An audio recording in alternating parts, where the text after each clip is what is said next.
Welcome to this extraordinary journey into the timeless wisdom of Stoic philosophy. Over the past year, we've explored countless ideas, principles, and lessons from the great Stoic thinkers like Marcus Aurelius, Seneca, and Epictetus, bringing their teachings into our modern lives.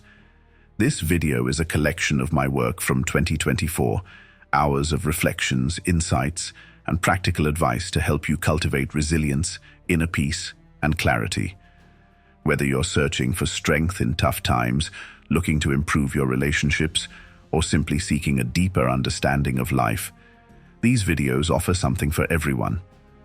Take your time with this compilation. Absorb the wisdom. Reflect on what resonates with you.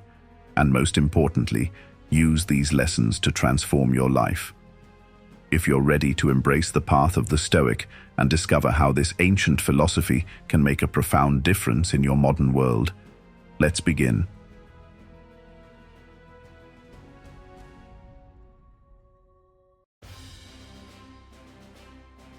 Imagine waking up one day and realizing that the very things you've been chasing, thinking they bring you happiness and fulfillment, were actually leading you astray. This is a moment of truth that many of us face, yet so few speak about in today's world. The noise of others' expectations can drown out our own inner voice, making it crucial to pause and reflect. What if I told you that ancient Stoic wisdom, a philosophy that has endured through centuries, offers a beacon of light in this chaos? Today we are diving deep into how Stoicism isn't just about enduring hardship, but about finding true joy and purpose in the life you lead. This philosophy is not about dismissing your emotions or struggles. It's about transforming them and harnessing them to create a life that's authentically yours. Join me as we unravel these timeless truths, applying the age-old Stoic virtues of wisdom, courage, justice, and temperance to our modern lives. Together we will discover how to live not just any life, but one brimming with meaning and contentment. Let's embark on this journey of self-discovery and empowerment, where each moment is an opportunity to learn, grow, and truly thrive. As we navigate these profound insights together, I invite you to subscribe and join our community, where we delve into life's deepest questions.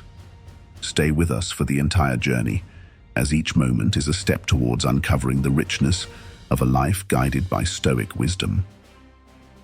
Embrace your individuality. This is like uncovering a treasure that's been with you all along, yet perhaps you've overlooked its value amidst the hustle and bustle of daily life. Think about it. There's only one you in this vast, intricate tapestry of existence. Your thoughts, your dreams, your values, they're uniquely yours, and in this uniqueness lies your power. The Stoics had a profound appreciation for self-awareness and personal integrity. They believed that understanding oneself was the cornerstone of living a virtuous and fulfilling life. Now you might wonder, how does this ancient wisdom apply to you right here in the midst of our modern world? It's simple, yet profoundly transformative. By embracing your individuality, you align yourself with Stoic principles, focusing on what you can control: your thoughts, your actions, your responses to the external world. In a society that often pushes us toward conformity, daring to stand out, to honor your true self is a bold act of defiance. It's not about being different for the sake of it, but about being authentically you. This means celebrating your quirks, honoring your aspirations, and valuing your inner voice, even when it whispers contrary to the crowd's roar. Think of Seneca, a Stoic philosopher who emphasized living in harmony with one's own nature.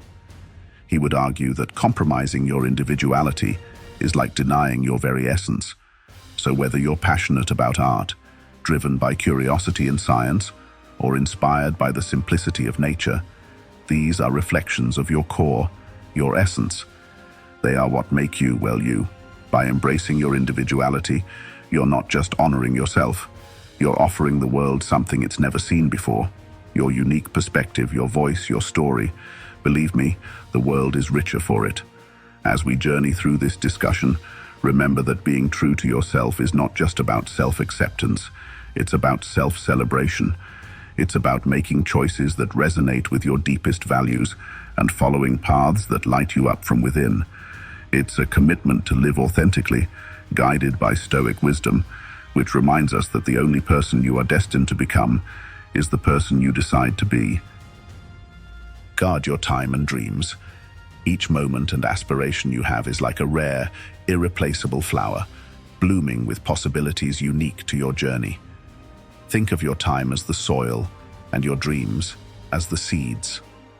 How you cultivate this garden determines the beauty and vitality of what grows. In the realm of Stoicism, time isn't just a ticking clock, it's the very essence of our existence.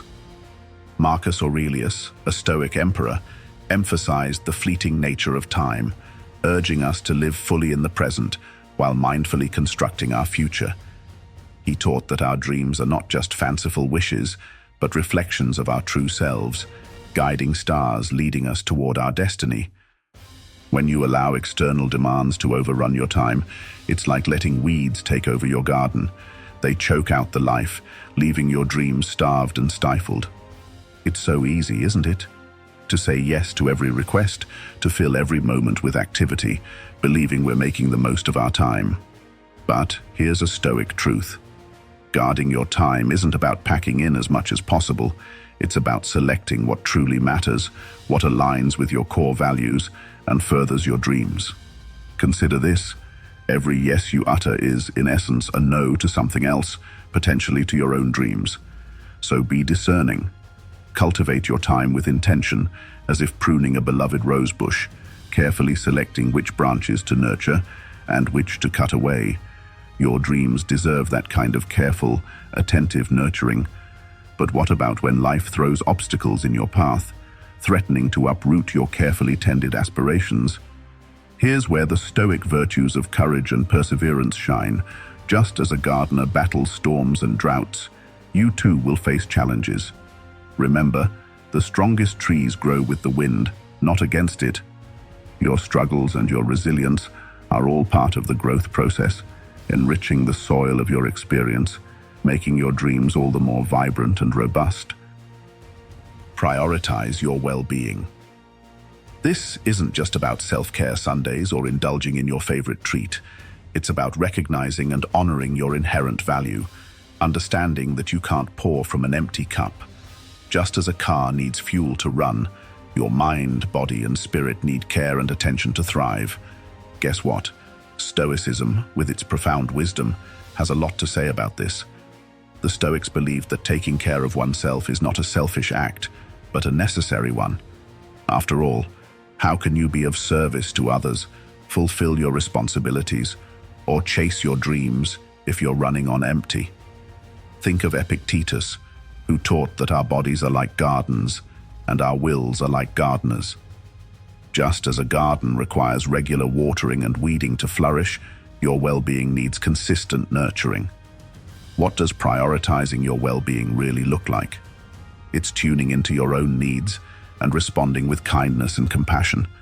It's setting boundaries and saying no when something doesn't serve you. It's the courage to step back and rest when you're tired, even when the world tells you to keep going. It's feeding your body nutritious food, engaging in physical activity that you enjoy, and giving your mind time to rest and rejuvenate.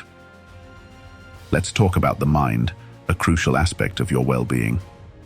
Stoicism teaches us the power of perception and the importance of maintaining a tranquil mind. It's about observing your thoughts and emotions without getting swept away by them. When you're stressed, anxious, or overwhelmed, remember the Stoic practice of stepping back, observing your thoughts as if they were leaves flowing down a stream, and then gently guiding your mind back to a place of peace and clarity. Embracing solitude for reflection is another Stoic practice that bolsters well-being.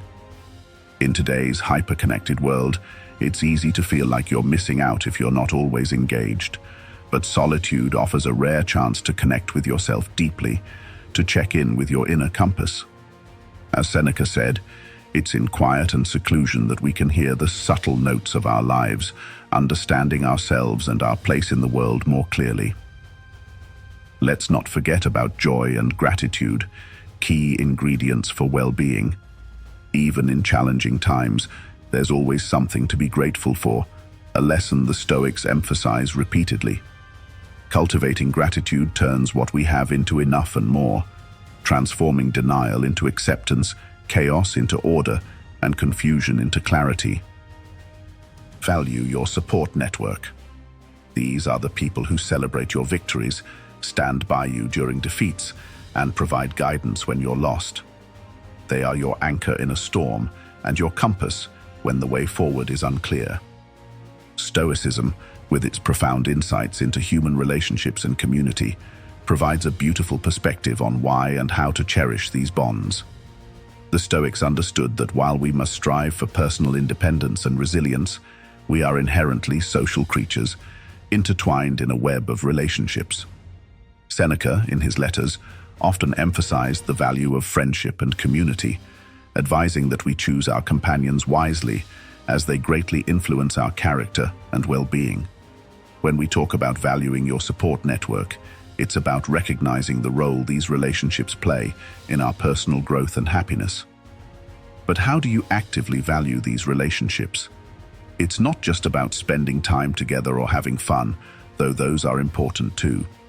It's about deep engagement, listening intently, offering help without being asked, expressing gratitude, and showing up not just during the good times, but especially through the tough ones. It's about building a foundation of trust, respect, and mutual support. Think about the people who've been there for you. Family members who've known you your whole life, friends who've seen you at your best and worst, mentors who've guided you, even colleagues who've lent an ear when needed. These relationships don't just happen. They are nurtured over time through kindness, empathy, and a shared commitment to each other's well-being. In line with Stoic philosophy, it's also crucial to be discerning about the people you allow into your inner circle. Surround yourself with individuals who embody the virtues you admire: wisdom, courage, justice, and moderation. These are the people who will not only support you, but also challenge you to grow, to live up to your highest potential. Remember, valuing your support network is a two-way street. Just as you benefit from the strength, love, and guidance of others, you also have the opportunity to contribute positively to their lives. In doing so, you create a virtuous cycle of support, enriching each other's lives and forging deeper, more meaningful connections. Take a moment to reflect on your relationships. Reach out to someone who's made a difference in your life and express your appreciation. Offer your support to a friend in need. Invest time and energy in these relationships, for they are the very fabric of a fulfilling life. Be mindful of your investment. Think of your life as a portfolio, not just of assets, but of experiences, relationships, knowledge, and personal growth. Just like a savvy investor diversifies their portfolio, you too should diversify your life investments, ensuring a rich and balanced return that nurtures every aspect of your being. Let's anchor this idea in Stoic philosophy. The Stoics, particularly Epictetus, taught that we should focus our energies on things within our control, while maintaining an attitude of indifference towards things we can't control. When we talk about being mindful of your investments, it's about applying this principle to where you allocate your most precious resources: your time, your energy, and your attention. Imagine each day as a series of investment decisions. How will you spend your morning hours? What tasks will you prioritize? Whom will you choose to interact with? And how deeply will you engage in those interactions? Each decision shapes your tomorrow, much like compounded interest shapes the future value of a financial investment. How do you ensure these investments are wise? It starts with self-reflection. Understand your values, your goals, and your passions. Align your investments with these, ensuring that each action you take is a step towards a future you desire. When you invest time in learning a new skill, you're building your intellectual capital. When you invest effort into a relationship, you're nurturing emotional wealth. When you invest energy into your health and well-being, you're ensuring your future self has the vitality to enjoy the fruits of your labor. However, be cautious of poor investments, those that drain your resources and detract from your quality of life. Just as a financial investor avoids squandering capital on unprofitable ventures, you should avoid wasting your time on endeavors that don't align with your inner compass. This includes mindlessly scrolling through social media, indulging in negative self-talk, or maintaining relationships that bring you down rather than lift you up. The Stoic concept of sympathia, the interconnectedness of all things, also reminds us that our investments should not be solely self-centered. Investing in your community, in meaningful causes, or in helping others not only contributes to the common good, but also enriches your own life, creating a sense of fulfillment and purpose that is truly invaluable. Keep some cards close to your chest. This is a metaphor that speaks volumes about how we navigate our personal and professional lives. It's about discerning what to share and what to hold back, recognizing that not every thought, feeling, or piece of information needs to be laid out for public consumption. This doesn't mean being secretive or deceptive. Rather, it's about understanding the value of privacy and discretion, traits highly regarded in Stoic philosophy. The Stoics, who valued wisdom and self-control, would argue that not all thoughts need to be expressed or shared. They believed in the virtue of restraint and the strength found in quiet confidence. Marcus Aurelius, for instance, emphasized the importance of inner dialogue and reflection, suggesting that our own counsel often suffices. In a world that increasingly equates sharing with authenticity, there's a Stoic case to be made for the power of silence and the strategic withholding of information. Why is it beneficial to keep some cards close to your chest? Firstly, it allows you to maintain personal boundaries. Just as a garden has a fence to protect its flora from external harm, your inner world needs boundaries to safeguard your thoughts, emotions, and values. When you're selective about what you share, you're not only protecting your own energy, but also ensuring that you're not influenced or swayed by external opinions and judgments. Secondly, holding back some information gives you the strategic advantage, whether in your career, in negotiations, or in personal relationships. It allows you to observe, assess, and act with intention, rather than being an open book that anyone can read and predict. This strategic ambiguity can be crucial in maintaining a sense of autonomy and control in various aspects of life. By being selective with your words and what you choose to reveal, you foster a sense of mystery and depth. People are drawn to those who have an air of the unspoken, those who speak with purpose and discernment. This doesn't mean you're being inauthentic. Rather, you're choosing to share layers of yourself gradually, deepening relationships organically rather than laying everything out from the start. However, it's important to strike a balance. Being overly guarded can lead to isolation or misinterpretation. The key is to share with intention, considering the value and impact of your revelations. Ask yourself, does sharing this serve a purpose? Will it enhance understanding, build trust, or foster connection? If not, perhaps it's a card best kept close to your chest. In the spirit of Stoicism, let's remember that our inner world is our fortress. While it's noble to build bridges and connect with others, the gates of our fortress need not always be wide open. By choosing wisely what to share and what to keep to ourselves, we navigate life with wisdom, maintaining our integrity and cultivating meaningful, authentic connections. Stay true to your joy. This principle is about recognizing and honoring what genuinely makes you happy and fulfilled, rather than following fleeting pleasures or external expectations. This concept resonates deeply with Stoic philosophy, which teaches us to find contentment within ourselves and to live in harmony with our nature. You might wonder how staying true to your joys ties in with Stoicism, a philosophy often misconstrued as advocating for a life devoid of pleasure. The Stoics didn't advise against joy or pleasure. They simply warned against becoming dependent on external sources for happiness. They believed in enjoying life's pleasures without becoming attached to them, finding a profound sense of joy in virtue, in self-improvement, and in contributing to the greater good. How can you stay true to your joys? First and foremost, it requires self-awareness. You need to understand what truly brings you joy, not what society says should make you happy, not what your friends or family find enjoyable, but what resonates with your deepest self.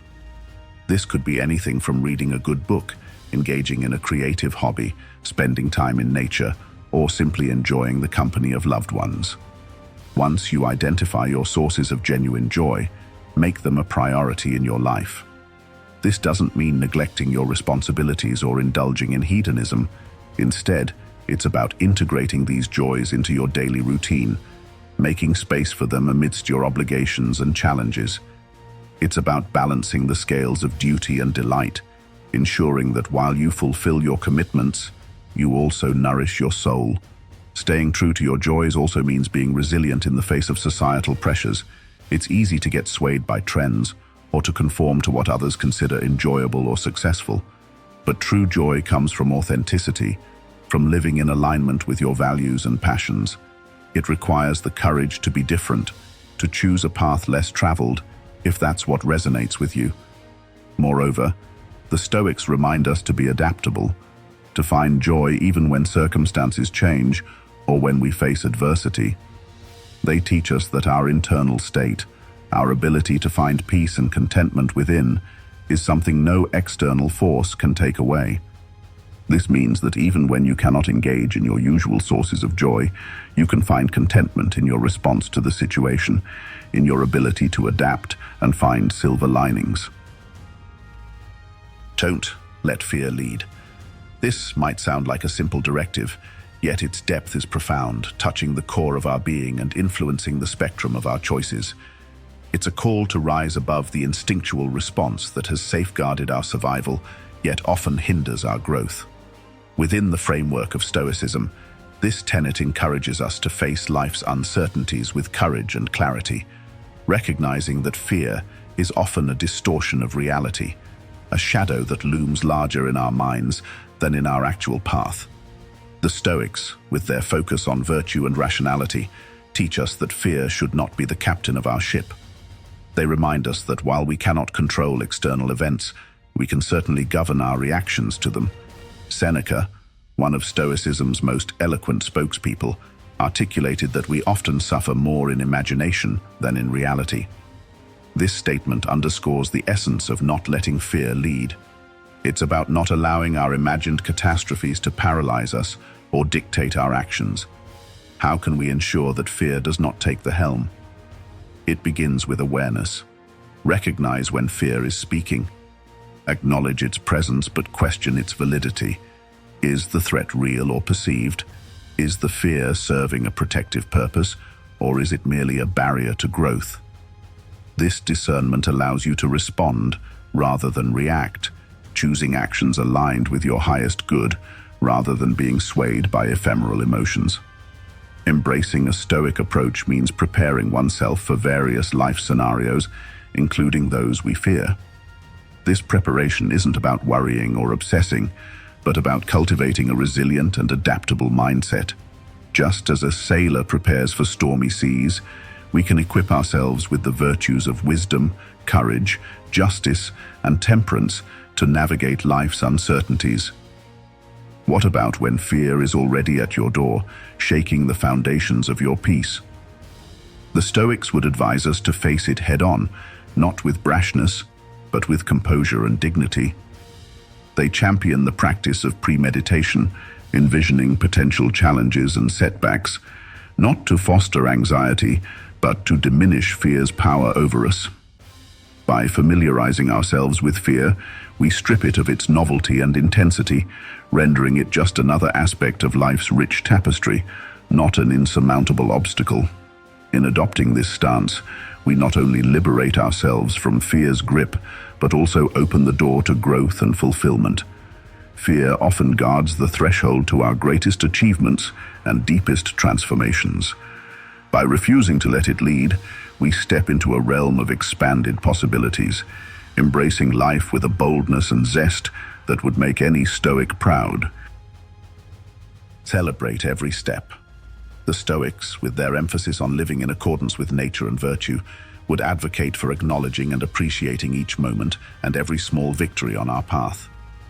They remind us that life is composed of nows, and by celebrating each step, we're not just waiting for some distant future joy, but cultivating happiness here and now. Why is it important to celebrate every step? For starters, it helps us maintain motivation and momentum. When you recognize and rejoice in the small achievements, you fuel your journey with positive energy and encouragement. It's like giving yourself a series of pats on the back, reinforcing your commitment and effort, and reminding yourself that progress, no matter how incremental, is still progress. Moreover, celebrating every step nurtures a sense of gratitude. By taking the time to acknowledge your efforts and achievements, you cultivate an attitude of thankfulness, which has been shown to enhance overall well-being and satisfaction with life. The Stoics, particularly Epictetus, believed that gratitude was a key component of happiness, urging us to cherish what we have and find joy in simplicity. How can you practically celebrate every step? It starts with mindfulness, being fully present and aware of your actions and their outcomes. It's about tuning into the small successes that often go unnoticed and giving them their due credit. Did you finish a challenging task at work? Take a moment to savor the accomplishment, overcome a personal fear, acknowledge the courage it took to do so. Celebrating doesn't always mean grand gestures. It can be as simple as taking a deep breath and smiling, journaling about your progress, or sharing your achievements with a friend or loved one. The key is to acknowledge and honor your journey, recognizing that each step, each effort, is a building block in the edifice of your life. Celebrating every step also means embracing and learning from setbacks. The Stoics viewed obstacles as opportunities for growth, encouraging us to approach challenges with resilience and equanimity. By celebrating the lessons learned from each setback, we continue to advance, fortified by wisdom and experience. As we reach the end of our journey today, remember that the wisdom of Stoicism isn't just ancient philosophy. It's a beacon guiding us toward a life of purpose, resilience, and joy. Each moment you choose virtue over vice, progress over stagnation, and gratitude over discontent, you're not only living stoically, you're transforming your very essence, crafting a legacy of inner strength and tranquility. I invite you to continue this journey of growth and discovery. Please watch one of the suggested videos on your screen to deepen your understanding and practice of Stoicism. Thank you for joining me in this exploration of Stoic wisdom. Your presence and engagement enrich our Stoic community, reminding us all that we're not alone in our quest for a meaningful, virtuous life. Together, let's turn philosophy into action, embracing every step of our journey with courage, wisdom, joy, and be stoic.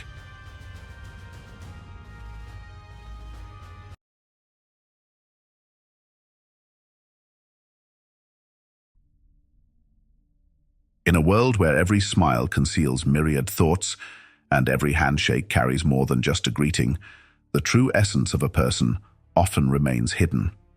Today, we explore the intricate dynamics of trust and deception, navigating the complexities of human relationships through the lens of Stoicism.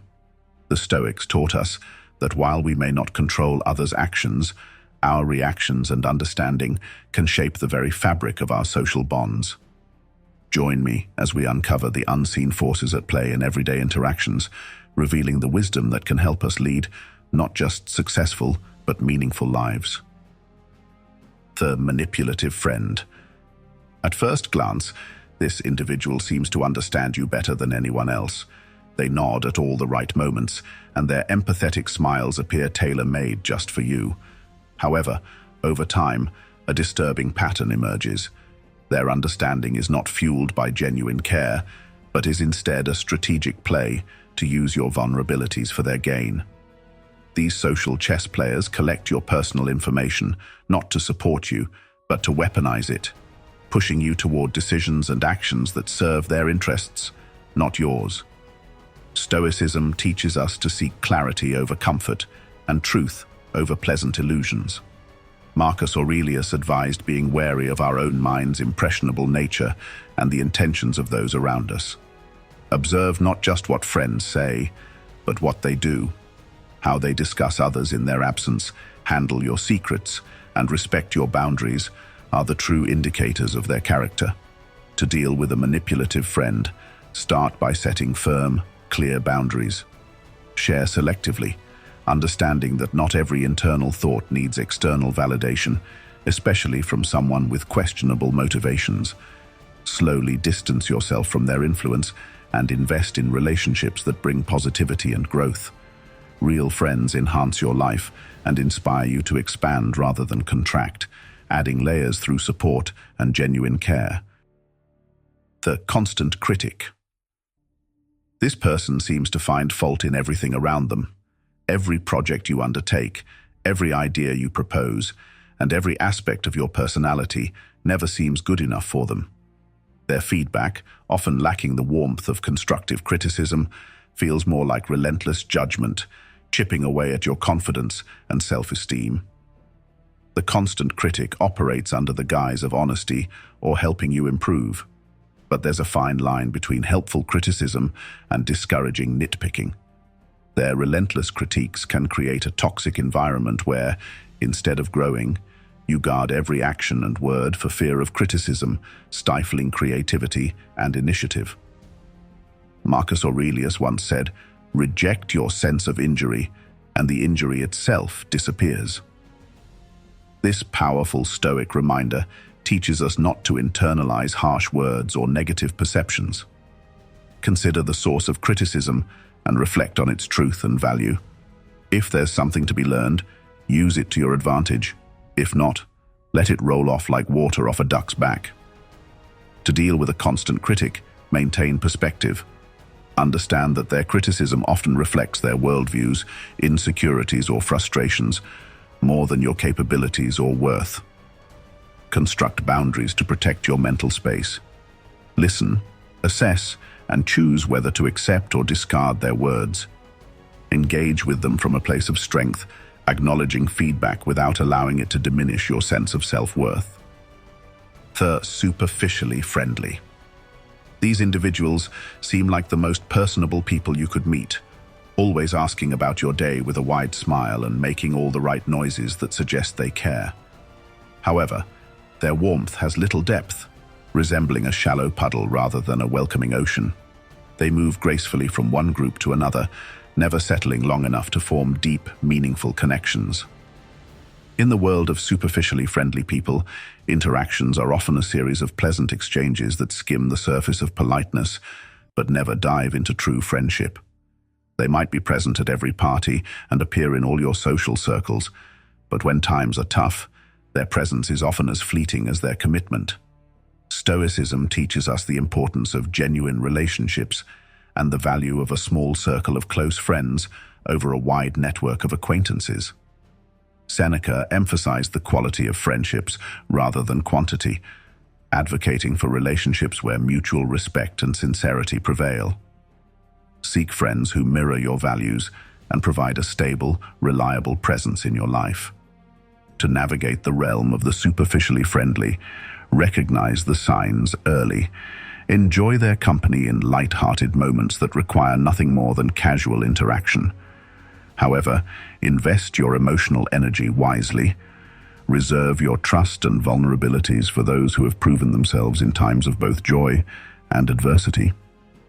Cultivating discernment in your social interactions protects your emotional well-being and ensures that your circle remains authentic. The inattentive listener. You know the type. They nod in agreement and might even throw in a vague but you can tell they're not really with you. They're physically present, but mentally they've checked out. It's like talking to a wall that occasionally nods, lacking the fundamental essence of communication, genuine exchange, and understanding.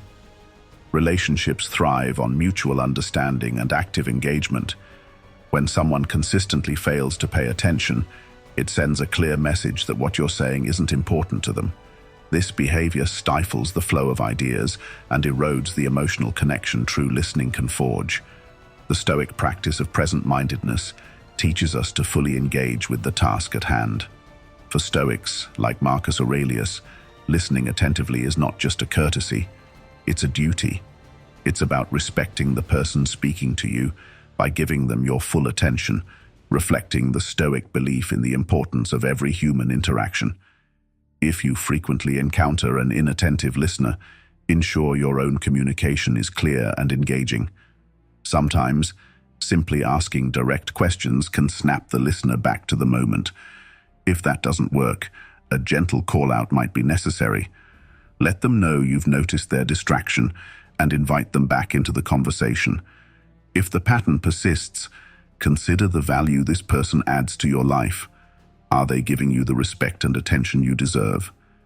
If not, it may be time to redirect your energy towards relationships where mutual engagement and respect are given freely.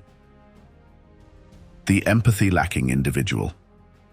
This person seems blind to the emotional landscapes of others, navigating through life focused solely on their own needs and goals, often at the expense of those around them. Their conversations may overwhelmingly center on their achievements, problems, and perspectives, with little regard for anyone else's. Interactions with an empathy-lacking individual often leave you feeling dismissed or ignored. This isn't just a lack of emotional intelligence, it's a fundamental disconnect in recognizing and valuing the humanity in others. Such individuals often leave a trail of bruised relationships, puzzled as to why their interactions are fraught with conflict and misunderstanding. Stoicism offers a profound remedy to this mindset.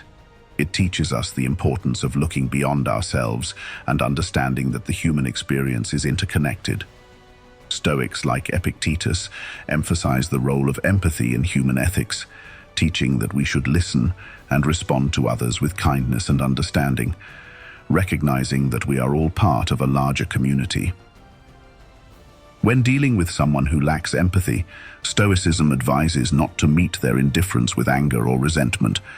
Instead, see this as an opportunity to practice patience and lead by example. Show them empathy not because they necessarily deserve it, but because it's the virtuous thing to do. However, it's also important to set boundaries.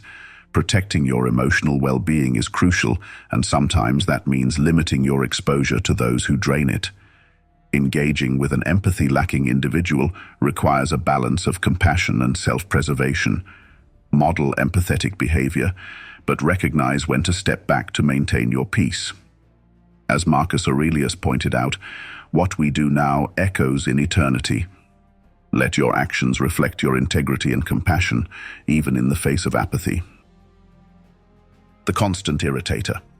This person seems to have mastered the art of irritation. With their knack for poking and prodding, they know exactly how to get under your skin. Whether through subtle digs, backhanded compliments, or slight provocations, they engage in a sort of emotional chess game, aiming to unsettle you for their amusement or advantage. The constant irritator thrives on the reaction they elicit from you. Each annoyed glance or sigh of frustration is a win for them, a testament to their ability to manipulate the emotional currents around them. This can be incredibly draining, as you must constantly guard against their next move, always bracing for the small yet persistent annoyances they create. However, Stoic teachings can become your stronghold. Stoicism tells us that external events and people's actions don't upset us. Rather, it's our judgments about them that do. Marcus Aurelius wrote, "You have power over your mind, not outside events. Realize this and you will find strength." This wisdom is particularly applicable when dealing with the constant irritator. By adjusting your perceptions and deciding that their actions will not dictate your emotional state, you empower yourself. Practicing this Stoic detachment involves recognizing their behavior's intent and choosing not to let it affect you. Imagine their words and actions losing power, fading into the background noise of your life. Engaging with a constant irritator becomes less about confronting each irritation and more about maintaining your inner peace. This is the ultimate demonstration of strength, not that you never feel irritated, but that you can move beyond it, preserving your tranquility amidst the storm they try to stir. The eternal victim. This person seems to live in a perpetual state of crisis. No matter the day, season, or circumstance, something is always going terribly wrong for them. What's particularly challenging about the eternal victim is not just the frequency of their misfortunes, but their apparent unwillingness to do anything about them. They thrive on the sympathy and attention their woes attract, using their endless stream of problems as a tool to draw others in and keep them close. The eternal victim's tales of woe can be emotionally draining. You might find yourself constantly pulled into their dramas, spending energy and time trying to help solve problems that never seem to get resolved. Their dependency on your support might feel rewarding at first, as if your presence truly matters. However, it often leads to a one-sided relationship where your efforts are taken for granted and your own needs and issues are sidelined. Stoicism offers a powerful framework for dealing with the eternal victim.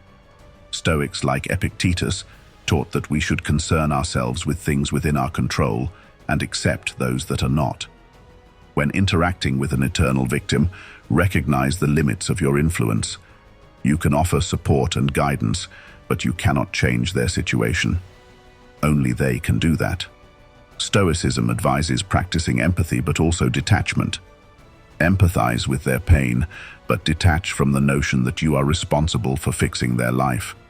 Set boundaries with the eternal victim. If their chaos encroaches on your peace, reassess how much time and emotional energy you can afford to give. Encourage them to take action and seek solutions rather than merely consoling them.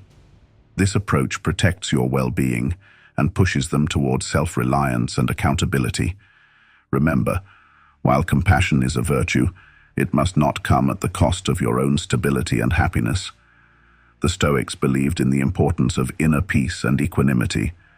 Maintaining these in the face of another's perpetual chaos is both a challenge and a practice in Stoic philosophy.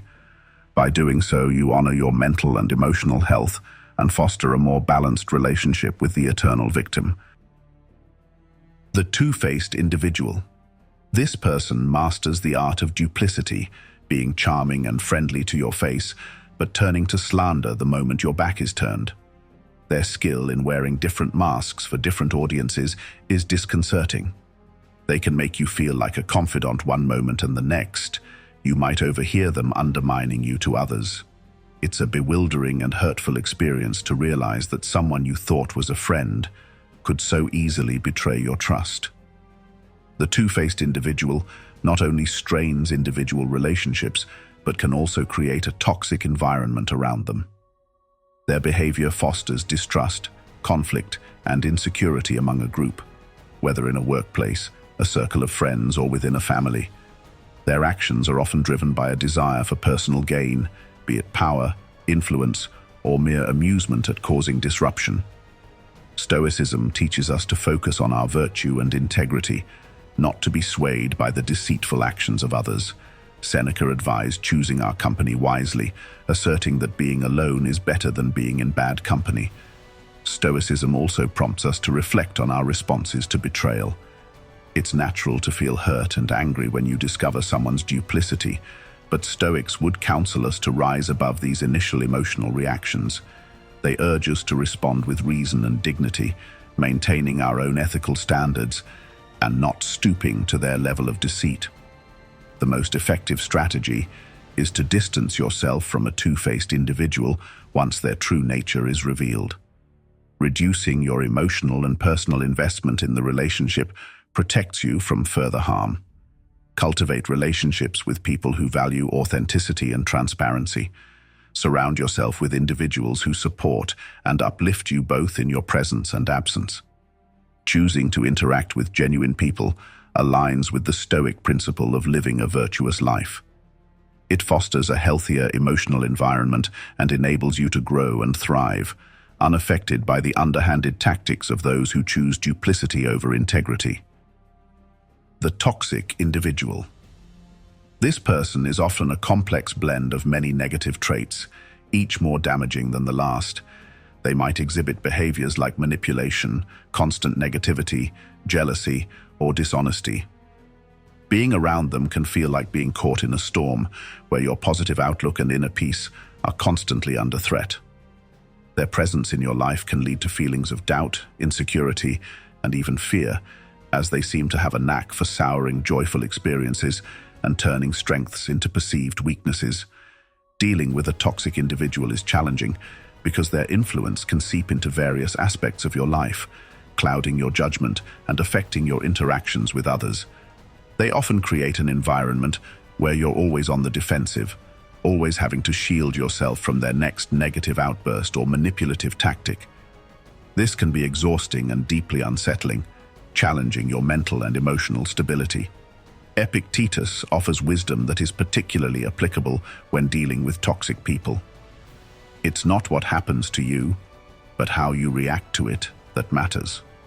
This guidance encourages us to focus on our responses rather than trying to change the toxic individual. It reminds us that our power lies in our reactions, decisions, and ability to maintain self-control in the face of adversity. Implementing this Stoic approach involves setting firm boundaries with the toxic person. Clearly define what is unacceptable in their behavior towards you, and be consistent in enforcing these limits. Protecting your space and peace of mind is crucial. If the toxic behavior continues despite your efforts, it may be necessary to distance yourself entirely from the individual.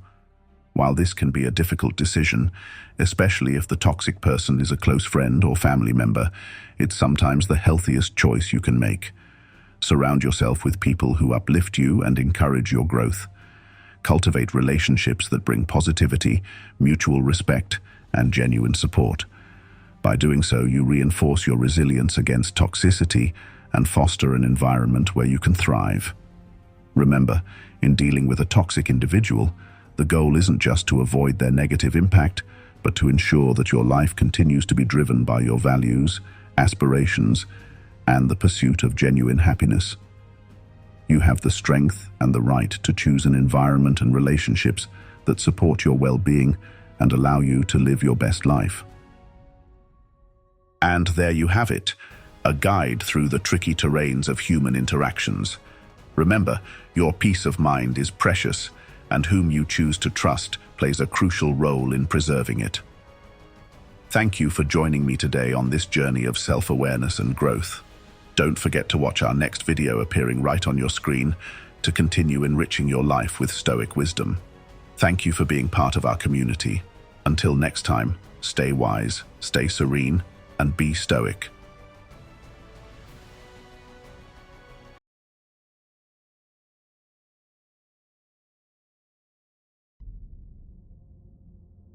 Seneca once profoundly said, "Life is long if you know how to use it."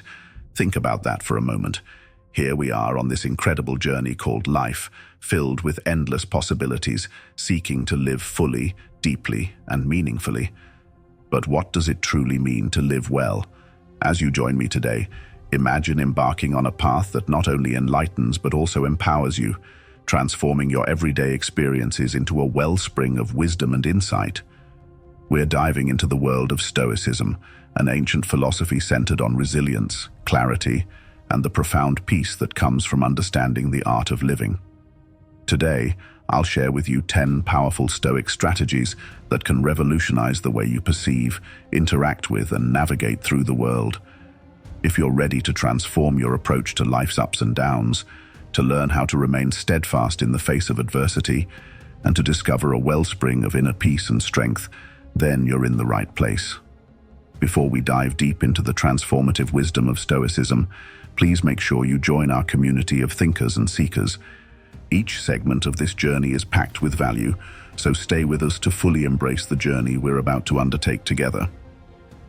Embracing change, the Stoic approach to life's inevitabilities.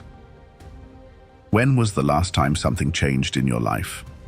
Maybe it was something small, like a shift in your daily routine, or perhaps something more significant, like a career move or relocating to a new city. It felt uncomfortable, right?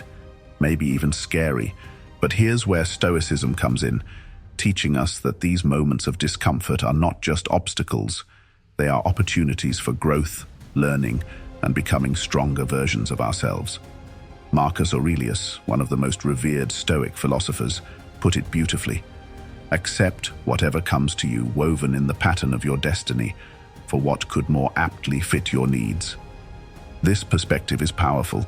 It's about seeing the fabric of our lives as a mosaic, ever-changing and evolving with each new piece, each change contributing to the beauty of the whole.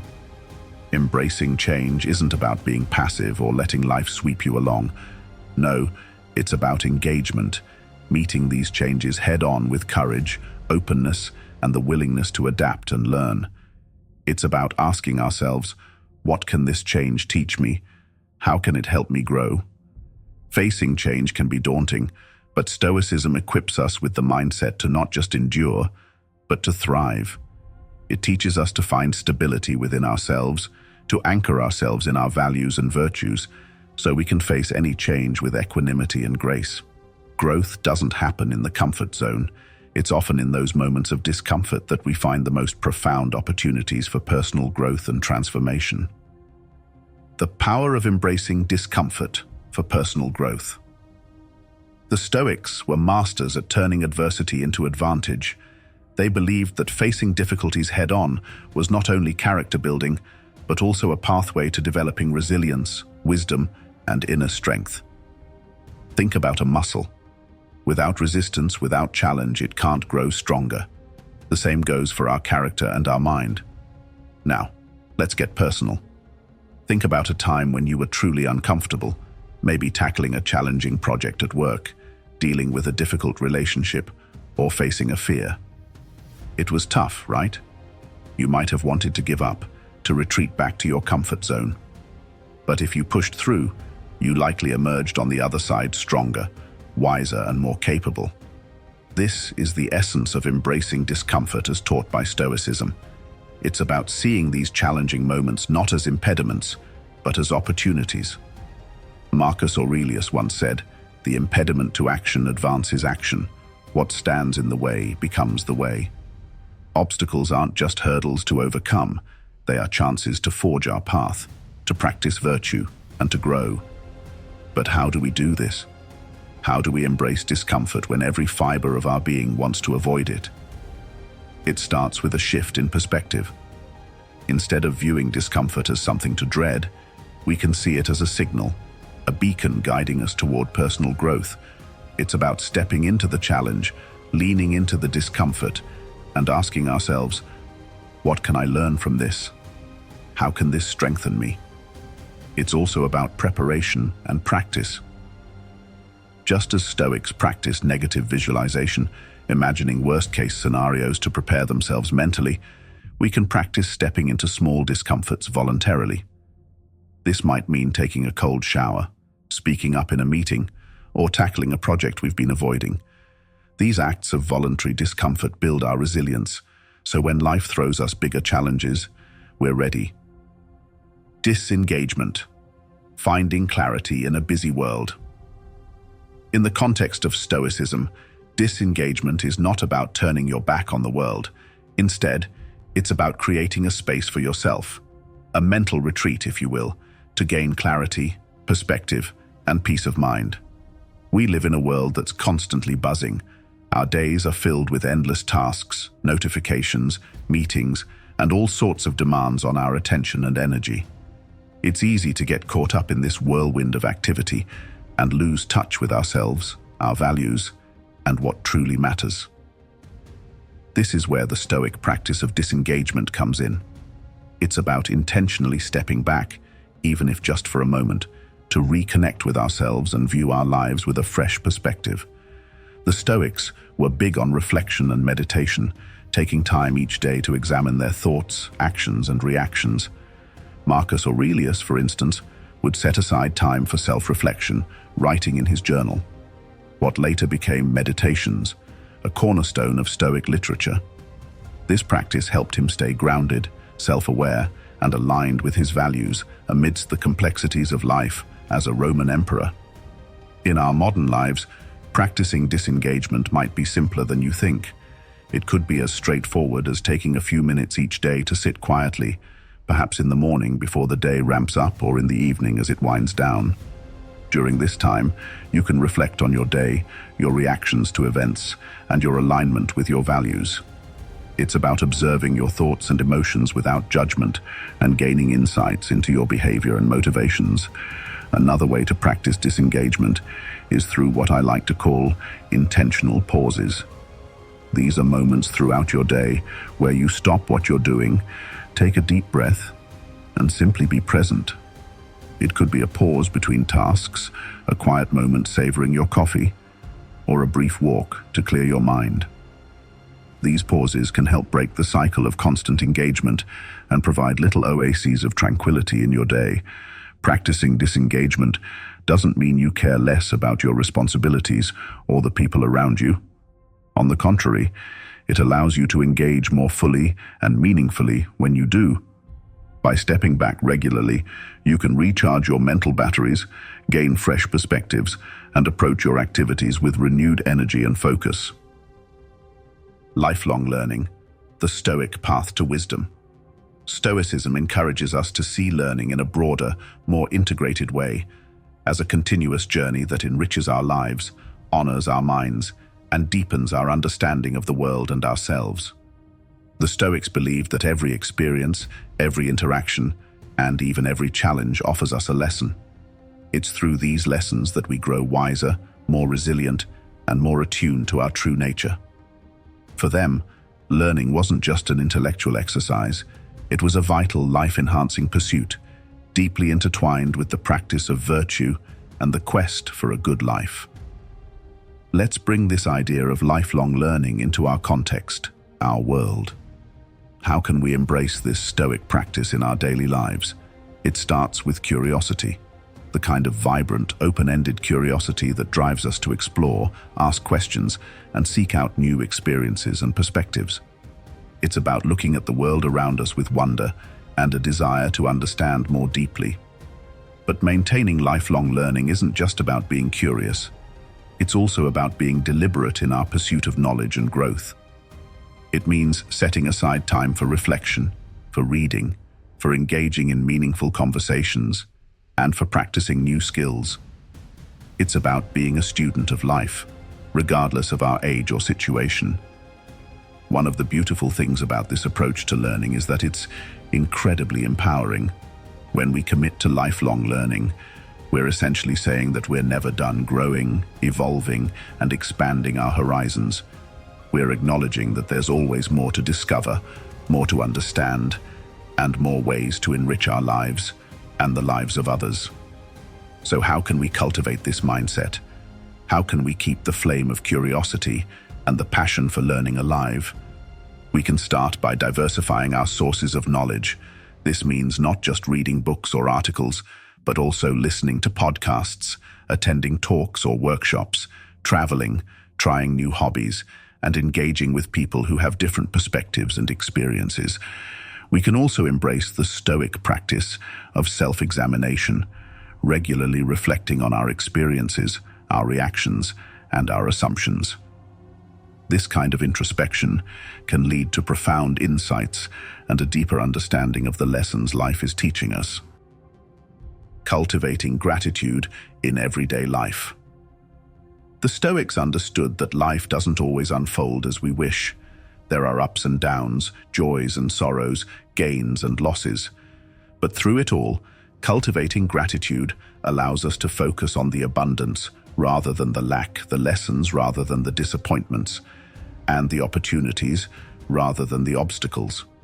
It's about appreciating what we have here and now, without taking anything for granted. So how do we cultivate this profound sense of gratitude in our everyday lives? It starts with mindfulness, being present and truly aware of the myriad blessings surrounding us at any given moment.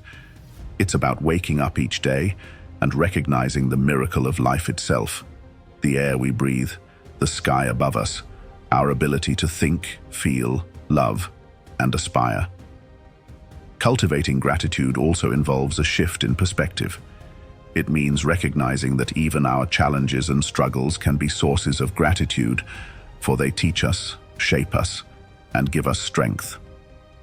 Marcus Aurelius encouraged us to see each day as a precious gift, an opportunity to live according to our values and to contribute positively to the world around us.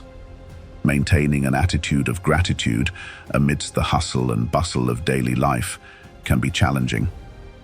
One effective practice is keeping a gratitude journal. This can be as simple as writing down 3 things you're grateful for each day. They can be big things or small moments, a kind gesture from a stranger, a beautiful sunset, a personal achievement. This practice helps us tune into the positive aspects of our lives and fosters a habit of appreciation. Another way to cultivate gratitude is through reflection and meditation, taking time to contemplate the things we often overlook or take for granted. It can also be helpful to express our gratitude to others, not just in our thoughts but through our words and actions, reinforcing our sense of interconnectedness and mutual appreciation. Cultivating gratitude is not about ignoring the difficulties or injustices of the world. Rather, it's about finding a balance, acknowledging the good with the bad, and choosing to focus on what uplifts and nourishes our spirit. This doesn't mean we become complacent or passive. Instead, gratitude fuels us with positive energy and resilience, empowering us to face life's challenges with courage and grace. Mindful observation, enhancing connection and awareness. Mindful observation is a profound exercise that deepens our connection to the world, enhances our appreciation of life, and cultivates our inner tranquility and wisdom. You might ask, what exactly does it mean to observe mindfully? It's about fully immersing ourselves in the present moment, engaging all our senses, and truly noticing the details of our environment and experiences. In the context of Stoicism, mindful observation is a way to practice presence and awareness, key virtues that help us live in accordance with nature and reason.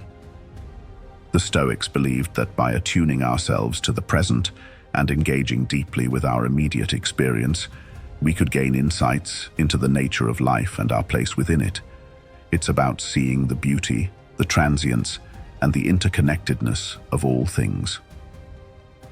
Practicing mindful observation in our daily lives can start with something as simple as observing a leaf fluttering in the breeze, noticing its colors, textures, and the way it moves. Or it might be paying full attention to someone you're conversing with, observing their expressions, listening to their words, and truly being present with them. Mindful observation isn't just about appreciating the external world. It also invites us to turn our gaze inward, observing our thoughts, emotions, and reactions. This inner observation can lead to profound self-awareness and self-understanding, allowing us to respond to life situations with more clarity, equanimity, and wisdom. Here's a little exercise you can try. Next time you go for a walk, try to notice 5 things you've never seen before. They could be details of the architecture, patterns in the natural environment, or the way light and shadow play together. This practice can awaken your sense of wonder and curiosity, deepening your engagement with the world.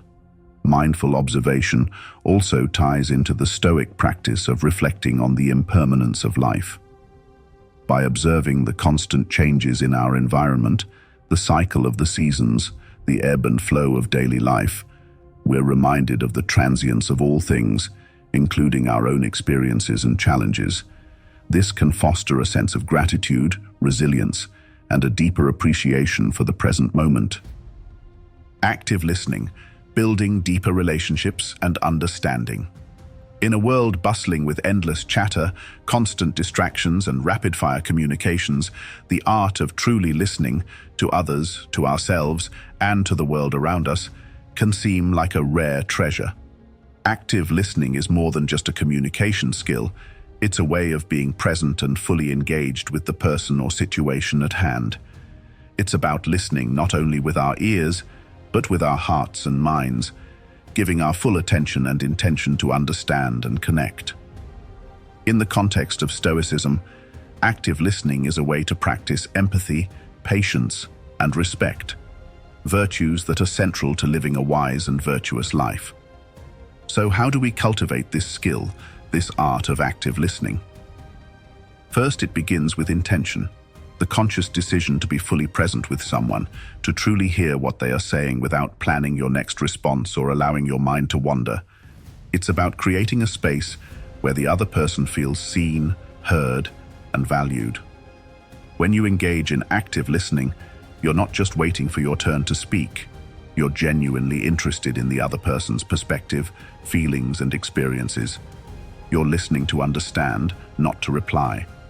This involves not only paying attention to their words, but also observing their nonverbal cues, their tone of voice, facial expressions, and body language. All these elements provide deeper insights into their message and emotions.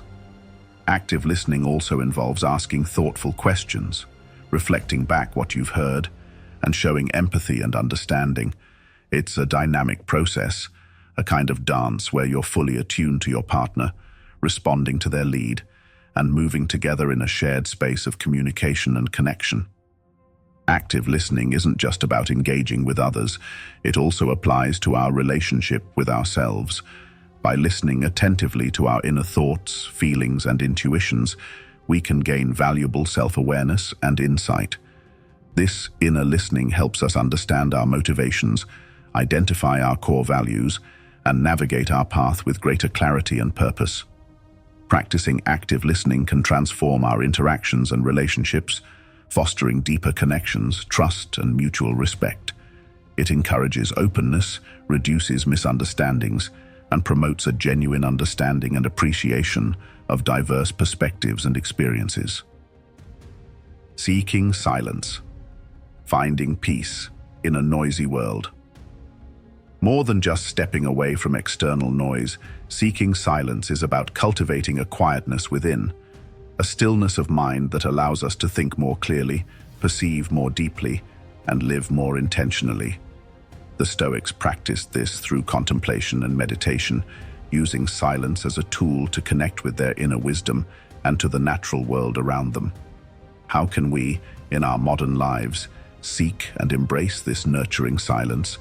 It might seem challenging at first, especially with our myriad responsibilities and constant connectivity. But the beauty of seeking silence is that it doesn't require a drastic change in lifestyle. Rather, it's about finding small, intentional moments of quiet in our daily routines. You can start by creating daily rituals that invite silence into your life. Perhaps spending a few minutes in meditation each morning, taking a quiet walk in nature, or simply turning off all electronic devices for a designated period each day. These practices allow you to disconnect from the chatter and distractions of the external world and tune into your own thoughts and sensations. Seeking silence isn't just about physical quietude, it's also about silencing the internal noise, the incessant stream of thoughts, worries, and mental clutter that occupies our minds. This is where Stoic mindfulness comes into play, observing our thoughts without attachment, letting them pass without getting entangled in their narrative. By doing so, we can find a sense of inner peace and clarity that resonates even in the midst of a noisy world.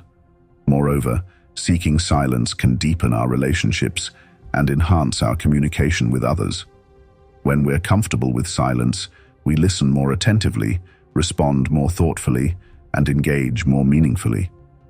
We learn to appreciate the pauses, the unspoken words, and the space between sounds, discovering a new dimension of connection and understanding.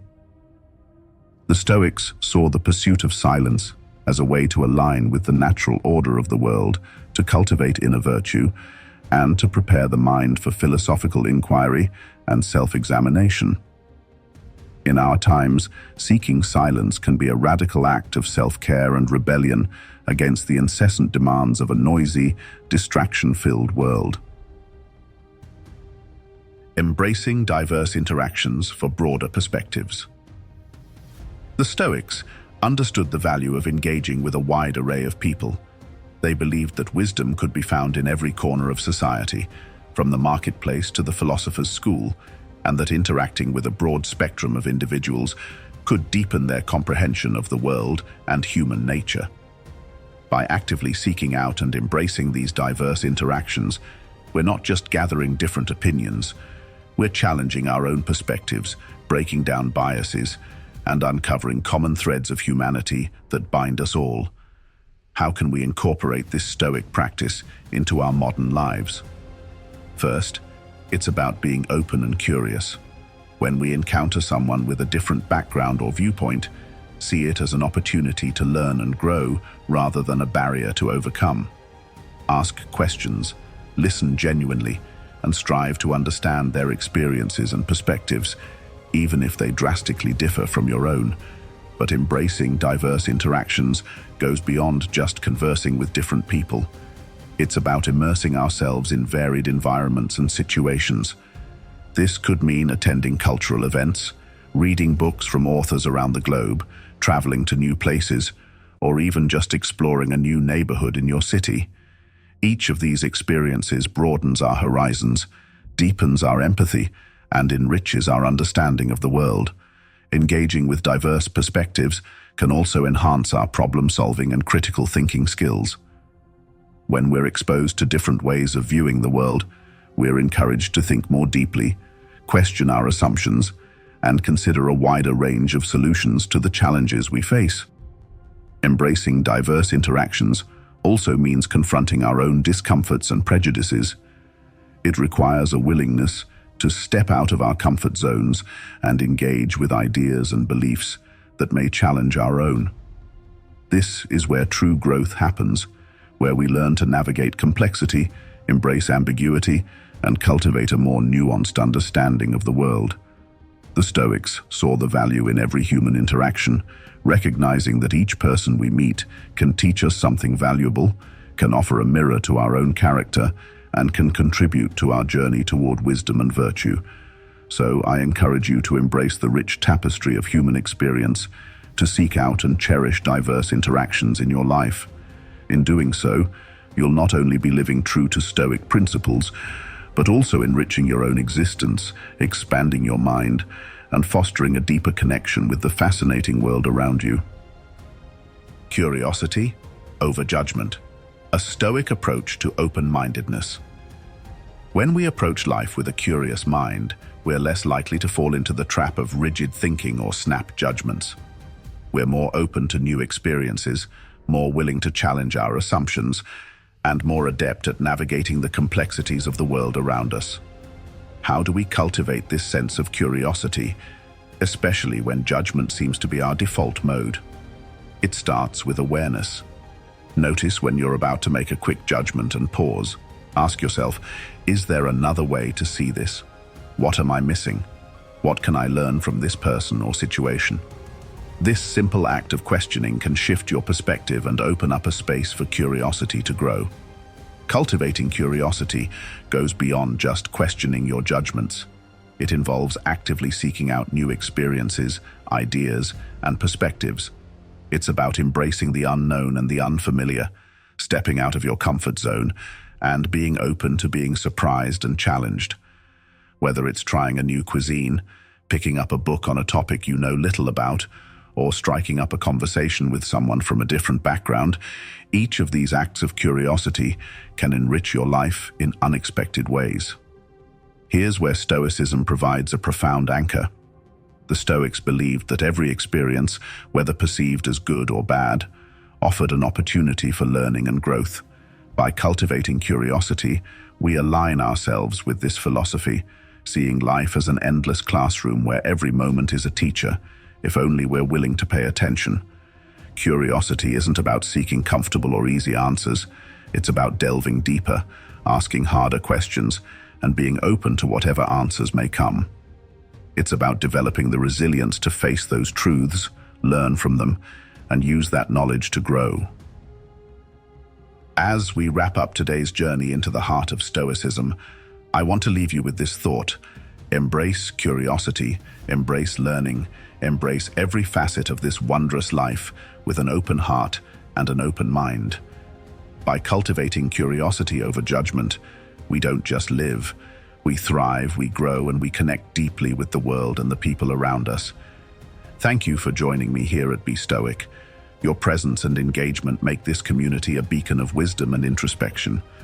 Until next time, be well, stay curious, and cherish the wisdom that Stoicism brings to our lives.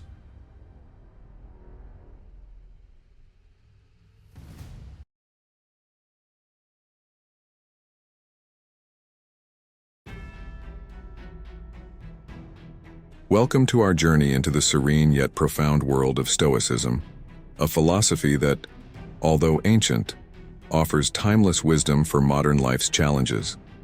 Today, we're diving deep into the art of silent attraction, exploring how Stoic principles can help us cultivate a magnetic presence that speaks volumes without saying a word.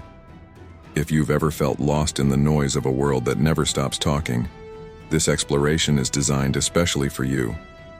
Stoicism teaches us the strength that lies in stillness and the captivating power of an authentic self that resonates silently amidst the chaos. It's not about the flashiest entrance or the loudest voice in the room.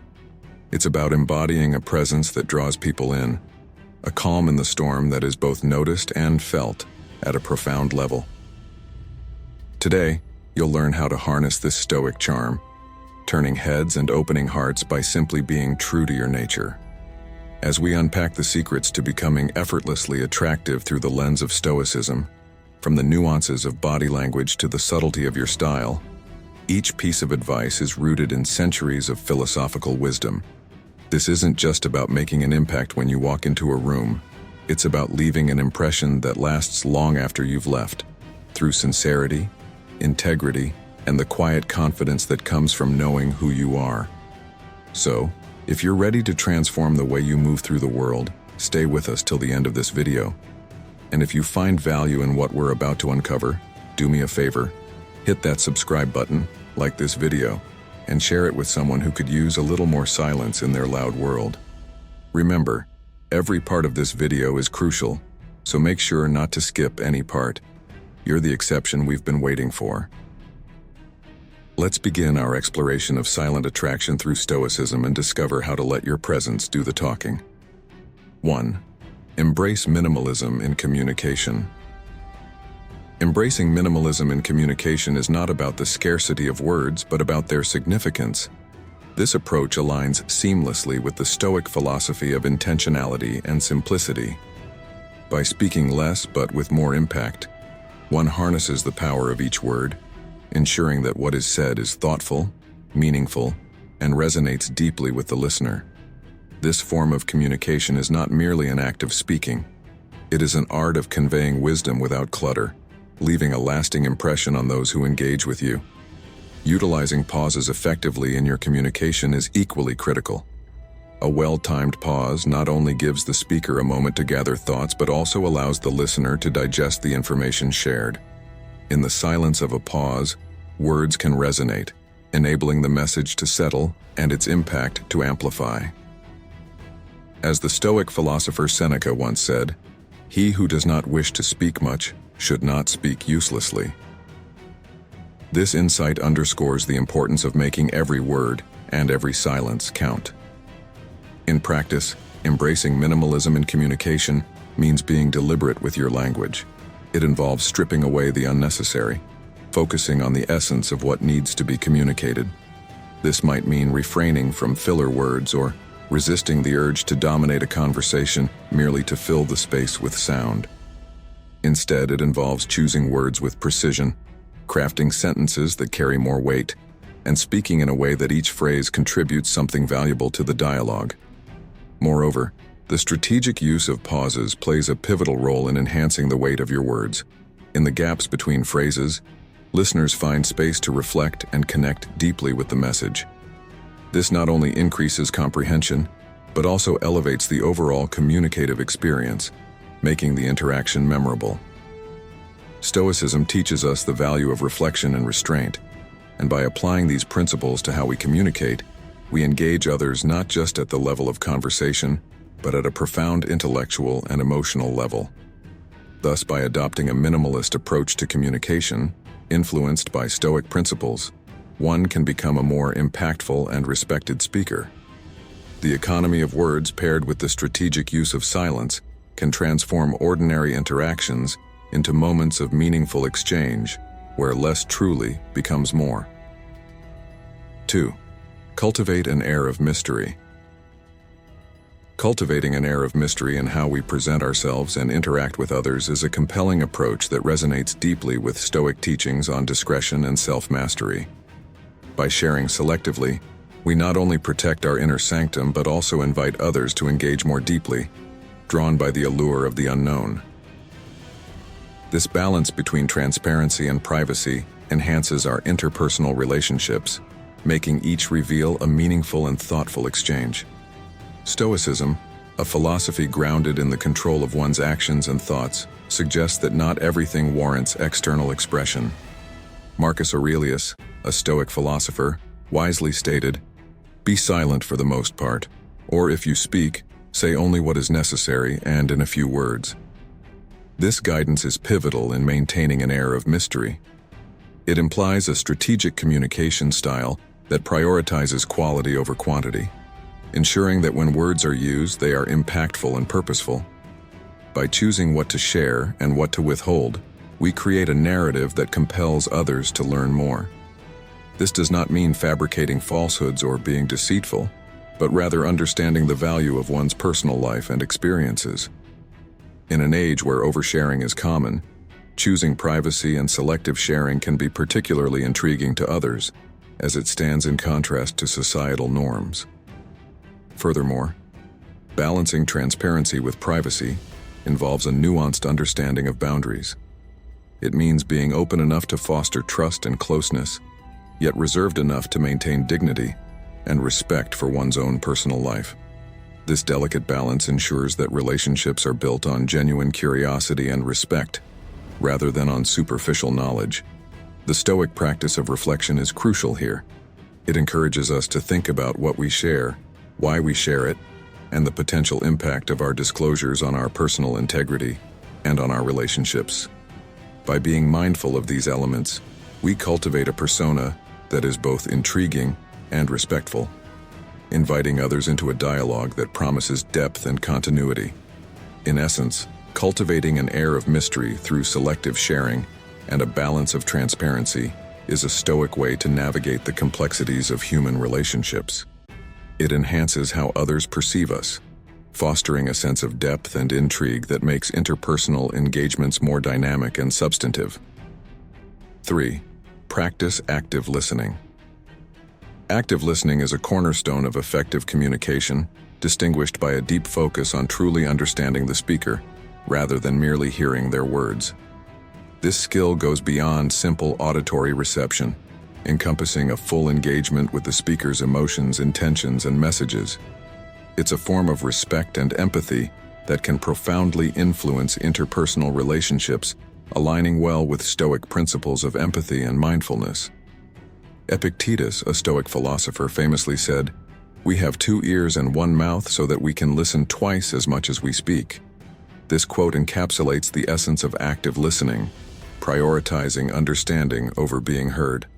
By listening more than we speak, we provide a space for others to express themselves freely and fully, which not only helps in gathering more information, but also in building trust and rapport.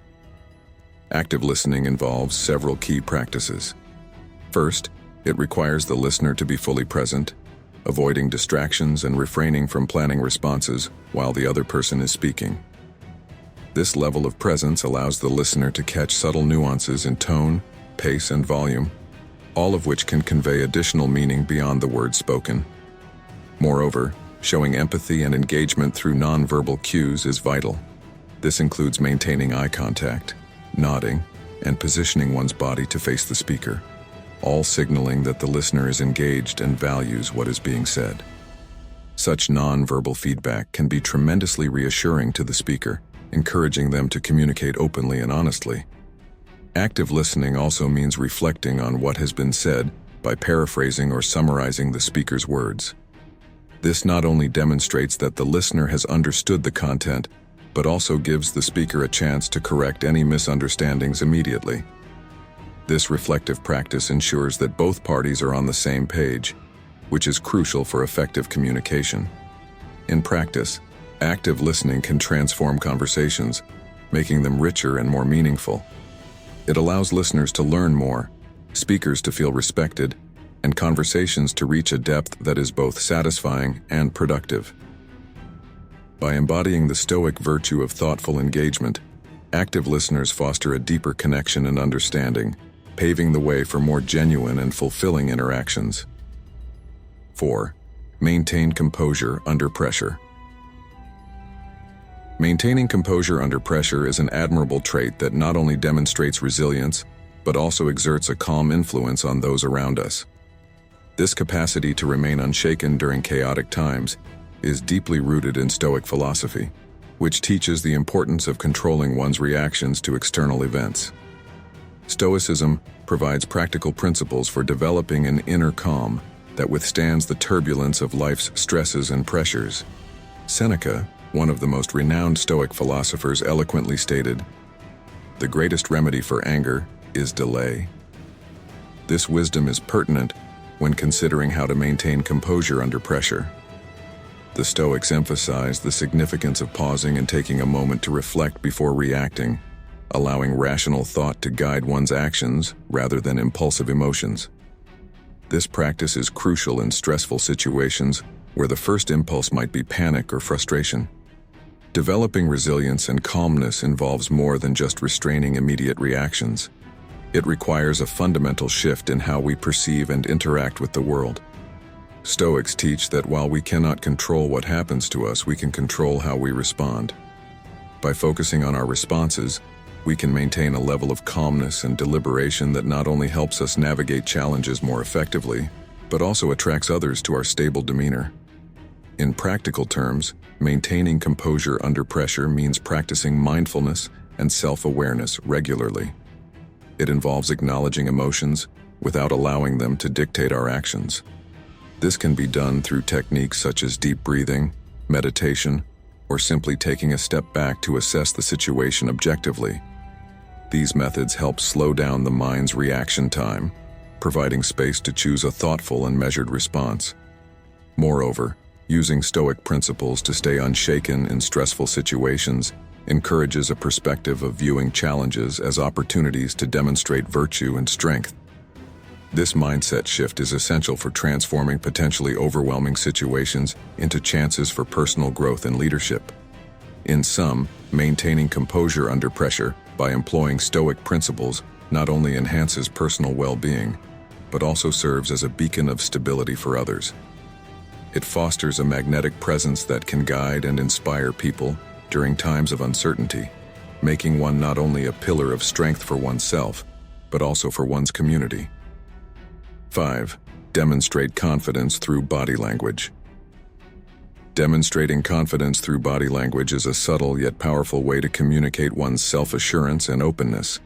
The Stoics, with their focus on self-control and virtue, understood the importance of embodying these qualities not just in thoughts and words, but through physical expression as well. As Marcus Aurelius, a Stoic emperor and philosopher, once advised, "The soul becomes dyed with the color of its thoughts." This notion suggests that our inner state can manifest outwardly, including through our body language. Adopting a posture that reflects confidence is more than merely standing up straight. It's an embodiment of your inner calm and self-respect. When you carry yourself with an upright posture, with your shoulders back and your head held high, it signals to others that you are self-assured and ready to engage with the world. This posture does not only affect how others perceive you, but it also influences your own psychological state, boosting feelings of self-confidence and alertness. Moreover, the use of gestures can effectively convey confidence without aggression. Hand movements can emphasize points during conversation, helping to communicate passion and precision without coming across as overbearing. For example, open gestures, such as showing the palms or keeping arms uncrossed, are welcoming and can convey honesty and receptiveness. In contrast, Stoicism teaches the value of moderation in all things, including our expressions and movements. Overly aggressive or dominating gestures often do more to alienate than to attract or persuade. Effective body language extends beyond the mechanics of movements. It's about aligning your physical actions with your mental state and intentions. Stoicism's principle of harmony between internal virtues and external actions can guide us in maintaining this balance. Being conscious of your body language and adjusting it to be more open and inviting can make a significant difference in social interactions, leading to more positive outcomes and deeper connections. Thus, demonstrating confidence through body language is not merely an exercise in physical posture, but a practice of Stoic reflection. By ensuring that your external demeanor reflects your inner confidence and tranquility, you become a more compelling presence, capable of influencing and leading others not by words alone, but through the silent power of your presence. 6. Express genuine interest in others. Expressing genuine interest in others is a profound social skill that goes beyond mere pleasantries, deeply rooting in the Stoic understanding of empathy and the interconnectedness of human experiences. Stoicism teaches us to view each individual as part of a larger whole, emphasizing the importance of community and mutual understanding. As Epictetus, a Stoic philosopher, once stated, "We have 2 ears and 1 mouth so that we can listen twice as much as we speak." This quote underscores the significance of truly listening to others, not just to respond, but to understand and connect on a meaningful level. Cultivating curiosity about people's lives and stories is more than just an act of social courtesy. It is a demonstration of respect and a genuine desire to understand someone's worldview. When we show real interest in the personal experiences and feelings of others, we validate their worth and dignity, which is a fundamental aspect of Stoic philosophy. This not only enriches our own understanding and broadens our perspectives, but also strengthens our relationships through shared human connections. Making each interaction feel important and valued is crucial in expressing genuine interest. This involves giving undivided attention during conversations, asking insightful questions, and reflecting back what you hear to show that you are actively engaged and truly value what is being shared. Such interactions encourage a reciprocal openness and trust, making others feel comfortable and appreciated in your presence. Furthermore, expressing genuine interest can lead to deeper insights and personal growth. By engaging sincerely with others, we can learn from their experiences and gain new perspectives that challenge our own views and prejudices, which is a core aspect of Stoic self-improvement. This practice not only fosters personal development, but also contributes to a more empathetic and cohesive community. In essence, expressing genuine interest in others reflects a commitment to the Stoic ideals of virtue and community. It is a practice that not only enhances personal relationships, but also nurtures a broader sense of belonging and understanding within society. By approaching each interaction with curiosity and respect, we embody the Stoic pursuit of living a life of meaning and connection. 7. Develop your personal style. Developing a personal style that aligns with your personality and values is an essential aspect of self-expression, reflecting the Stoic belief in authenticity and integrity. Marcus Aurelius, a prominent Stoic philosopher, once remarked, "Let the part of your soul that leads and governs be undisturbed by the movements in the flesh." This powerful sentiment emphasizes the importance of ensuring that our external appearance, including our style and clothes, should be a direct reflection of our inner selves, unswayed by external trends or pressures. Your personal style serves as a visual narrative of who you are. It is not merely about following the latest fashion trends, but rather about choosing clothing and accessories that resonate with your personal ethos.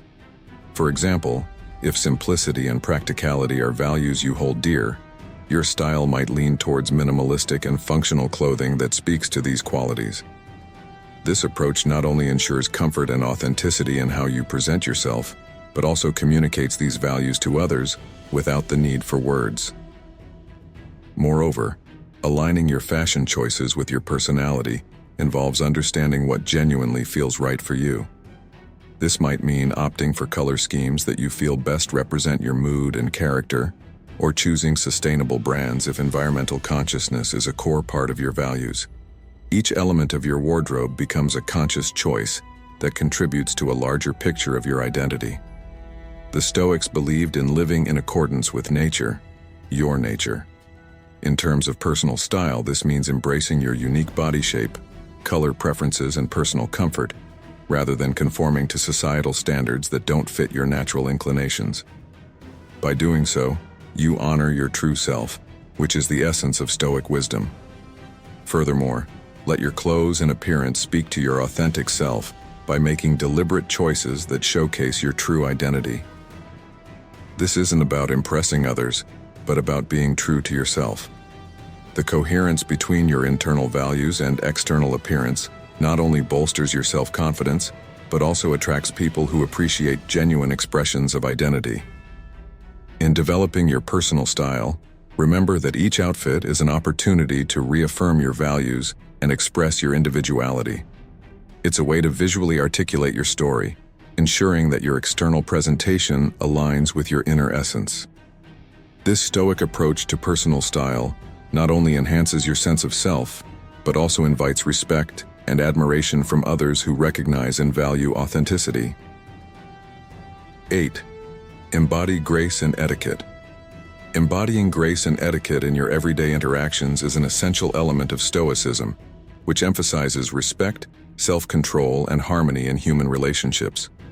Stoic philosophy advocates for living a life of virtue and moral rectitude, with Epictetus reminding us, "It is not events that disturb people. It is their judgments concerning them." This perspective can be extended to how we conduct ourselves socially. Our grace and manners are not merely responses to social situations, but are reflective of our internal judgments and values. Practicing manners that reflect respect and consideration for others is not just about adhering to social norms, but about genuinely valuing the well-being and comfort of those around us. Good manners act as a universal language of respect, signaling that we recognize and appreciate the intrinsic worth of our fellow human beings. Whether it's saying please and thank you, offering a genuine compliment, or simply being attentive when someone else is speaking, these small gestures can significantly enhance the quality of our interactions and build stronger, more respectful relationships. Navigating social situations with poise and dignity also involves maintaining composure and respect for oneself and others, even in challenging circumstances. This requires a level of self-awareness and control that Stoicism trains its adherents to develop. Being mindful of our actions and reactions in social settings ensures that we act intentionally, aligning our behavior with our values and the virtues we strive to embody. Moreover, embodying grace and etiquette involves an understanding of the context and adjusting our behavior to suit different social settings. This adaptability is not about changing one's values, but about expressing them in ways that are appropriate and sensitive to the given environment. For instance, the Stoic practice of temperance can help us judge when to speak or act, ensuring that our contributions are meaningful and considerate of the situation and the feelings of others. In summary, embodying grace and etiquette as guided by Stoic principles enriches not only our own lives, but also those of everyone we interact with. It transforms everyday interactions into opportunities for practicing virtue, and fosters a society where respect and consideration are paramount. As we continue to practice these Stoic ideals, we cultivate a social demeanor that not only commands respect, but also genuinely contributes to the harmony and well-being of our community. 9. Exude. Quiet energy. Exuding quiet energy is a compelling way to draw people towards you without overwhelming them. It combines the serenity of a calm demeanor with the magnetism of subtle vibrancy. This balance reflects the Stoic ideal of inner tranquility, coupled with active engagement in the world. As Marcus Aurelius once stated, "Very little is needed to make a happy life. It is all within yourself, in your way of thinking." This mindset is crucial in developing a presence that is both reassuring and captivating. Quiet energy is not about being the loudest or most outwardly dynamic person in the room. Rather, it's about embodying a kind of energy that is felt rather than overtly displayed. It involves maintaining a level of composure and calm that serves as a steady foundation, while also engaging actively and positively with those around you. This energy is infectious and can transform the atmosphere of any space, making others feel more at ease and drawn to your presence. Harnessing this quiet energy requires a deep connection with one's inner self, aligning thoughts and emotions with actions. This alignment allows you to project a sense of assurance and enthusiasm that is both genuine and understated. By cultivating a positive outlook and focusing on the good in every situation, you naturally start to radiate an energy that is attractive and inviting. Being the calm yet energetic presence in any room also involves practicing mindfulness and being fully present in the moment. Stoicism teaches us the value of living in the present and appreciating each moment as it comes. By being fully engaged in the here and now, you can better tune into the needs and emotions of those around you, responding with empathy and interest that resonate deeply. Furthermore, exuding quiet energy means being a source of stability and inspiration. Just as a calm sea can still be powerful, a calm demeanor does not preclude strength or passion. It's about demonstrating your passion through consistent actions and a steady demeanor rather than through forceful expressions. Ultimately, the practice of exuding quiet energy is about finding and maintaining your inner peace and letting that serenity influence the world around you. It's a powerful way to connect with others and leave a lasting impact, fulfilling the Stoic goal of living a life of virtue by contributing positively to the lives of those you encounter. 10. Practice mindfulness and presence. Practicing mindfulness and presence is an essential aspect of Stoic philosophy, emphasizing the importance of living fully in the present moment. Stoics believe that by focusing our attention on the here and now, we can alleviate the burdens of past regrets and future anxieties, allowing us to experience life more fully. Epictetus, a Stoic philosopher, captures this sentiment well.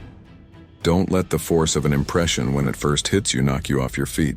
Just say to it, "Hold on a moment, let me see who you are and what you represent. Let me put you to the test."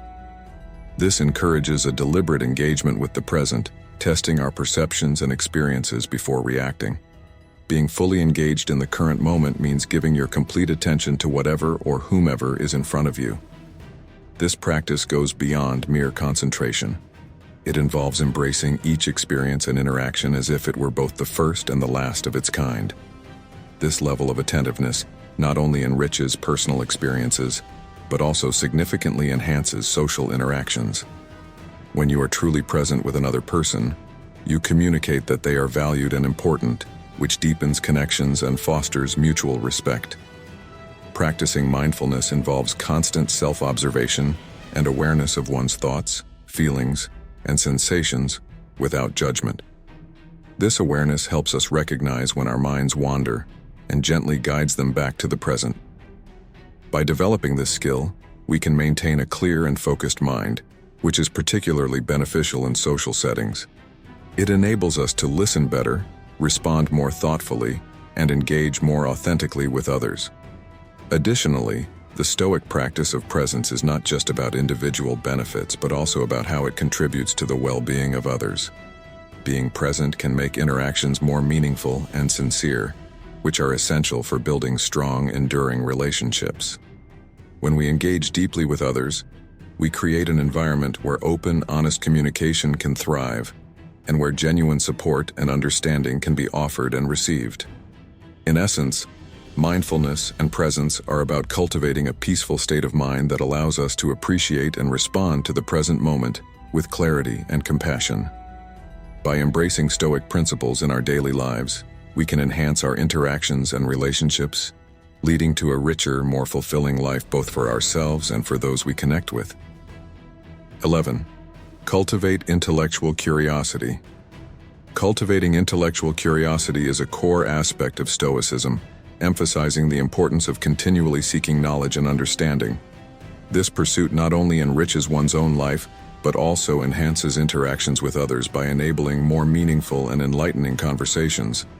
Seneca, a renowned Stoic philosopher, articulated this when he said, "As long as you live, keep learning how to live." This statement underscores the perpetual journey of learning, and the importance of being well-read and informed is integral to a well-lived life. Intellectual curiosity involves more than just acquiring facts. It's about developing a deeper understanding of the world and the people in it.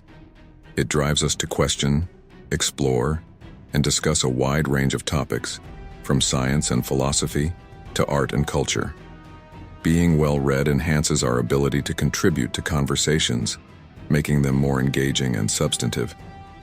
This not only makes social interactions more enjoyable, but also more rewarding, as each discussion becomes an opportunity for mutual learning and growth. Moreover, encouraging stimulating discussions is a way to share this curiosity with others, creating a dynamic environment that is both captivating and educational. When conversations go beyond superficial topics and delve into deeper subjects, they become more than just exchanges of pleasantries. They transform into meaningful engagements that can challenge perspectives and foster new ideas. This is particularly valuable in today's diverse society, where understanding different viewpoints can significantly impact how we relate to the world and each other. Stoicism teaches us to embrace every opportunity for personal growth and to see every interaction as a chance to learn something new. By approaching conversations with an open mind and a keen interest in learning, we not only broaden our own horizons, but also contribute positively to the intellectual growth of those around us. This approach not only aligns with the Stoic ideal of continuous personal development, but also enhances our ability to connect with others on a more profound level. In practice, cultivating intellectual curiosity means actively seeking out books, articles, and other educational materials on a variety of subjects, attending lectures or discussions, and engaging in debates that challenge and stimulate the mind. It also involves asking thoughtful questions and listening actively, which not only demonstrates respect for the speaker's knowledge but also deepens your own understanding and appreciation of complex topics. Thus, by nurturing intellectual curiosity, we not only fulfill a Stoic commitment to lifelong learning, but also enhance our social interactions, making every conversation a bridge to greater knowledge and deeper connections. 12.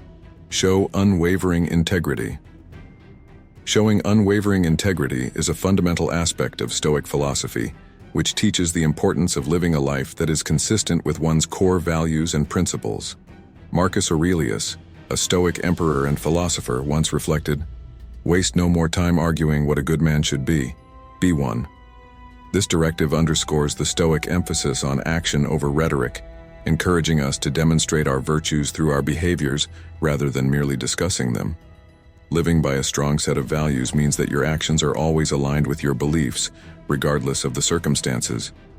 This consistency is what builds a character of integrity. It is about doing the right thing even when it is difficult, and even when no one is watching. Such integrity commands respect and trust from others, as they come to recognize your steadfastness and reliability. The practice of unwavering integrity involves a deep self-awareness and an ongoing commitment to self-reflection. It requires regularly assessing whether your actions reflect your values and adjusting your behavior as needed to maintain alignment with these ideals. This kind of integrity attracts trust because people feel secure in knowing what to expect from you. They understand that your actions are predictable in their adherence to your ethical standards. Moreover, the consistency in your principles not only fosters trust but also commands respect. When others see that you are not swayed by trends, peer pressure, or personal gain, they are more likely to hold you in high regard. This respect is not born out of fear or authority, but out of admiration for your moral fortitude and your ability to stay true to your principles, even in the face of challenges. In addition to guiding personal behavior, unwavering integrity also influences those around you.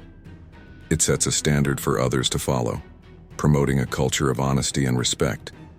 Just as Stoicism advocates for living as an example for others, showing integrity can inspire and elevate the moral behavior of your community, creating a ripple effect of virtue and principled action. Showing unwavering integrity, therefore, is not just about personal benefit, but about contributing positively to the society in which you live. It embodies the Stoic ideal of living virtuously and fosters an environment where trust and respect are the foundations of interpersonal relationships. Through consistent, value-driven actions, one can lead a life that not only adheres to Stoic principles but also enriches the lives of others. As we conclude our exploration of the Stoic principles that enhance our ability to silently attract and positively influence those around us, it is clear that Stoicism offers more than just philosophical musings. It provides practical strategies for leading a fulfilling and impactful life. By adopting practices such as embracing minimalism in communication, demonstrating unwavering integrity, and cultivating intellectual curiosity, we can develop a presence that speaks volumes without saying a word. These principles help us to not only improve ourselves, but also to foster deeper connections with others. Now, I encourage you to put these teachings into action. Start by choosing one Stoic principle we discussed today that resonated most with you. Focus on incorporating this into your daily life, whether it's through practicing mindfulness to enhance your presence or expressing genuine interest in others to deepen your relationships. As you embark on this journey, observe the changes not only in how others respond to you, but also in how you perceive and interact with the world. If you've found value in these insights, remember to engage with this content by liking, sharing, and subscribing to our channel. Your engagement helps us to grow and continue providing valuable lessons on Stoicism and personal growth. Share your experiences and insights with us in the comments below. Let us know which principle you're planning to adopt and any questions you might have as you apply these ancient wisdoms to modern life. Together, let's foster a community of learning, growth, and profound interaction. Thank you for joining us on this journey towards a more stoic and silently attractive way of living. Let your actions reflect your inner virtues, and let the silence between your words resonate deeply with all who cross your path.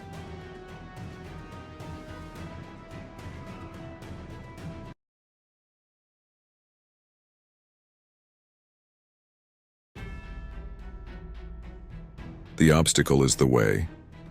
With this declaration, the ancient Stoic philosopher Marcus Aurelius encapsulates a core principle of Stoicism that resonates deeply even in our modern world. This seemingly simple statement holds a powerful lesson. It's not the obstacles themselves that impede us, but rather our reaction to them. Imagine harnessing such wisdom to navigate the complexities of today's fast-paced life, whether it's in managing workplace stress, overcoming personal setbacks, or dealing with difficult people. In this article, we dive into the rich tapestry of Stoic philosophy to unearth timeless strategies that can transform our everyday challenges into opportunities for personal growth and resilience. Stoicism, a school of Hellenistic philosophy, offers more than just historical anecdotes. It provides practical tools that can be applied right now, in this moment, to foster inner peace and strength. Our journey will explore how these ancient techniques equip us to maintain serenity in the face of adversity, build resilience against emotional turmoil, and ultimately lead lives marked by profound personal freedom. The wisdom of Stoicism isn't just about enduring hardship, it's about thriving amidst chaos by changing our perspective on life's inevitable challenges. Let's embark on this path together, discovering how the age-old wisdom of Stoics can help us lead more deliberate, fulfilling lives in a world that often seems uncontrollable. Stoicism is a robust school of Hellenistic philosophy that primarily thrives on the foundational teachings of Zeno of Citium around 300 BC in Athens. It blossomed into one of the most influential philosophies of the ancient world, shaping the lives and governance of those in its wake.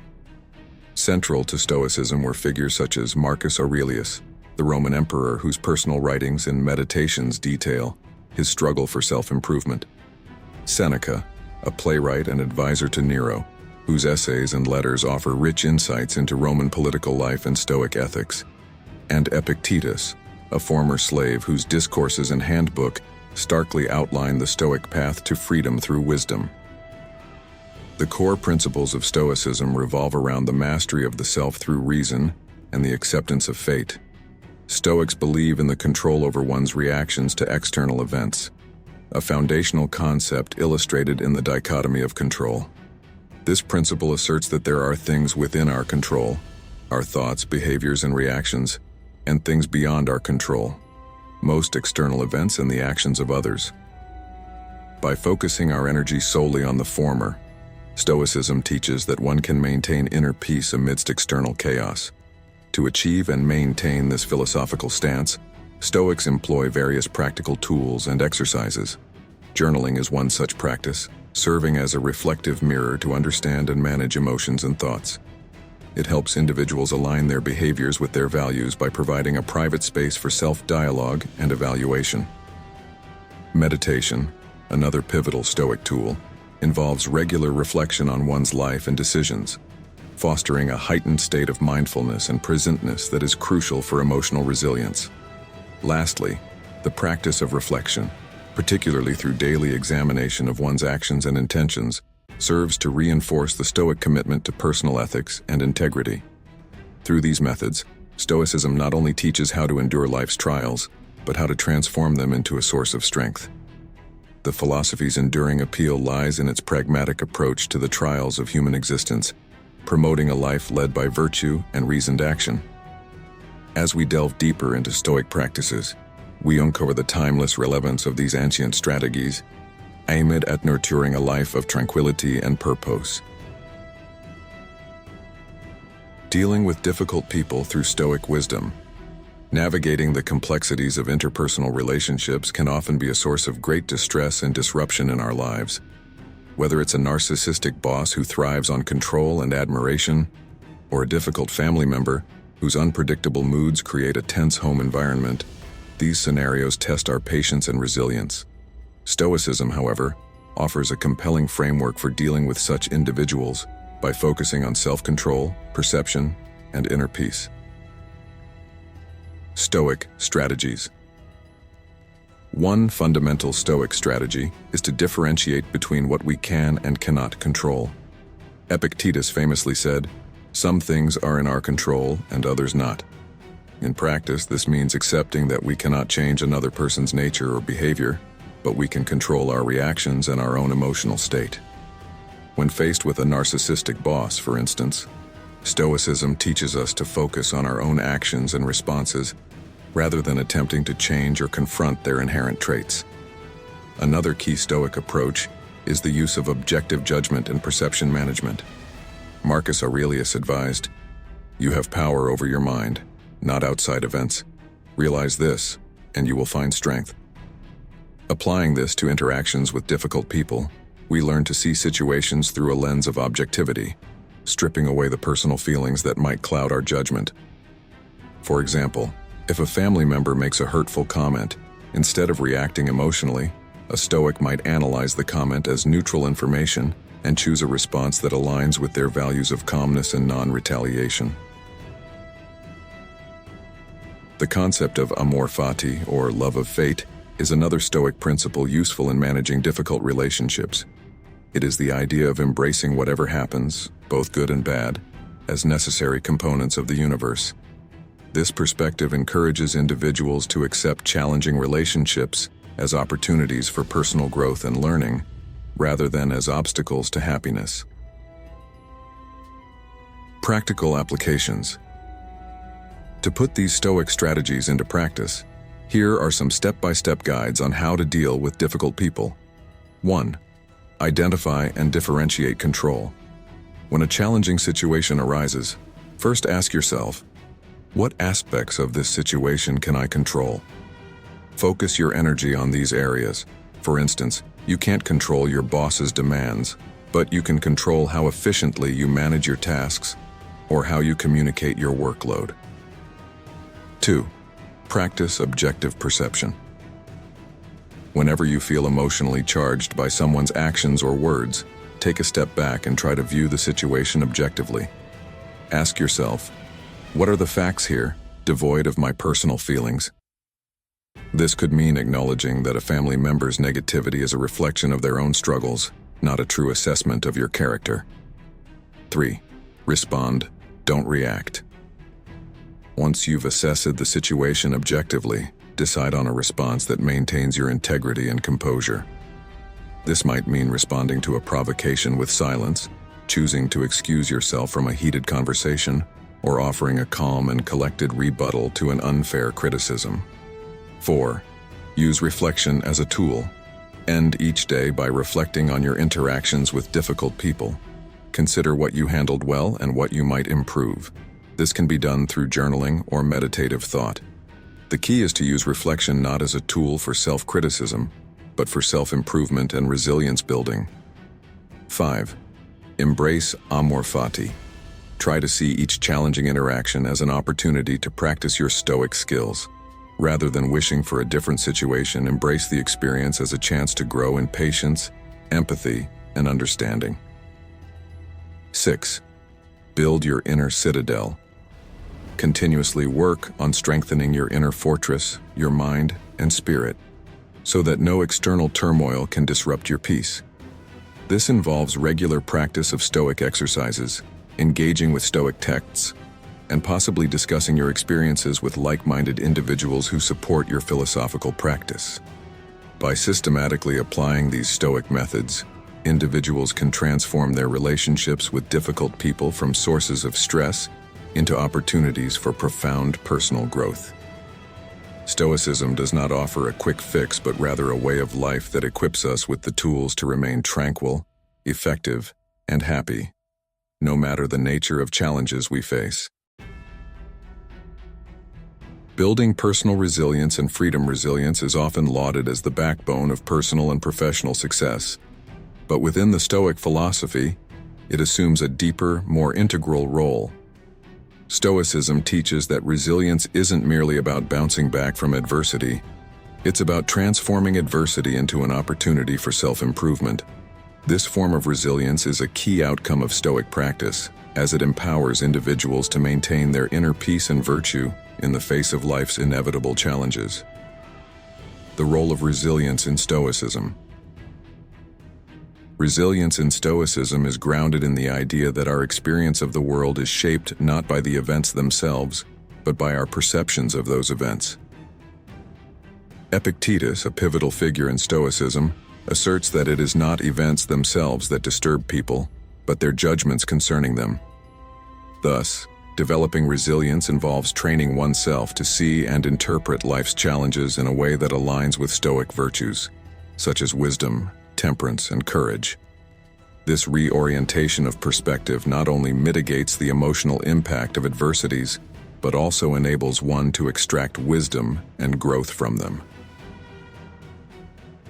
Enhancing personal freedom. Stoicism also contributes significantly to personal freedom, particularly freedom from the negative influences of external circumstances and individuals. By practicing Stoicism, one learns to diminish the control that external forces have over one's emotions and reactions. This is exemplified in the Stoic practice of the dichotomy of control, which teaches that we should focus our efforts only on things within our control, primarily our own thoughts and actions, and maintain indifference towards everything else. Such a practice frees individuals from the turmoil that often accompanies attempts to control the uncontrollable, thereby enhancing mental health and emotional stability. Personal stories or hypotheticals.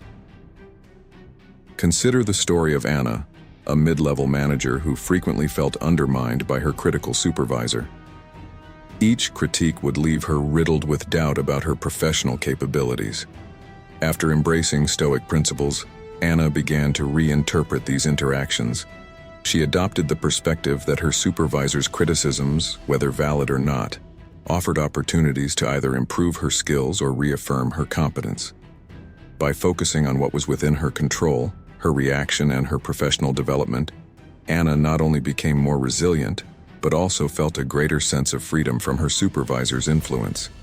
Similarly, take the case of Tom, who struggled with feelings of inadequacy due to constant comparisons with his more affluent peers.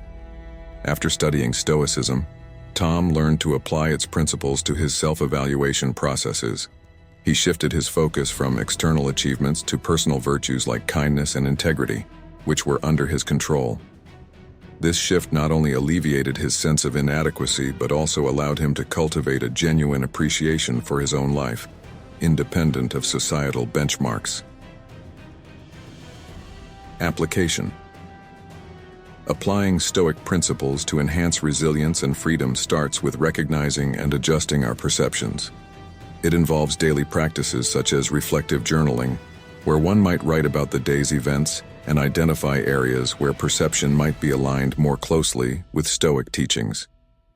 Meditation can also be a useful tool, providing a space to practice detachment from external judgments and to cultivate a focused, tranquil mind. By building resilience through Stoicism, individuals not only withstand life's adversities, but thrive in spite of them. They achieve a form of liberation that transcends external circumstances, rooted in a steadfast commitment to maintaining their inner peace and virtue. This approach doesn't just mitigate the effects of negative people and situations. It transforms the very way we engage with the world, leading to a life characterized by profound personal freedom and serenity.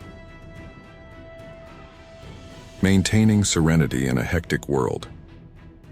In the tumult of everyday life, where personal obligations collide with professional demands and the world itself seems in constant flux, maintaining a state of inner calm can appear daunting.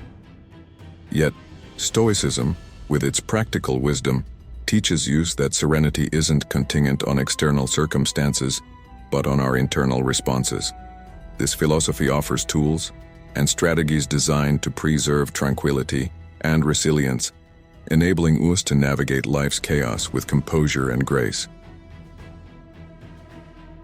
Stoic peace in everyday life. The Stoic practice of maintaining peace in everyday life centers around the principle of accepting what we cannot change while working diligently on what we can influence. Marcus Aurelius, a Stoic emperor and philosopher, counseled that the tranquility that comes when you stop caring what they say, or think, or do, only what you do. This focus on personal action and reaction forms the cornerstone of Stoic serenity. For example, when faced with a stressful situation at work, instead of succumbing to frustration over uncontrollable outcomes, a Stoic would focus on their response to the stress, striving to maintain calm and rationality. Tools for maintaining serenity. Several Stoic exercises are particularly effective in cultivating this inner citadel of peace. 1. Premeditatio malorum. This exercise involves contemplating potential negative outcomes and mentally preparing for them. By visualizing these scenarios, one can diminish their emotional impact and develop strategies to handle them if they arise. This not only prepares us for life's adversities but also helps in minimizing anxiety about the unknown. 2. Daily reflection. End each day with a reflective practice where you assess your actions and reactions. Ask yourself questions like, did I act according to my values? How could I have responded better? And, what can I learn from today's challenges? This habit fosters self-awareness and growth, essential components of Stoic tranquility. 3. Voluntary discomfort.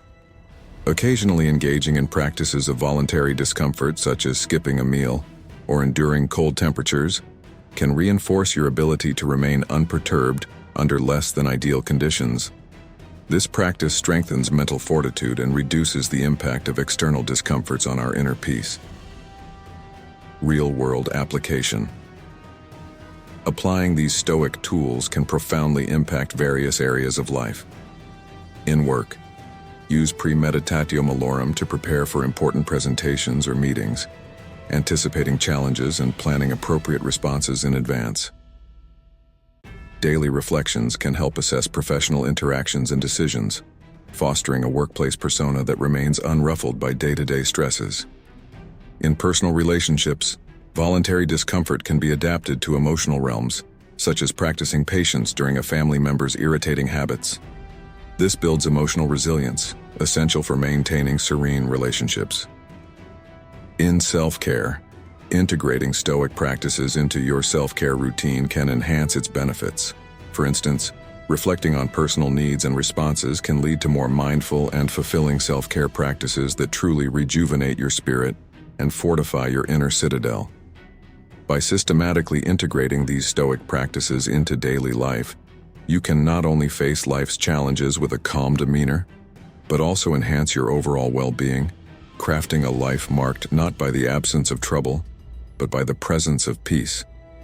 In doing so, you uphold the Stoic ideal, not to be unfeeling or emotionless, but to cultivate an enduring serenity that thrives amidst the world's inherent chaos.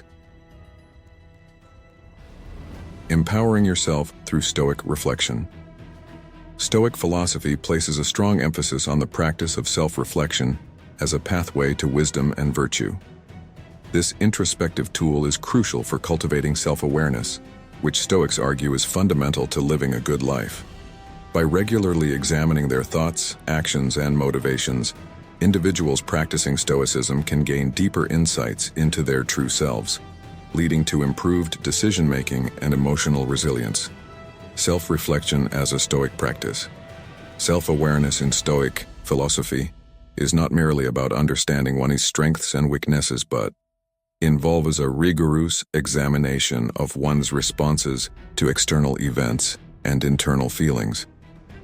The Stoics believed that true self-mastery could only be achieved by understanding the origins of one's reactions and aligning them with rational thought and virtuous action. Marcus Aurelius, in his Meditations, constantly questioned his impulses, striving to align his actions with his principles. This practice of self-reflection enables individuals to detach from unhelpful habits and emotional responses, fostering a more deliberate and meaningful engagement with the world. Practical exercises for reflection. Several Stoic exercises can enhance self-reflection. 1. Evening reflection. At the end of each day, take a few minutes to reflect on your actions. Ask yourself what you did well and where you could improve. Consider how closely your actions aligned with your values and how your reactions to events served your personal growth. 2. Journaling. Maintain a Stoic journal to record thoughts, feelings, and significant events. This practice not only serves as a repository of personal insights, but also as a tool to observe patterns in behavior and thinking over time, allowing for corrective actions if necessary. 3. The view from above.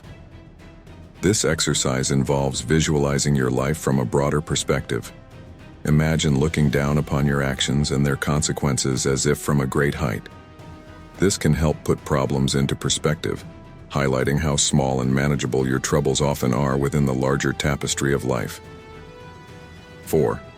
Contemplation of the ideal sage. Envision an ideal version of yourself who embodies all the virtues you aspire to. Reflect on how this ideal sage would have handled your daily interactions and challenges. This not only provides a model to strive toward, but also helps in identifying gaps between your current practices and your Stoic ideals. Long-term benefits. Engaging in continuous Stoic practice through self-reflection brings numerous long-term benefits. Emotional stability.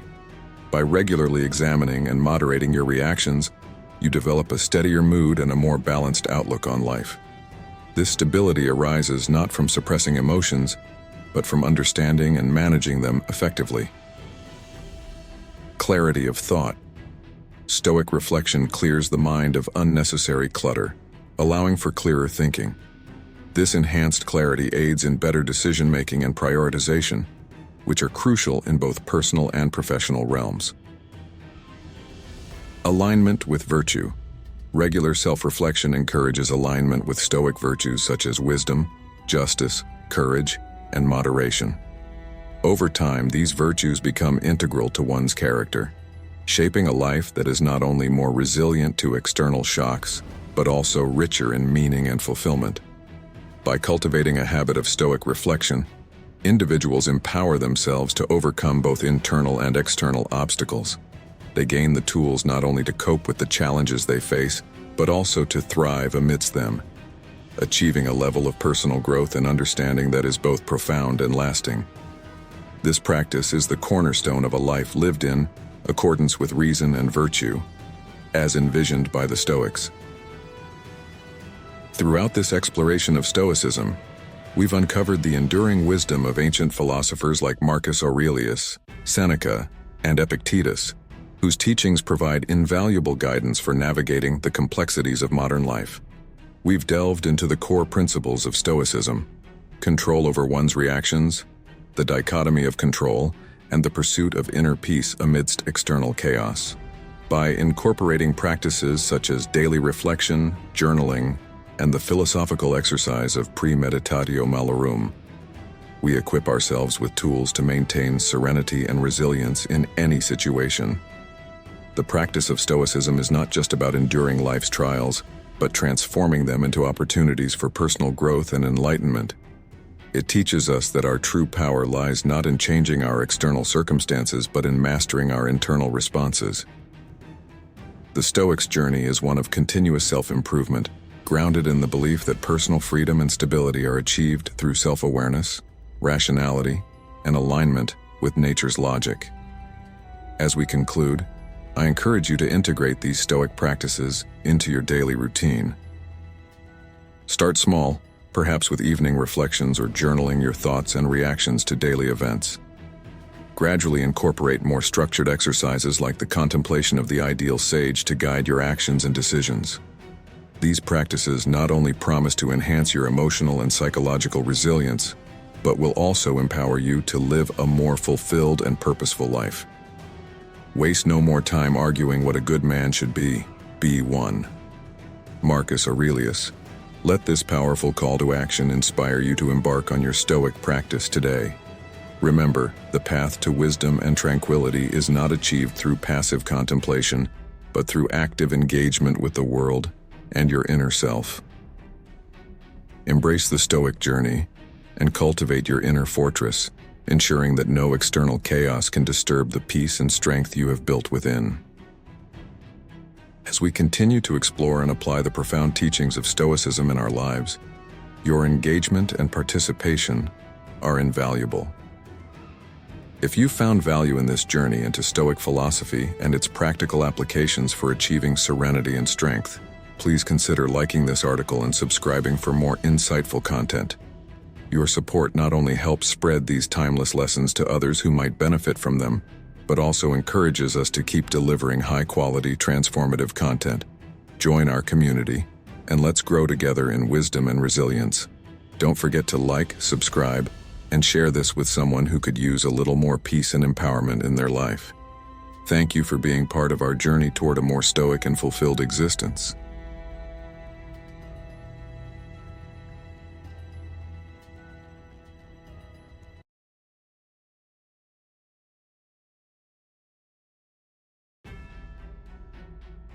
It's a harsh reality, but some people in our lives take pleasure in causing harm and chaos. Think about it.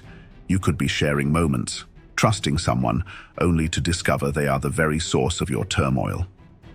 Today, we dive deep into a topic that's as fascinating as it is frightening, recognizing the signs you're dealing with an evil person. Whether it's a colleague, a friend, or even a family member, these individuals can be masters of deception, hiding their true nature behind charm and charisma. Today, we're not just exploring this dark side of human behavior out of curiosity. Understanding these signs can be life-changing. The Stoics believed in the power of perception and the importance of living a life guided by reason and virtue. By identifying and understanding these toxic traits, we can protect our peace of mind and cultivate healthier relationships, staying true to the Stoic principles of wisdom and self-control. Stay with us as we uncover 5 telltale signs of an evil person.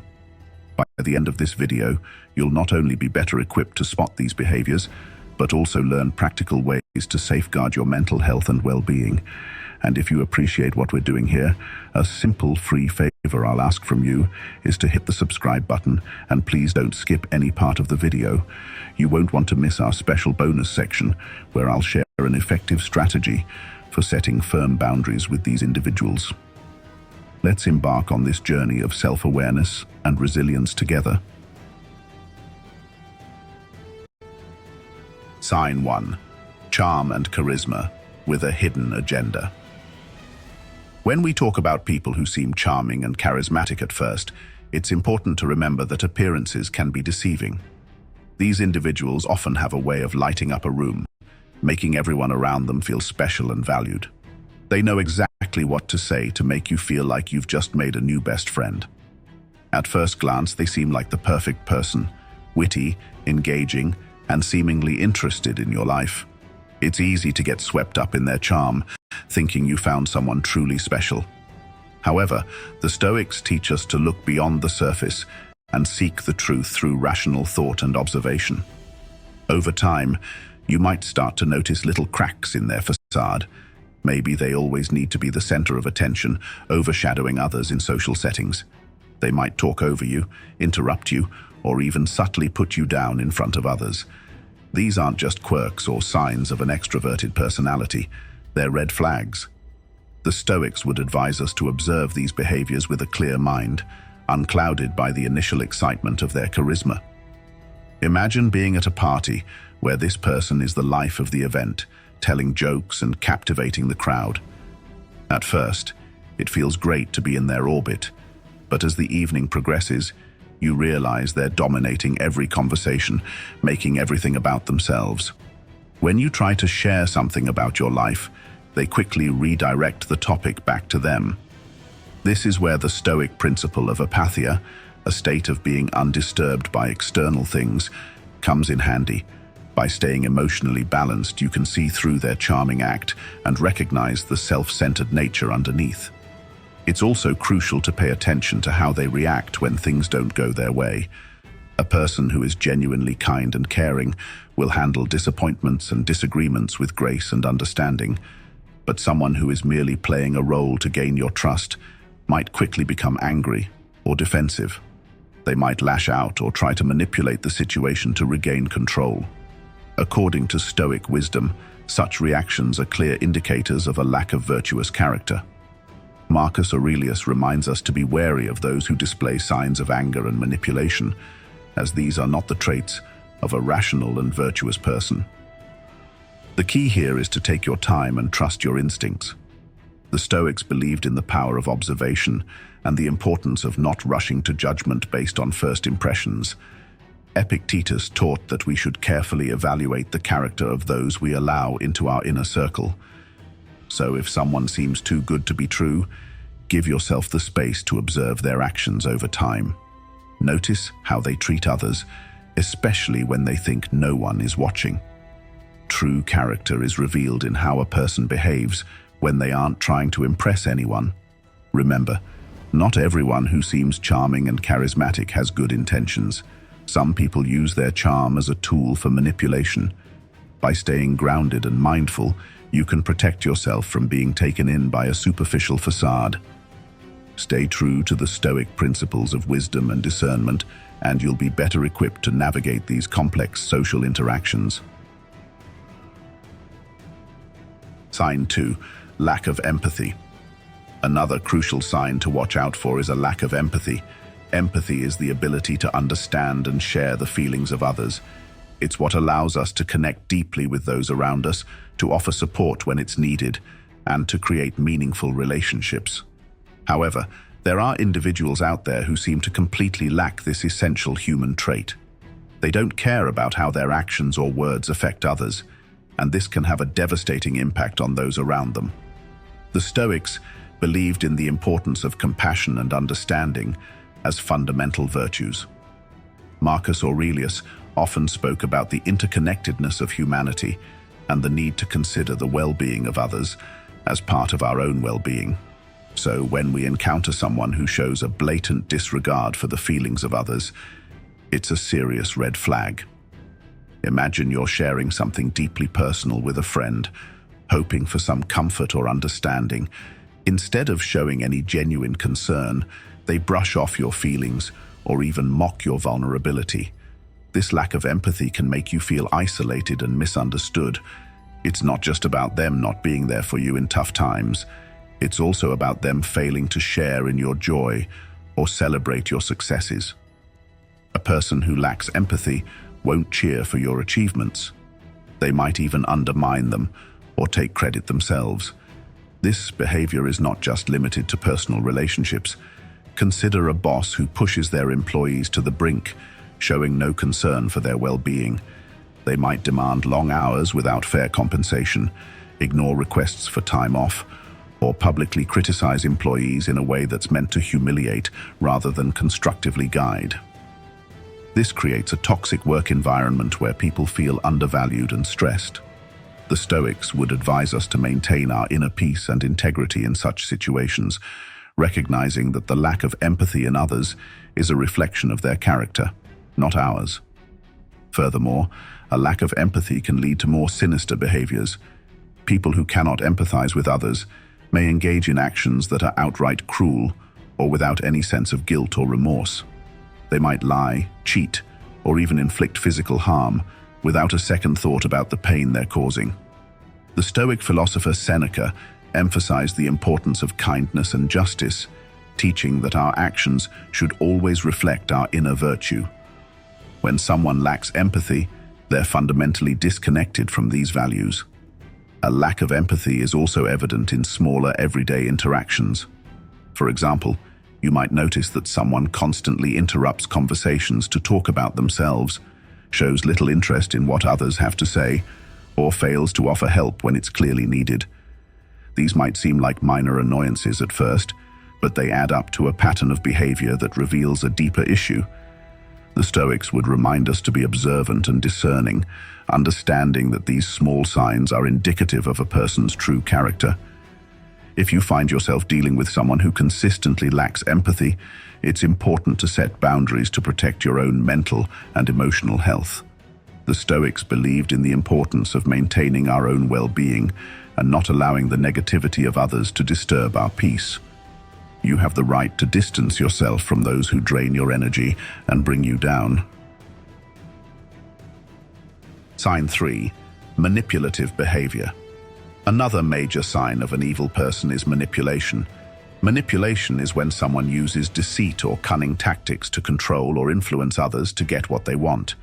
It's a subtle, often insidious behavior that can be incredibly damaging to those on the receiving end. Manipulators are skilled at twisting situations, making you question your reality and bending your will to suit their needs. This can leave you feeling confused, powerless, and unsure of your own judgments. Let's think about manipulation from a Stoic perspective. The Stoics valued clarity of thought and the ability to see things as they truly are. They taught that our perceptions should be grounded in reality and that we should remain steadfast in our principles no matter the external pressures. When someone manipulates you, they are attempting to cloud your perception and distort reality, making it difficult for you to stay true to these Stoic ideals. A common form of manipulation is gaslighting, where the manipulator tries to make you doubt your own memory, perception, or sanity. They might deny that certain events happened or twist your words and actions to make you feel at fault. For example, let's say you confront a friend about something hurtful they said. Instead of acknowledging it, they might turn the tables, accusing you of being overly sensitive or misremembering the situation. This can erode your confidence and make you reliant on the manipulator's version of reality. Manipulators are also adept at playing the victim. They might guilt-trip you into doing things you don't want to do by making you feel responsible for their happiness or well-being. You might have a friend who constantly complains about their problems, expecting you to drop everything to help them, yet they are never there for you in return. They might say things like, "If you were really my friend, you'd do this for me," making you feel obligated to comply. The Stoics, especially Epictetus, emphasized the importance of understanding what is within our control and what is not.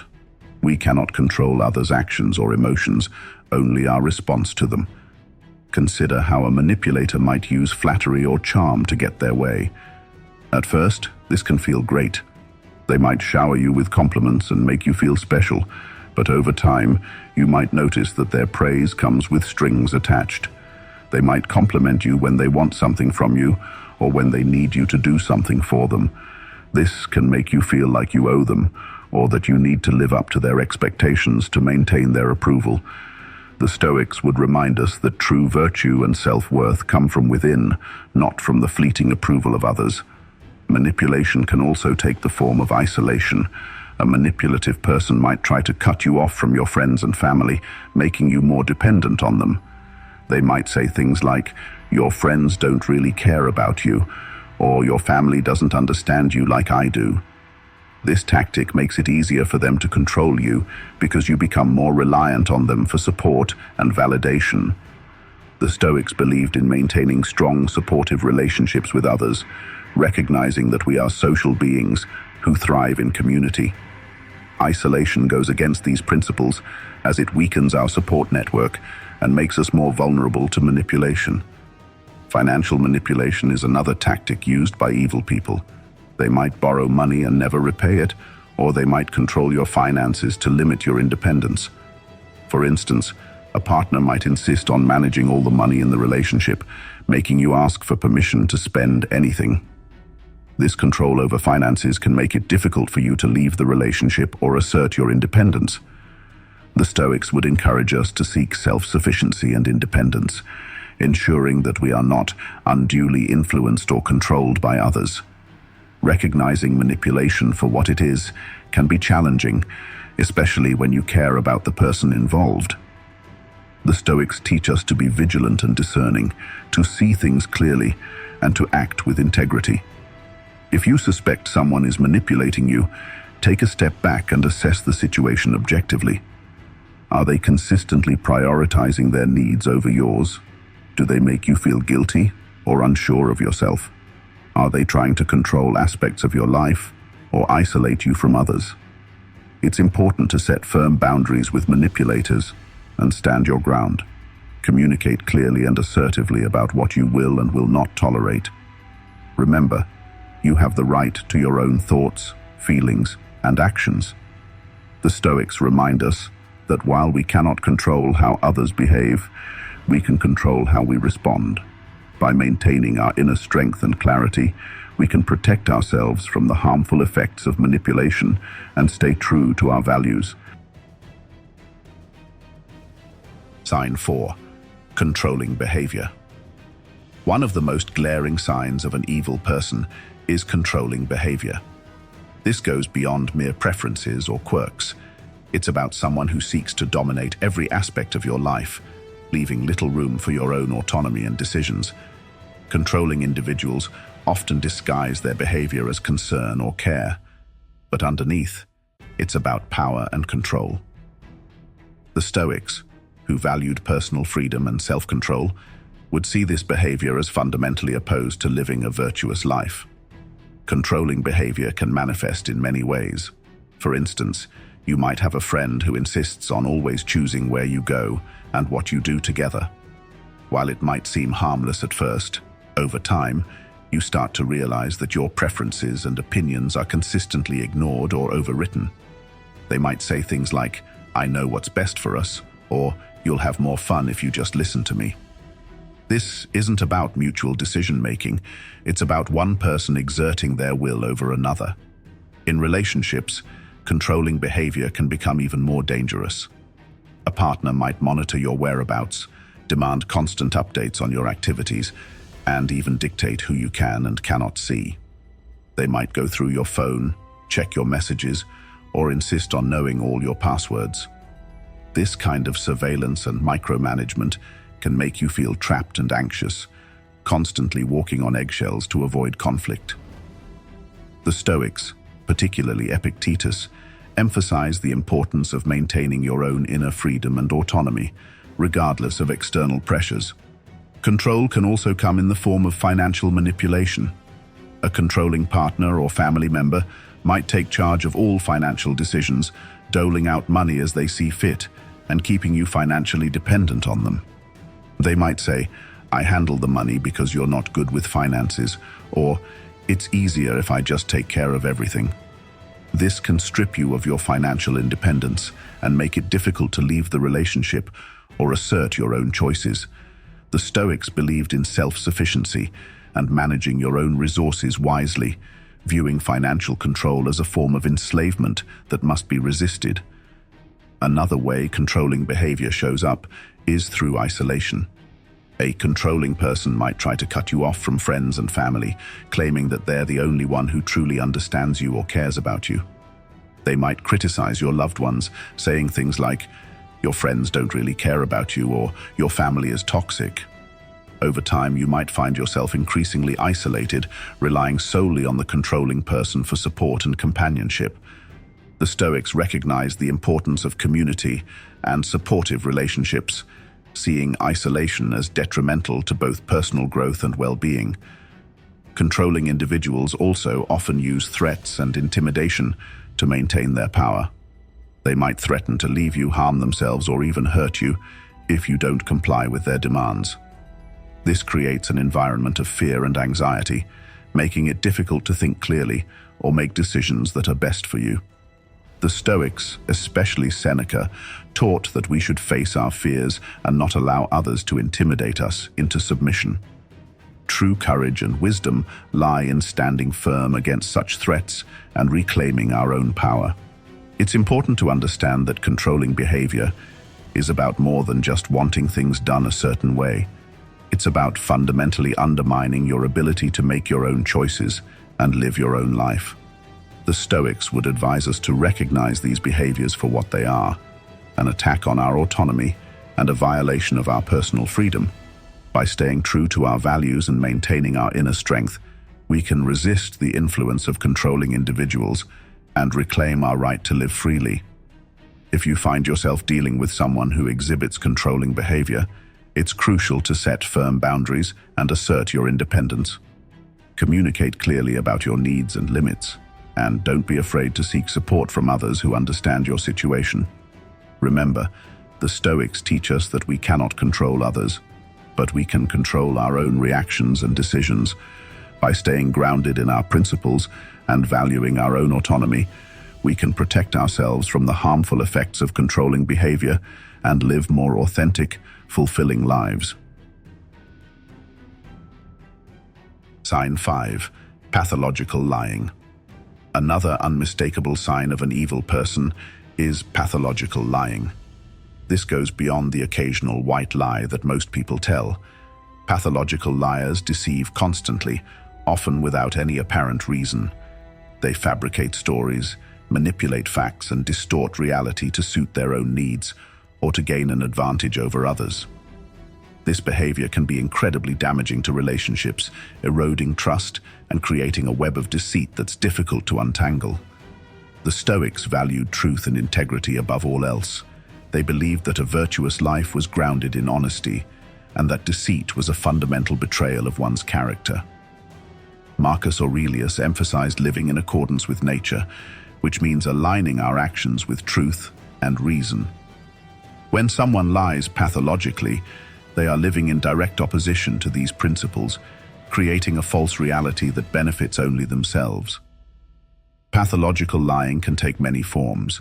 It might start with small, seemingly harmless lies, like embellishing a story to make themselves look better or more interesting. Over time, these lies can escalate, covering up mistakes or wrongdoings and manipulating others to achieve their goals. A pathological liar might claim to have accomplished things they haven't, falsely take credit for others' work, or make up stories about their past to gain sympathy or admiration. This constant dishonesty creates a distorted view of reality, where you can never be sure what's true and what's fabricated. Consider how a pathological liar might operate in a workplace. They might lie about their qualifications, exaggerate their contributions to projects, or spread false rumors about colleagues to sabotage them.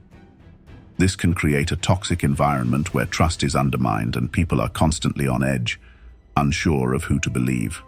The Stoics would advise us to remain steadfast in our own integrity, not allowing ourselves to be swayed by the deceitful actions of others.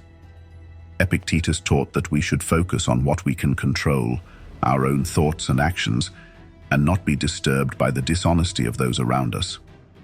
In personal relationships, pathological lying can be even more destructive. Imagine being in a relationship with someone who constantly lies about their whereabouts, their past, or their feelings.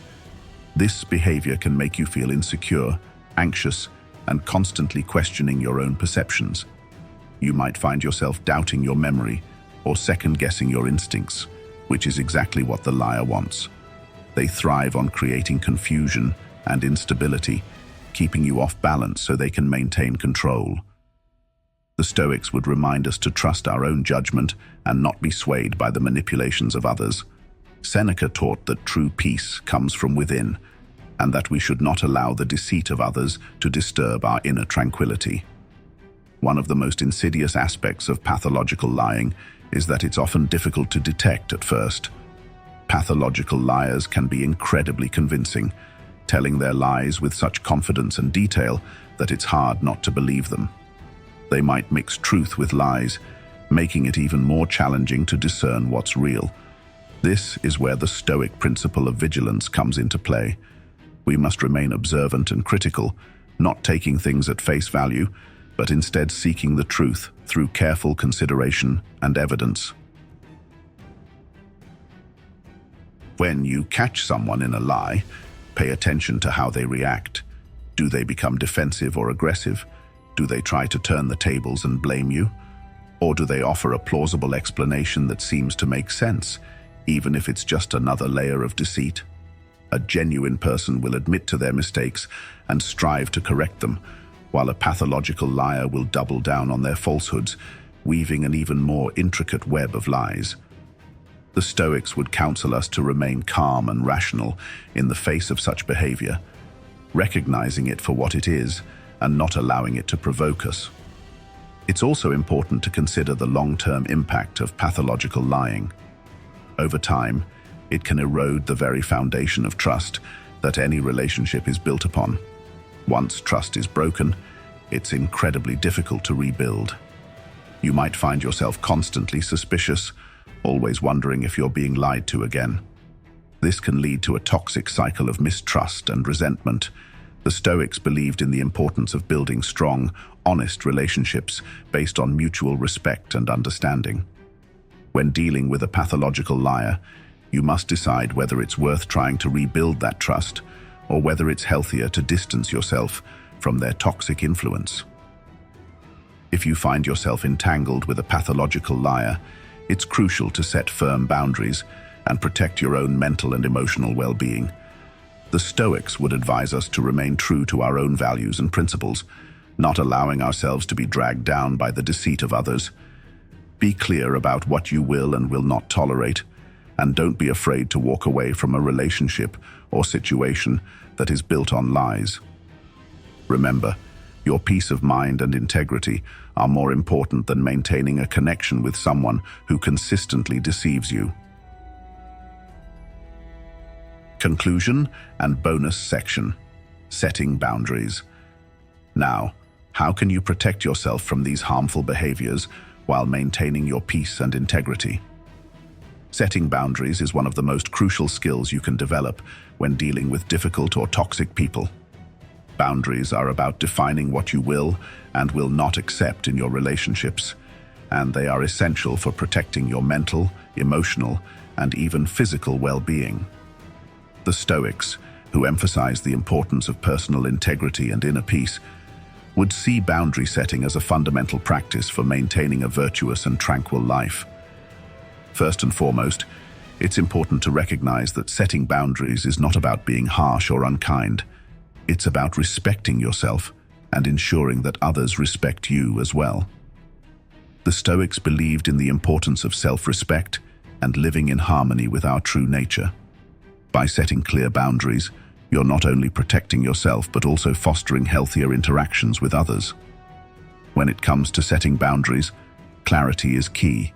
You need to be specific about what behaviors you will not tolerate and communicate this clearly and assertively.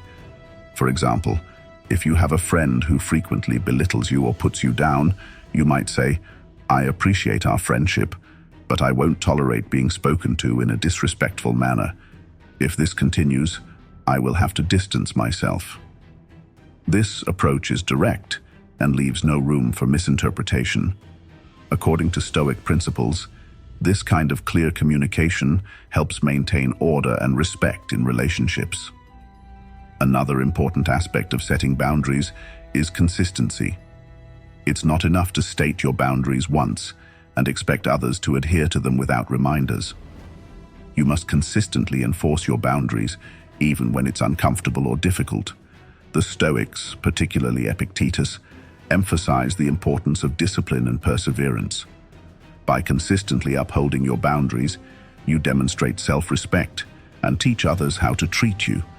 If someone repeatedly crosses your boundaries, it's a clear sign that they do not respect you or your limits, and it may be necessary to reassess the relationship.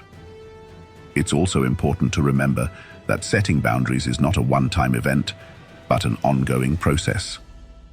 As relationships evolve, your boundaries may need to be adjusted.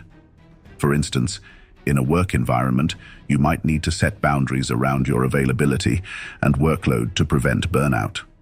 You could say to a colleague or supervisor, "I am happy to help with this project, but I cannot take on additional tasks beyond my current responsibilities." The Stoics would advise us to balance our duties and not overextend ourselves to the detriment of our well-being. One of the most challenging aspects of setting boundaries is dealing with the pushback or resistance you might encounter. People who are used to getting their way, especially those with controlling or manipulative tendencies, may not take kindly to your newfound assertiveness. They might react with anger, guilt-tripping, or even attempts to undermine your confidence.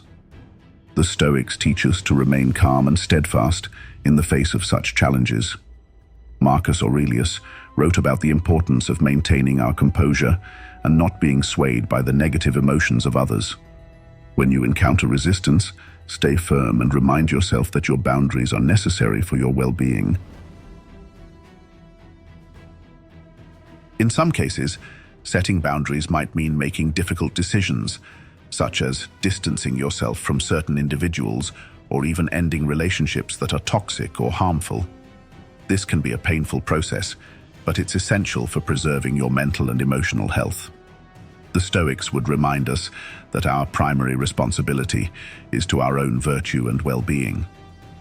Seneca often spoke about the importance of choosing our associations wisely, recognizing that the company we keep can significantly impact our character and happiness.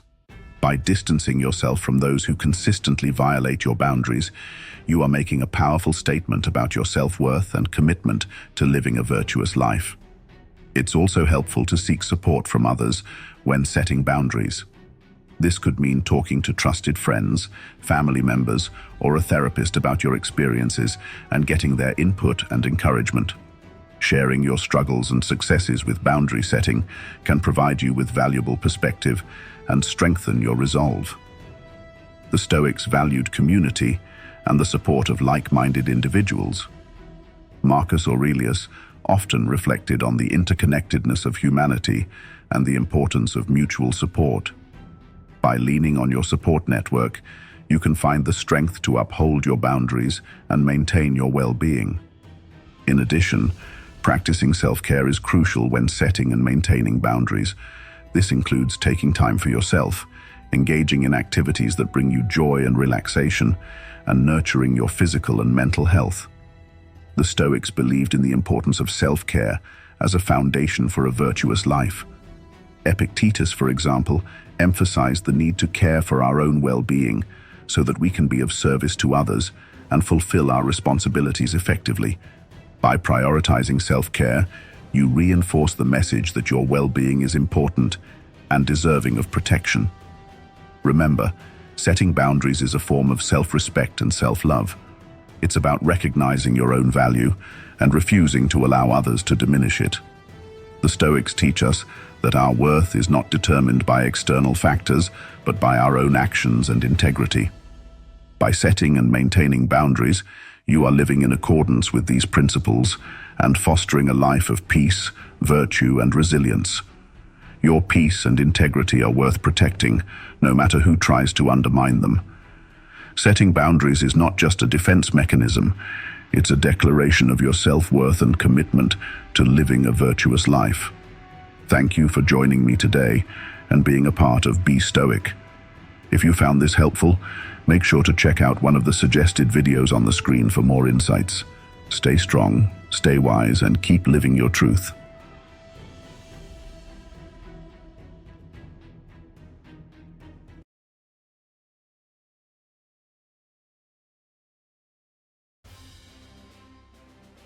In the heart of a bustling city, there lived a man who every day walked the same busy streets, filled with the noise of life and ambition. Yet in his heart, there was a calm that seemed out of place amidst the chaos. This man was a modern Stoic, practicing principles dating back over 2,000 years, designed not just to cope with the world, but to thrive in it. Stoicism teaches us that while we can't control the events around us, we can control our reactions to them. Today, we're diving into how these ancient ideas are more than just philosophical relics. They are tools for living a fulfilled and balanced life.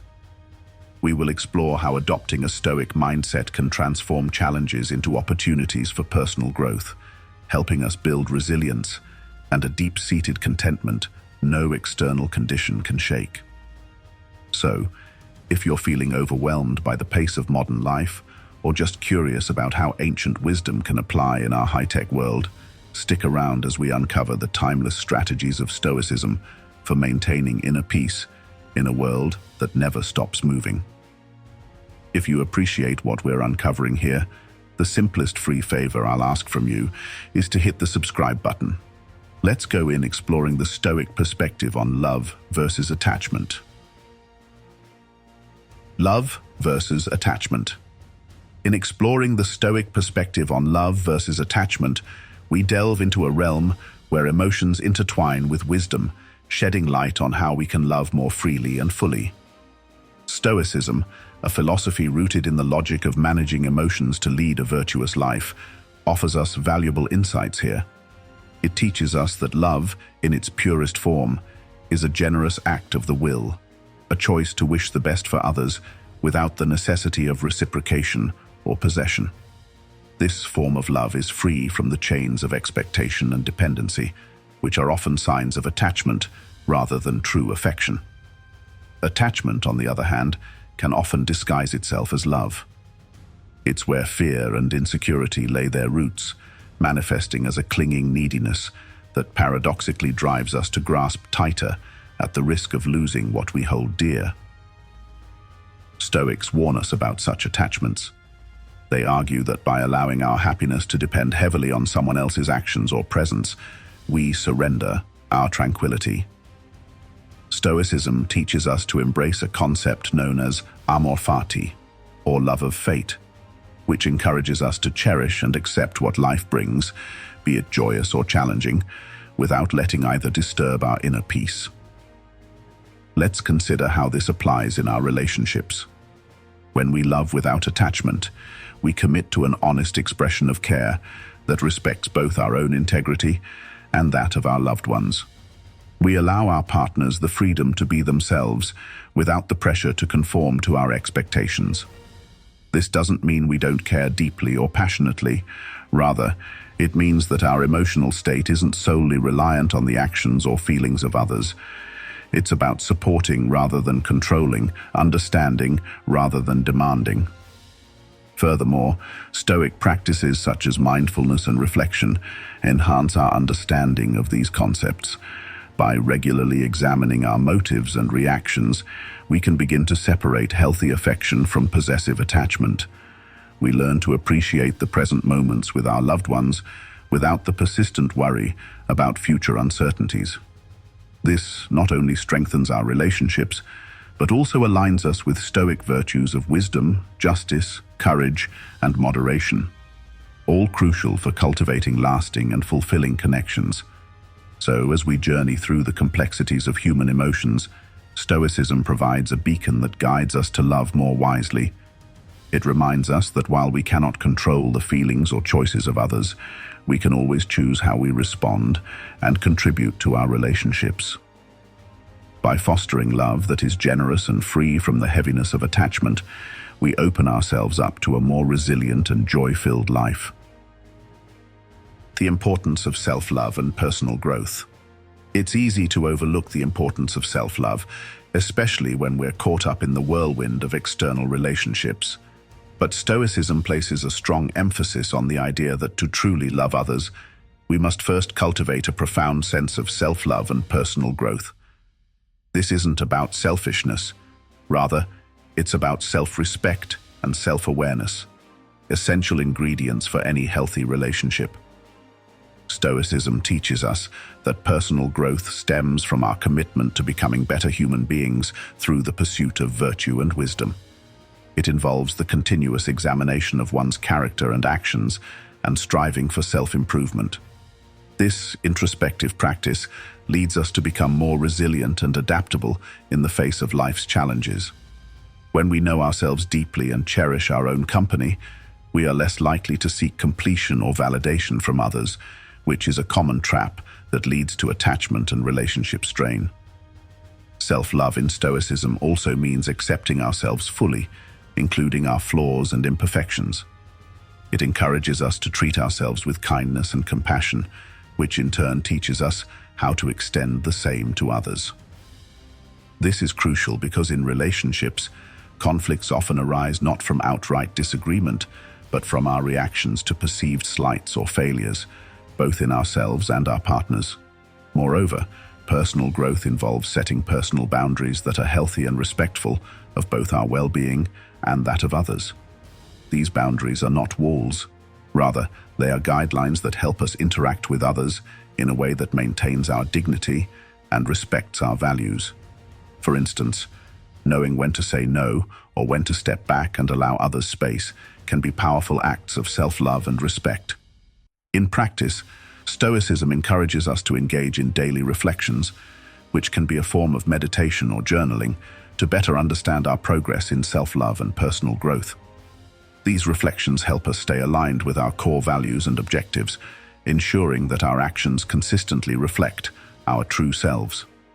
Ultimately, embracing self-love and personal growth leads to richer, more meaningful relationships. It enables us to offer love that is not conditional or burdened with expectations, but is instead generous and pure.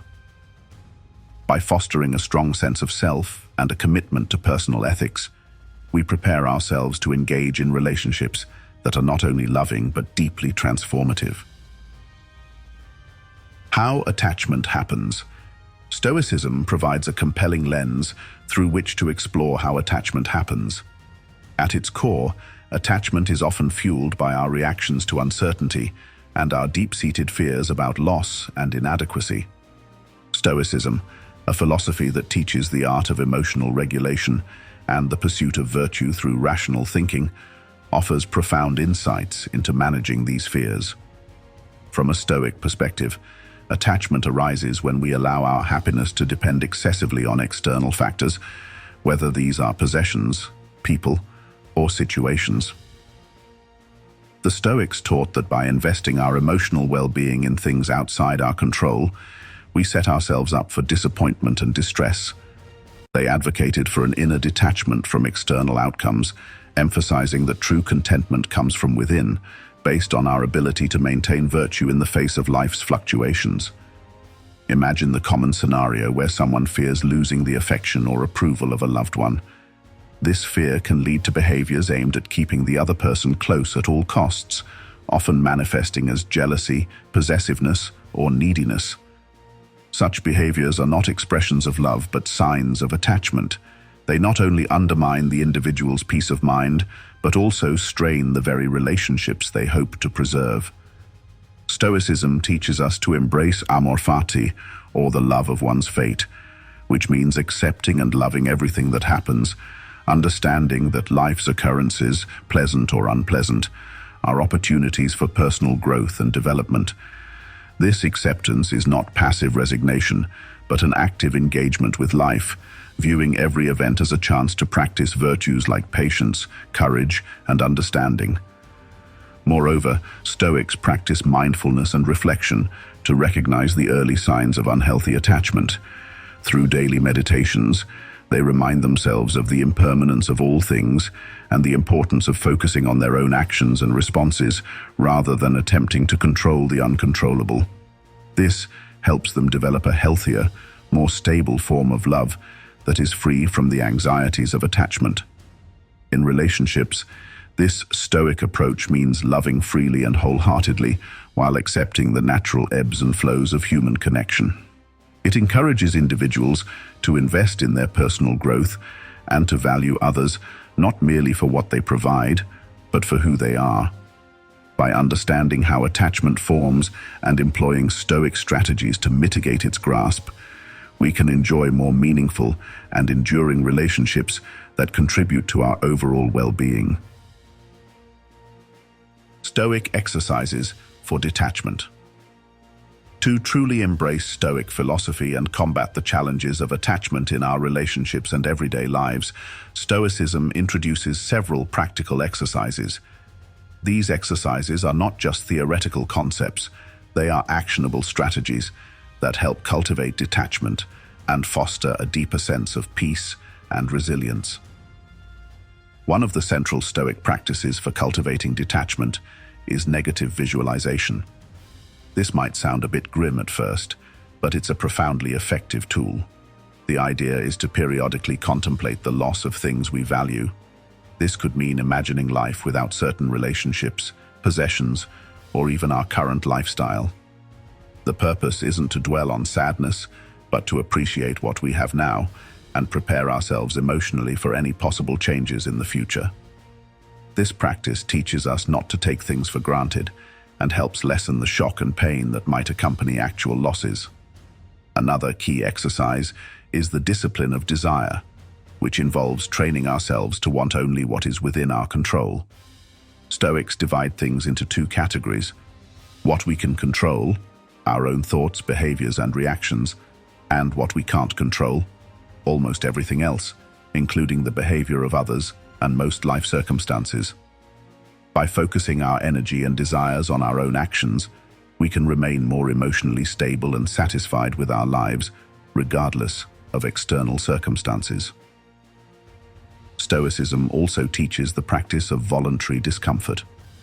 This might involve occasionally foregoing pleasures like a warm shower, favorite foods, or even using technology for a day. The rationale behind this practice is to reinforce our ability to cope with adversity and to diminish the fear of discomfort that often leads to attachment. If we can be content with less and handle minor discomforts, we're less likely to feel destabilized when bigger challenges come our way. Lastly, reflection plays a crucial role in Stoic practice. Regular self-examination, whether through journaling or meditation, allows us to assess our attachments and question their hold over us. It provides a moment to step back, observe our lives, and realign our actions with our values. Reflection helps us recognize when we're slipping into dependency and provides the clarity needed to correct our course. By integrating these exercises into daily life, we not only enhance our ability to detach in a healthy way, but also enrich our overall experience of life. These Stoic practices help us build resilience, reduce anxiety over the uncontrollable, and improve our relationships by fostering a more genuine, less needy connection with others. Promoting sustainable relationships. Stoicism, with its rich history and profound insights into human behavior, offers invaluable guidance on fostering sustainable relationships. In a world where relationships can be as fluctuating as the stock market, Stoicism teaches us to anchor our connections in virtue, understanding, and mutual growth, elements that ensure longevity and depth in our interactions.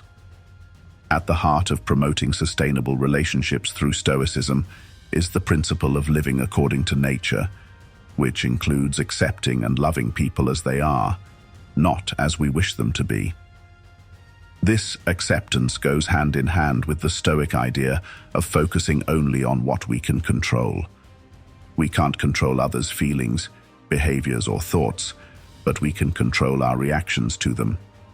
This perspective helps reduce conflicts as it directs our energy towards our responses rather than attempting to change the other person. Stoicism also emphasizes the importance of viewing relationships as opportunities for mutual growth. Every interaction with another person gives us a chance to practice virtues such as patience, empathy, and understanding. For example, when disagreements arise, instead of reacting with anger or frustration, we can view these situations as chances to practice patience and to understand another's viewpoint deeply. This not only helps in resolving conflicts more effectively, but also strengthens the bond by building a foundation of respect and appreciation for each other's perspectives. Furthermore, Stoicism encourages maintaining independence within relationships.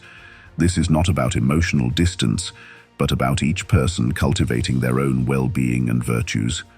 By each partner focusing on their personal growth and happiness, the relationship is less likely to suffer from codependency and more likely to thrive on the contribution of two whole, independently content individuals.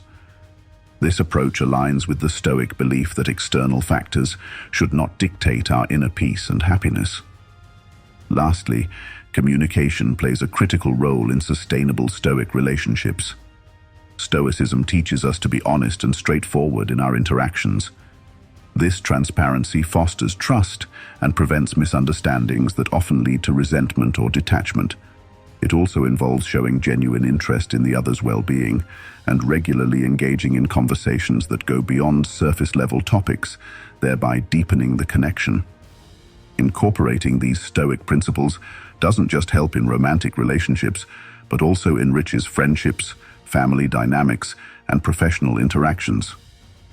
By promoting understanding, growth, independence, and clear communication, Stoicism provides a timeless framework for building relationships that are not only enduring, but also nurturing and fulfilling. As we wrap up our journey through Stoicism and its application in cultivating deeper, more meaningful relationships, we are reminded of the rich and practical wisdom this ancient philosophy offers. Stoicism doesn't just help us handle life's challenges with grace. It also empowers us to build connections that are resilient, fulfilling, and deeply rooted in mutual respect and personal growth. It teaches us that true strength in a relationship comes from understanding, patience, and the courage to remain true to ourselves while generously accepting others. In embracing the Stoic principles, we've explored how detaching from overwhelming emotional dependencies can enhance our capacity for genuine love. We've learned that self-love and personal development are crucial for any healthy relationship, and that accepting the natural ebb and flow of life and human emotions can lead to more sustainable and supportive partnerships. Moreover, Stoicism has shown us that the most enduring relationships are those built on the foundations of clear communication, shared growth, and the wise management of our expectations and reactions. As we conclude, if you find yourself inspired by the Stoic approach to life and relationships, consider how you might integrate these teachings into your daily interactions and personal reflections. Stoicism is more than just a philosophy. It's a practical guide for living well, loving wisely, and fostering relationships that not only endure, but thrive in the face of life's inevitable challenges. Thank you for joining us on this exploration of love through the lens of Stoicism. If this discussion has sparked your interest or provided new insights, don't forget to hit the subscribe button, share your thoughts and experiences in the comments below as we continue to explore powerful life philosophies together. Stay tuned for more enriching discussions, and until next time, keep cultivating your inner philosopher and nurturing your relationships with kindness, wisdom, and courage.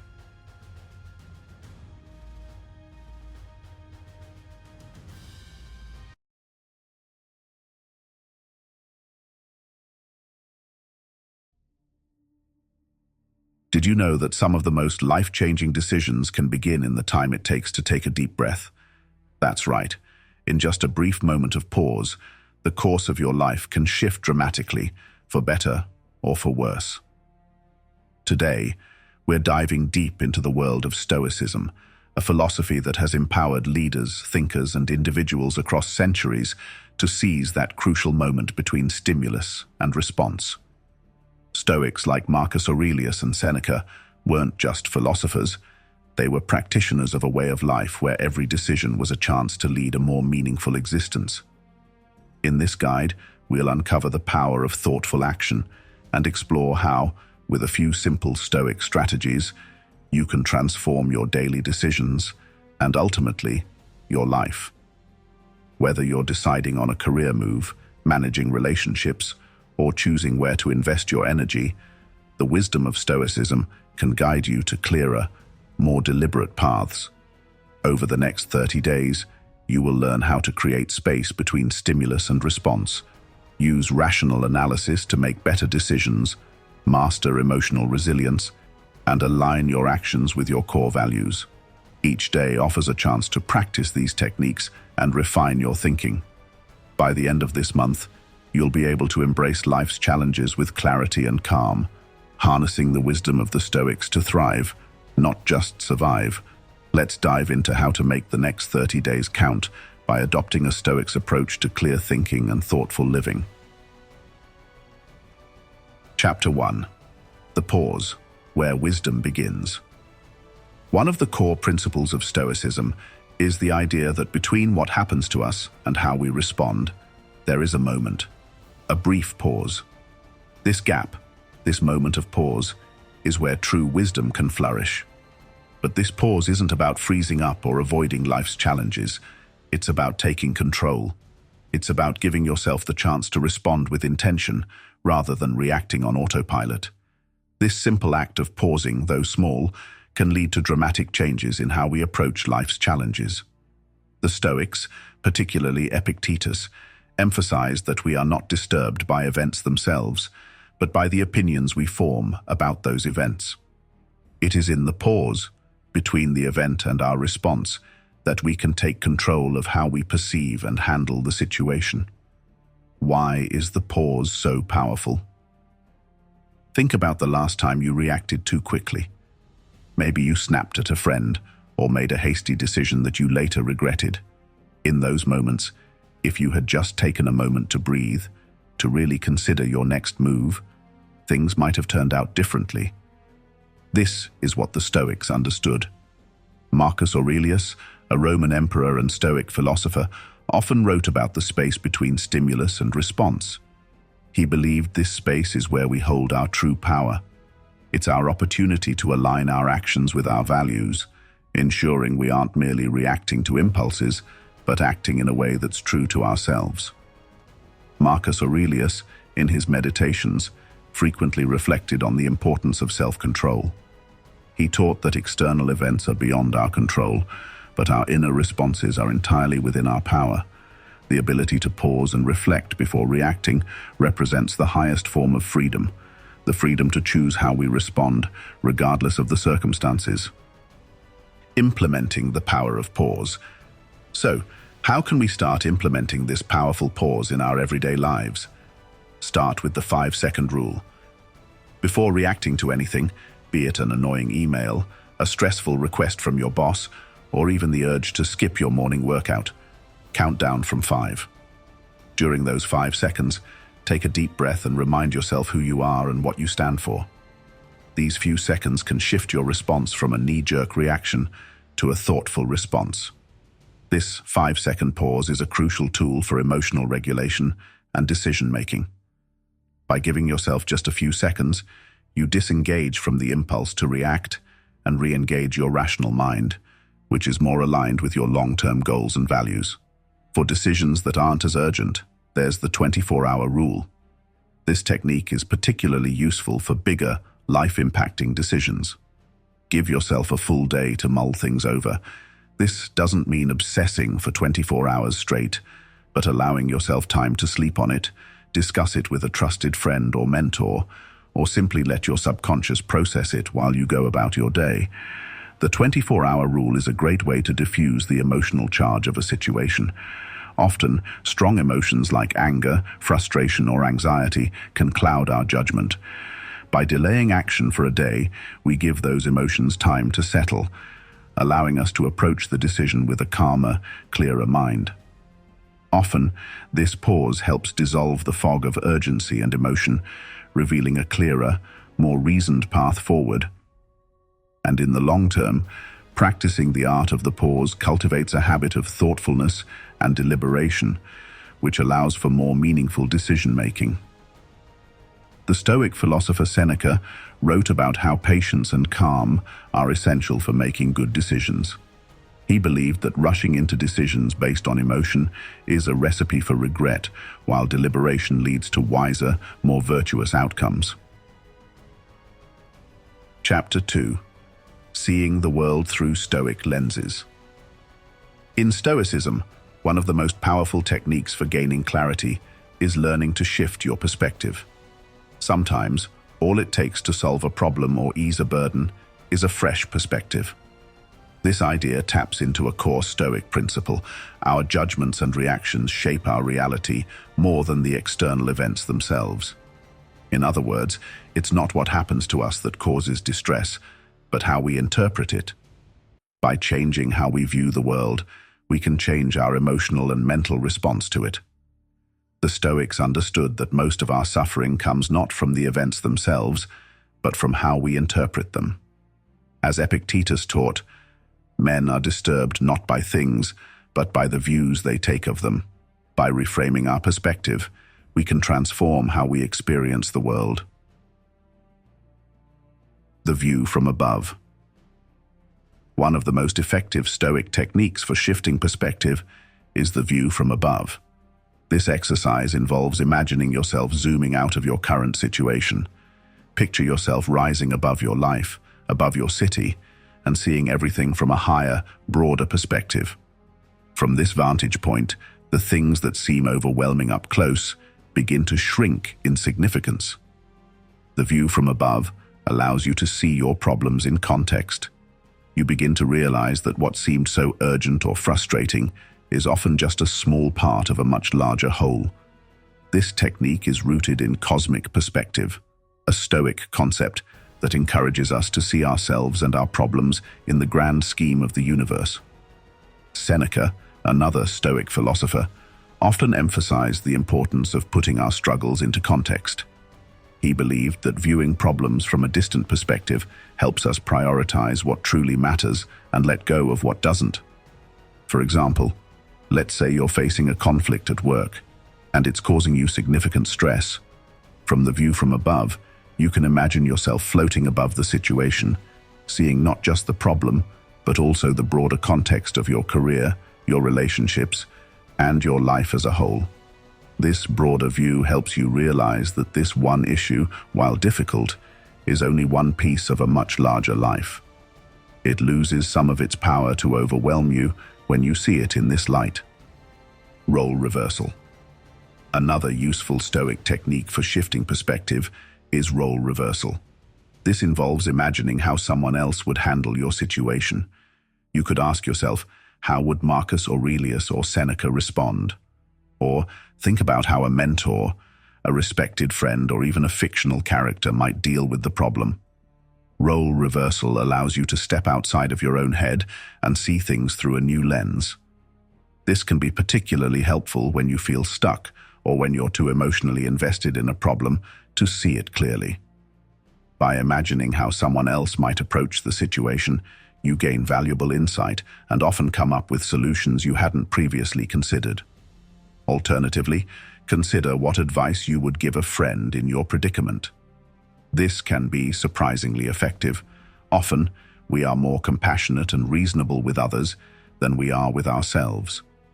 When we take on the role of the advisor rather than the person in distress, we naturally adopt a more balanced, thoughtful approach.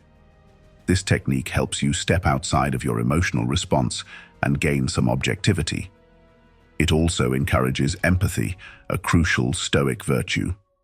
The Stoics believed that wisdom comes not just from intellectual reasoning, but also from understanding the experiences of others.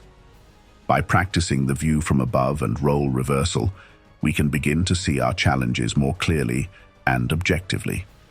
These perspective-shifting techniques teach us that flexibility in thought leads to better decision-making and a more compassionate understanding of others.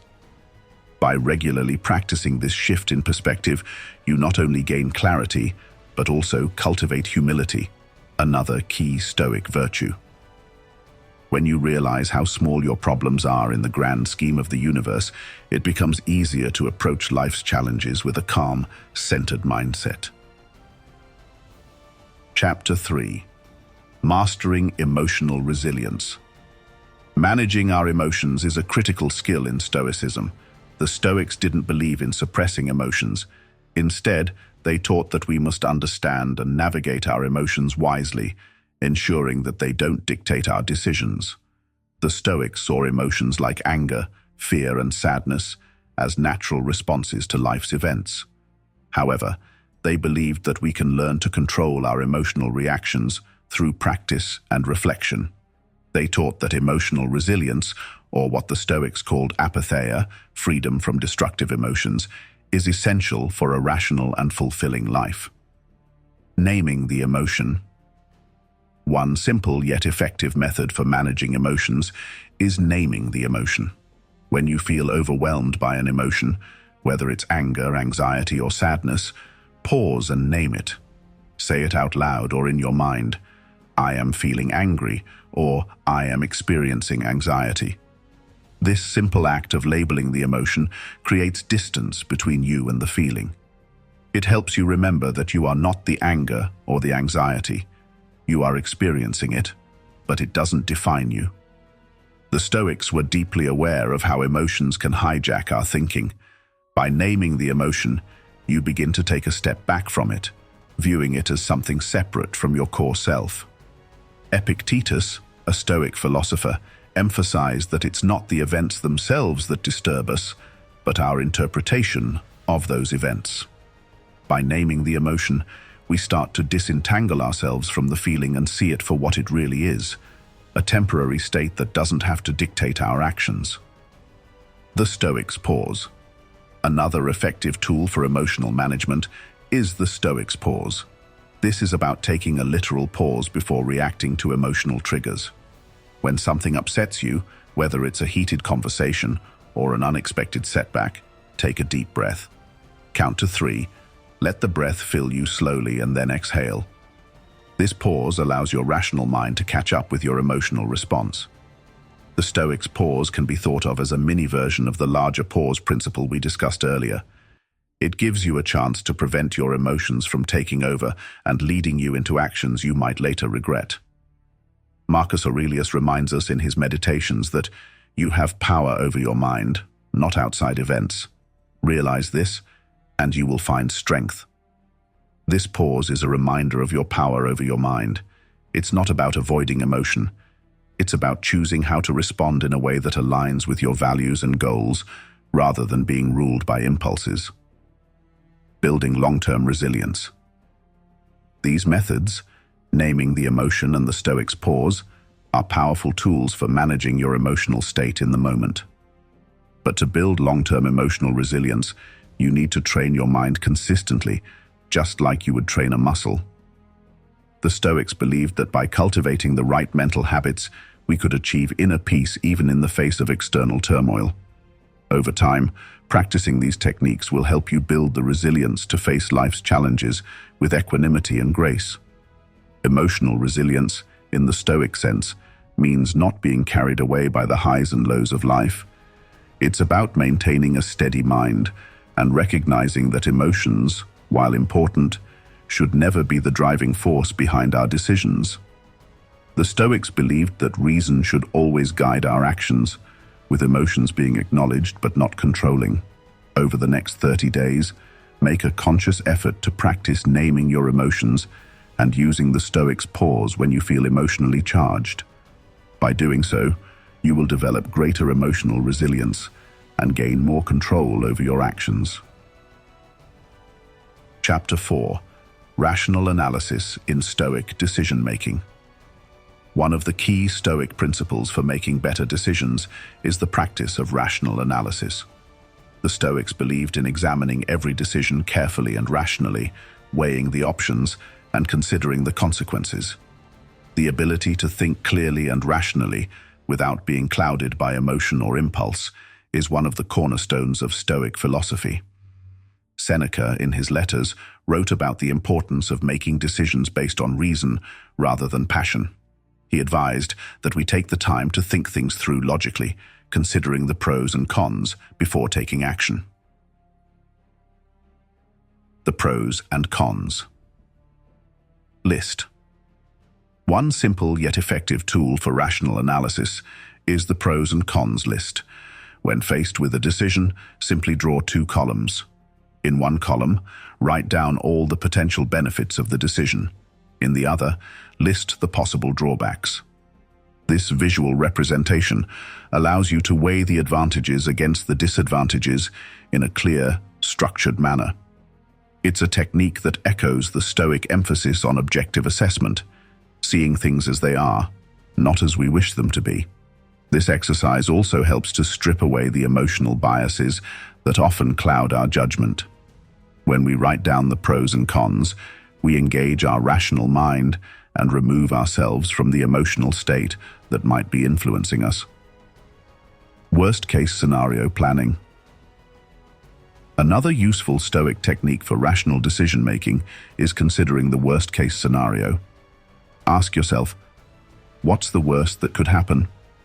This question isn't meant to be pessimistic. Rather, it's about preparedness and perspective.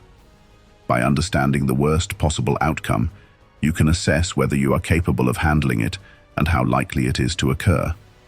This technique reduces the fear and anxiety that often cloud our decision-making process. For example, if you're worried about a job interview, you might ask yourself, what's the worst that could happen?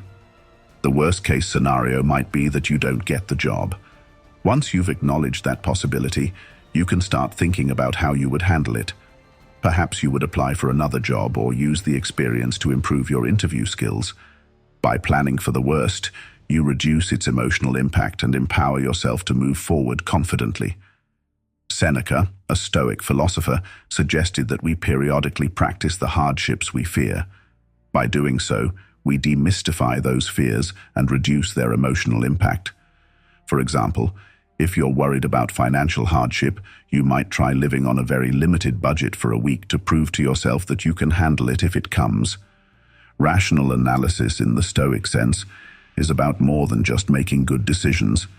It's about aligning those decisions with your values, goals, and the realities of your situation. It encourages us not only to think more clearly, but also to live more wisely.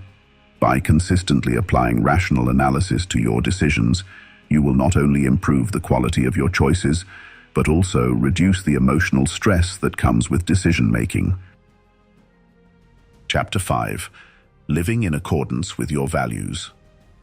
Stoicism teaches us that having a strong set of values isn't just about moral high ground. It's about creating a foundation upon which every thought, decision, and action can build. Your values are your internal compass, guiding you through life's complexities.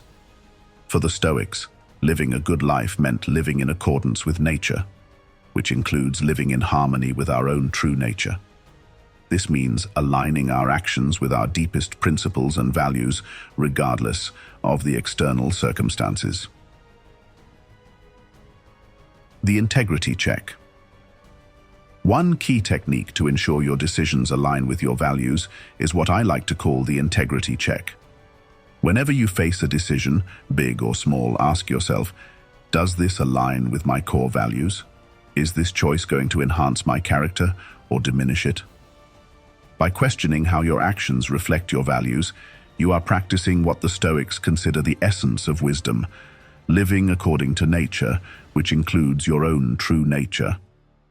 Reflecting on whether your actions help or hinder your ability to live up to your principles isn't just about avoiding regret.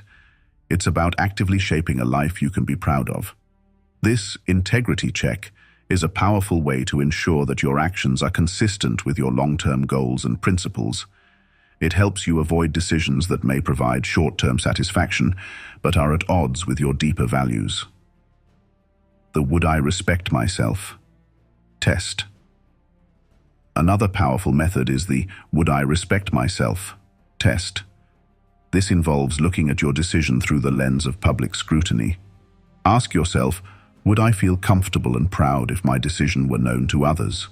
It's a thought experiment that brings clarity and honesty into your decision-making process. If the thought of everyone knowing your choice makes you uncomfortable, it might be worth reconsidering. This technique is similar to what modern psychologists call cognitive dissonance, the discomfort we feel when our actions are out of alignment with our beliefs. The Stoics understood that when we act in ways that conflict with our values, we experience inner turmoil. The would I respect myself test helps to keep us aligned with our highest ideals. It's a straightforward way to ensure that your actions not only align with your values, but are also actions you would openly stand by. When you practice the integrity check and the would I respect myself test regularly, you build a habit of acting in alignment with your virtues. This habit not only improves the quality of your decisions, but also helps you cultivate self-respect and inner peace. Chapter 6.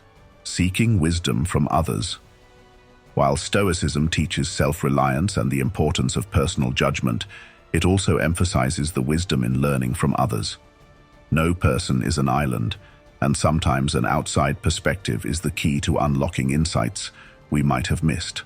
The Stoics, particularly Marcus Aurelius, believed that wisdom is a collaborative process. We gain insight not only from our own experiences, but also from the experiences of others.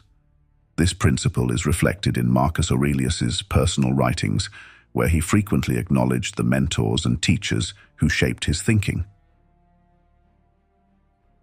Consulting a mentor.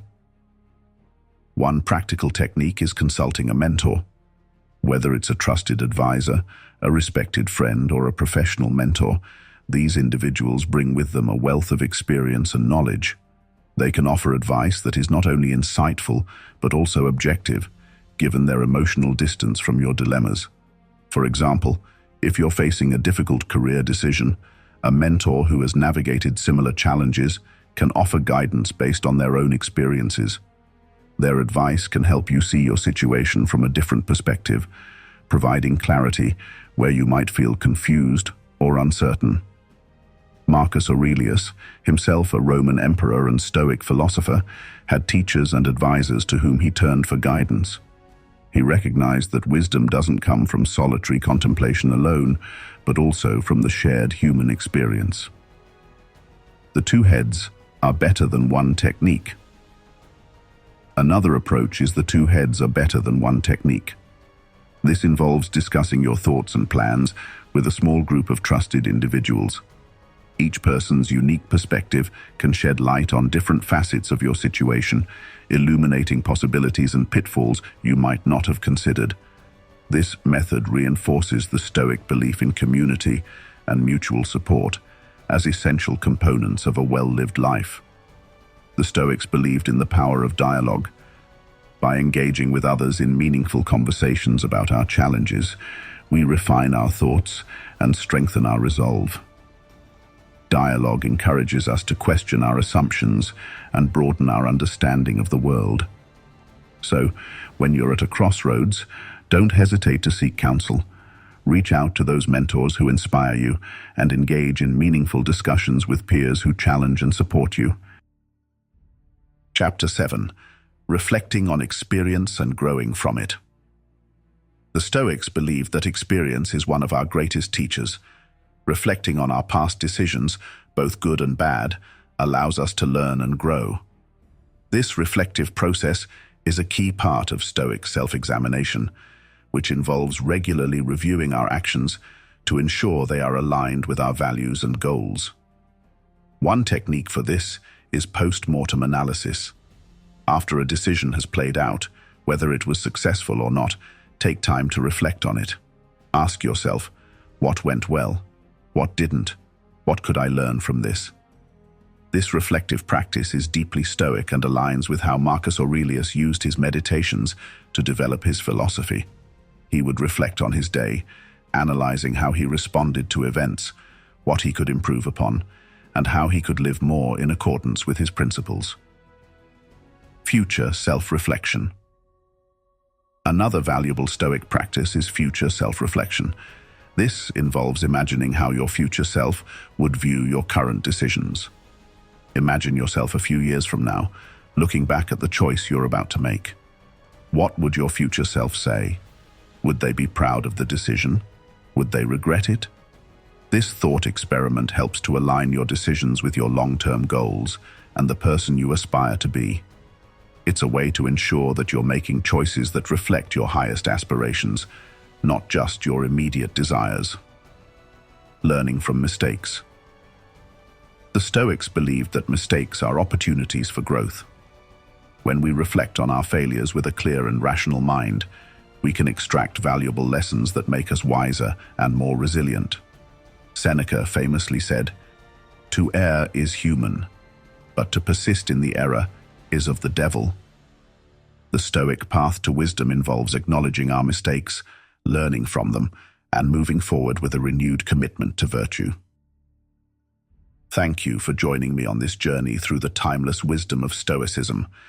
Each of the techniques we've explored, from mastering the power of pause to practicing rational analysis, shifting perspectives, and aligning your actions with your values, is designed to help you live a more thoughtful, deliberate life.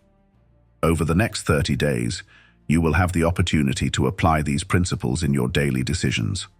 Remember, every challenge is an opportunity for growth and refinement. By practicing Stoicism, you are not just reacting to life, you are actively shaping it. You are making choices that align with your deepest values, cultivating resilience, and embracing life's challenges with equanimity. As you move forward, keep striving towards a life of virtue, wisdom, and clarity. Stay thoughtful and embrace the power of Stoic thinking as you continue your journey.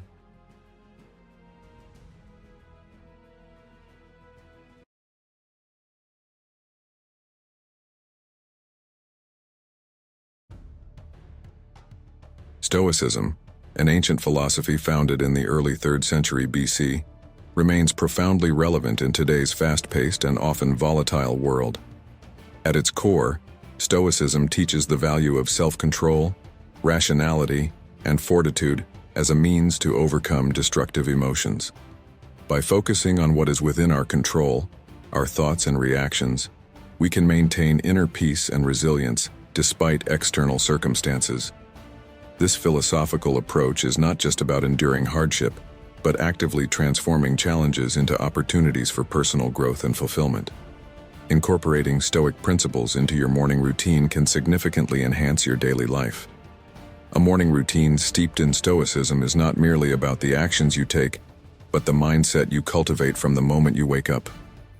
By starting the day with practices that foster clarity, purpose, and tranquility, you set a positive tone that influences how you tackle your tasks and interact with others. It's about preparing not just your body, but your mind for the day ahead, ensuring you are centered, focused, and aligned with your core values. Embracing a Stoic morning routine could be the catalyst for profound changes in your life, helping you to manage stress better, increase productivity, and find greater satisfaction in your daily activities. This routine is about more than just self-improvement. It's a transformative experience that enriches your life in deeply meaningful ways. As we explore the specific strategies that make up this Stoic morning routine, I encourage you to watch this video until the end. Not only will you gain practical tips to revamp your mornings, but you'll also discover how these ancient practices can provide a modern roadmap to a fulfilled and balanced life. 1. Find your ikigai. The Japanese concept of ikigai, which translates to a reason for being, beautifully aligns with Stoic principles, offering a profound framework for finding purpose each morning. Ikigai lies at the convergence of what you love, what you are good at, what the world needs, and what you can be paid for. This harmonious intersection fosters a life of passion, mission, vocation, and profession, elements that yield not only personal fulfillment, but also a meaningful contribution to society. For Stoics, the pursuit of purpose is central to a well-lived life. Marcus Aurelius, a Stoic philosopher and Roman emperor, once remarked, "He who lives in harmony with himself lives in harmony with the universe." This echoes the core of ikigai, emphasizing the importance of aligning one's daily actions with their broader existential purpose. By finding your ikigai, you awaken each day with a clear sense of direction, motivated by the tasks that not only match your skills and passions, but also meet the needs of others, creating a life that resonates with the universal order Aurelius speaks of. To discover your ikigai, begin with reflection and self-discovery through these steps. 1. Self-reflection. Dedicate time each morning to contemplate deeply about what truly brings you joy. It's not just about hobbies or tasks you enjoy, but deeper passions that stir your soul and make time feel irrelevant. 2. Skills. Assessment. Evaluate what skills you possess that set you apart. These are talents for which you are often complimented or areas where you achieve results with seemingly effortless precision. 3. Needs of the world. Consider the needs of your community and the wider world. Reflect on how you can contribute solutions or improvements through your unique abilities. 4. Economic viability. Think about how you can align your passion and skills with opportunities that can also sustain you financially. This doesn't necessarily mean a traditional job, but could involve various forms of monetizing your talents. Each step should be approached as a layer of discovery, peeling back the aspects of your life to reveal your ikigai. Remember, this isn't a quick process but a rewarding journey of exploration that enhances your morning routine, setting a purposeful tone for your day. By focusing on your ikigai each morning, you not only cultivate a sense of fulfillment, but also embrace the Stoic ideal of living in accordance with nature, leading a life that is both personally satisfying and beneficial to others. 2. Prepare the night before. Preparing the night before is a fundamental step that can transform your mornings, ensuring they begin with serenity and structure. This practice embodies the Stoic virtue of foresight, the ability to anticipate future needs and adjust one's current behaviors accordingly. Seneca, a renowned Stoic philosopher, once advised, "Finish each day before you begin the next, and interpose a solid wall of sleep between the two." This guidance emphasizes the importance of ending one day properly to start the next on a solid footing. A well-planned evening routine sets the stage for a successful morning by creating a calm and ordered environment, allowing you to wake up with a clear mind and a prepared plan. Here are some practical tips for crafting a relaxing pre-sleep routine that can help harness the full potential of your mornings. 1. Digital detox. Begin your wind down by disconnecting from electronic devices at least an hour before bed. The blue light emitted by screens can disrupt your natural sleep cycle. Instead, allow your mind to settle into a state of relaxation, away from the constant stimulation of notifications and digital distractions. 2. Reflect and plan. Spend a few minutes reflecting on the day's events and planning for tomorrow. Write down key tasks for the next day, which not only aids in organizing your thoughts, but also alleviates anxiety about potential forgetfulness. As Epictetus suggested, first say to yourself what you would be, and then do what you have to do. This act of setting intentions can be a grounding exercise that aligns your actions with your values. 3. Create a relaxing atmosphere. Enhance your sleeping environment to promote relaxation. Consider dimming the lights, using aromatherapy with calming scents like lavender, or playing soft ambient music. These sensory cues signal to your body that it's time to wind down. 4. Mindful meditation or Stoic reflection. Incorporate a short period of meditation or Stoic reflection into your evening. Reflect on what you can control and release what you cannot, which helps in cultivating a peaceful mind and reducing stress before sleep. 5. Establish a consistent bedtime. Consistency is key in any Stoic practice. Going to bed at the same time each night helps regulate your body's internal clock, making it easier to fall asleep and wake up naturally. By investing time in a thoughtful nighttime routine, you lay the groundwork for a productive and mindful morning. Each night becomes an opportunity to reset, providing a fresh slate each morning to practice the Stoic ideals of self-discipline, mindfulness, and purposeful living. 3. Avoid morning distractions. A morning devoid of distraction sets a tone of calm and focus that resonates throughout the day, embodying the Stoic principle of maintaining control over one's environment and mental state. Marcus Aurelius emphasized this when he wrote, "You have power over your mind, not outside events. Realize this, and you will find strength." By starting the day without distractions, we exercise our ability to control our reactions and focus our attention where it truly matters, reinforcing our inner strength and resolve. The benefits of a distraction-free morning are manifold. It enables deeper concentration, fostering a space for strategic thinking and creativity that can be crowded out by the constant barrage of information. It also reduces stress by allowing us to set our own priorities rather than responding to external demands. This focused start boosts productivity, as we can direct our undivided attention to our most important tasks without the usual fragmentation caused by multitasking and interruptions. To achieve a morning free from distractions, consider these practical strategies. 1.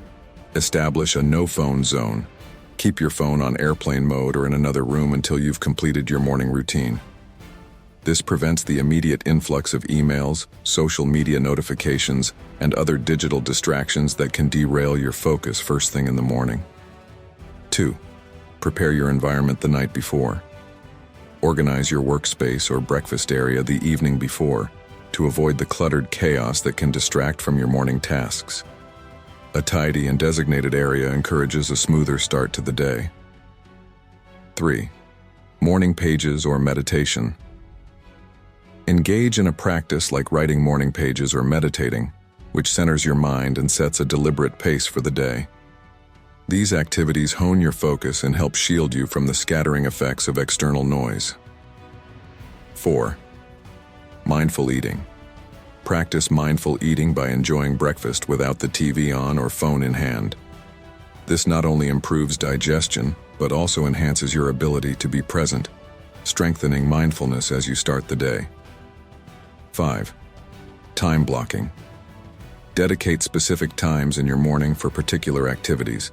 This could include a block for exercise, reading, or planning the day. Time blocking helps protect these activities from the encroachment of less important tasks. By minimizing morning distractions, you align more closely with Stoic teachings, enhancing your ability to live intentionally and with purpose. This not only prepares you for the challenges of the day, but also cultivates a resilient and focused mindset, essential for navigating the complexities of modern life. 4. Wake up consistently.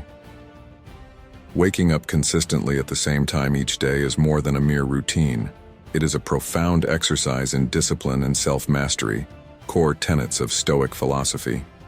As Seneca eloquently put it, "It is not that we have a short time to live, but that we waste a lot of it." By rising consistently, we seize control of our time, maximizing each day's potential and aligning our actions with our broader life goals.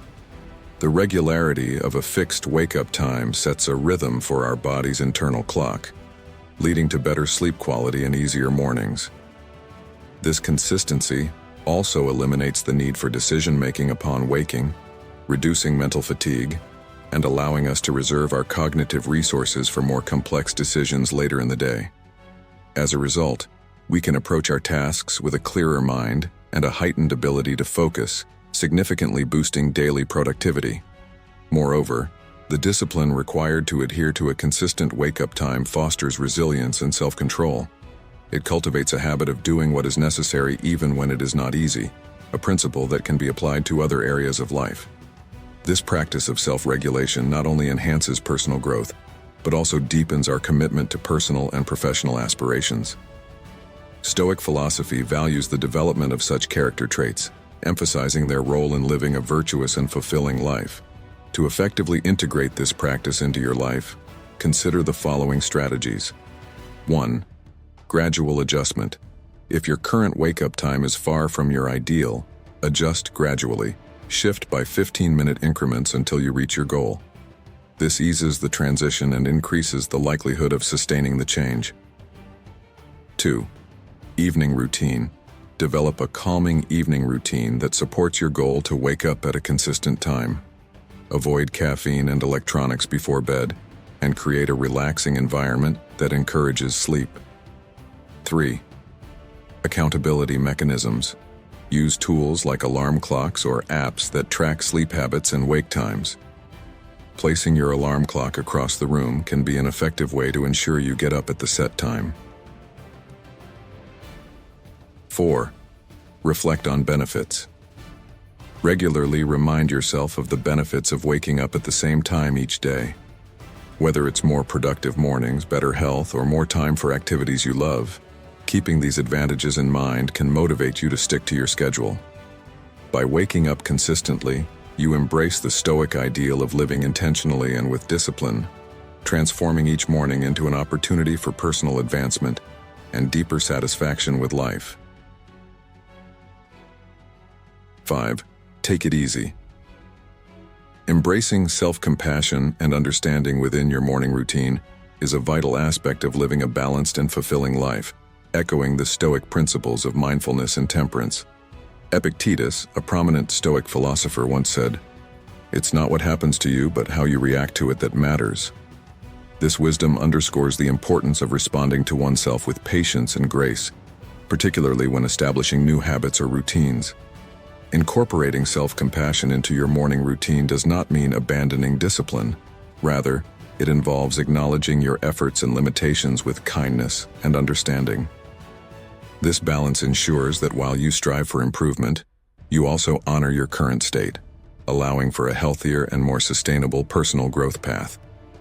To effectively integrate self-compassion while maintaining discipline in your morning routine, consider these steps. 1. Set realistic expectations. Begin by setting achievable goals for your morning routine. This might mean scaling back ambitious plans to something more manageable that still aligns with your overall objectives. Recognize that small, consistent steps are more impactful over time than sporadic leaps, which may lead to burnout. 2. Flexible scheduling. Allow flexibility in how you complete your morning tasks. For example, if you prefer not to exercise some mornings, perhaps spend that time on meditation or reading. This adaptability can prevent feelings of failure and keep you engaged with your routine. 3. Mindful reflection. Take a moment each morning to reflect on your feelings and thoughts. Acknowledge and accept them without judgment. This practice of mindfulness increases emotional resilience and reduces stress, helping you approach the day with a calmer, more focused mindset. 4. Celebrate small wins. Recognize and celebrate your accomplishments, no matter how small. This could be as simple as getting up when the alarm goes off or making a healthy breakfast. Each positive action deserves recognition and can build momentum for more significant achievements. 5. Self-care integration. Include activities that nurture your well-being directly into your routine. Whether it's a favorite hobby, a comforting ritual like a warm cup of tea, or a few minutes of laughter watching a funny video, make sure your routine includes elements that uplift and rejuvenate you. By fostering an environment of self-compassion, you not only make your morning routine more enjoyable but also more effective. You create a space where discipline is balanced with kindness, leading to a more robust and resilient approach to daily challenges.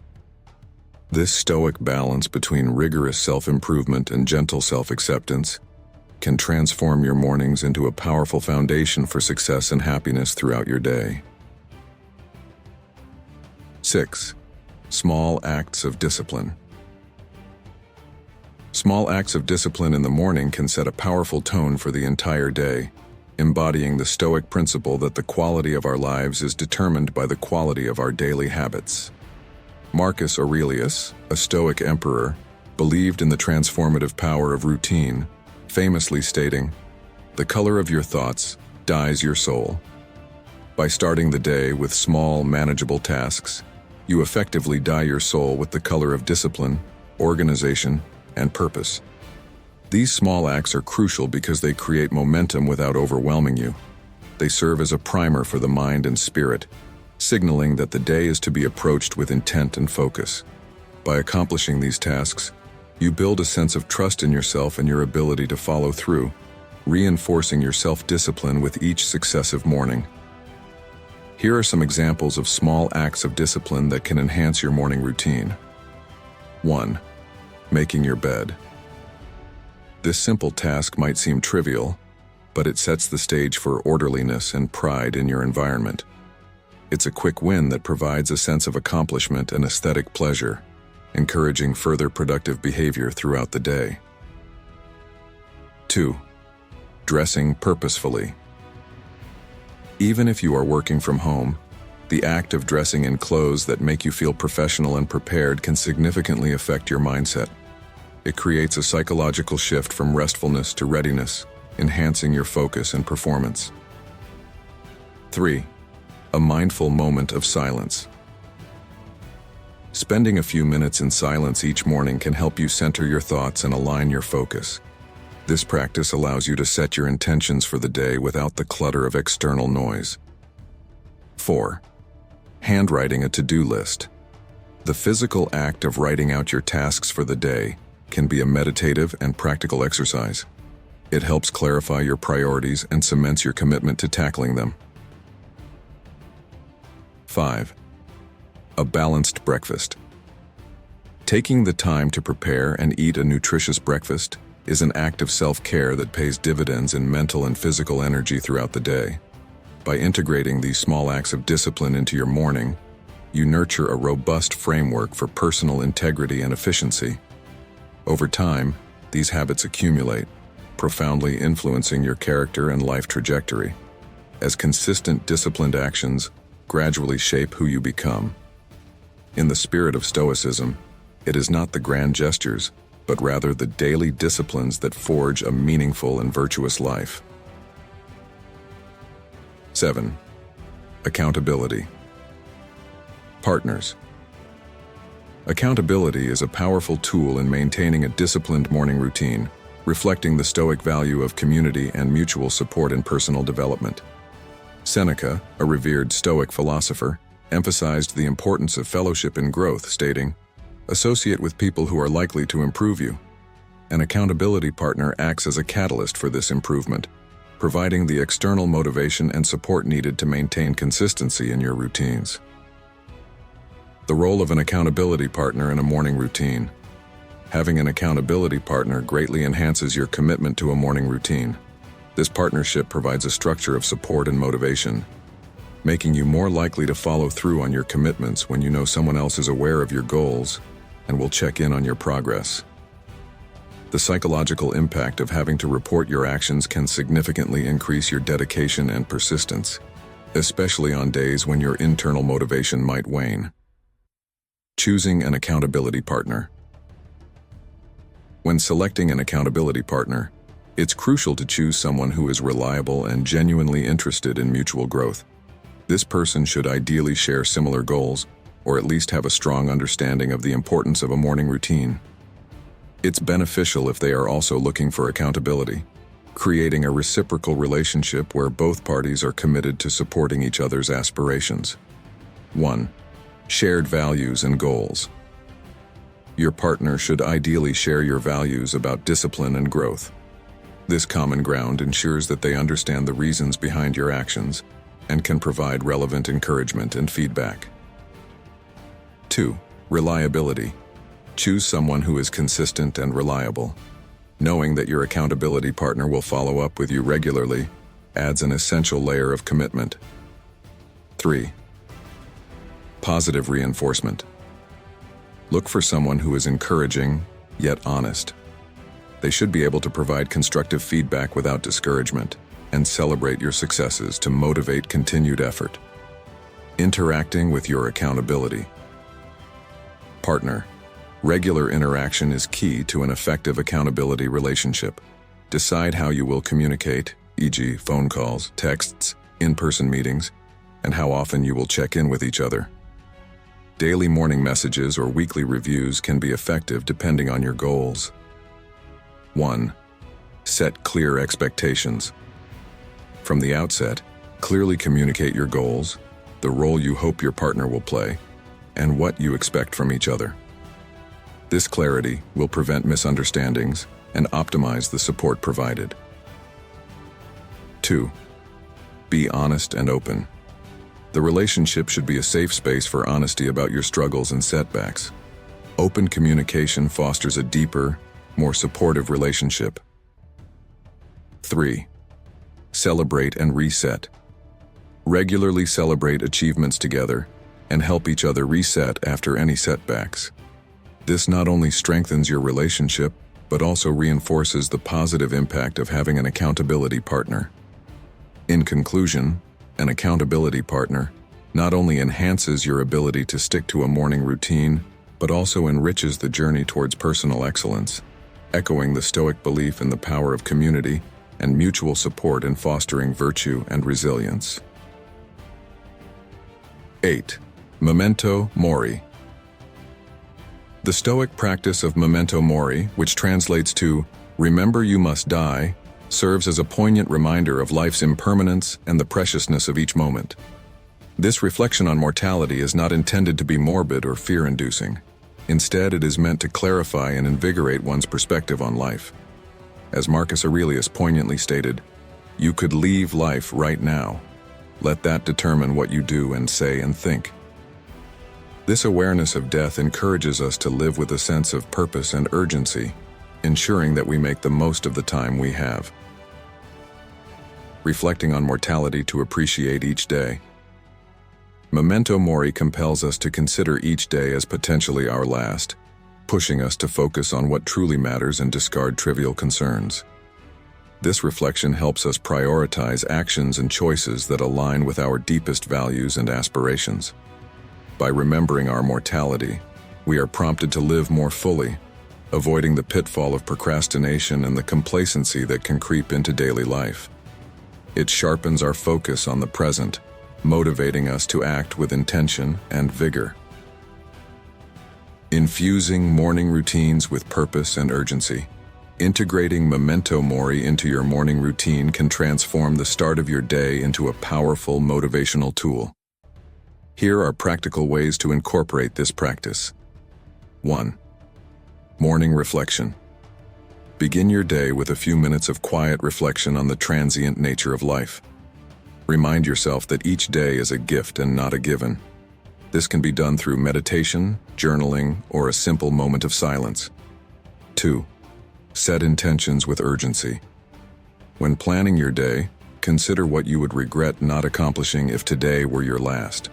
Set intentions that reflect your highest priorities and values, and tackle these tasks with urgency and dedication. 3. Gratitude practice. Alongside reflections on mortality, practice gratitude for the life you have. List things you are thankful for each morning, which can heighten your appreciation for the seemingly mundane aspects of life that are often taken for granted. 4. Purposeful actions. Choose at least one action each day that feels deeply meaningful, whether it's connecting with a loved one, contributing to a community project, or working on a personal goal. Knowing that time is limited can drive you to make more significant and deliberate choices. By embracing memento mori, we allow the knowledge of our mortality to imbue our mornings with purpose and urgency, leading to more deliberate and meaningful days. This Stoic practice not only enriches our personal lives, but also enhances our interactions with others by keeping us grounded in the present and focused on what genuinely matters. 9. Practice negative visualization. The Stoic practice of negative visualization involves the deliberate contemplation of potential challenges or losses, not to induce fear, but to fortify the mind against unforeseen adversities. This method helps develop resilience by mentally preparing us for the worst-case scenarios, thereby diminishing the shock or pain we might feel if such events were to occur. As Seneca, a seminal Stoic thinker, suggested, "He who has learned to suffer what he fears will cease to fear it." This practice equips us with the strength to face life's uncertainties with a calm and prepared mind. Anticipating challenges to mentally prepare. Negative visualization is about imagining what could go wrong in various aspects of life, from minor inconveniences to major crises. By mentally rehearsing how to handle these situations, you can reduce anxiety about the unknown and increase your confidence in managing difficulties when they arise. This preparation not only makes you more adaptable in the face of challenges, but also enhances your problem-solving skills, as you've already considered various outcomes and strategies. Benefits of negative visualization in developing resilience and gratitude. 1. Emotional resilience. By frequently engaging in negative visualization, you train your mind to not be overwhelmed by adverse events. This practice helps normalize the idea of facing hardships, which reduces fear and anxiety, enabling you to remain composed and effective under stress. 2. Enhanced problem solving. When you've already thought through possible challenges, you're better equipped to handle them swiftly and efficiently if they do occur. This proactive approach can lead to more creative and effective solutions. 3. Gratitude for the present. Imagining life without certain comforts or loved ones can lead to a deeper appreciation for them while they are still part of your life. This aspect of negative visualization fosters a profound sense of gratitude for the current moment, enhancing overall life satisfaction. 4. Living with purpose. Knowing that hardships could arise at any moment encourages you to live more fully and with intention. It reminds you to not postpone important goals or take your relationships for granted, promoting a fuller engagement with life. Incorporating negative visualization into your daily routine, especially in the morning, can prepare you for the day's potential setbacks while reminding you of the value of every moment and relationship. This Stoic exercise, far from being pessimistic, is a powerful tool that builds emotional resilience, sparks gratitude, and motivates a purpose-driven life. 10. End with gratitude. Ending each day with an expression of gratitude profoundly influences how you start the next morning, setting a positive and appreciative tone that can carry throughout your day. The Stoic philosopher Epictetus taught, "Do not spoil what you have by desiring what you have not. Remember that what you now have was once among the things you only hoped for." This wisdom underscores the importance of gratitude in fostering contentment and peace by focusing on the present blessings rather than on lacking elements. Impact of ending the day with gratitude on the morning routine. Gratitude at the end of the day encourages a reflective pause that allows you to acknowledge and appreciate the day's successes and moments of joy, no matter how small. This practice not only enhances your mood and broadens your perspective, but also prepares your mind for rest, contributing to better sleep quality. Waking up after a night of positive reflections makes it easier to start the day with an optimistic outlook, thus reinforcing a virtuous cycle of positivity and appreciation. Techniques for cultivating gratitude and reflecting on the day's achievements. 1. Gratitude journal. Keep a gratitude journal beside your bed, and each night, write down 3 things you were grateful for that day. These could range from achievements at work, pleasant interactions with others, to simple joys like a delicious meal or a beautiful sunset. 2. Gratitude meditation. Incorporate a brief gratitude meditation into your evening routine. Close your eyes, breathe deeply, and mentally list the things you're thankful for. This not only calms the mind before sleep, but ingrains a deep sense of appreciation for life's gifts. 3. Positive affirmations. Create a set of positive affirmations that focus on gratitude and recite them as part of your nightly routine. This could include statements like, "I am thankful for the challenges today that taught me resilience," or "I am grateful for my health, my family, and my friends." 4. Reflective conversations. If you share your home with family or friends, spend a few minutes each evening discussing what you were each grateful for. This not only strengthens relationships, but also enhances your own sense of gratitude through the shared experiences. By consistently practicing these gratitude techniques, you embed a deep sense of thankfulness into your life, which can transform your outlook, reduce stress, and increase overall happiness. Starting your day on the note of gratitude that was set the night before enables a more joyful and resilient approach to daily challenges, beautifully aligning with the Stoic philosophy of appreciating and making the most of what we have. In exploring Stoic principles through our morning routines, we've seen how ancient wisdom can profoundly impact our daily lives.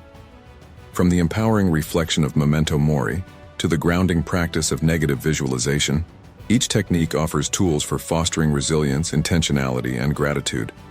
As Marcus Aurelius advised, very little is needed to make a happy life.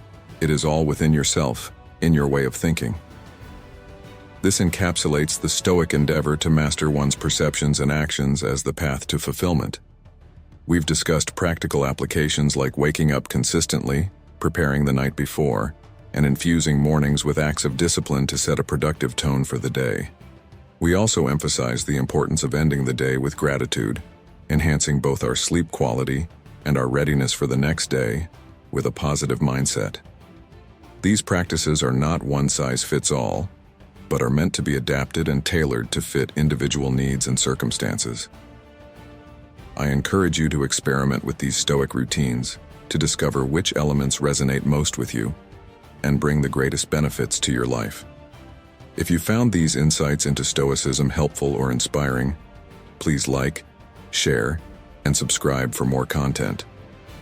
Sharing these practices can not only enrich your life, but also assist others in finding their own path to a more thoughtful, disciplined, and joyful existence. Join us as we continue to explore and apply the timeless wisdom of Stoicism to modern life.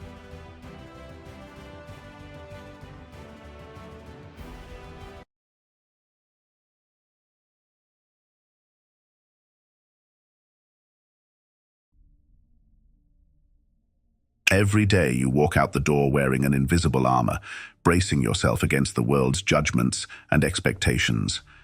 But what if I told you that some of the greatest minds in history, like the Stoics, mastered the art of not just surviving but thriving by transforming respect from something they sought to something they commanded? Today we're diving deep into the Stoic secrets to earning respect, not just superficial nods, but deep, genuine recognition. Whether you're feeling overlooked at work, struggling to assert yourself in social settings, or simply seeking to elevate your presence in any room you enter, stick with me. We're about to unpack timeless wisdom that can reshape the way you see yourself, and more importantly, how the world sees you. Let's unlock the power of your personal dignity with a touch of Stoic resilience, transforming your everyday interactions into moments of profound impact. If you appreciate the insights we're exploring together, the simplest favor you can do for me is to hit that subscribe button. Remember, you're not like everyone else. You're the exception. Make sure you don't skip any part of this video as we uncover these unique Stoic strategies together. Let's go. 1. Respect yourself. It might sound straightforward, but genuinely respecting yourself is an intricate art. The art of understanding your inherent worth and treating yourself with the same dignity you would offer a cherished friend. This concept is deeply rooted in Stoic philosophy, which emphasizes mindfulness and awareness in our thoughts and actions. The Stoics, like Marcus Aurelius, taught that you have power over your mind, not outside events. Realize this, and you will find strength. This powerful idea encourages us to silence the inner critic that relentlessly tells us we are not enough. By consciously challenging these negative thoughts and replacing them with affirmations of our strengths and virtues, we not only improve our self-esteem, but also influence how others perceive and treat us. When you start respecting yourself, you establish a standard for others' behavior towards you. Epictetus once said, "What disturbs men's minds is not events, but their judgments on events." This means that our reactions to external criticisms or praises hinge on our internal judgments. If we judge ourselves positively, external negativity has little room to take root. Moreover, self-respect is not just about quieting negative thoughts. It's also about actively cultivating a positive view of oneself. This is where Western philosophy can also provide insight. Aristotle once noted, "Knowing yourself is the beginning of all wisdom." This profound statement aligns with the Stoic practice of self-reflection and mindfulness, emphasizing that true wisdom and respect for oneself come from a deep understanding of one's nature and capabilities. Additionally, treating oneself with respect involves setting boundaries and acknowledging one's needs and desires as valid and important. Plato eloquently captured this when he said, "The first and greatest victory is to conquer yourself." To respect yourself fully, you must conquer the impulses that urge you to undermine your worth or accept less than you deserve.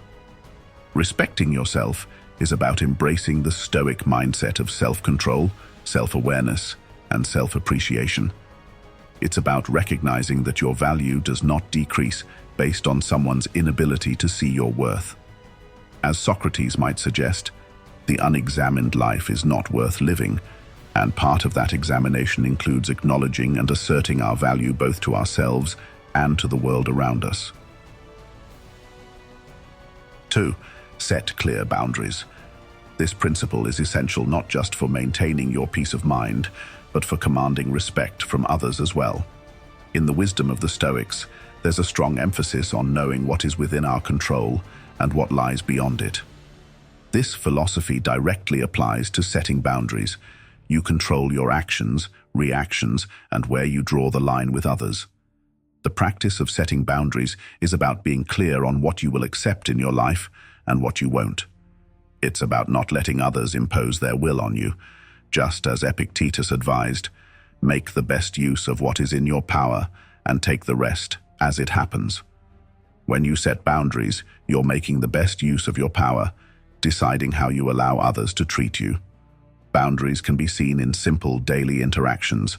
For example, if you're often expected to stay late at work, setting a boundary might mean clearly communicating your work hours and sticking to them, unless there's an exceptional circumstance. This shows that you respect your own time and teaches others to respect it too. The Stoics also understood the importance of emotional boundaries. When you set emotional boundaries, you prevent others from dragging you into their chaos or negativity. You keep your mind focused and undisturbed, no matter the storms around you. Setting boundaries also means knowing how to say no, a simple yet powerful word that many struggle with.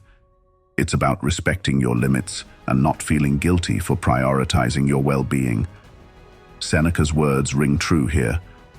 If you really want to escape the things that harass you, what you're needing is not to be in a different place, but to be a different person. Part of becoming that different person involves asserting your boundaries clearly and consistently. Moreover, in establishing boundaries, you're not only teaching others how to treat you, but you're also setting an example of self-respect and dignity. It's a crucial step in maintaining not just personal, but professional relationships as well. Remember, clear boundaries lead to clear minds. As the Stoics would affirm, it's not about building walls, but about creating gates in those walls. Gates where you decide who to let in and who to keep out, based on mutual respect and understanding. Setting clear boundaries is about cultivating a strong sense of self, grounded in Stoic principles of control and self-respect. It's about making conscious choices on what to accept in your space, physically, mentally, and emotionally. By doing so, you align your external relationships with your internal values, creating a balanced and respected existence. 3. Embrace authenticity over pleasantry. In a world that often prioritizes politeness over honesty, embracing authenticity over pleasantry is a refreshing approach that not only aligns with Stoic principles, but also fosters genuine respect and meaningful relationships. Stoicism teaches us to value truth and integrity, reminding us that being true to ourselves is paramount. As Epictetus once pointed out, if you wish to be a writer, write. In other words, if you wish to be yourself, simply be yourself without compromise or pretense. Choosing authenticity means being honest about your feelings, desires, and beliefs, rather than merely saying what you think others want to hear. This doesn't mean disregarding the feelings of others. Rather, it involves expressing your true self in a respectful and thoughtful manner. For instance, if you disagree with a popular opinion at a social gathering, choosing authenticity might mean voicing your differing viewpoint calmly and respectfully, rather than conforming silently. This not only shows that you respect yourself enough to honor your beliefs, but also respect others by offering a genuine perspective. Moreover, the Stoics emphasized the importance of living in accordance with nature, your own nature. Marcus Aurelius wrote, "Nowhere can man find a quieter or more untroubled retreat than in his own soul." This introspective retreat allows you to align your actions with your true self. When you live authentically, you make choices that resonate deeply with your inner values, not just external expectations. This alignment reduces internal conflict and enhances your self-esteem, as you are no longer splitting your energies between who you are and who you pretend to be. Living authentically also involves embracing your vulnerabilities. Showing your true self, including your weaknesses and fears, might seem daunting, but it creates deeper connections and fosters trust. People are drawn to authenticity. They respect and respond positively to those who are honest about their imperfections. As Seneca advised, hang on to your youthful enthusiasms. You'll be able to use them better when you're older. Let your genuine reactions and feelings show. They are your strengths, not your weaknesses. Embracing authenticity over pleasantry also means you are less likely to experience the exhaustion that comes from constantly putting on a facade. The energy it takes to maintain a persona that isn't truly yours is substantial. When you let go of this burden, you free up emotional and mental resources to invest in more fulfilling activities and interactions. Remember that authenticity attracts. When you are real with yourself and others, you attract people who appreciate the true you, not a contrived version meant to please. This is the essence of genuine respect, respect that is given freely and enthusiastically to those who are confidently themselves. By choosing authenticity over pleasantry, you set a powerful example of integrity and self-respect, inviting others to interact with you on a deeper and more meaningful level. 4. Speak up. Speaking up, especially in situations where we feel our voice is drowned out or dismissed, is crucial not just for our self-esteem, but also for establishing our presence and respect in any setting. The Stoics, focused on virtue and wisdom, recognized the power of the spoken word and the importance of courage in communication. As Epictetus boldly stated, "First say to yourself what you would be, and then do what you have to do." This is a clear encouragement to not just think about being someone who speaks up, but to actually be that person through action. Having the courage to speak up involves expressing your thoughts and feelings openly and respectfully, regardless of the setting. Whether you're in a meeting, among friends, or in a public setting, letting your voice be heard is a fundamental part of respecting yourself and ensuring others respect you as well. It's about making your contributions count, showing that you value your own opinions enough to share them with others. Speaking up also ties into the Stoic ideal of living according to nature. Your nature includes your thoughts and beliefs, and expressing these authentically is a testament to your integrity. Marcus Aurelius emphasized the importance of living in alignment with one's own virtues and principles. The best revenge is to be unlike him who performed the injury. Instead of retaliating or harboring resentment when overlooked or interrupted, choose to assert yourself calmly and steadily, showcasing your resilience and adherence to your values. Moreover, speaking up is not about being loud or forceful. It's about clarity and persistence. It involves communicating your point in a way that is both understandable and memorable. A well-articulated argument or viewpoint, presented with confidence and respect, can have a profound impact even in a room full of opposing voices. This approach reflects the Stoic philosophy of focusing on what can be controlled, your words and actions, while accepting that you can't control the reactions of others. For many of us, the challenge lies in overcoming the fear of negative evaluation or conflict. Here, the teachings of Seneca can be particularly enlightening. We suffer more often in imagination than in reality. The fear of speaking up is often rooted in imagined outcomes that never actually occur. By confronting these fears, we not only strengthen our own voices, but also dismantle the barriers that those fears have built around us. Furthermore, speaking up is essential for personal growth and learning. It invites feedback and opens dialogues that can lead to better understanding and solutions. It's about contributing your unique perspective to the collective knowledge and understanding, thereby enriching discussions and outcomes. This active participation is a cornerstone of Stoic practice, engaging with the world in a meaningful and constructive way. To speak up is to live boldly and authentically, standing by your convictions and expressing them with courage and respect. It is about honoring your true self and allowing that self to be heard and recognized. This not only fosters personal growth, but also commands the respect and attention of those around you, establishing you as a person of principle and depth in every interaction. 5. Avoid over-apologizing. Apologizing when we're genuinely in the wrong is a mark of integrity and responsibility. However, the habit of over-apologizing for every minor mishap or perceived slight can diminish our sense of self-worth and make us seem less confident. This is where Stoic philosophy can guide us to a more balanced approach to apologies.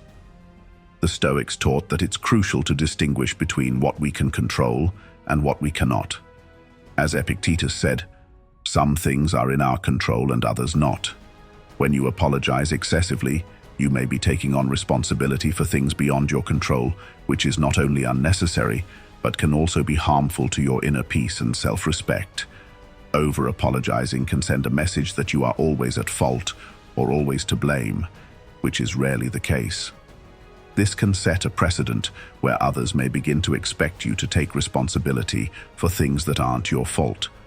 Apologizing too frequently can also weaken the sincerity of your words, making genuine apologies seem less heartfelt or meaningful.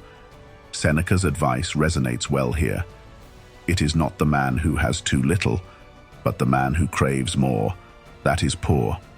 Just as craving more material things can lead to dissatisfaction, seeking excessive forgiveness can lead to a diminished sense of personal accountability and self-value. Moreover, constantly saying sorry for things that don't warrant an apology can be an indication that you're not standing firm in your convictions. It can suggest a readiness to yield your ground at the slightest challenge, which is contrary to the Stoic virtue of courage. By practicing this Stoic principle, you empower yourself to respond with confidence and discernment, choosing to apologize only when it is justified and appropriate, thereby maintaining the power over your responses. Instead of defaulting to an apology, consider whether acknowledgement or a simple expression of understanding would be more suitable. For instance, if you're late due to unforeseen circumstances, instead of a reflexive apology, you could acknowledge any inconvenience caused and express gratitude for the patience shown to you. This not only respects the situation, but also respects your own role within it, without unnecessary self-reproach. It's important to cultivate the habit of assessing situations with a clear and rational mind, as encouraged by Stoic practices. This means taking a moment to evaluate whether an apology is necessary, or if there is a more empowering and accurate way to address the situation. By doing so, you respect yourself and others by communicating with integrity and clarity. While apologizing is a valuable skill for mending genuine wrongs, over-apologizing can lead to a misrepresentation of your character and intentions. Embracing a Stoic approach to apologies involves thoughtful consideration of your actions, acknowledging your mistakes when appropriate, but also standing firm in your self-worth and not allowing unnecessary guilt to cloud your interactions. This balanced approach not only helps in building healthier relationships, but also in fostering a stronger, more resilient sense of self. 6. Cultivate confident body language. This is not just about how you appear to others, it's also a profound communication of your inner state, reflecting self-assuredness and composure. Stoicism, with its focus on self-control and resilience, aligns perfectly with the practice of cultivating confident body language. As Marcus Aurelius noted, the soul becomes dyed with the color of its thoughts. This means that by adopting a posture of confidence, your mindset can shift to match your physical stance, influencing how you feel and behave. When you stand tall, maintain eye contact, and use deliberate gestures, you're not just projecting confidence to those around you, you're also reinforcing your own sense of self-esteem and capability. The Stoics believed that we could shape our character and emotions through our actions. By consciously choosing to adopt a confident posture, you are practicing a form of self-improvement that Epictetus described when he said, "First say to yourself what you would be, and then do what you have to do." Essentially, embodying confidence through your actions teaches you to become more confident. Confident body language also involves being present in the moment, another key Stoic practice. When you're fully engaged in the here and now, your body naturally adopts a more open and stable stance. You become more aware of your movements and how you occupy space. This presence not only improves your physical bearing, but also sharpens your mental focus, allowing you to handle situations with a clear, composed mind. Furthermore, confident body language is about balance. It's about maintaining a posture that is neither overly aggressive nor timid. This mirrors the Stoic virtue of moderation, or the golden mean as Aristotle termed it, which advocates for a balanced life. When you practice confident body language, you're seeking to strike a balance that communicates strength and openness without aggression or arrogance. In conversations, confident body language can significantly impact the dynamics of the interaction. Maintaining steady eye contact, for instance, shows that you are engaged and interested in the conversation. It signals respect for the person speaking and asserts your presence in the dialogue. Similarly, using hand gestures can enhance the clarity of your communication, helping to emphasize points and convey your message more effectively. These nonverbal cues play a crucial role in establishing your presence and persuasiveness in any interaction. It's also important to be mindful of the subtleties of body language across different cultures, as gestures and postures can have varied meanings. Being aware and respectful of these differences aligns with the Stoic ideal of universal reason and the understanding that wisdom and virtue transcend cultural boundaries. Displaying confident body language is not merely an exercise in appearance, it is a practice of Stoic philosophy where you align your outer expressions with inner virtues. By doing so, you not only enhance your interactions with others, but also strengthen your self-awareness and self-control, key aspects of living a fulfilled and respected life.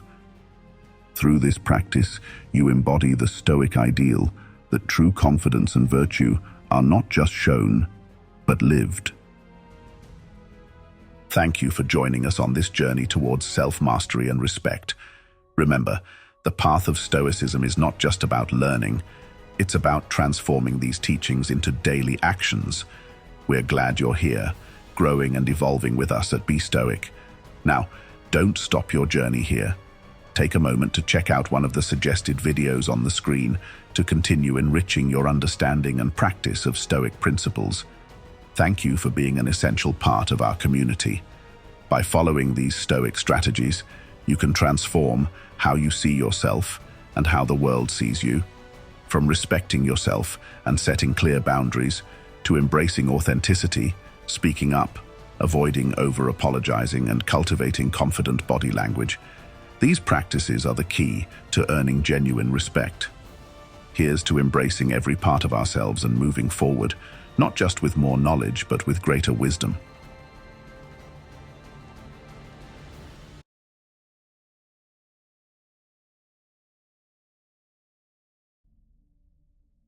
In a world filled with superficial charm, fleeting trends, and constant noise, a person of depth and quiet strength stands out. This isn't about popularity or charisma. It's about living by timeless principles that inspire admiration and respect. Stoicism, the ancient philosophy of resilience and self-mastery, offers us a way to cultivate such qualities. When you embody these principles, you naturally become someone others are drawn to, even captivated by, not because of anything flashy, but because of the integrity and strength you radiate from within. In this video, we'll explore 9 core Stoic principles that, when practiced, create an authentic attraction. Stay with me to discover how each of these can transform you from within, making you a person of true depth, wisdom, and quiet power.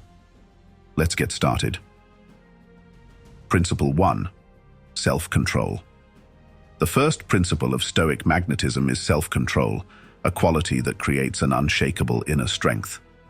Self-control, in Stoic terms, goes beyond mere restraint. It's about understanding and mastering our impulses, emotions, and desires. Marcus Aurelius, in his Meditations, wrote, "You have power over your mind, not outside events. Realize this, and you will find strength." Self-control is foundational to Stoic practice because it gives you power over your reactions, making you less susceptible to external forces. Imagine yourself in a situation where someone speaks to you disrespectfully. The instinctive reaction might be to lash out or defend yourself, but a Stoic response would be to pause, breathe, and assess the situation calmly. This kind of composure is rare and immediately noticeable. Others can sense that you're not easily rattled, and this stability earns you respect. People are naturally drawn to those who don't let their emotions control them, as it's a quality they often struggle with themselves. In today's world, distractions and temptations are everywhere. From social media to consumer culture, everything around us encourages instant gratification. Practicing self-control helps you step out of this cycle, allowing you to make choices aligned with your values rather than fleeting desires. People respect those who aren't easily swayed by every temptation because it signals a deeper sense of purpose. Your restraint and intentionality communicate strength, independence, and wisdom. To cultivate self-control, practice pausing before reacting. Whenever you feel an emotional reaction coming on, take a few deep breaths and consider your response. This simple practice helps you approach situations with a calm and collected mind, setting you apart as someone who possesses genuine inner strength. Principle 2. Purposeful action. The Stoics believed in living with purpose, acting not out of impulse but with a clear intention aligned with one's values and principles. Epictetus urged his followers to consider every action, asking themselves, "Is this in line with my purpose? Does this serve my values?" Purposeful action, therefore, is not about filling each moment with activity, but about directing your energy toward meaningful goals and a higher purpose. Imagine the difference between someone who drifts aimlessly and someone who moves with purpose and clarity. The latter approach commands respect and admiration because it's rare. Living purposefully requires that you identify what matters most to you, your values, goals, and intentions, and focus your efforts on these areas. By doing so, you avoid distractions and empty pursuits, developing a quiet but powerful sense of conviction that others can't help but notice. People sense when you're someone who acts with purpose. It gives you a presence, a sense of direction that is increasingly rare in a world full of aimlessness. Those who encounter you may not fully understand why they feel drawn to you, but it's often because they recognize the clarity and conviction in your actions. Purposeful action means choosing quality over quantity, depth over breadth, and it often inspires others to reevaluate their own choices. Each morning, take a few minutes to reflect on your main priorities for the day. Set clear intentions that align with your values and avoid activities that don't support your goals. This focus will make you stand out as someone with a strong sense of purpose, inspiring others to seek direction in their own lives. Principle 3. Emotional resilience.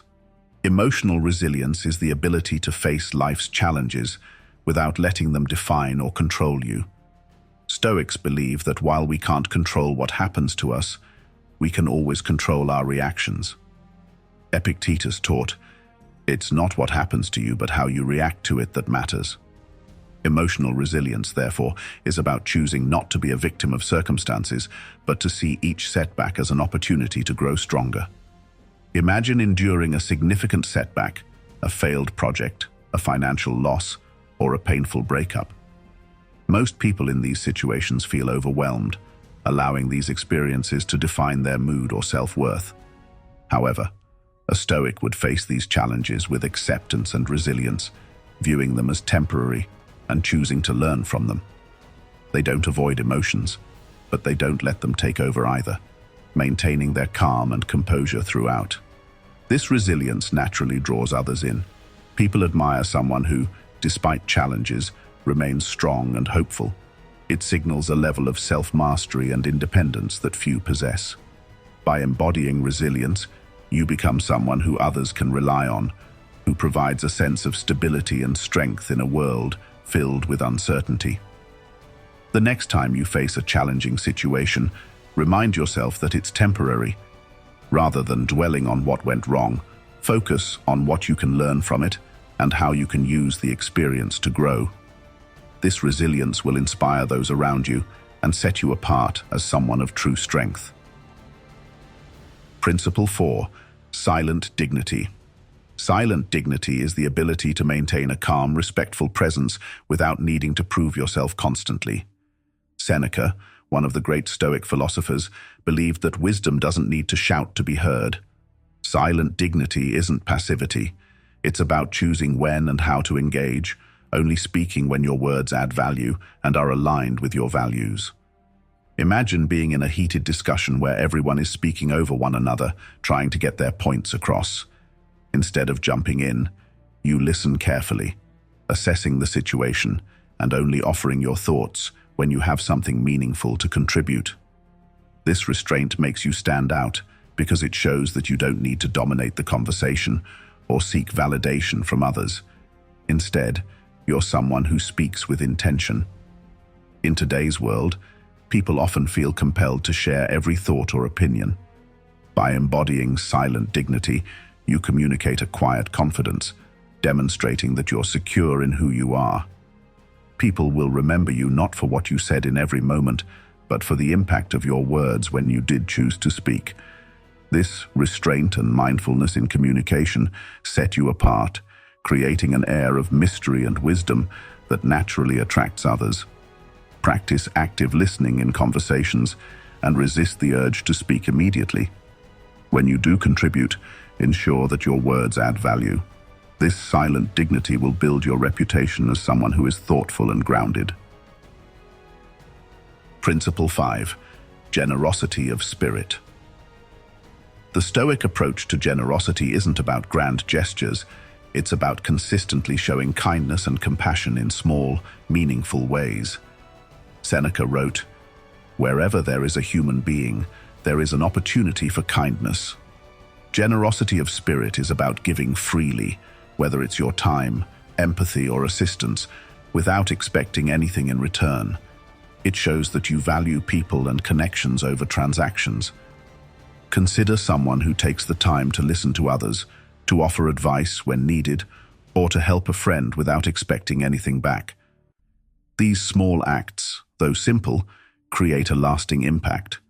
They show that you're someone who genuinely cares, that your generosity is rooted in compassion rather than self-interest.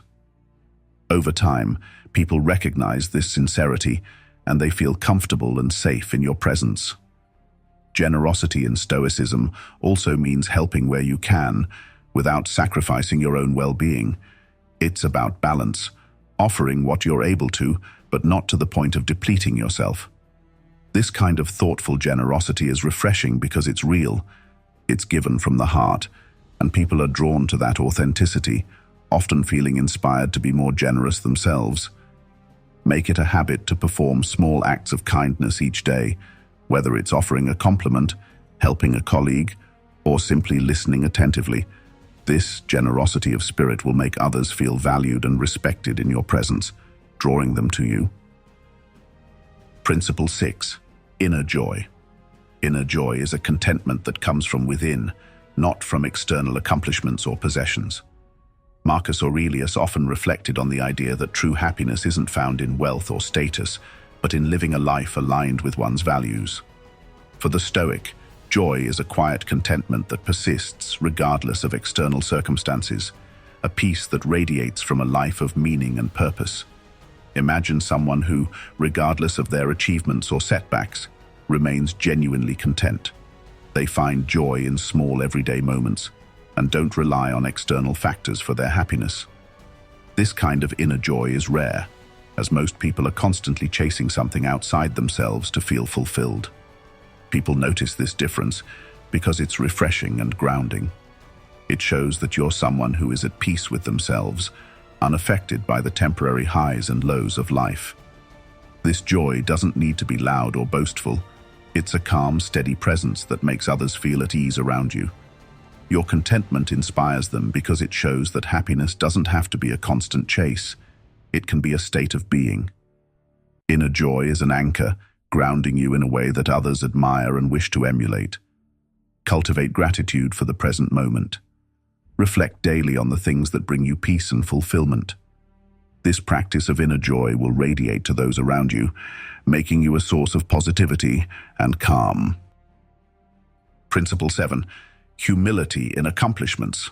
Humility in Stoicism is recognizing that all achievements are temporary and do not define your worth. Seneca reminded us that life's true value lies in personal growth, not in external accomplishments. By staying humble, the Stoic avoids the trap of pride, understanding that success is fleeting and should never define one's self-worth. Imagine achieving a major goal, such as a career milestone or a personal victory. While it's natural to feel proud, the Stoic acknowledges this achievement quietly, without needing to flaunt it. They recognize that while success is gratifying, it's not the ultimate measure of who they are.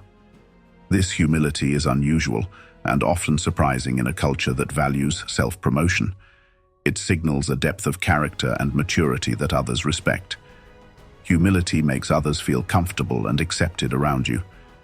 People appreciate the lack of ego, as it allows them to be themselves without feeling judged.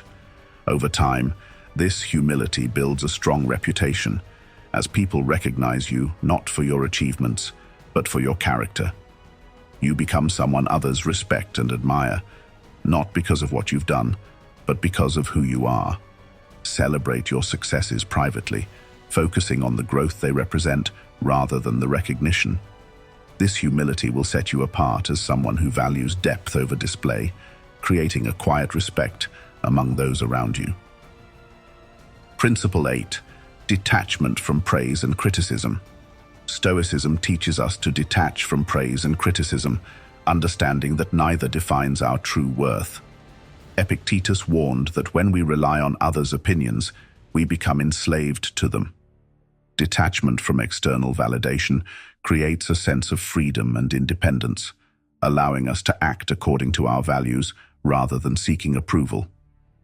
Imagine receiving both praise and criticism in the same day.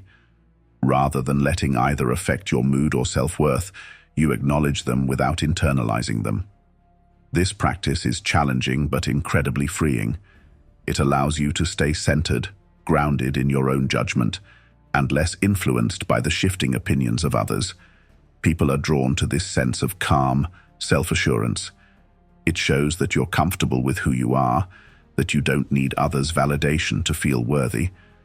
This detachment inspires respect because it demonstrates a strength and independence that others often aspire to.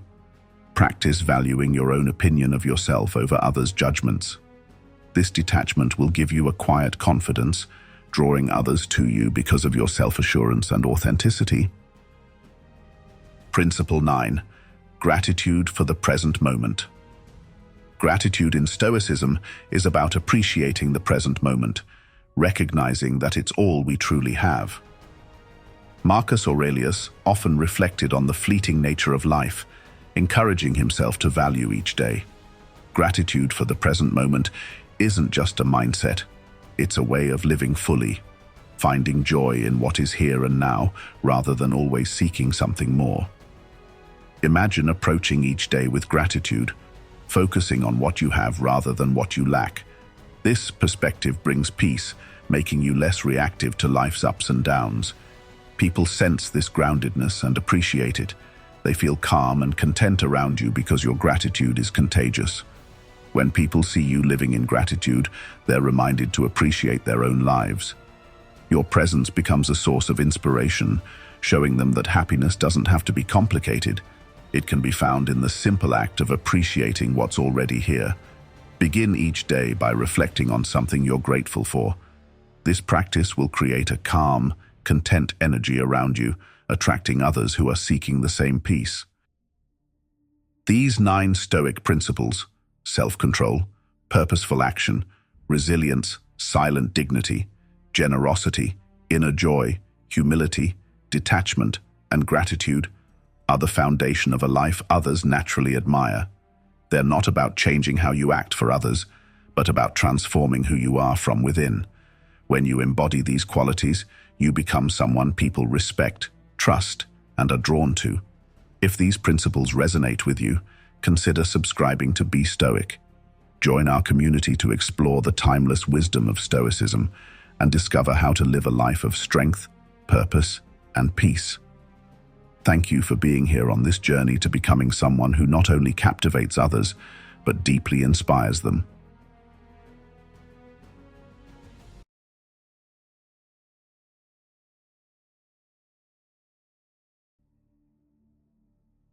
We all face moments in life when it feels like the world is against us. We work hard, we strive, we push forward, and yet the obstacles keep piling up. In those moments, it's easy to feel defeated, like nothing you do matters, and no matter how hard you try, success is always just out of reach. But what if I told you that the struggle you're facing right now, that feeling of life being against you, is exactly where your strength lies?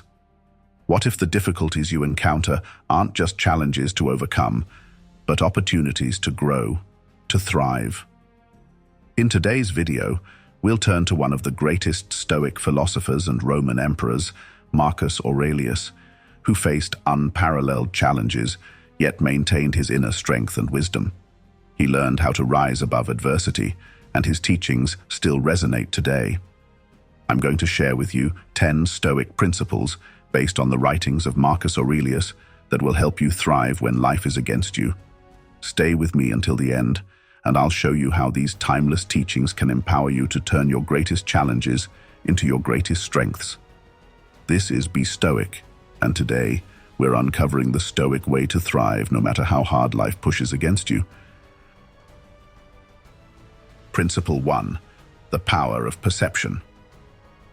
Marcus Aurelius teaches us that the universe is change, our life is what our thoughts make it. This insight is one of the foundational principles of Stoic philosophy, understanding that while the external world is constantly changing, it is our perception that defines how we experience it. When we face difficult situations, our immediate reaction is often emotional. We feel anger, frustration, or even despair. These emotions come from the stories we tell ourselves about the situation.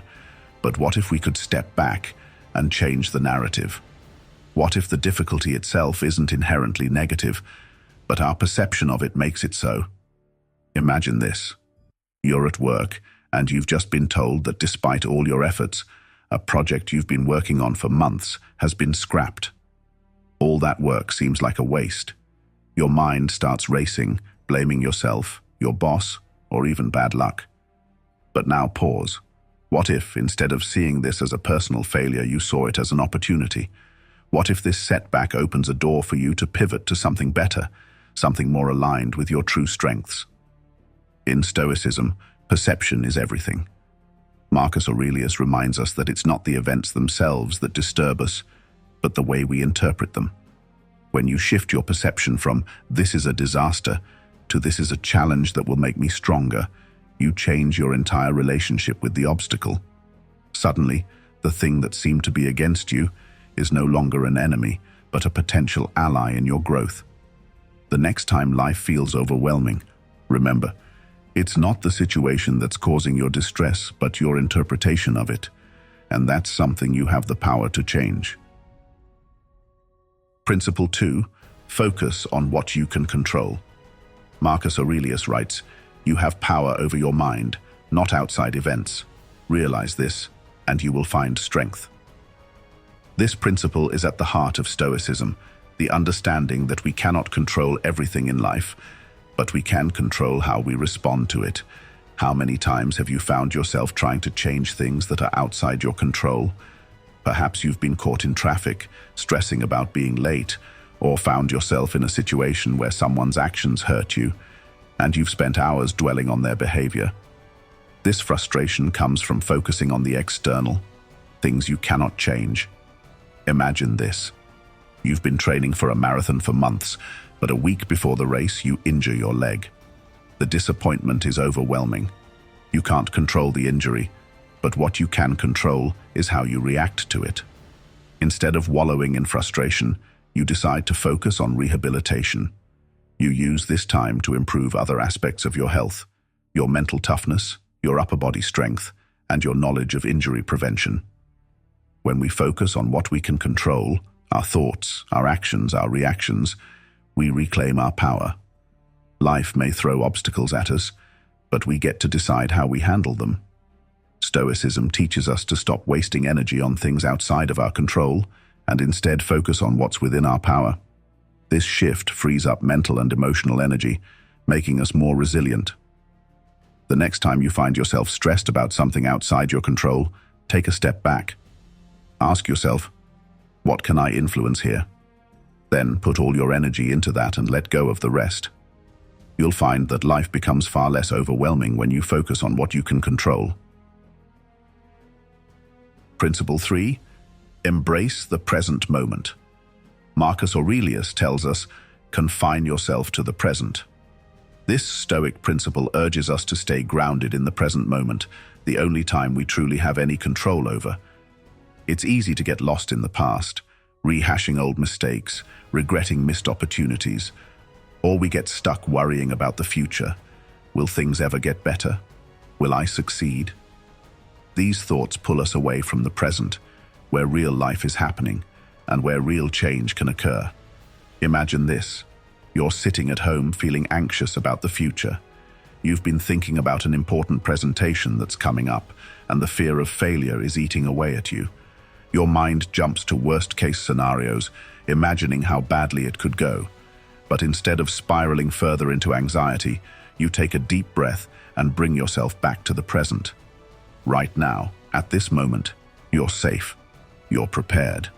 You remind yourself that the future doesn't exist yet. What matters is how you use this moment to prepare and strengthen your resolve. Living in the present isn't about ignoring the past or future. It's about understanding that the present is the only time we can act. The past is done, and the future is not guaranteed. But right now, you have the power to shape your experience. By embracing the present, you free yourself from the weight of past regrets and future anxieties. The next time you find yourself overwhelmed by thoughts of the past or future, bring yourself back to the present. Ask yourself, what can I do right now to improve my situation? This is where your power lies. Principle 4. Turn adversity into opportunity. Marcus Aurelius reminds us, the impediment to action advances action. What stands in the way becomes the way. This is one of the most powerful teachings in Stoicism, the idea that obstacles aren't just barriers to success, but the very means by which we grow stronger. Life is full of obstacles. They can come in the form of financial hardship, personal loss, or career setbacks. While most people view these obstacles as things to avoid or overcome, Stoicism teaches us that these very challenges are opportunities for growth. Imagine this. You've just been passed over for a promotion at work, despite putting in long hours and doing everything right. It feels like a punch to the gut, but instead of seeing this as a failure, you decide to use it as fuel. You reflect on what you could improve, maybe enhancing your skills or seeking out new opportunities. In time, this rejection leads you to a new role or even inspires you to start your own business, something you never would have considered if things had gone smoothly. In Stoicism, adversity isn't something to avoid, it's something to embrace. Challenges force us to grow in ways we wouldn't otherwise. When you face an obstacle, instead of asking, "Why is this happening to me?" ask, "How can I use this to become stronger?" The next time life throws an obstacle in your path, pause and look at it from a new perspective. How can this challenge be a stepping stone to something greater? When you start seeing adversity as an opportunity, nothing can stand in your way. Principle 5. Practice patience and endurance. In his meditations, Marcus Aurelius offers timeless advice. When jarred, unavoidably by circumstances, revert at once to yourself, and don't lose the rhythm more than you can help. This speaks to the importance of patience and endurance in the face of difficulty. We live in a world that values quick results. Whether it's instant success in our careers, immediate improvements in our relationships, or rapid progress in personal goals, we want things to happen fast. But life doesn't always work that way. Sometimes growth is slow and success takes time. This is where Stoic endurance comes into play. Imagine this. You're trying to learn a new skill, perhaps playing a musical instrument or mastering a sport. In the beginning, progress is fast, and you're motivated. But as time goes on, the progress slows, and frustration sets in. It feels like no matter how hard you try, you're stuck at the same level. The temptation to give up grows stronger every day, but instead of giving in to frustration, you remind yourself of the Stoic principle of endurance. You understand that mastery takes time and that the real strength lies in showing up every day, even when progress is slow. Patience is a virtue the Stoics prized above all. The ability to endure hardship, to stay committed to a goal even when the rewards aren't immediate, is what separates those who thrive from those who give up. Marcus Aurelius knew this well. As a leader facing immense pressure and constant challenges, he understood that patience and resilience are the keys to long-term success. The next time you feel like giving up because things aren't happening fast enough, remind yourself of the power of endurance. Success is often about sticking it out when others give up. Keep moving forward, even if the progress is slow. You'll thank yourself later. Principle 6. Accept and embrace change. Observe always that everything is the result of change, and get used to thinking that there is nothing nature loves so well as to change existing forms, wrote Marcus Aurelius. Change is one of the most inevitable parts of life, yet it's also one of the things we resist the most, whether it's the end of a relationship, the loss of a job, or even something as simple as moving to a new city. Change can be unsettling. We cling to what we know, even if it's no longer serving us, because the unknown is terrifying. But Stoicism teaches us to accept change as a fundamental part of life. In fact, Marcus Aurelius saw change as essential to our growth. Imagine this. You've just found out that your job is being eliminated due to a company-wide restructuring. The initial shock is overwhelming. You feel angry, scared, and unsure of what to do next. But instead of resisting the change or trying to cling to the past, you remind yourself that change is a part of life. You begin to see this as an opportunity to explore new career paths or pursue passions that you'd put on hold. Stoicism reminds us that change is not something to fear, but something to embrace. Everything in nature is in a state of constant transformation, including us. By resisting change, we cause ourselves unnecessary suffering, but by accepting it, we allow ourselves to grow and evolve. The next time life forces change upon you, instead of resisting, lean into it. Trust that this transformation, no matter how uncomfortable, is leading you to a new stage of growth. Principle 7. Cultivate inner strength through solitude. Marcus Aurelius found strength in solitude. He wrote, "Nowhere can man find a quieter or more untroubled retreat than in his own soul." In today's world, we are constantly surrounded by noise, notifications from our phones, conversations, the pressure to keep up with social media, and the demands of work. This constant stimulation can leave us feeling drained, overwhelmed, and disconnected from ourselves. But the Stoics understood that true strength comes from within, and sometimes we need solitude to tap into that strength. Imagine this. You've had a long day, full of stress and noise. Meetings, deadlines, and family responsibilities have taken up all your time, and by the end of the day, you feel exhausted and disconnected. Instead of turning to your phone for distraction or losing yourself in entertainment, you decide to spend a few minutes in solitude. You sit in silence, close your eyes, and let your mind settle. In this quiet moment, you reconnect with yourself, finding clarity and peace. Solitude isn't about loneliness, it's about creating space for self-reflection and growth. In solitude, we can hear our own thoughts, reflect on our actions, and find the inner strength to face the world's challenges. The next time you feel overwhelmed by life's demands, take a few minutes to retreat into solitude. Use this time to reflect on your goals, recharge your energy, and reconnect with your inner strength. This practice will help you build resilience in the face of adversity. Principle 8. Practice gratitude, even in hardship. Marcus Aurelius wrote, "Dwell on the beauty of life. Watch the stars and see yourself running with them." Stoicism teaches that even in the darkest moments, there is always something to be grateful for. When life is hard, it's easy to focus on what's going wrong. We fixate on our problems, magnifying them in our minds, and forget to notice the good things that still surround us. But Marcus Aurelius knew that gratitude is one of the most powerful tools we have for shifting our perspective and finding peace, even in hardship. Imagine this. You're going through a difficult time. Perhaps a loved one is sick, or you're struggling with financial issues. The stress feels all-consuming, and it's hard to see anything positive. But then you pause and look around. You notice the support of your friends and family, the roof over your head, the food on your table. You start to feel a sense of gratitude for the small things, even in the midst of your struggle.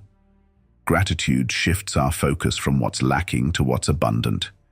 Even in the darkest times, there is always something to be thankful for. Whether it's the beauty of nature, the kindness of a stranger, or simply the fact that you've made it through another day.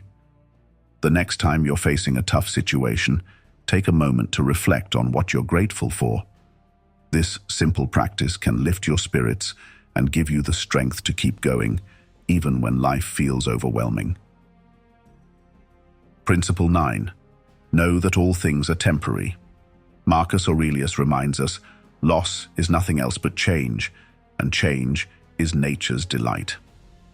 One of the core teachings of Stoicism is the idea of impermanence, that everything in life, whether joy or sorrow, is temporary. When we're in the midst of suffering, it often feels like it will last forever. The pain seems endless, and it's hard to imagine a time when things will be better. But Stoicism teaches us that everything is temporary. Just as good times come and go, so too will the bad times. Imagine this. You're dealing with the loss of a relationship or a significant failure in your career. The emotional weight is heavy, and it feels like you'll never recover. But then, you remind yourself that this pain, as intense as it is right now, will not last forever. Time will heal the wounds, and you'll come out stronger on the other side. Understanding that all things are temporary can give us the strength to endure even the hardest moments. It reminds us that nothing lasts forever, not our pain and not our joy. By embracing this truth, we can learn to let go of both our attachments and our fears, finding peace in the knowledge that life is constantly changing. The next time you find yourself overwhelmed by a difficult situation, remind yourself, this too shall pass. By accepting the impermanence of life, you can face challenges with greater resilience and inner peace. Principle 10. Live according to virtue. Finally, Marcus Aurelius teaches us to live according to virtue. He writes, "Waste no more time arguing what a good man should be. Be one." When life feels chaotic and overwhelming, it's easy to lose sight of what matters most. But Stoicism teaches us that no matter how difficult life becomes, we should always strive to live with virtue, courage, wisdom, temperance, and justice. Imagine this. You're in a difficult situation where acting unethically would be the easier path. Maybe it's at work, where cutting corners could help you get ahead, or in a relationship, where bending the truth might avoid conflict. But instead of taking the easy way out, you decide to act with integrity. You choose the path of honesty, courage, and virtue, even though it's harder in the moment. Stoicism teaches that living according to virtue is the ultimate path to thriving, no matter what life throws your way. When you live in alignment with your values, external circumstances lose their power to shake you. You become grounded in something deeper, something unchangeable. Every day, ask yourself, am I living according to my highest values? If the answer is yes, then you are thriving, regardless of what life's challenges might be. Life will test you. It will challenge you, push you to your limits, and sometimes make you feel like everything is against you. But as we've learned from Marcus Aurelius and the Stoic philosophers, you have the power to not only face those challenges, but to thrive through them. By changing your perception, focusing on what you can control, embracing the present moment, and living according to virtue, you can navigate life's obstacles with grace and strength. If you found these Stoic principles valuable and want to continue learning how to apply them in your daily life, subscribe to Be Stoic. On this channel, we dive deep into the timeless wisdom of Stoicism and explore how you can use it to transform your life. Don't forget to check out my other videos on Stoicism and how it can help you thrive, no matter what life throws at you. Thank you for watching, and remember, no matter what challenges you face, you have the strength to overcome them.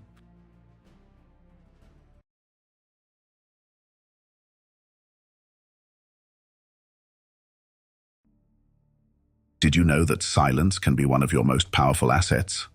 In our loud and often overwhelming world, the ability to convey depth and charisma without saying a word is not only rare, but deeply compelling. Rooted in the timeless wisdom of Stoicism, today's session explores 8 specific habits that enhance your social attractiveness through the art of silence. These habits are far from superficial tips you might hear elsewhere. They are meaningful, thoroughly tested practices that I've integrated into my daily life, bringing about profound shifts in how I connect with others, quietly yet effectively. Whether you're looking to enrich your interpersonal relationships, increase your influence, or simply carry yourself with more confidence, these habits can set you on the path to achieving just that. Make yourself comfortable and join me as we delve into these transformative practices. You'll want to stay tuned until the end because I'll be sharing practical, actionable steps that you can start applying today. Plus, I'll provide personal anecdotes and insights, giving you a genuine and transparent look at how embracing silence and these Stoic habits has reshaped my interactions and presence. If you're ready to harness the quiet power within you, let's dive in. And before we begin, remember to subscribe to our Be Stoic channel. Your journey towards self-mastery begins here. Don't miss out on our other life-changing content. Check out our videos after this one. 1. The discipline of presence. The first habit to master on your journey to social attractiveness is the discipline of presence. In silence, your presence speaks volumes. It is not about being physically present in a room. It is about truly showing up in the moment with your mind, body, and emotions aligned. Stoics, like Marcus Aurelius, emphasized this concept in their teachings, with Marcus famously advising, "You have power over your mind, not outside events. Realize this, and you will find strength." Being present begins with mindfulness, cultivating an awareness of where you are and what you are doing. It means avoiding distractions, whether they come from external chaos or internal chatter. In moments of silence, your presence creates an undeniable energy, drawing others toward you. People can sense when someone is fully engaged, and this alone sets you apart in a world where attention is fragmented. Practicing presence requires intention. Start with simple exercises like focusing entirely on a conversation without letting your mind wander. When speaking to someone, concentrate not just on their words, but also on their tone, body language, and the emotions behind their message. By giving undivided attention, you create an environment of mutual respect and understanding. Silence enhances presence by eliminating unnecessary noise. Instead of rushing to fill gaps in conversations or multitasking during interactions, use the power of nonverbal cues. A slight nod, a thoughtful pause, or even sustained eye contact can convey more than words. Your silent presence becomes magnetic, making others feel seen and valued. Reflective practices are another key to mastering presence. At the end of each day, spend a few minutes journaling about your interactions. Were you fully engaged? Did you drift into thoughts of the past or future? What moments felt the most connected, and why? This habit not only sharpens your self-awareness, but also reinforces the importance of staying grounded. Imagine yourself in a bustling meeting room where everyone competes for attention. While others raise their voices to make their points heard, you remain silent, observing the dynamics.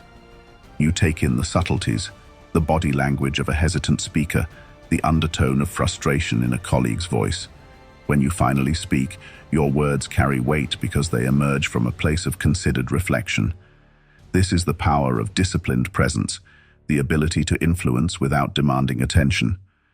Presence is also about authenticity.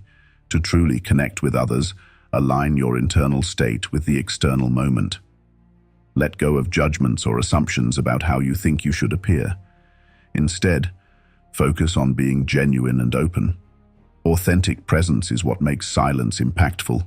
It builds trust, fosters deeper relationships, and establishes a foundation for influence. In Stoicism, presence ties directly to the concept of living in accordance with nature. By being fully in the moment, you align yourself with the flow of life. This alignment creates a sense of calm, purpose, and strength that others naturally find attractive. Through silence and mindfulness, you cultivate a presence that commands respect and admiration without a single word. Presence is not a skill to be learned overnight, but a discipline to practice every day. In mastering it, you unlock the first step toward becoming irresistibly attractive in silence. 2. Mastering body language. Your body speaks volumes, especially in silence. Stoicism teaches us the importance of control, not just over our emotions, but over our movements. A composed posture, steady gaze, and calm gestures exude confidence and self-assurance. Seneca wrote, "We suffer more often in imagination than in reality." When you eliminate imagined fears, it reflects in your demeanor. Practice standing tall, maintaining open body language, and making eye contact. These subtle cues communicate self-respect and poise, making you more approachable and attractive. Remember, the way you carry yourself silently narrates your story to the world. Beyond these basics, delve into the nuances of body language. Notice how the slightest tilt of your head or the positioning of your hands can influence how others perceive you. Experiment with deliberate pauses in movement. This can add an air of thoughtfulness and intrigue to your presence. For example, a slow, deliberate nod can signal deep understanding, while an open palm gesture conveys honesty and openness. Another aspect of body language mastery is mirroring. Subtly mimicking the gestures or posture of the person you're engaging with creates a sense of harmony and connection. This silent alignment can make interactions more seamless and impactful. Additionally, observe your pacing. Moving too quickly can signal anxiety, while deliberate movements exude calm and control. Body language also extends to your facial expressions. A slight smile, a furrowed brow when considering an idea, or a raised eyebrow at an unexpected comment. These small gestures speak volumes. Practice maintaining a neutral, composed expression during moments of stress. This not only reinforces your inner calm, but also assures others of your stability. Another critical component is the way you carry yourself in social spaces. When entering a room, pause briefly at the entrance to observe the dynamics before you proceed. This small moment of hesitation exudes quiet confidence and helps you assess the mood of the environment. Additionally, practice intentional stillness. Avoid fidgeting, which can make you appear nervous or distracted. Stillness projects a sense of self-assurance and allows others to focus on your presence. For example, when seated during a conversation, keep your hands resting gently in your lap or on the table instead of tapping or moving them unnecessarily. The art of mastering body language is about consistency. Your gestures, posture, and facial expressions should align with your inner state of calm and control. This congruence between your internal and external self is what makes silent body language truly powerful. When you master this, you can walk into any situation and command attention without speaking a word. Your body becomes a language that resonates universally, silently conveying confidence, reliability, and depth. 3. Listening with intent. One of the most attractive qualities is the ability to listen. In silence, listening becomes an art. People crave to be heard and understood. Epictetus advised, We have 2 ears and 1 mouth so that we can listen twice as much as we speak. Developing the habit of active listening means giving someone your undivided attention, asking thoughtful questions, and responding with empathy. This habit fosters trust and connection, making you not only attractive but also deeply respected. Silence, in this context, is not empty. It's filled with understanding and presence. To elevate your listening skills, practice the art of paraphrasing. After someone speaks, summarize their points in your own words before responding. This demonstrates not only that you're paying attention, but that you're invested in understanding their perspective. Additionally, practice non-verbal affirmations like nodding or maintaining an open posture to show engagement. Listening also involves being comfortable with silence during conversations. Pausing before replying shows that you're genuinely considering what was said, rather than rushing to respond. This thoughtful silence can make your words more impactful when you do speak. To take this further, create a habit of asking open-ended questions that encourage deeper conversation. Questions like, "What inspired you to think that way?" or "Can you tell me more about how you arrived at that conclusion?" show genuine interest and invite the other person to open up, strengthening your connection. Listening with intent also requires emotional intelligence. Pay attention not just to words, but to the emotions behind them. This level of engagement creates a deeper connection, allowing the other person to feel truly understood and valued.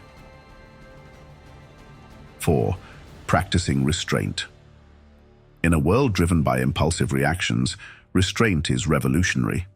The ability to hold back from unnecessary comments or emotional outbursts demonstrates immense self-control, a cornerstone of Stoicism. Marcus Aurelius reminded us to be tolerant with others and strict with yourself. When you practice restraint, you show maturity and wisdom.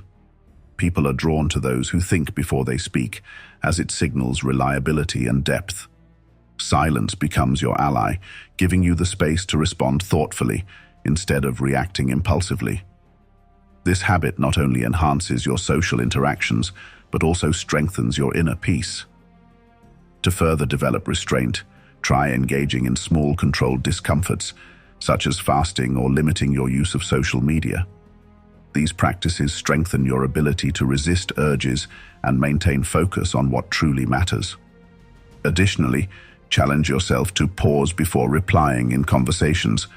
Count to 3 before speaking, giving yourself time to form a thoughtful response. Restraint also applies to managing your emotions.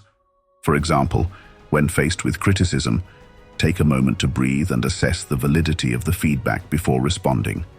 This measured approach not only maintains your composure, but also earns respect. To solidify this habit, practice journaling about moments when restraint helped you avoid a potential conflict. Reflect on the outcomes and note how restraint empowered you to act in alignment with your values. Restraint extends beyond words and emotions to actions. Sometimes the most powerful move is choosing not to act impulsively, but instead to wait, observe, and respond when the time is right. This quiet discipline creates an aura of reliability and depth, qualities that naturally attract others. 5. Developing emotional control. Emotional control is a hallmark of Stoic practice and a trait that enhances your attractiveness. Losing your temper or showing frustration can diminish your influence. Instead, practice responding to challenges with calmness and grace. Epictetus taught us, it's not what happens to you, but how you react to it that matters. This principle guides us to remain composed under pressure. Emotional control not only earns respect, but also creates a safe and stable presence for others. In silence, your calmness becomes a source of strength that draws people toward you. To practice emotional control, start by identifying your emotional triggers. Use a journal to note moments when you feel anger, frustration, or anxiety, and analyze the root causes. Then, employ techniques like deep breathing or visualization to remain calm in the moment. Over time, this practice builds resilience and demonstrates to others that you are a person of substance and depth.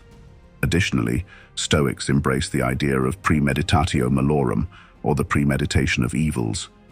By imagining worst-case scenarios, they prepare themselves emotionally for challenges. This mental rehearsal ensures that they can face difficulties without losing composure, a trait that silently commands respect. Emotional control also involves setting boundaries. Recognize when certain environments or people consistently provoke negative emotions and take proactive steps to limit their influence on your life. This isn't avoidance. It's a strategic choice to protect your mental well-being. 6. Leading by example. Leadership isn't about commanding attention, it's about inspiring it. One of the most profound lessons in Stoicism is the idea of living by your principles rather than merely speaking about them. Epictetus said, "Don't explain your philosophy, embody it." This advice highlights the power of leading by example, a quality that naturally draws people toward you. When you embody the virtues you espouse, wisdom, courage, temperance, and justice, you inspire trust and admiration. Silent leadership is about showing, not telling. In a world saturated with noise and self-promotion, actions grounded in integrity stand out. People respect and gravitate toward individuals who lead with authenticity and consistency. For example, imagine a workplace scenario where tensions are running high. While others raise their voices or point fingers, you remain composed, taking measured actions to resolve the issue. Your calm demeanor and thoughtful decisions set you apart, demonstrating that true leadership isn't about dominance, but about steadiness and clarity. To practice leading by example, start with small, consistent actions. If punctuality is a value you hold dear, make it a point to always be on time. If you value fairness, ensure your interactions reflect impartiality. These seemingly minor actions accumulate over time, creating a reputation for reliability and integrity. Additionally, silent leadership involves recognizing the contributions of others. Give credit where it's due and listen to the perspectives of those around you. This humility not only strengthens relationships, but also fosters a collaborative environment where everyone feels valued. By quietly uplifting others, you reinforce your own leadership qualities without needing to seek validation. Another aspect of leading by example is perseverance. Life often presents challenges that test our commitment to our principles. A Stoic leader faces these moments with resilience, seeing adversity not as a setback, but as an opportunity to grow. By embracing challenges with grace, you show others that strength lies in persistence, not perfection. Reflect regularly on how your actions align with your values. Journaling can help you assess where you've succeeded and where you can improve. Ask yourself, am I living in a way that reflects the person I aspire to be? This habit of self-evaluation keeps you grounded and ensures that your leadership remains authentic and impactful. Remember, leading by example isn't about perfection, it's about effort and sincerity. People are drawn to those who are genuine in their pursuit of bettering themselves and others.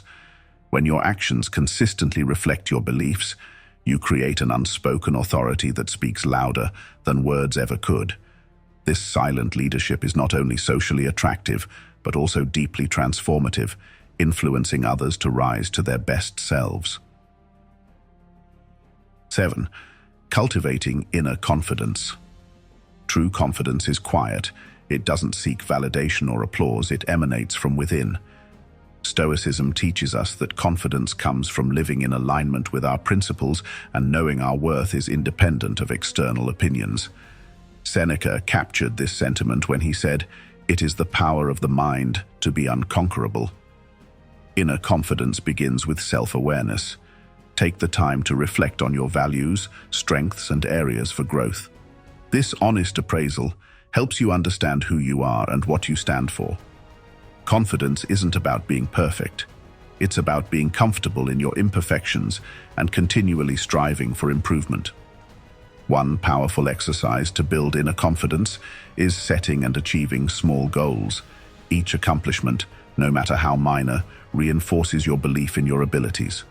For instance, If you aim to wake up 30 minutes earlier each day, succeeding in this simple task strengthens your self-discipline and creates a sense of accomplishment that carries into other areas of life.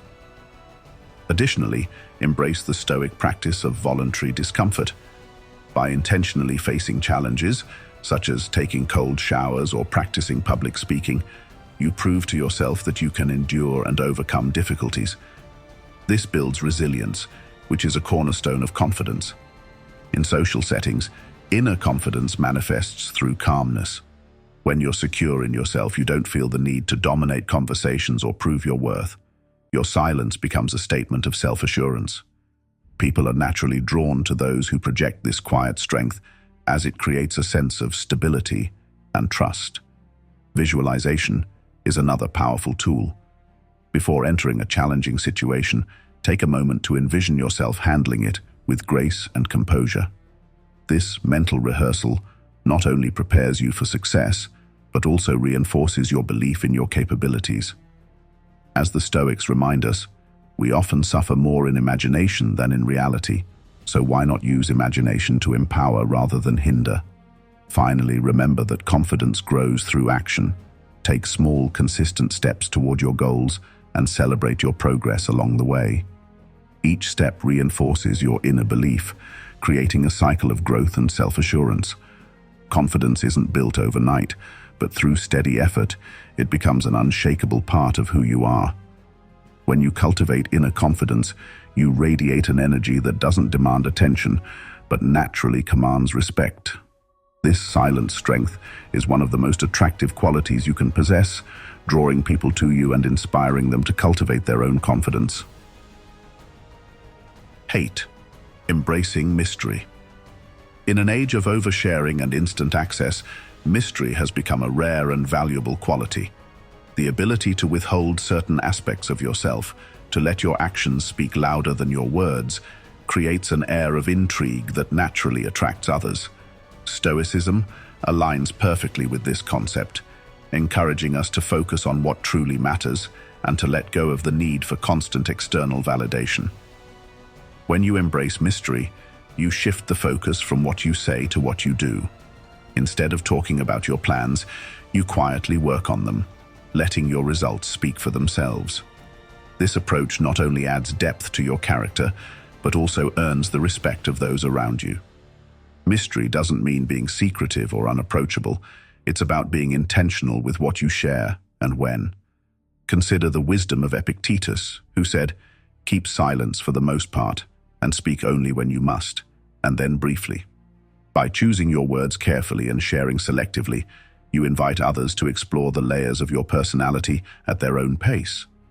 In social interactions, leaving something unsaid can spark curiosity. For example, instead of sharing every detail of a recent accomplishment, offer a glimpse that invites questions. This not only makes conversations more engaging, but also allows others to feel more involved in discovering who you are. Another way to cultivate mystery is through your actions. Consistently show up as someone dependable and thoughtful, but don't feel the need to explain every choice you make. People are drawn to those whose actions align with their values, even when they don't fully understand the reasoning behind them. This creates an aura of respect and admiration. Mystery also involves embracing unpredictability. While consistency builds trust, a touch of unpredictability keeps relationships exciting. Surprise someone with a thoughtful gesture or approach a familiar situation in a new way. These small, unexpected actions add depth and intrigue to your interactions. Finally, practice the art of listening more than you speak. When you focus on understanding others rather than being understood, you naturally become someone they want to open up to. This quiet approach not only deepens connections, but also allows you to maintain your sense of mystery by keeping the spotlight on them.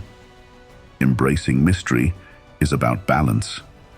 It's not about hiding who you are, but about revealing yourself thoughtfully and authentically.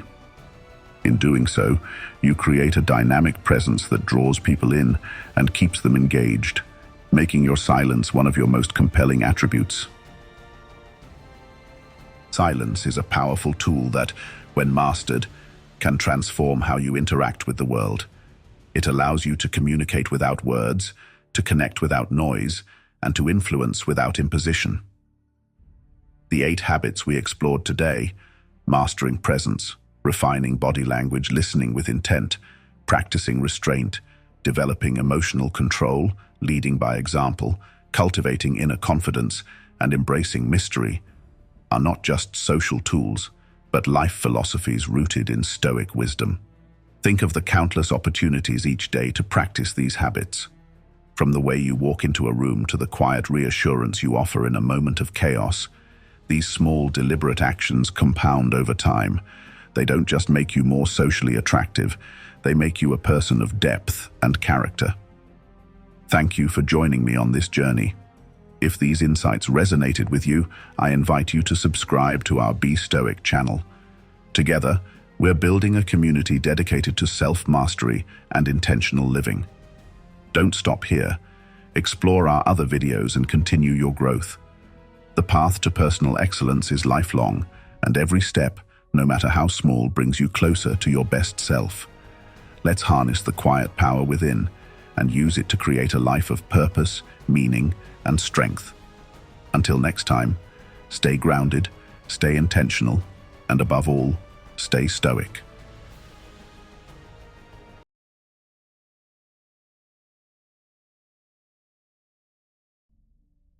How many times have you wished to escape your past? The mistakes, the failures, the version of you that no longer aligns with who you want to be. There's an inner voice that whispers, "It's time for change," a voice that begs for a rebirth. But it's not about erasing the past, it's about learning to bury the old self and step into a stronger, wiser, and more resilient version of you. Today, we'll explore the philosophy of Stoicism, a framework not only for enduring life's hardships, but for rising above them. It's a philosophy that teaches us to let go of what no longer serves us, so we can cultivate a new, more empowered version of ourselves. By the end of this video, you'll know exactly how to embrace your own transformation. We'll break down 10 powerful Stoic principles that will show you how to shed the weight of your old self and emerge renewed, stronger than ever.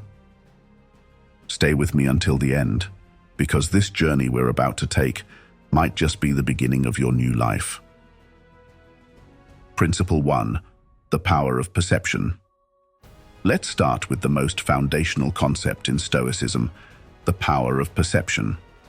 Marcus Aurelius, one of the greatest Stoic philosophers, famously said, "The soul becomes dyed with the color of its thoughts." But what does this really mean? The Stoics believed that the way we perceive events is more important than the events themselves. Consider this. 2 people could experience the same setback, losing a job, for example, but their responses can be completely different. One person might see it as the end of the world, while the other views it as an opportunity to find something better. It's not the event that defines us, but how we perceive and respond to it. Marcus Aurelius himself faced endless difficulties during his reign as Roman emperor, plagues, wars, betrayals, but he remained steadfast in his duties. His strength didn't come from controlling external events, but from mastering his perception of those events. By seeing adversity as something within his control, he was able to remain calm and composed. When you find yourself overwhelmed by life's challenges, take a step back and ask yourself, how am I perceiving this? Am I viewing it as a catastrophe, or can I shift my perspective to see it as a lesson, a stepping stone to something greater? This simple change in perception is the first step to burying the old you, the one that was reactive, fearful, and consumed by negativity, and becoming a person who embraces every situation with strength and clarity. The new self is one who perceives setbacks not as defeats, but as opportunities for growth. Make it a daily practice to reflect on how your mind is coloring the events in your life. With this awareness, you begin the process of transformation. Principle 2. Focus on what you can control. The second principle we'll explore is the dichotomy of control. This idea, famously articulated by the Stoic philosopher Epictetus, is simple yet profound. Focus only on what you can control and let go of the rest. Think about how much energy we waste trying to control things that are beyond our grasp. Other people's opinions, external circumstances, even the past. We torment ourselves with thoughts like, if only this person liked me, or if only I had made a different decision years ago. But all of this is out of our hands. The only thing we can control is how we think, how we act, and how we respond. Epictetus himself was born into slavery. He had no control over his external circumstances, yet he found freedom through his mind. Despite his hardships, he chose to focus on his inner world, the only thing within his power. He realized that while we can't control what happens to us, we can always control our response. Start by recognizing what is truly within your control. Ask yourself, can I change this situation, or is it out of my hands? If it's beyond your control, let it go. The old self tries to grasp everything, desperately seeking control over things that are inherently uncontrollable. The new self, grounded in Stoicism, knows that true power lies in controlling our thoughts and actions. When you focus on what you can control, you free yourself from the anxiety of the uncontrollable. This is where transformation begins, letting go of what no longer serves you, so you can focus your energy on what does. Principle 3. Embrace adversity. Principle 3 is one that many people shy away from, but it's critical for your transformation. Embrace adversity. The Stoics understood that adversity is not an enemy, but a teacher. As Seneca said, difficulties strengthen the mind, as labor does the body. Adversity is like weightlifting for the soul. Each challenge you face is an opportunity to grow stronger, more resilient, and more capable. Consider the life of Seneca himself. A statesman, philosopher, and advisor to the emperor, he faced exile, betrayal, and even forced suicide. Yet, Seneca never wavered in his Stoic belief that adversity was a natural part of life and a necessary condition for growth. Instead of cursing his fate, he embraced it, using hardship as a tool for self-improvement. When adversity strikes, instead of asking, "Why me?" ask, "What can I learn from this?" The old self sees challenges as obstacles, reasons to give up or retreat into comfort. The new self recognizes adversity as the forge in which character is built. Take every challenge as an opportunity to sharpen your resilience, to practice patience, and to develop your inner strength. Each time you do, you bury the old, weaker version of yourself and become something stronger, more capable. Principle 4. Live in accordance with nature. The fourth Stoic principle is living in accordance with nature. This is a concept deeply embedded in Stoic philosophy. For the Stoics, nature didn't just mean the environment or the physical world, it also referred to human nature and the rational order of the universe.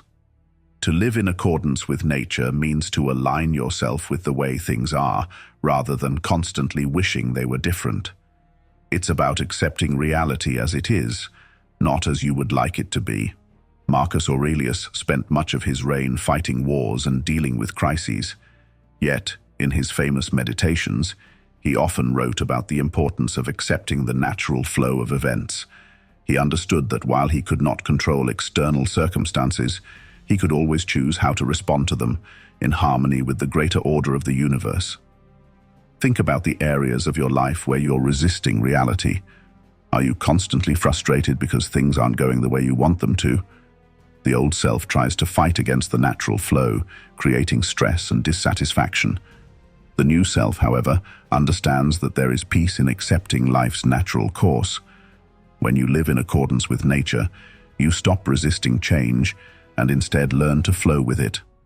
This doesn't mean passive acceptance. It means understanding what can be influenced and what must be embraced. By aligning with the natural order, you step into a state of harmony with the world around you, and this is where true transformation begins. Principle 5. Practice gratitude. This simple yet profound practice is the fifth Stoic principle we'll explore today.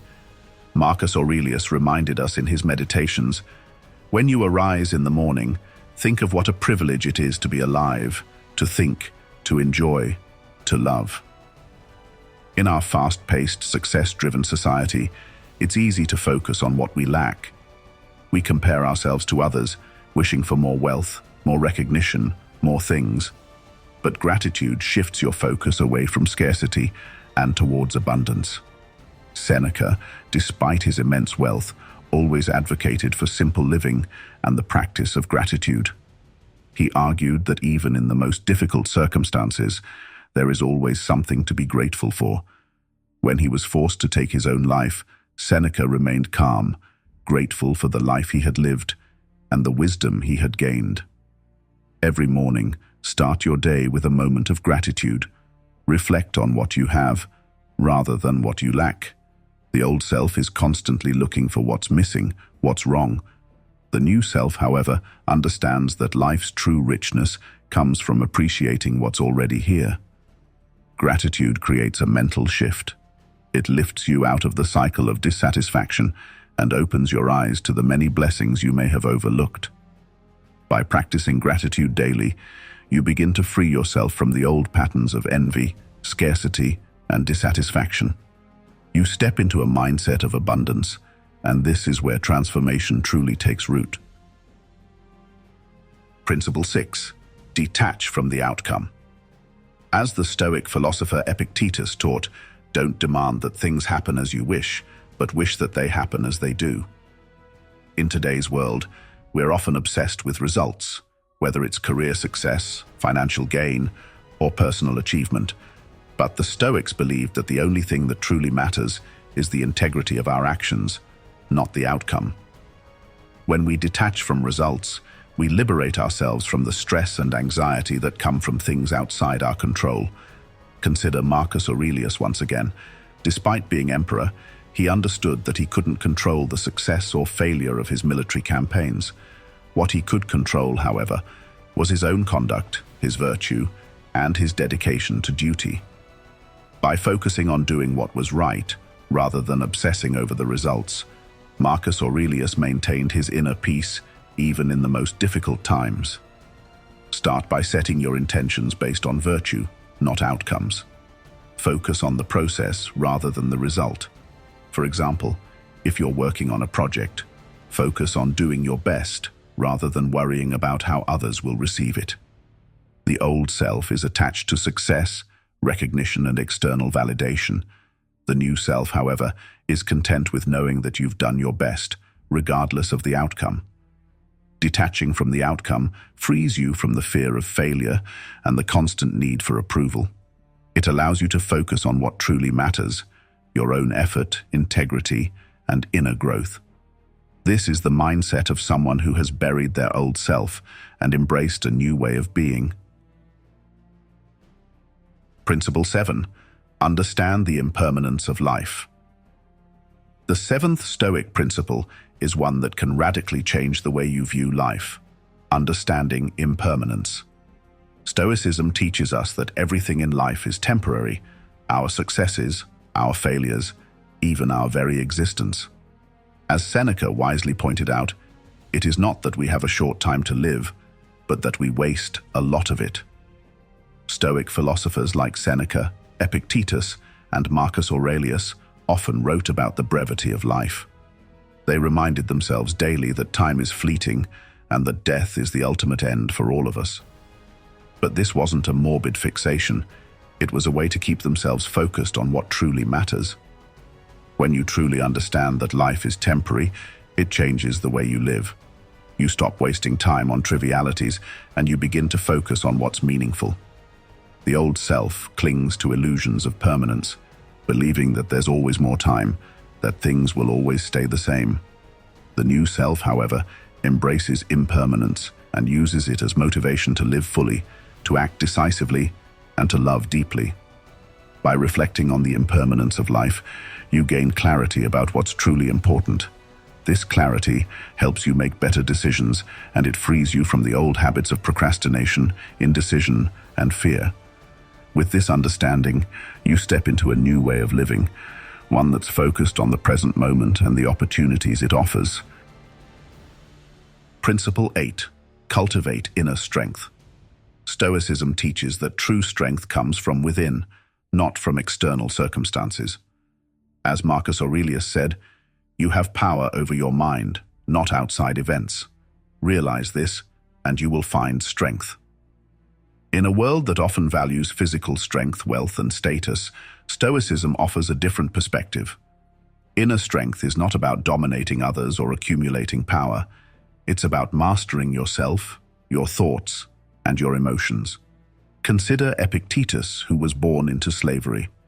Despite his external circumstances, he developed an unshakable inner strength by focusing on what was within his control, his mind, and his attitude.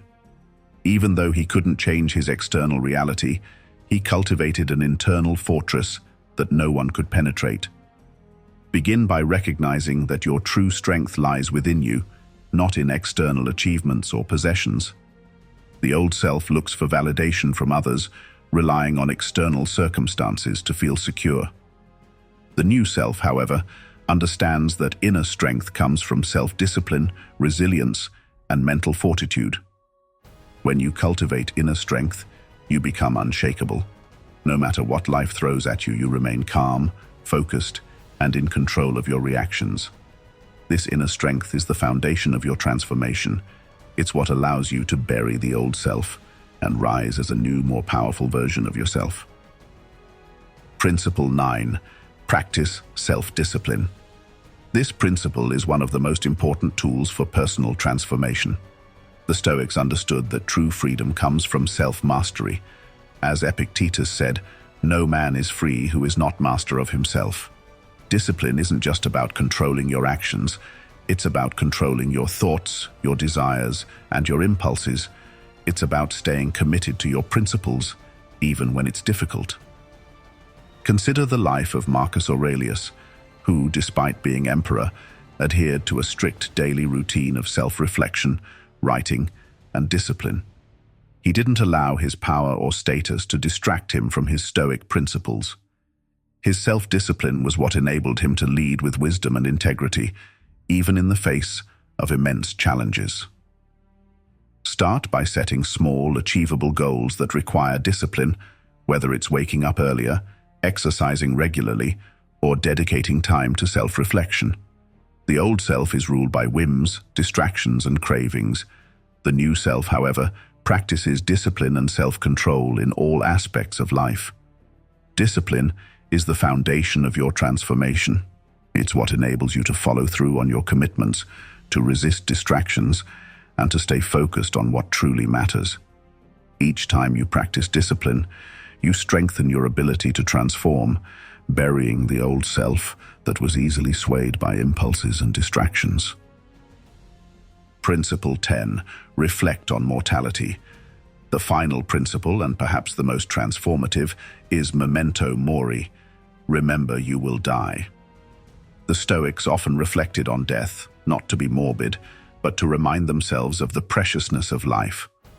As Epictetus said, "Let death and exile and all other things which appear dreadful be daily before your eyes." When you reflect on your mortality, you gain a sense of urgency. You realize that every moment is a gift, and that time is the most precious resource you have. Marcus Aurelius wrote extensively about death in his Meditations, reminding himself that life is short and that he must use his time wisely. This awareness of death drove him to live with purpose, to act decisively, and to remain focused on what truly mattered. Take a moment each day to reflect on your mortality. This doesn't mean dwelling on death, but rather using it as motivation to live fully. The old self avoids thinking about death, clinging to the illusion of permanence. The new self, however, embraces the reality of mortality and uses it as a guide for living a meaningful life. When you reflect on death, you become more intentional with your time. You stop wasting it on trivial matters and focus on what truly matters: your relationships, your passions, and your personal growth. By remembering that your time is limited, you gain the courage to take bold actions and to live authentically. We've now explored 10 powerful Stoic principles that can help you bury your old self and step into a new, more empowered version of you.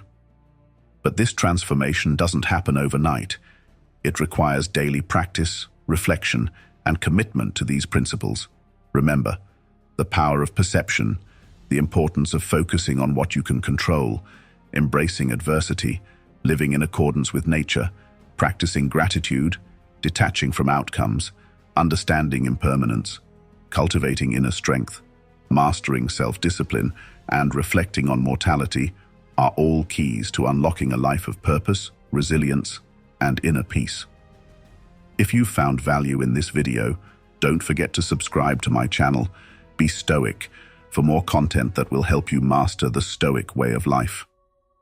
Also, check out my other videos where we dive deeper into Stoic wisdom, helping you live with courage, strength, and purpose. The journey doesn't end here. This is just the beginning of your transformation. Remember, every day is an opportunity to bury your old self and become new.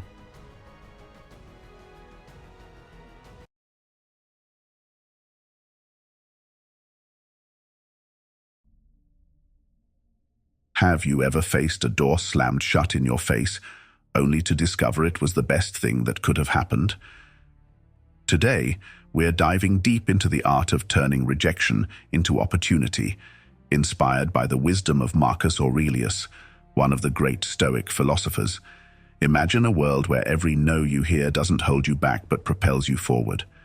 Rejection, often seen as a setback, can become your most valuable stepping stone to success. It's not about tricking fate. It's about understanding that every rejection is sometimes the universe's way of redirecting you towards something greater. Feeling ignored, overlooked, or undervalued? It's time to flip the narrative. In this guide, we'll explore 13 powerful lessons on how to harness the power of rejection. These are not just theories. These are practical, real-world strategies you can apply right now. Before we dive in, don't forget to hit that like button and subscribe. Let's make sure this wisdom spreads far and wide, helping others turn their rejections into victories. Ready to transform every rejection into a triumph? Let's get started. 1. Ignore them too. When faced with the cold shoulder of indifference, the instinct is often to shrink back or try harder. Instead, rise above it. Ignoring those who ignore you isn't about being petty. It's about reclaiming your self-worth. When someone decides you're not worth their time, that's their loss, not yours. By choosing not to engage, you're silently affirming your value. Focus on what enriches you, your goals, your passions, your happiness. Dive into activities that bring you joy, from learning a new skill to spending time with those who value you. This isn't about revenge, it's about self-preservation. Think of indifference as a reflection of others' limitations, not your own. When you encounter disregard, remind yourself that your worth isn't determined by their opinions. Channel your energy into self-improvement. Read books that expand your mind, take up hobbies that fulfill you, or exercise to strengthen your body and spirit.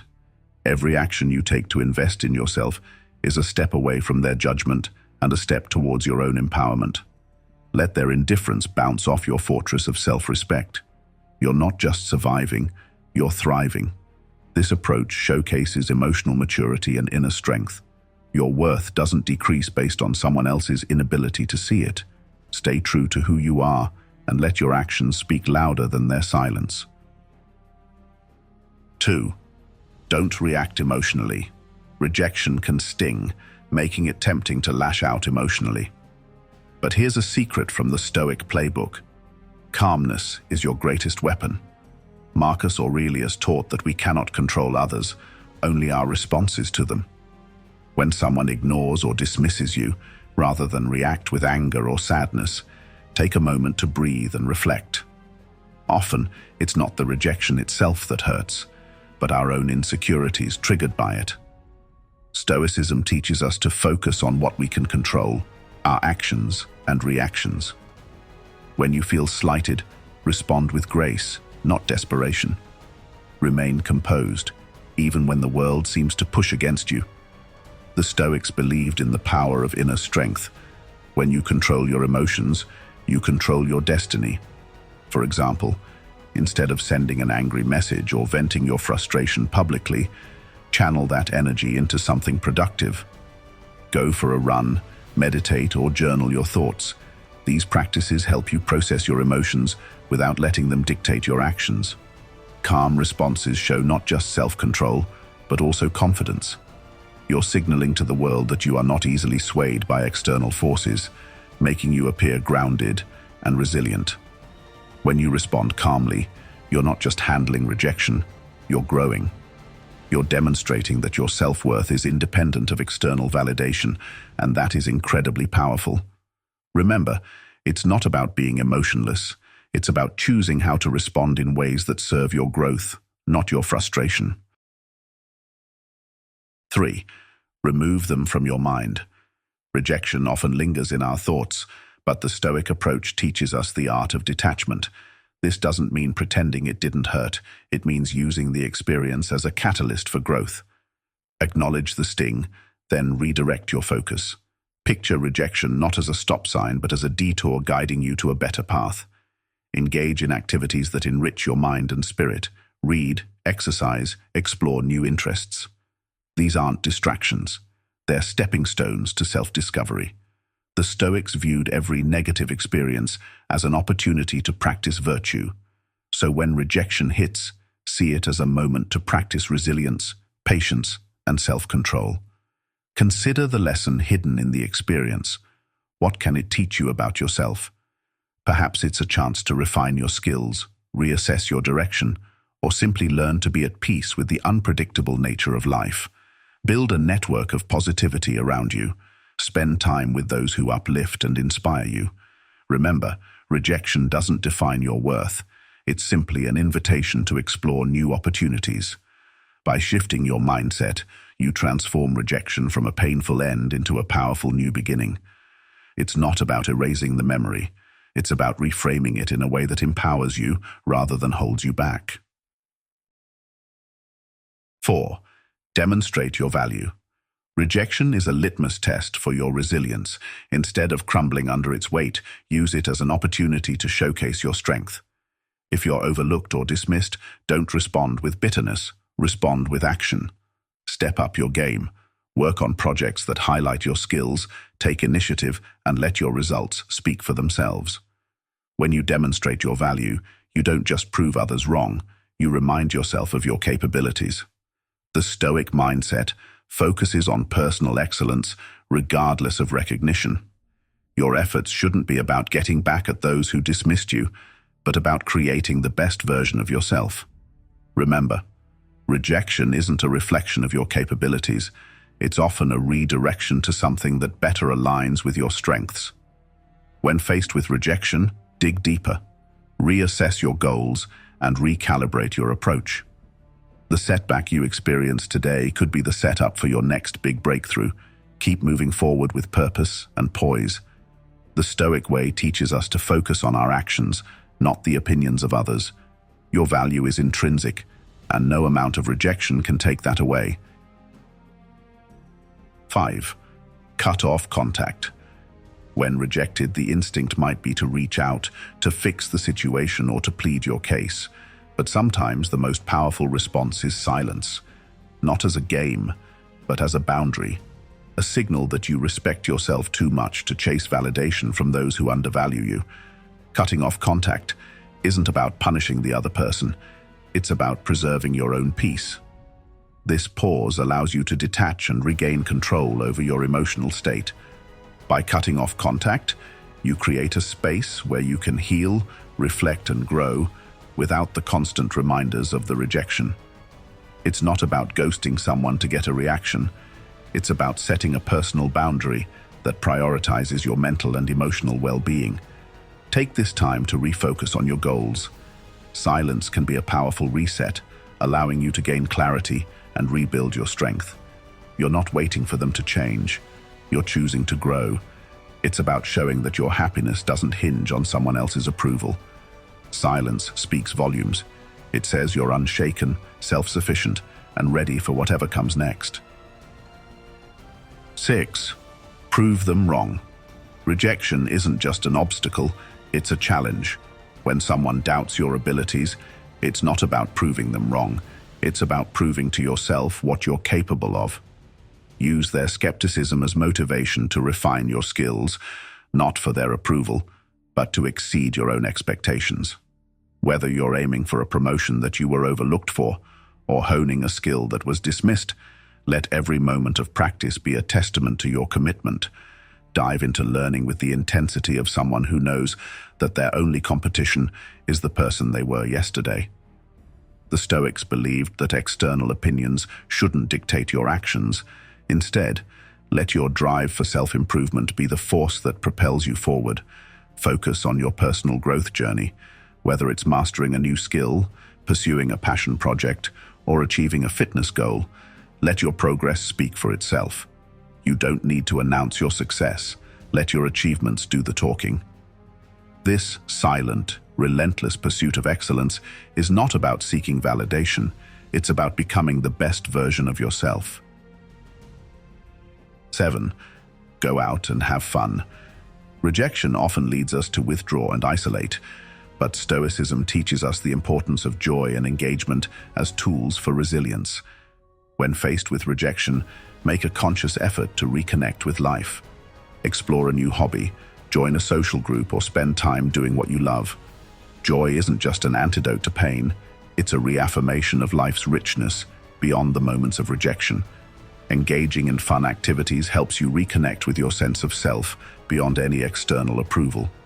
It reminds you that your happiness isn't dependent on another person's validation, but on your own choices.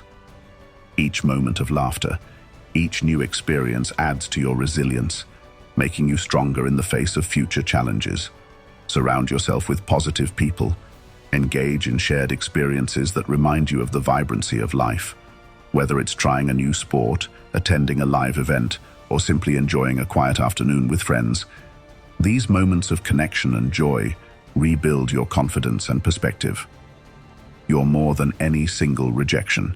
You're a sum of all the vibrant experiences that make life meaningful. 8. Build your social status. Being ignored can feel disheartening, but it also presents an opportunity to build yourself up. Instead of seeking validation from those who overlook you, invest in your personal development, improve your skills, engage in community activities, and connect with new people. This isn't about climbing the social ladder. It's about expanding your influence and finding a tribe that values you. Engage in activities that highlight your strengths, and don't shy away from sharing your journey. Let your actions naturally attract the right kind of attention. You're not out to prove anything to those who doubted you. You're simply living authentically and improving constantly. Attend events, contribute to discussions, and let your natural curiosity and passion shine through. Building your social status is about becoming known for your values, your skills, and your character. In the end, building your social status is about becoming a better version of yourself, one step at a time. And as you elevate yourself, you'll find that the recognition you receive is not the goal, but a byproduct of your growth and dedication. 9. Act as if they don't exist. In situations where you're continually ignored, sometimes the best response is to redirect your attention. This isn't about being spiteful, it's about protecting your energy. If someone chooses to overlook you, let them. Focus on those who appreciate your presence. In social settings, engage with others who value you. By acting as if those who reject you don't exist, you reclaim the narrative of your life. You place the focus back on what truly matters, your own goals, passions, and the people who genuinely support you. This isn't about erasing anyone, it's about deciding where to place your attention and energy. Every moment you spend dwelling on someone who doesn't value you is a moment lost that could be invested in your own growth. If you must interact with those who've ignored you, keep it professional and straightforward. This isn't about playing games, it's about maintaining your self-respect. By choosing not to engage deeply, you're prioritizing your peace of mind. Letting go isn't a sign of defeat, It's a declaration of self-worth. 10. Give them the silent treatment. Silence, when used thoughtfully, can be a powerful response to rejection. It's not about manipulating the other person. It's about giving yourself space to reflect and grow. Instead of reacting emotionally, embrace the quiet. Use this time to understand your feelings and realign your priorities. The silent treatment isn't about creating tension or waiting for them to notice. It's a personal retreat into yourself. It's a deliberate pause where you can assess the situation, your emotions, and your next steps without the influence of the person who rejected you. Silence can be a profound teacher, guiding you toward your inner strength. Silence isn't an absence of response. It's an intentional choice to protect your inner peace. It's about maintaining your composure and focusing on what truly matters. The Stoic mindset values self-reflection, and in silence you find the strength to move forward, not bitter but better. 11. Don't beg for attention. When you're ignored, it's easy to fall into the trap of seeking validation, but begging for attention only diminishes your value. Instead, anchor yourself in your own worth. Engage fully in the things that fulfill you, whether it's your work, hobbies, or connections. Your value isn't dependent on anyone else's recognition. It's defined by your own actions and self-regard. The Stoics believed in the power of self-reliance. They taught that true contentment comes from within, not from the fleeting opinions of others. When you find yourself yearning for someone's acknowledgement, pause and ask yourself why. Often, the desire for external validation stems from a momentary lapse in self-confidence. Remind yourself of your strengths and achievements, and refocus your efforts on what you can control, your own growth. Focus on living a life that makes you proud. By investing in yourself, you naturally attract respect and admiration, not because you chased it, but because you earned it. Remember, the Stoic approach isn't about proving your worth to others. It's about knowing it for yourself. 12. Be kind but emotionally distant. When faced with indifference, choose kindness, but keep your emotional boundaries intact. This isn't about being cold. It's about respecting your own peace. You can be polite without being overly invested. This balance allows you to engage without compromising your emotional well-being. Maintaining this emotional distance doesn't mean you're shutting people out. It means you're protecting your heart. Stoicism teaches that our responses should align with our values. By choosing kindness without expectation, you preserve your dignity and demonstrate true strength. Offer a smile, a polite greeting, or a simple wish for a good day, but do so without the weight of expectations. Your kindness is a reflection of your character, not a plea for their approval. This approach is empowering because it allows you to interact with grace, even when faced with indifference. It's a reminder that your kindness is your choice, and it doesn't depend on anyone else's behavior. By maintaining emotional distance, you safeguard your inner tranquility, demonstrating that your peace of mind is paramount. 13. Don't reveal your struggle. When you're struggling with rejection, the Stoic way is not to wear your pain on your sleeve. This isn't about pretending to be unaffected. It's about embodying resilience. Acknowledge your emotions privately, but present yourself with confidence and poise. Your struggle is a part of your growth, not something that needs validation from others. Continue pursuing your goals with determination.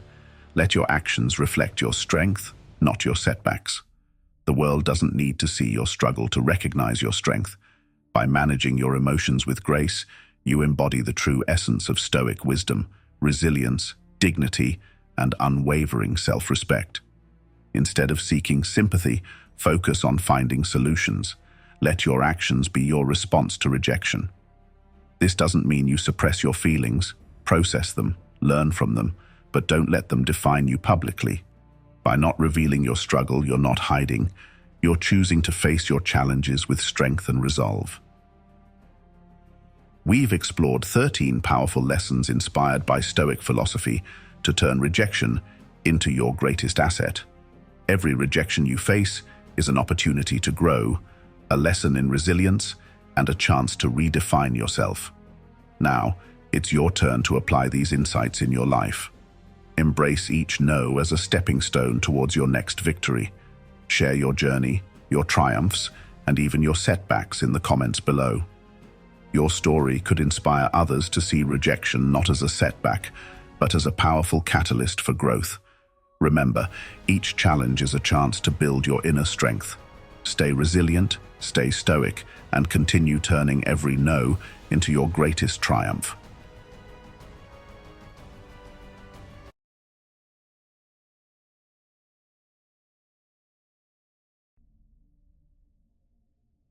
Life can be unpredictable. The battles we face are often not the ones others see, but the ones inside our minds, battles against self-doubt, fear, anxiety, frustration, and even despair. Every day, life throws challenges our way, often when we least expect them. These challenges might come in the form of personal setbacks, relationship issues, work stress, or unexpected events. But how we respond to these challenges is what truly shapes our destiny. Now imagine developing a mindset so strong, so resilient, that no matter what life throws at you, you not only withstand it, but thrive because of it. This is the mindset that Stoic philosophers like Epictetus, Seneca, and Marcus Aurelius cultivated.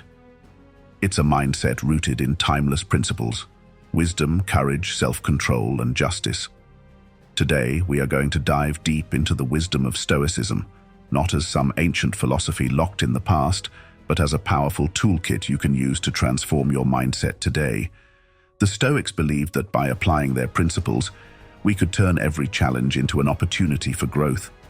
If you've ever felt like life's challenges are weighing you down, or if you're simply looking to build mental armor that can withstand any storm, this video is for you. By the end, you'll have a blueprint for developing a mindset that can defeat anything life throws at you. And if you appreciate the content we're sharing, please consider subscribing to our Be Stoic channel. Your support helps us continue bringing valuable insights and encourages us to share even more transformative content. Let's dive in. The power of perception, turning obstacles into opportunities.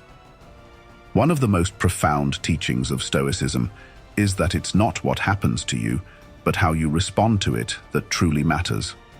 This principle, emphasized by Epictetus, teaches us that while we may not have control over the events that happen to us, we have full control over our perception of those events. Imagine two people facing the same difficult situation, such as losing a job. One person sees it as a devastating loss, a blow to their self-worth, and falls into despair. The other views it as an opportunity to explore new career paths, to reinvent themselves, and perhaps to finally pursue a passion that they had set aside. The difference here isn't the situation itself, but the mindset of the individuals. Marcus Aurelius, one of the greatest Stoic philosophers, often reminded himself that the impediment to action advances action. What stands in the way becomes the way. This quote highlights the idea that obstacles are not roadblocks, but stepping stones. Marcus Aurelius faced immense challenges during his reign as emperor, including wars, political intrigue, and personal losses. Yet he used these challenges as opportunities to practice patience, resilience, and wisdom. Practical exercise. The next time you're faced with a challenging situation, take a step back and ask yourself, what is within my control? How can I use this to grow? Practice journaling your thoughts when you encounter difficulties. Write down what happened, how you reacted, and how you could have responded differently using Stoic principles. Over time, this practice will help shift your perception and transform obstacles into opportunities. By mastering your perception, you gain the power to turn life's difficulties into opportunities for personal growth. 2. Embracing change. The art of adaptability. Change is the only constant in life, and yet it is something that many people fear. We often find comfort in routines and familiarity, But this comfort can hold us back.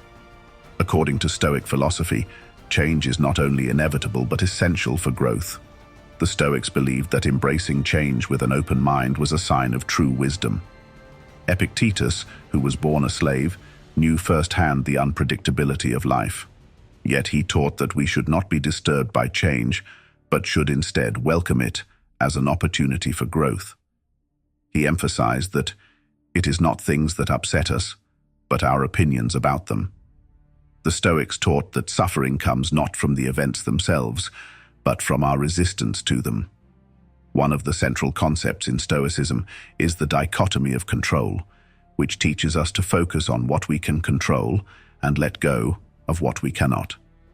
You can control your actions, thoughts, and reactions, but you cannot control the actions of others, the outcome of events, or external circumstances.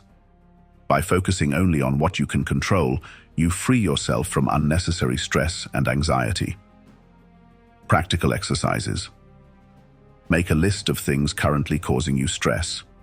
Next to each item, categorize it as something you can control or something you cannot control. For items beyond your control, practice letting go. Try small changes in your daily routine to build adaptability. For example, take a different route to work, try a new hobby, or switch up your exercise routine. These small changes can help you build flexibility, making it easier to handle bigger changes when they arise. The ability to adapt to change is what enables you to grow stronger in the face of life's uncertainties. The more you embrace change, the more resilient you become. 3. Building inner resilience, strengthening the mind. One of the most powerful aspects of Stoic philosophy is its emphasis on resilience. The Stoics believed that adversity is not just something to be endured, but something to be embraced. Seneca famously said, "Difficulties strengthen the mind, as labor does the body." In the Stoic view, challenges are like weights that strengthen our character and fortify our spirit. Embracing adversity as a teacher. The Stoics saw every challenge as an opportunity to practice their virtues, whether it was patience in the face of frustration, courage in the face of fear, or self-control in the face of temptation.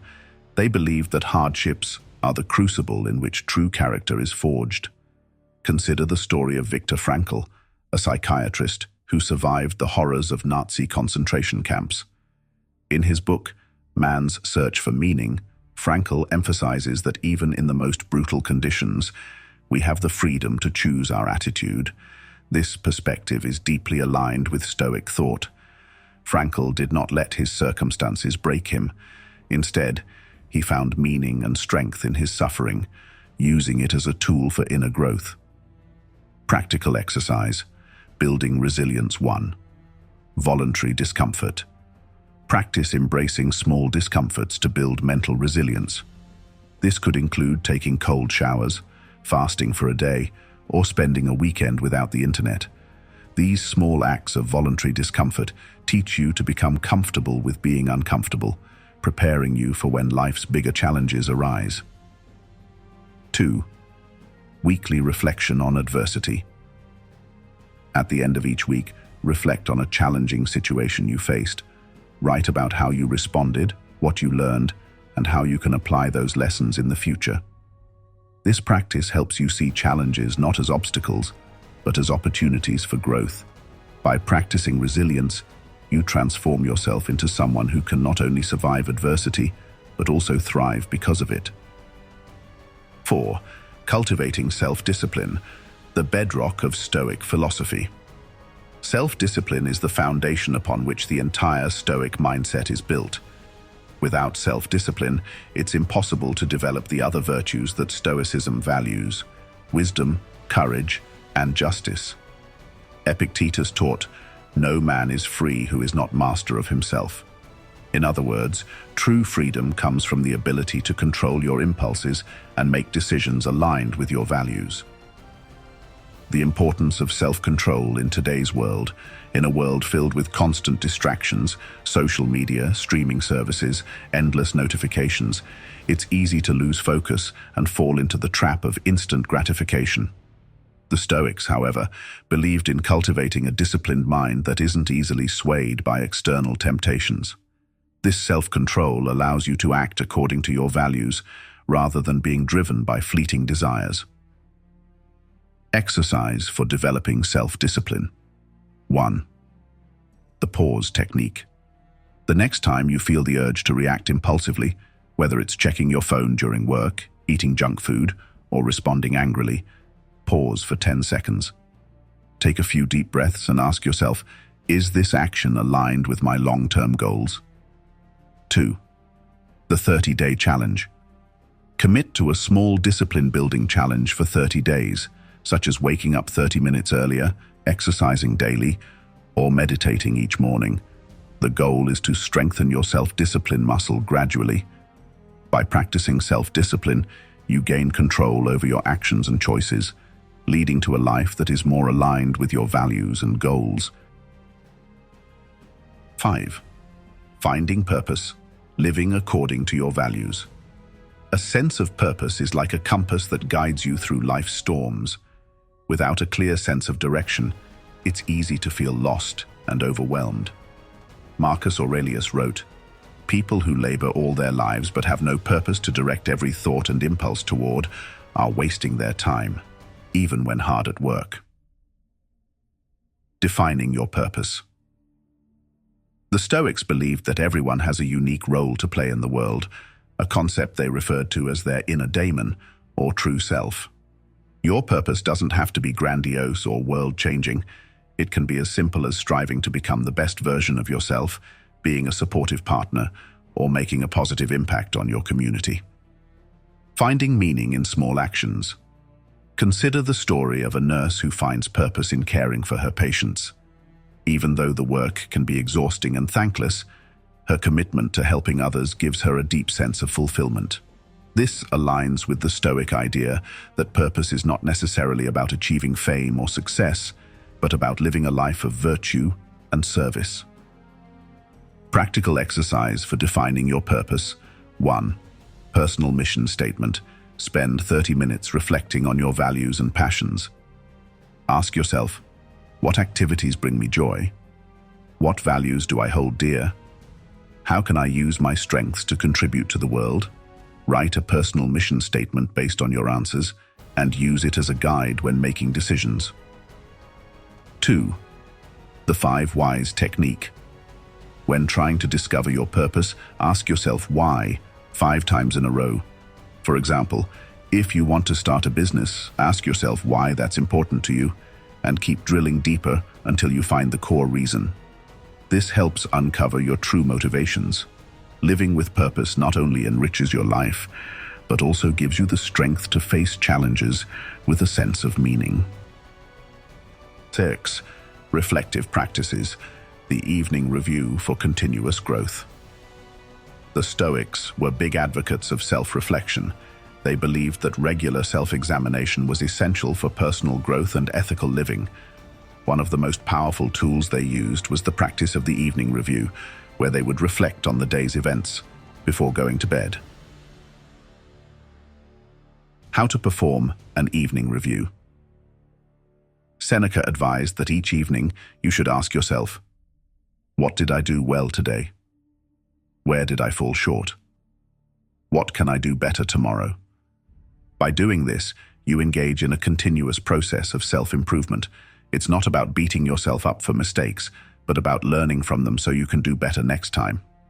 Practical exercise, daily self-reflection. 1.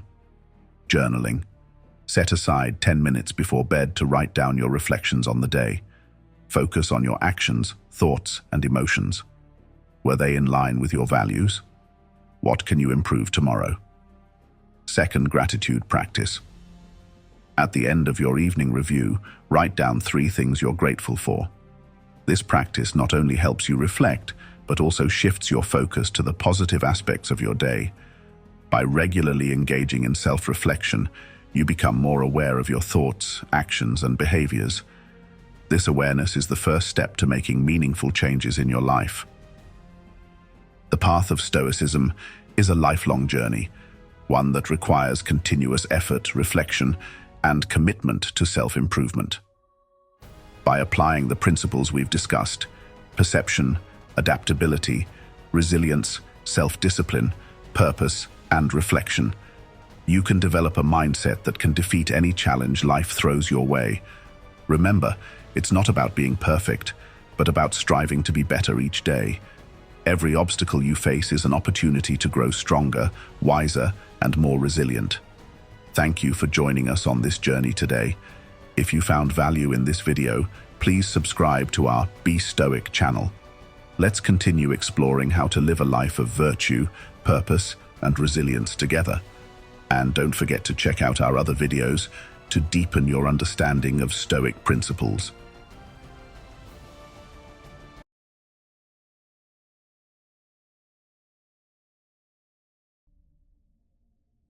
It's 4 a.m. and your alarm sounds. The room is shrouded in darkness, the world outside still asleep. The soft hum of silence is broken by that piercing sound.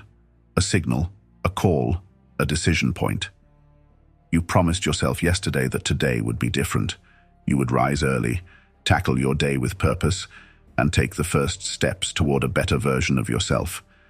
But as the alarm continues to ring, a familiar voice creeps in. 5 more minutes. You've earned it. It's not a big deal. Start tomorrow. This voice, comforting yet deceitful, knows exactly how to prey on your doubts. It persuades you to delay, to choose ease over effort. Yet in this moment, a choice unfolds. A choice with consequences far greater than whether you'll get out of bed. This moment is symbolic of a universal battle. It's not about waking up early or sticking to a routine. It's about honoring the promises you make to yourself. It's about consistency, discipline, and your ability to rise above the pull of comfort.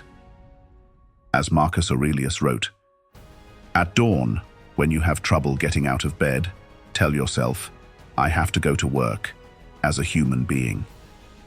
In this statement lies the essence of Stoic thought.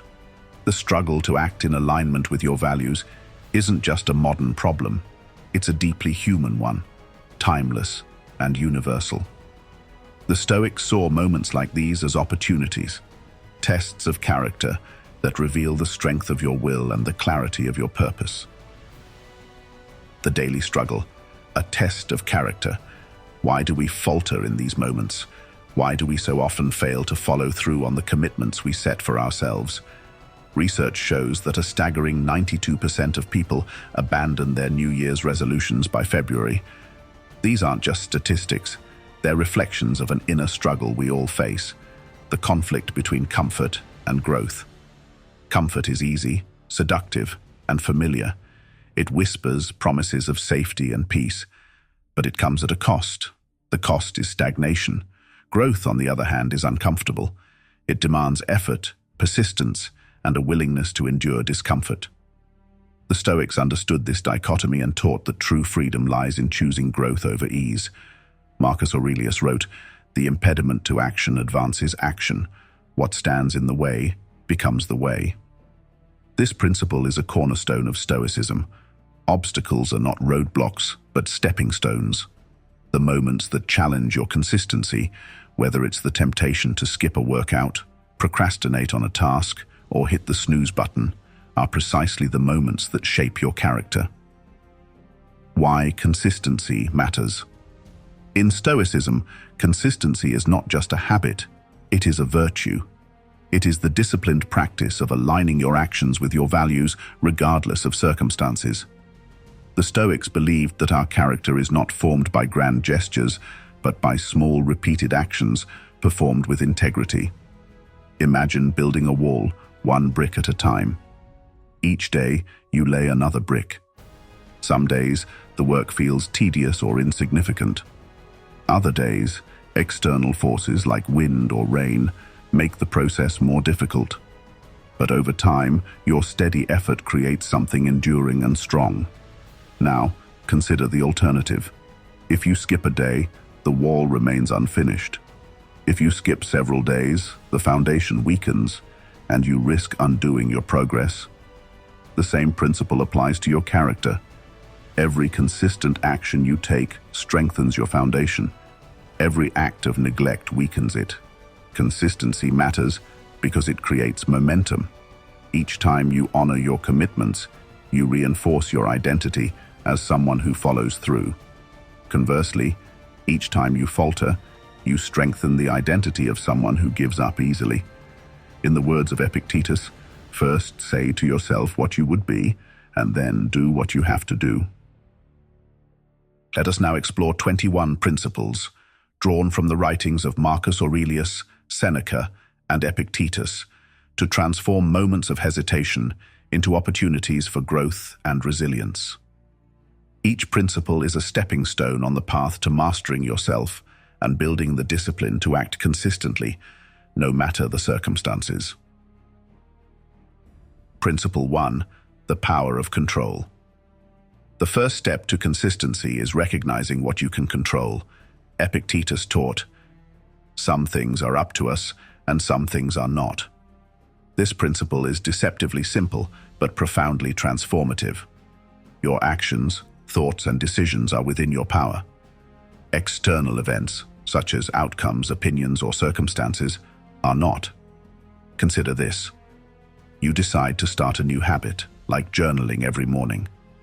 On some days, the words flow easily and you feel productive. On other days, you struggle to write a single coherent sentence. If your sense of accomplishment depends on how good your journaling is, you will quickly lose motivation. But if your focus is simply on the act of showing up, you'll remain consistent regardless of the results. The Stoics remind us that our energy is best spent on what we can control. When you let go of the need to control external outcomes, you free yourself from unnecessary stress. Consistency then becomes a matter of focusing on effort, not perfection. Principle 2. Embrace the challenge. Seneca wrote, "Difficulties strengthen the mind as labor strengthens the body." To the Stoics, challenges were not obstacles to avoid, but opportunities to grow. They understood that discomfort is an essential part of transformation. Think about the process of forging steel. The material is subjected to intense heat and pressure, but this process makes it stronger, more resilient. The same is true for us. Each time we confront a challenge, whether it's resisting the urge to quit, pushing through fatigue, or overcoming self-doubt, we become stronger. The key is to reframe discomfort. Instead of seeing it as something negative, view it as a teacher. When you feel resistance, remind yourself that this is where growth happens. As Marcus Aurelius observed, "You have power over your mind, not outside events. Realize this, and you will find strength." Principle 3. Reflect and refine. Consistency is not a passive process. It requires active engagement, self-awareness, and a willingness to adapt. Marcus Aurelius practiced daily reflection, writing in his journal each night. He would ask himself, "What did I do well? What could I have done better? Where did I stray from my principles?" This practice is essential for maintaining consistency. Without regular reflection, it's easy to drift off course or fall into complacency. Reflection allows you to identify patterns, correct mistakes, and renew your commitment to your goals. Set aside time each day to evaluate your actions. Were you consistent with your values? If not, what got in the way? Use this practice not to criticize yourself, but to learn and improve. As Seneca said, "Begin at once to live, and count each separate day as a separate life." Principle 4. Process over perfection. One of the greatest barriers to consistency is the fear of imperfection. We set high standards for ourselves, and when we fall short, we lose motivation. The Stoics teach us to focus on the process, not the outcome. Epictetus advised, "Make the best use of what is in your power, and take the rest as it happens." This principle encourages us to let go of the need for immediate results.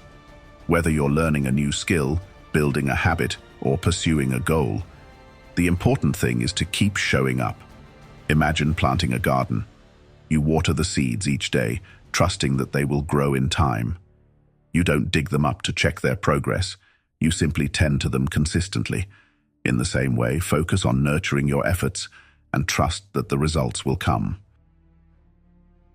Principle 5. Discipline, not motivation. Motivation is a fleeting emotion, easily swayed by external circumstances. Discipline, on the other hand, is a steady force, a commitment to act regardless of how you feel. Marcus Aurelius captured this idea when he wrote, "You should consider it unworthy of complaint if you are doing what you were born to do." To cultivate discipline, create routines that eliminate choice. If you decide to exercise every morning, make it non-negotiable. Over time, discipline becomes a habit and consistency becomes second nature. As the Stoics remind us, it is not enough to think or plan, we must act. Principle 6. Reframe resistance as opportunity. Resistance often feels like an enemy. It shows up as procrastination, self-doubt, or fear. But what if you could reframe it? When resistance arises, don't see it as a signal to stop. Instead, view it as a sign that you're on the right path. Resistance often appears when you're doing something meaningful, when you're stepping out of your comfort zone. For example, if you feel anxious about giving a presentation, it's because the act matters to you. Use that resistance as fuel. Ask yourself, what can I learn from this discomfort? By reframing resistance as opportunity, you transform it into a tool for growth. Principle 7. Visualize the bigger picture. One of the reasons we falter in consistency is because we lose sight of why we started. The Stoics believed in anchoring actions to a higher purpose. Marcus Aurelius advised, "Stop wandering about." You are not likely to read your own memoranda or the histories of the ancient Greeks and Romans. Instead, live the rest of your life, however short, as nature demands. Take a moment to reflect on your why. Why does this goal matter to you? How does it align with your values? Write it down and revisit it when resistance creeps in. When you tie your daily actions to a meaningful purpose, you create a powerful motivator that helps you push through even the toughest days. Principle 8. Neutralize the voice of excuses. The voice of resistance is cunning. It uses excuses to justify inaction. I'm too tired. I don't have enough time. I'll do it tomorrow. The Stoics believed that these excuses were a product of our desire to avoid discomfort. Epictetus warned, if you want to improve, be content to be thought foolish and stupid. This isn't about denying rest or self-care. It's about recognizing when excuses are holding you back. When the voice of excuses appears, counter it with action. Instead of debating whether you should start, take the smallest possible step. For instance, if you don't feel like exercising, commit to just 5 minutes. Often, starting is the hardest part. Once you begin, momentum takes over. Principle 9. Break the chains of perfectionism. One of the most common barriers to consistency is perfectionism. The idea that if something isn't done perfectly, it's not worth doing at all. The Stoics had a different view. Progress, not perfection, is what matters. Marcus Aurelius wrote, "You should not be disturbed unreasonably by anything, for it is not according to nature." The demand for perfection is unnatural. Life is messy, and progress rarely happens in a straight line.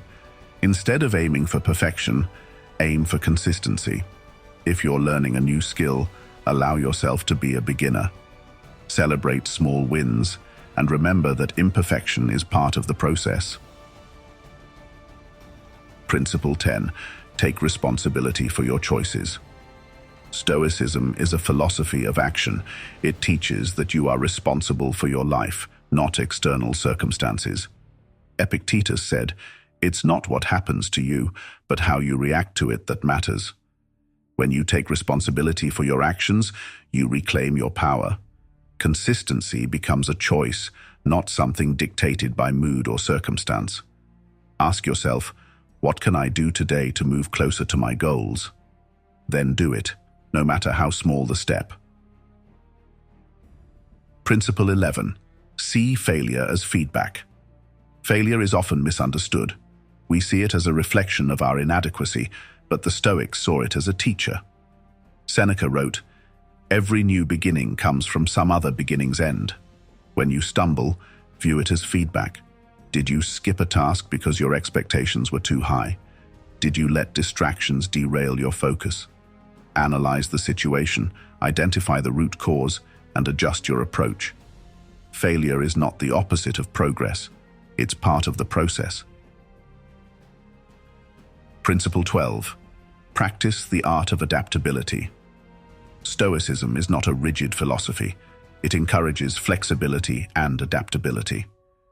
Marcus Aurelius wrote, "Be like the rock that the waves keep crashing over. It stands unmoved, and the raging of the sea falls still around it." Consistency does not mean perfection. It means showing up, even if circumstances change. If your schedule is disrupted or your resources are limited, adapt your plan. Instead of skipping a workout because you're short on time, do a 10-minute session. Instead of abandoning your reading habit because you're tired, read 1 page instead of 10.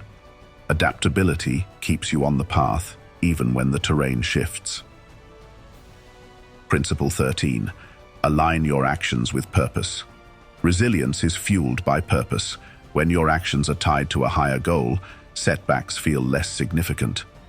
Marcus Aurelius often reminded himself of his duty as a Roman emperor and a human being. Stop wandering about.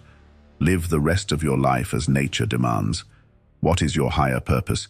Is it providing for your family, mastering your craft, or contributing to the world? When your actions are aligned with your purpose, you develop the inner strength to persevere through challenges.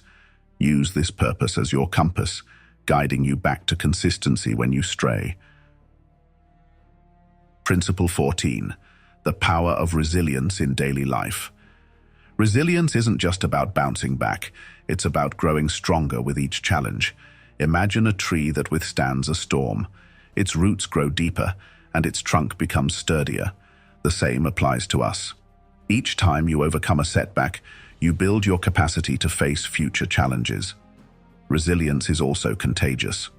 When you model perseverance, you inspire those around you. Whether it's your family, colleagues, or friends, your example can motivate others to stay consistent in their pursuits. Practical exercises to build resilience. 1. Daily journaling. At the end of each day, write down one challenge you faced and how you responded. Reflect on what you learned and how you can improve tomorrow. 2. Affirm your purpose. Begin each day by affirming your purpose. Write down your why and remind yourself why your goals matter. 3. Reframe setbacks.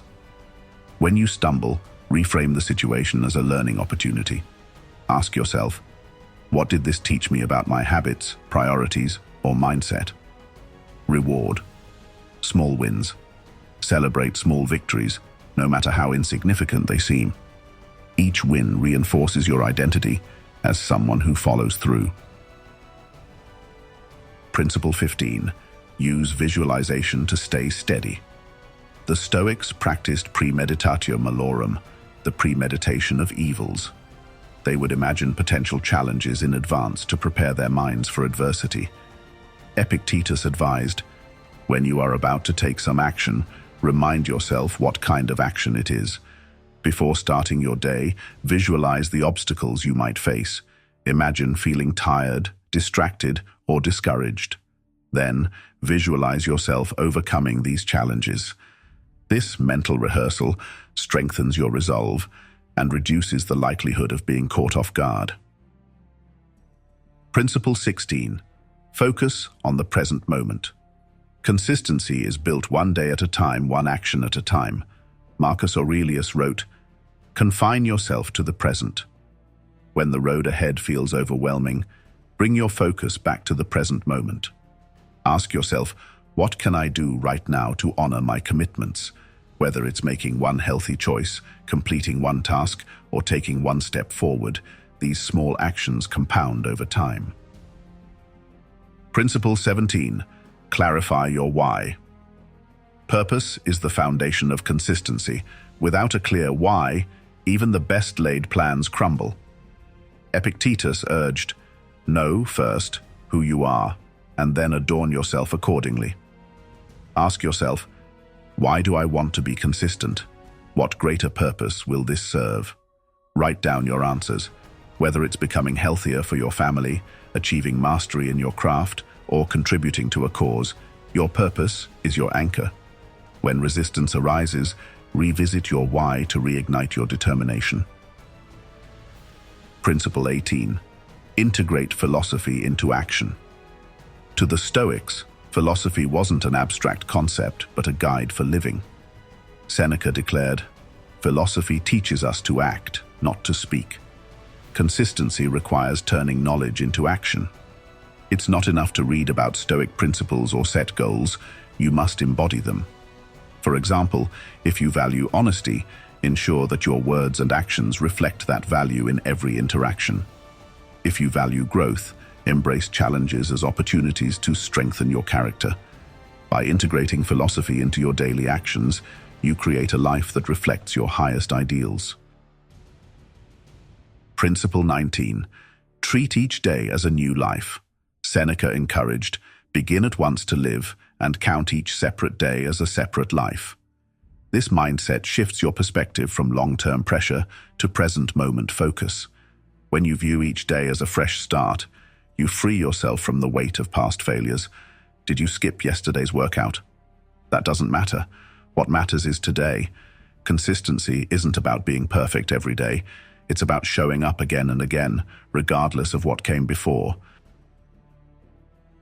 Principle 20. Use momentum to your advantage. Momentum is one of the most powerful tools for consistency. When you start small and build gradually, your progress creates a sense of accomplishment that propels you forward. Marcus Aurelius noted, "Well-being is realized by small steps, but is truly no small thing." Each small victory reinforces your identity as someone who follows through. Over time, these wins compound, making it easier to sustain your efforts. Principle 21.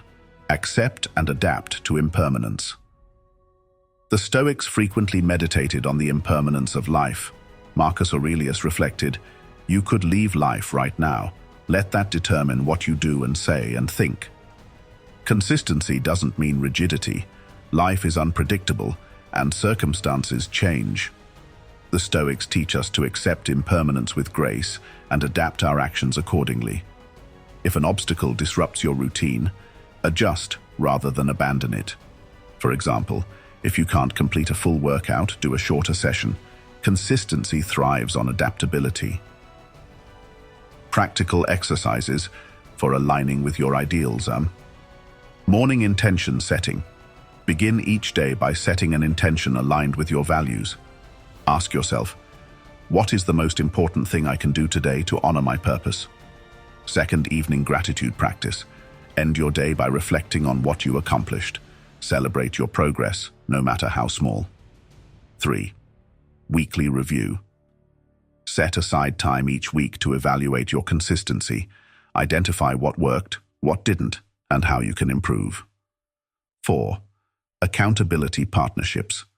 Share your goals with a trusted friend or mentor. Regular check-ins can help you stay on track. Consistency is the bridge between intention and action, between who you are and who you want to become. By aligning your daily actions with your highest ideals, you create a life of integrity, purpose, and resilience. The Stoics remind us that consistency is not about perfection, but about persistence. It's about choosing to rise each day, regardless of yesterday's failures or today's challenges. It's about honoring your commitments to yourself, even when it's inconvenient. If this journey resonates with you, I invite you to subscribe to be Stoic. Explore the other videos on this channel, and let's continue this path of growth together. Remember, the small decisions you make today shape the person you'll become tomorrow. Stay resilient, stay purposeful, and most importantly, stay stoic.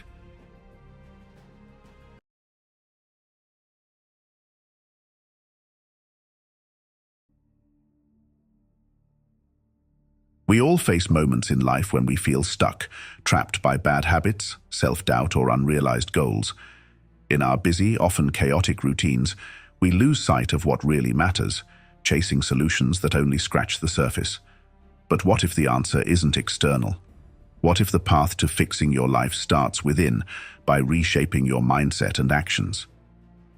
The ancient philosophy of Stoicism provides a timeless guide, teaching us that true change happens not by controlling the world, but by mastering our inner selves. In this series, we'll explore practical Stoic strategies to build resilience, regain control, and create a purposeful life. Make sure to stay until the end of this video to uncover the steps that can transform your approach to daily challenges. If this resonates with you, please subscribe to the Be Stoic channel and share this journey with others. Let's dive in. 1. Recognizing what you can control.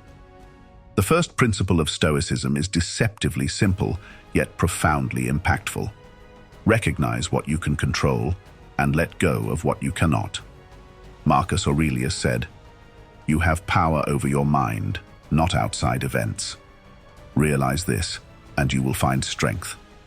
When we focus on things beyond our control, we drain our energy and invite frustration. Examples include worrying about the opinions of others, stressing over past mistakes, or fearing the future. Instead, the Stoics urge us to focus our attention on what is within our control, our thoughts, choices, and actions. Practical steps. The control list. Divide a sheet of paper into 2 columns. On the left, list things you can control, your reactions, efforts, and decisions. On the right, write what you cannot control, others' opinions, the weather, or past events. Each morning, review this list and commit to focusing only on the left column. The let go ritual. At the end of each day, reflect on anything that caused stress or frustration. Ask yourself, was this within my control? If not, consciously let it go by writing it down and discarding the note. By training your mind to distinguish between controllable and uncontrollable factors, you reclaim your energy and reduce unnecessary anxiety. 2. Embracing emotional mastery. Life often feels chaotic because we let our emotions dictate our actions. Anger, fear, and frustration take over, pushing us toward impulsive reactions. The Stoics believed that while emotions are natural, we can choose how much power they hold over us. Epictetus wisely observed, "It's not what happens to you, but how you react to it that matters." Emotional mastery is about creating space between stimulus and response, allowing reason to guide your actions rather than raw emotion. Practical steps. The pause technique. When you feel anger or anxiety rising, pause and take 3 deep breaths. Ask yourself, what is the best way to respond to this? This moment of reflection often prevents regretful actions. Emotion journaling. Each evening, write about one moment when your emotions got the better of you. Reflect on what triggered the reaction and how you could handle it better next time. Over time, you'll notice patterns and improve your emotional responses. Reframing triggers. When someone criticizes you, instead of reacting defensively, see it as an opportunity to practice humility and patience. Remind yourself that their opinion doesn't define your worth. By managing your emotions instead of suppressing them, you develop a sense of calm and control that grounds you in even the most challenging situations.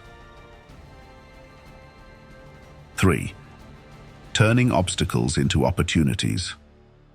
What if every setback was a stepping stone towards success? Marcus Aurelius famously wrote, "The impediment to action advances action. What stands in the way becomes the way." This mindset transforms obstacles from sources of frustration into opportunities for growth. For example, losing a job might push you to develop new skills. A failed relationship could teach you about boundaries and self-respect. Stoicism encourages us to see adversity not as a barrier but as a teacher. Practical steps. The challenge. Reframe. When faced with a problem, ask yourself, What can I learn from this? Write down at least one way the situation could make you stronger or wiser. The gratitude for struggles practice. At the end of each week, list one difficulty you faced and reflect on the growth it inspired. This habit trains your mind to seek the silver lining in every challenge. Take action, no matter how small. When an obstacle feels overwhelming, break it into manageable steps. For instance, if you're overwhelmed by debt, start by creating a small budget or contacting a financial advisor. By approaching challenges with curiosity and determination, you cultivate resilience and transform frustration into empowerment. 4. Living with purpose and intentionality. Many people drift through life, reacting to circumstances rather than shaping their own path. The Stoics believed in living with purpose, aligning daily actions with long-term goals and values. Epictetus advised, "First say to yourself what you would be, and then do what you have to do." Intentional living starts with clarity. What kind of person do you want to be? What values matter most to you? Practical steps. Define your values. Take 15 minutes to reflect on your core values. Is it honesty, courage, or kindness? Write these down and use them as a compass for your decisions. Daily alignment. At the start of each day, choose one action that reflects your values. For example, if kindness is a priority, decide to help a colleague or call a loved one. Set smart goals. Break big dreams into smaller, actionable steps that are specific, measurable, achievable, relevant, and time-bound. For instance, instead of saying, "I want to get fit," set a goal to walk 10,000 steps daily for 1 month. When your actions align with your purpose, life feels more meaningful, and every step you take reinforces your sense of direction. 5.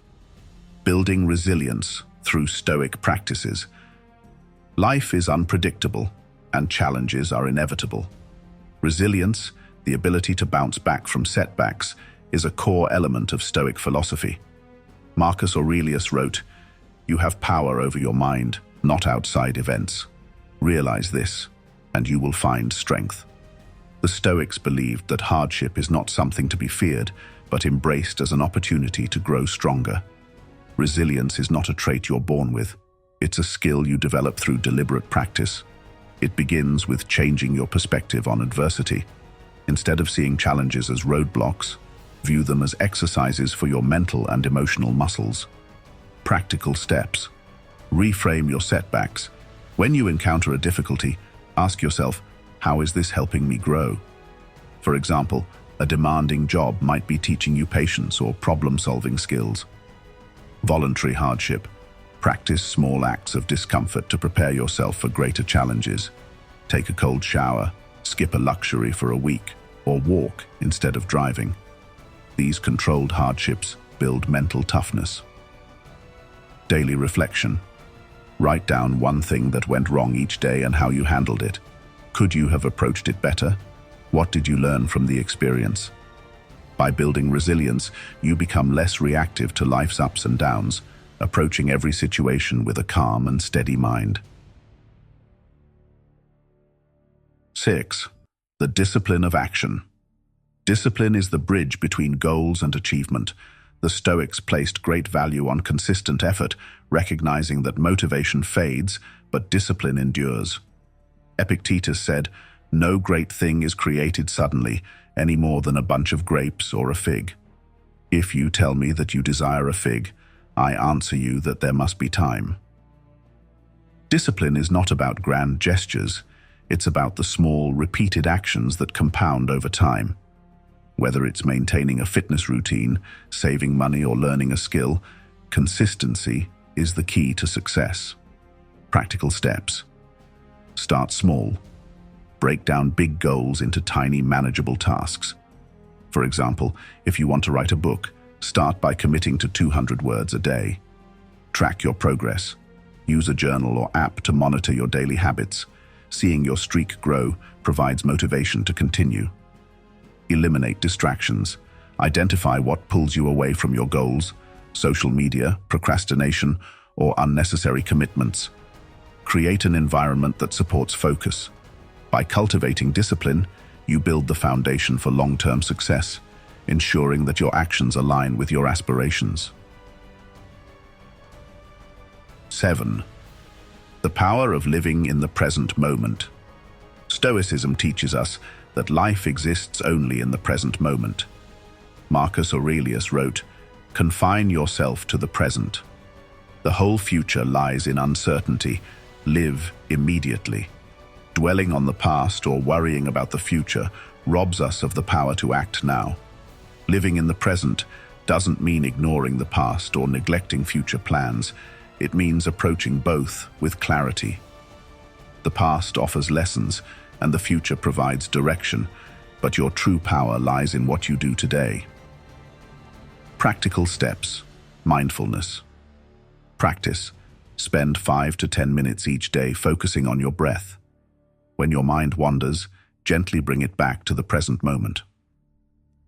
Gratitude in the moment. When you feel stressed, pause and name 3 things you're grateful for right now.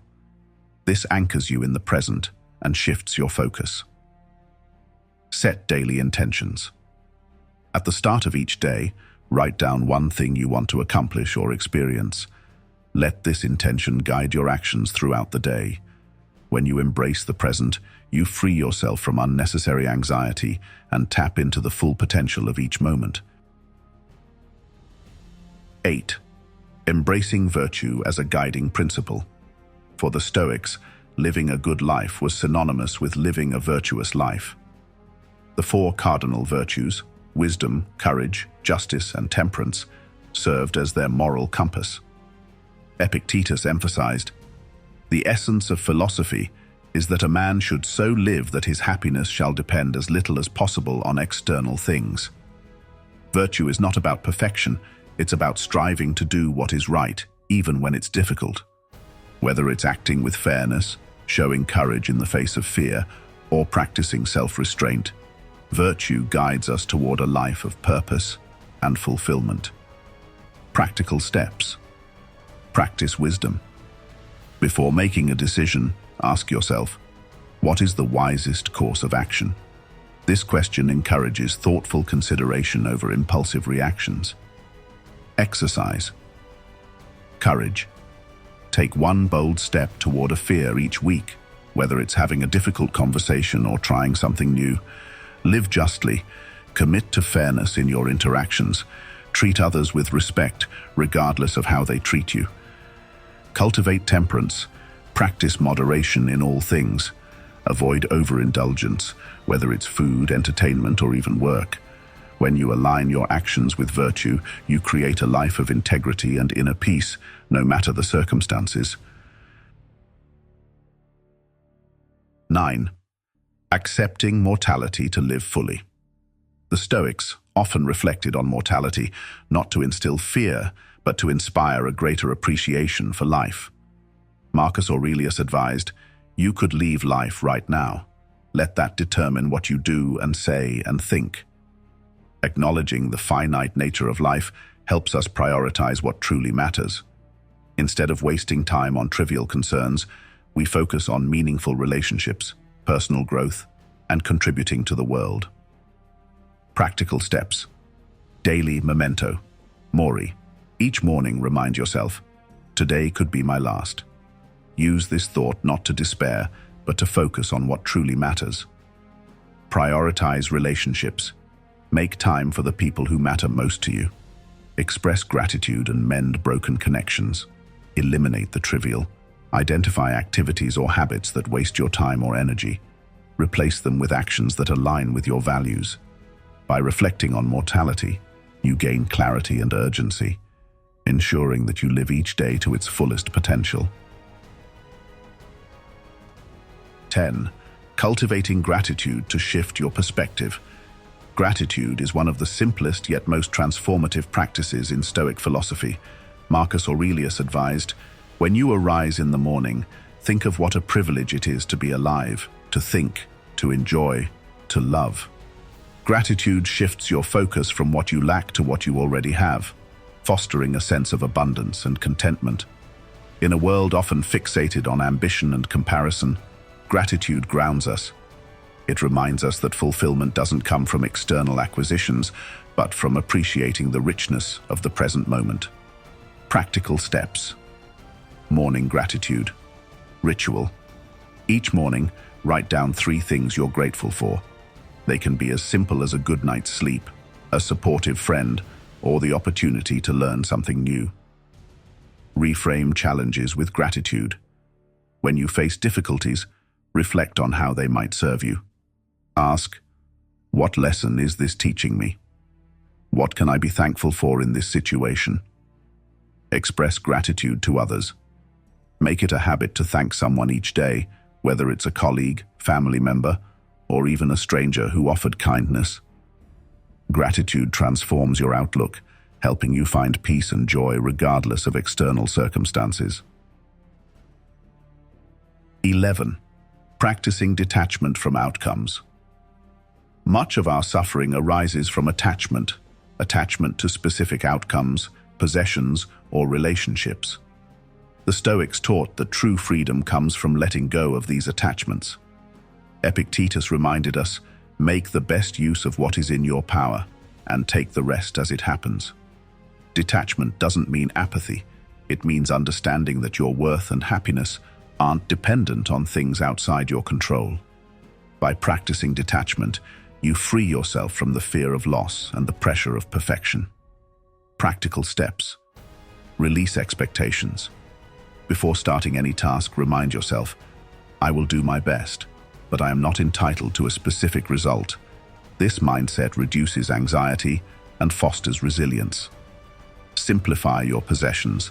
Spend a weekend decluttering your home, donate items you no longer need, and experience the liberation of owning less. Reflect on impermanence.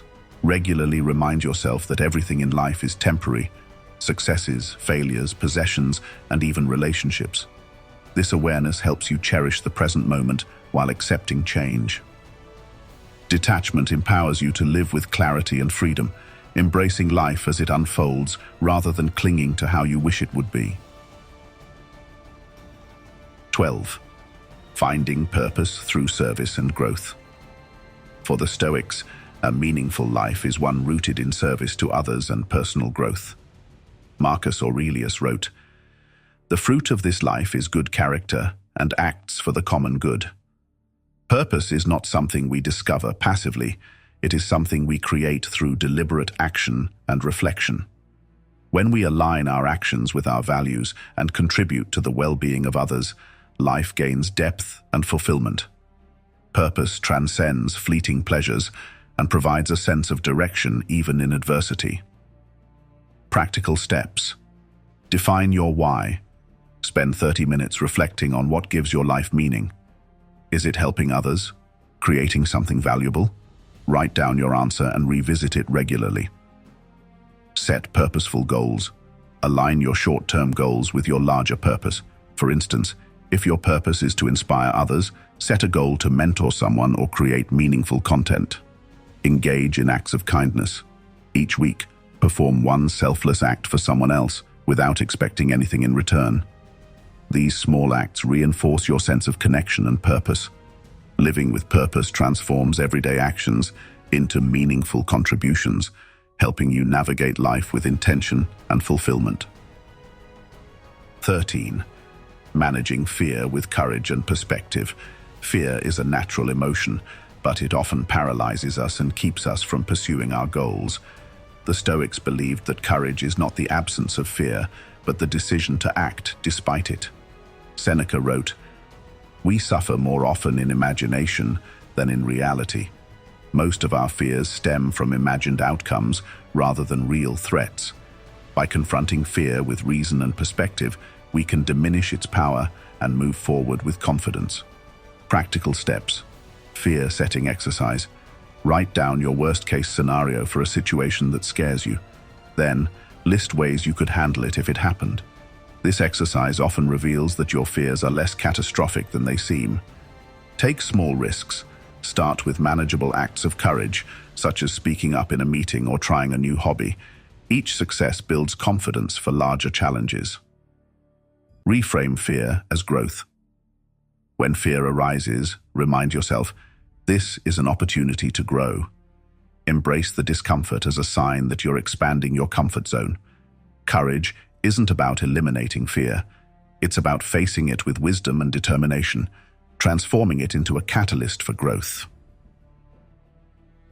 14. The importance of consistency. Consistency is the backbone of self-improvement. The Stoics understood that progress is not achieved through occasional bursts of effort, but through steady, disciplined action over time. Epictetus said, "First say to yourself what you would be, and then do what you have to do." Consistency requires patience and commitment, especially when results are not immediate. By showing up every day, you build habits that compound into significant change. Practical steps: create a daily routine. Design a schedule that includes time for your priorities, such as exercise, learning, and reflection. Stick to it, even when motivation wanes. Celebrate small wins. Acknowledge every step forward, no matter how small. For instance, if you commit to journaling, celebrate completing a week of entries. Focus on the process. Instead of fixating on the end goal, immerse yourself in the present task. Enjoy the journey of improvement rather than obsessing over the destination. Consistency transforms aspirations into achievements, providing the foundation for a fulfilling and resilient life. 15. Practicing self-awareness daily. Self-awareness is a cornerstone of Stoic philosophy. Marcus Aurelius often reflected on his thoughts and actions, writing, "Look within. Within is the fountain of good, and it will ever bubble up, if thou wilt ever dig." By understanding your inner world, your thoughts, emotions, and habits, you gain the clarity to align your actions with your values. Self-awareness isn't just about introspection. It's about being honest with yourself. Are your actions serving your purpose? Are your habits consistent with the person you want to become? Practical steps. Daily journaling. Spend 5 minutes each evening writing about your day. Ask yourself, what did I do well? What could I improve? This habit encourages reflection and accountability. Set a midday check-in. Pause in the middle of your day to assess your mindset. Are you staying focused on your values, or are you being reactive? Adjust accordingly. Ask the tough questions. Regularly challenge yourself with questions like, why did I make that choice? Or, is this behavior aligned with my goals? This honesty fosters growth. Through self-awareness, you become better equipped to make deliberate choices that lead to personal transformation. 16. Cultivating inner peace. Through acceptance. Inner peace is not about escaping challenges, but about finding calm amidst them. The Stoics believed that peace comes from accepting life as it is, rather than wishing it were different. Epictetus advised, do not seek to have events happen as you want them to, but instead want them to happen as they do happen, and your life will go well. Acceptance doesn't mean resignation. It means working with reality rather than resisting it. By aligning your expectations with reality, you free yourself from unnecessary frustration. Practical steps. Reframe expectations. Before starting any task or interaction, remind yourself, things may not go as planned, and that's okay. This mindset prepares you for unpredictability. Practice letting go. When you find yourself dwelling on something outside your control, take a deep breath and say, this is not mine to fix. Redirect your energy to what you can influence. Meditate on change. Spend 5 minutes each day reflecting on the impermanence of life. Accepting that change is inevitable helps you approach it with grace. Acceptance fosters resilience and allows you to navigate life's uncertainties with calm and clarity. 17th, serving others as a path to fulfillment. Stoicism emphasizes the interconnectedness of humanity. Marcus Aurelius wrote, Man is made for the sake of one another. Serving others isn't just altruistic, it's a source of deep personal fulfillment.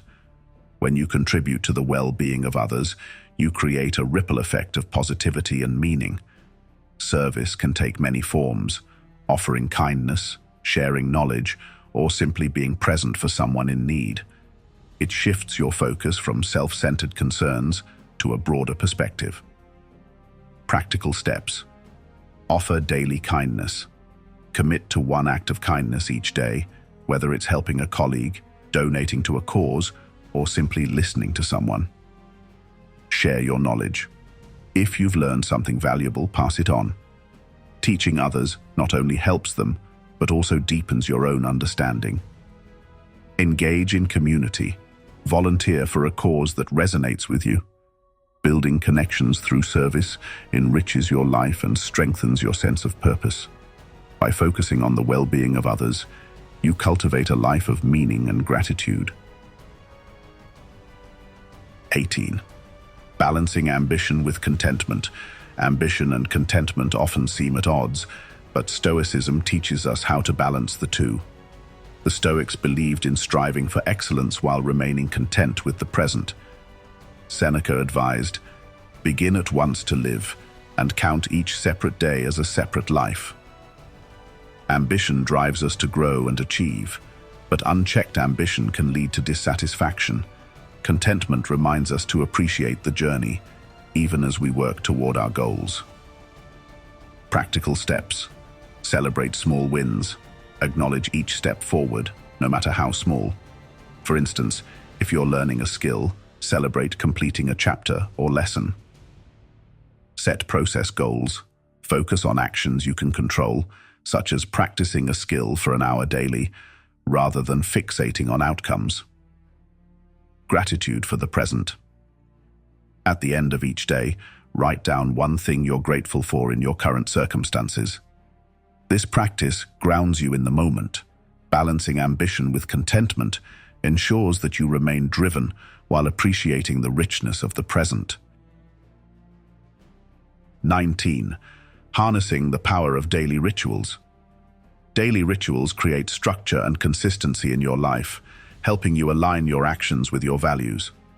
The Stoics used rituals to prepare for the day ahead and reflect on the day past.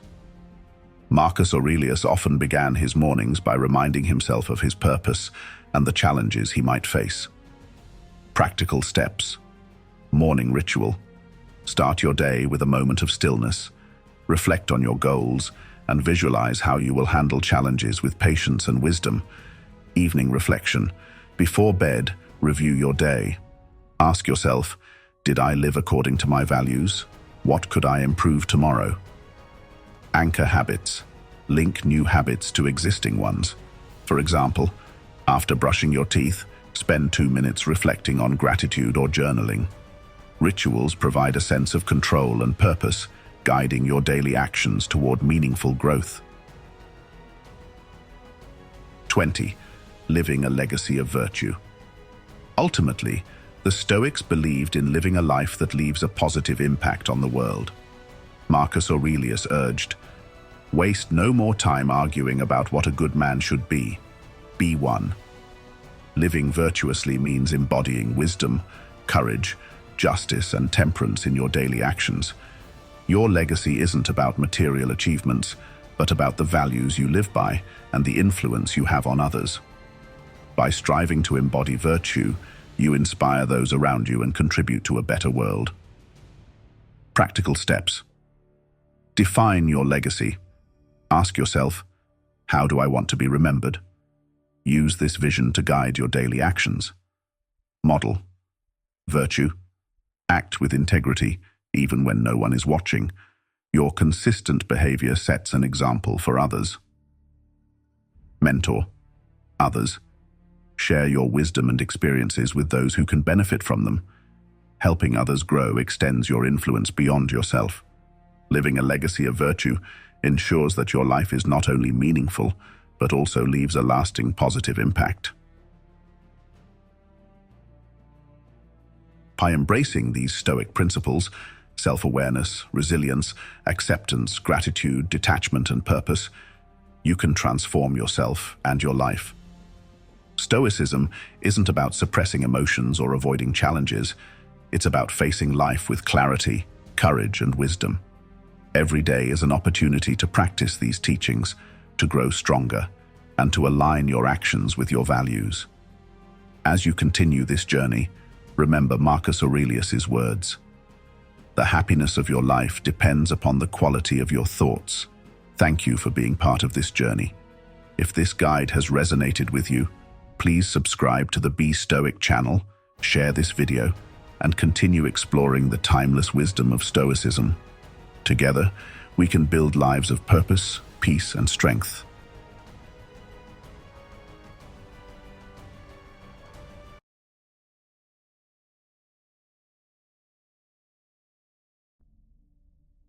Welcome back to Be Stoic.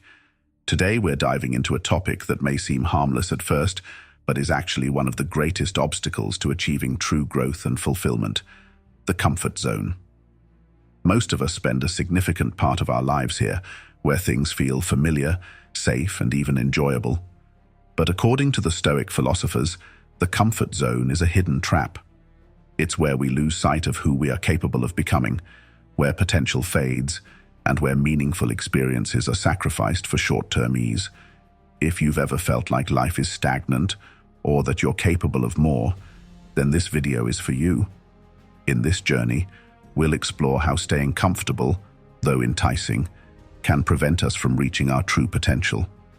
The Stoics, who were known for their resilience and wisdom, believed that discomfort is essential for growth. Marcus Aurelius, one of the greatest Stoic philosophers, taught that life's obstacles are what shape us. He said, "The impediment to action advances action. What stands in the way becomes the way."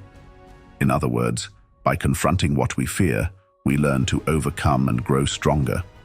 So what is the comfort zone exactly?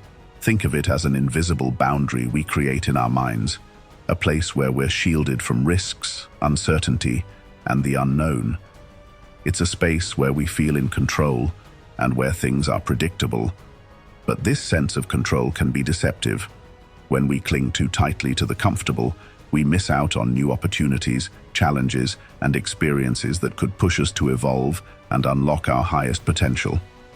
Imagine a warrior who never steps into battle for fear of failure. They might feel safe and avoid potential harm, but they will also never achieve greatness. Epictetus, another key Stoic philosopher, taught that true courage and resilience are forged through hardship. By facing discomfort and embracing uncertainty, we become stronger and more prepared for life's inevitable challenges. If you're ready to take a closer look at why the comfort zone is so dangerous, we'll explore the science behind it, why we gravitate toward it, and how it limits our growth. We'll also draw from the wisdom of Stoic philosophy to discover ways to break free and live a life of purpose, courage, and resilience. So stick with us as we dive deeper into this essential lesson. And if you're here to learn more about how Stoicism can lead to a meaningful, fulfilled life, be sure to subscribe to Be Stoic. Now, let's begin by understanding why comfort feels so tempting and why it can be so difficult to break free from it. Section 1. Why we gravitate toward the comfort zone. Our comfort zone is like a cozy cocoon, and it's no surprise that we gravitate toward it so easily. But what exactly makes it so enticing? Why do we tend to retreat to this safe, familiar space instead of pushing ourselves to explore the unknown? Let's break it down. At a fundamental level, humans are wired to seek pleasure and avoid pain. This is a survival mechanism dating back to our earliest ancestors. In the wild, avoiding risk was often the difference between life and death. By staying within the safety of familiar surroundings and predictable routines, our ancestors maximized their chances of survival. Today, however, we no longer face the same threats, but our brains are still wired to avoid discomfort. Modern life has made it easier to settle into comfort. We have access to a multitude of conveniences, from technology to instant entertainment, which keeps us away from challenges. This tendency isn't necessarily wrong or harmful, but when we allow comfort to dictate our choices, we stagnate. Stoicism teaches us to be cautious of this tendency because it ultimately limits our growth and prevents us from developing inner resilience. The Stoics called this tendency to avoid discomfort prohairesis, or our rational choice. Epictetus taught that true freedom lies in mastering our desires and impulses and not allowing them to control us. When we choose to avoid discomfort or risk, we are allowing our impulses to lead us. Epictetus reminds us that freedom is the only worthy goal in life. It is won by disregarding things that lie beyond our control. Staying in our comfort zone may feel like freedom, but in reality, it keeps us trapped by the fear of the unknown. Let's take a practical example. Imagine someone who dreams of starting a business or pursuing a creative passion, yet never takes action because it feels safer to stick to a secure job. This decision may provide immediate security, but it also limits that person's potential to create, innovate, and experience fulfillment. In this scenario, the comfort zone is a mental barrier that holds them back, driven by the fear of failure or rejection. The Stoics would argue that by choosing comfort over growth, we are actually weakening ourselves. When we avoid risk, we miss out on the lessons that come from failure and the resilience that comes from trying again. Seneca spoke about the importance of facing challenges as a means to strengthen the mind and spirit. He argued that difficulties strengthen the mind as labor does the body. In other words, avoiding challenges is like avoiding exercise. It may feel easier, but it leaves us weaker in the long run. So, why do we gravitate toward the comfort zone? Because it's the path of least resistance, the easy option. Our minds are conditioned to believe that this path will keep us safe and secure. But Stoicism teaches us that true safety and strength come from challenging ourselves, from stepping out of this familiar territory, and from embracing the discomfort that leads to growth. Section 2. The danger of stagnation. How the comfort zone limits personal growth. One of the greatest risks of staying in our comfort zone is the threat of stagnation. When we choose safety over challenge, familiarity over exploration, we slowly stop growing. The Stoics viewed this as a kind of slow death of our spirit and potential. In Stoic philosophy, growth and self-improvement are essential aspects of a meaningful life. If we refuse to push our boundaries, we risk not only limiting our potential, but also living with regret for never having tried. Seneca, the Stoic philosopher and statesman, warned us of the dangers of choosing comfort over challenge. He wrote, "It is not because things are difficult that we do not dare. It is because we do not dare that things are difficult." In other words, when we avoid the difficult path, we make ourselves weaker and less prepared for life's challenges. By not daring to step out of our comfort zone, we allow our fears to grow stronger and our resilience to weaken. To understand this better, let's consider what happens when we avoid growth.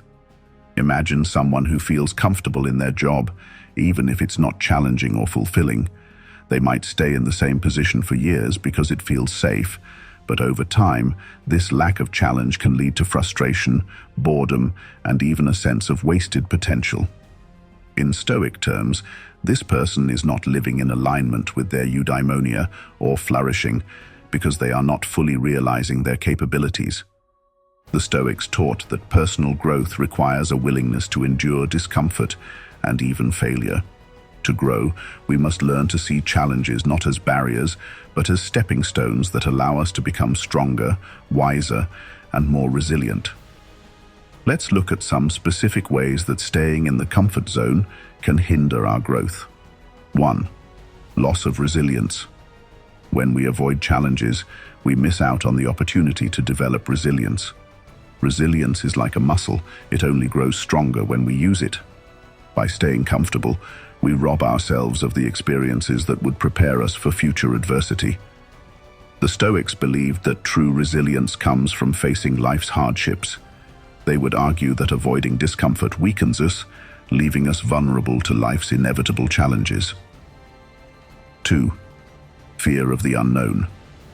The more we stay within our comfort zone, the more we develop a fear of what lies outside it. This fear can paralyze us, keeping us from exploring new opportunities, meeting new people, or taking risks. Epictetus advised that we should confront our fears instead of avoiding them. He believed that by facing the unknown, we free ourselves from the illusions of fear and discover a new sense of freedom. 3. Missed opportunities.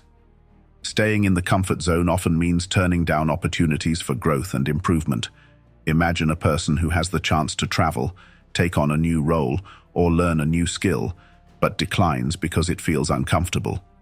These missed opportunities represent lost moments for growth, self-discovery, and resilience building. Seneca warned that it is not the man who has too little, but the man who craves more, that is poor.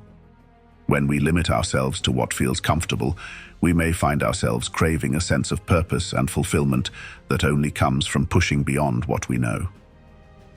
4. Lack of self-discovery. Our comfort zone restricts us to familiar thoughts, routines, and experiences. When we don't step out of this space, we never get to discover new aspects of ourselves. By facing challenges, we learn more about our strengths, weaknesses, values, and priorities. The Stoics believed that self-knowledge is essential to a fulfilled life. By remaining comfortable, we limit the potential for self-discovery and fail to explore the full range of who we are. 5. Unfulfilled potential. Perhaps the most tragic aspect of the comfort zone is that it prevents us from realizing our true potential. Stoic philosophy teaches that we all have a purpose, a unique potential to fulfill. Marcus Aurelius encouraged us to be active in your own rescue, if you care for yourself at all, and do it while you can. We each have a limited time on earth, and to live meaningfully, we must challenge ourselves to grow into the best versions of ourselves. If we continue to stay in our comfort zone, we may find that life begins to feel routine, uninspired, and even regretful. Many people reach the end of their lives wishing they had been braver, more willing to take risks, or more eager to pursue their dreams. The Stoics would say that this regret is a result of living contrary to our purpose, of not fully engaging with the opportunities for growth that life offers us. In summary, the comfort zone might feel safe, but it ultimately leads to stagnation. When we refuse to challenge ourselves, we miss out on becoming stronger, more resilient, and more self-aware. Seneca reminds us that luck is what happens when preparation meets opportunity. By avoiding challenges, we are unprepared for the opportunities life presents, and in doing so, we limit our own potential. Section 3. The link between comfort and complacency. One of the most insidious dangers of staying in our comfort zone is that it breeds complacency. Over time, what begins as comfort becomes a form of inertia, a passive acceptance of mediocrity. In Stoic philosophy, complacency is seen as a barrier to achieving a virtuous and fulfilling life. The Stoics believed that true purpose and satisfaction arise from striving for improvement, not settling for what is easy or familiar. Complacency happens slowly, almost unnoticed. At first, we might simply avoid discomfort because it feels unnecessary. We tell ourselves that life is fine as it is, that we're doing well enough. But over time, this mindset transforms into a reluctance to change or challenge ourselves in any way. According to the Stoics, complacency is a form of surrender, a decision to stop striving for something higher. In choosing comfort over growth, we choose stagnation over progress. Seneca warned us about this trap, observing that we are more often frightened than hurt, and we suffer more in imagination than in reality. He points out that when we choose comfort over action, we're often succumbing to imagined fears rather than real obstacles. By allowing these fears to hold us back, we become complacent, settling for a life that falls short of our potential. In practical terms, think about someone who has settled into a routine that feels comfortable but lacks challenge. Perhaps they have a stable job, but one that doesn't truly engage their interests or skills. Over time, they become comfortable with this routine, even though it doesn't bring them fulfillment. They stop looking for new opportunities, avoiding any activities that might require learning or growth. Slowly, their ambition fades, replaced by a kind of dull contentment. This is the essence of complacency. For the Stoics, this was a wasted life. Epictetus taught that complacency weakens the spirit because it prevents us from exercising our prohairesis, or moral choice, to pursue excellence. By choosing only what is easy, we deny ourselves the experiences that build character, wisdom, and resilience. Epictetus believed that every day offers us a chance to make choices that align with our true purpose. Complacency, however, blinds us to these opportunities.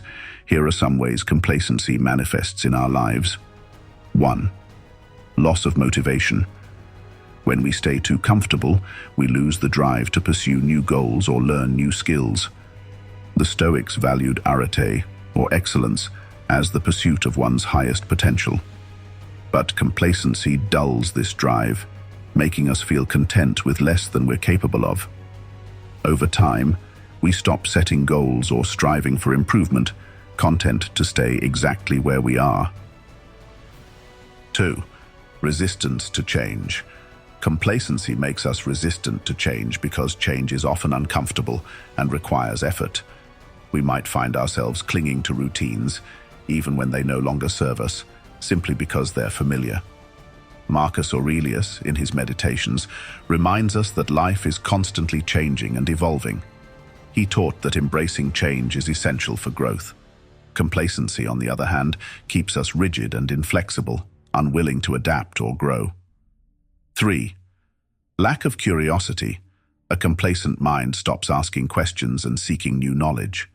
The Stoics valued wisdom and understanding, believing that curiosity about the world and oneself was essential for personal development. Seneca, who devoted much of his life to philosophical inquiry, saw curiosity as the path to wisdom. But when we become too comfortable, we stop questioning, exploring, or learning. We close ourselves off from the richness of life's experiences. 4. Decline in resilience. When we avoid challenges, we stop developing resilience. The Stoics believed that resilience, our ability to endure hardships, is one of the most valuable qualities a person can possess. By staying in our comfort zone, we lose the chance to strengthen this resilience. The longer we avoid discomfort, the less prepared we are to face life's inevitable difficulties. Complacency weakens us, making us more vulnerable to setbacks and challenges. 5. Unfulfilled potential. The greatest loss of complacency is the loss of potential. When we settle for what is comfortable, we fail to realize our true capabilities. Imagine someone who has a talent or skill but never develops it because it requires time and effort. That potential remains dormant, unfulfilled. The Stoics believed that we are all given certain gifts and that it's our responsibility to cultivate them, to pursue excellence in whatever we do. Complacency robs us of this chance, leaving our talents unused and our purpose unfulfilled. So, how can we overcome complacency? The Stoics would encourage us to cultivate prososche, or continuous mindfulness. This practice involves actively observing our thoughts, choices, and actions, asking ourselves whether they align with our values and goals. Are we making decisions based on fear of discomfort? Are we avoiding something simply because it feels challenging? By maintaining this awareness, we can catch ourselves before we fall into complacency. The Stoics also practiced daily reflection, a powerful tool to keep ourselves accountable. At the end of each day, reflect on your actions. Did you take on any challenges? Did you shy away from something that could have helped you grow? This habit of reflection helps us recognize when we're settling for less than we're capable of, empowering us to take action. Finally, remember that complacency is a choice to stop striving, to stop growing, and to stop living fully. The Stoics believed that every day is a new opportunity to pursue excellence, and that by embracing discomfort, we enrich our lives. As Epictetus reminds us, no man is free who is not master of himself. Complacency keeps us enslaved to comfort, but by challenging ourselves, we can reclaim our freedom. Section 4. Understanding fear and inaction in the comfort zone. Fear is one of the most powerful forces keeping us trapped within our comfort zones. Whether it's fear of failure, fear of rejection, or even fear of the unknown, this emotion can paralyze us, making it hard to take even the smallest steps toward growth. The Stoics, however, viewed fear differently. They saw it as something that could be understood, managed, and ultimately transcended. For the Stoics, fear was not a reason to avoid challenges. Rather, it was an invitation to grow stronger. Epictetus, one of the most influential Stoic philosophers, taught that it's not external events themselves that disturb us, but our perception of them. He famously said, "Man is disturbed not by things, but by the views he takes of them." Fear, in this sense, is often an illusion, a product of our own thinking rather than a true representation of reality. By changing our perspective on fear, we can begin to see it not as a barrier, but as an opportunity to build resilience. Let's consider a common example. Imagine someone who has a passion for public speaking, but is terrified of actually speaking in front of others. They might worry about stumbling over their words, being judged, or failing to connect with the audience. These fears are valid, but they are also projections of the mind. The Stoics would advise this person to see these fears as challenges to be overcome, not reasons to retreat. By facing their fear, they would gain confidence and, in time, develop the courage to speak freely and authentically. The Stoics had several teachings to help us understand and manage fear. Here are some of the key insights that can guide us in confronting fear and breaking free from our comfort zones. 1. Fear is a mental construct. According to the Stoics, fear is often a product of our imagination rather than a reflection of reality. Marcus Aurelius wrote, "If you are pained by external things, it is not they that disturb you, but your own judgment of them, and it is in your power to wipe out that judgment now." This means that by reframing our perception, we can overcome the grip of fear. For example, if we fear failure, we can choose to see failure as a teacher rather than a defeat. This mental shift allows us to approach challenges with a sense of curiosity rather than dread. 2. Focus on what you can control. Stoicism teaches that much of what we fear lies outside our control. Epictetus emphasized that true freedom comes from understanding what is within our control, our thoughts, actions, and responses, and letting go of the rest. By focusing on what we can control, we reduce the power of fear. For instance, if we fear how others will judge us, we can remind ourselves that their opinions are beyond our control. Instead, we can focus on performing to the best of our ability and embracing the learning process. 3. Practice voluntary discomfort. The Stoics believed that by exposing ourselves to discomfort voluntarily, we could build resilience and become less fearful. Seneca advised practicing voluntary discomfort, fasting, exposing oneself to the cold, or living simply for a period to prepare for life's challenges. This exercise teaches us that discomfort, while unpleasant, is not something to fear. Over time, this builds a mental fortitude that helps us face larger challenges with a calmer, more grounded perspective. 4th, challenge your assumptions. Fear often arises from assumptions we make about the future, many of which are exaggerated or untrue. Epictetus advised questioning these assumptions. First, say to yourself what you would be, and then do what you have to do.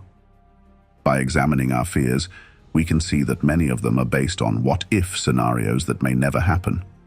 For example, if we fear failing at a new venture, we might ask ourselves, what is the worst that could happen?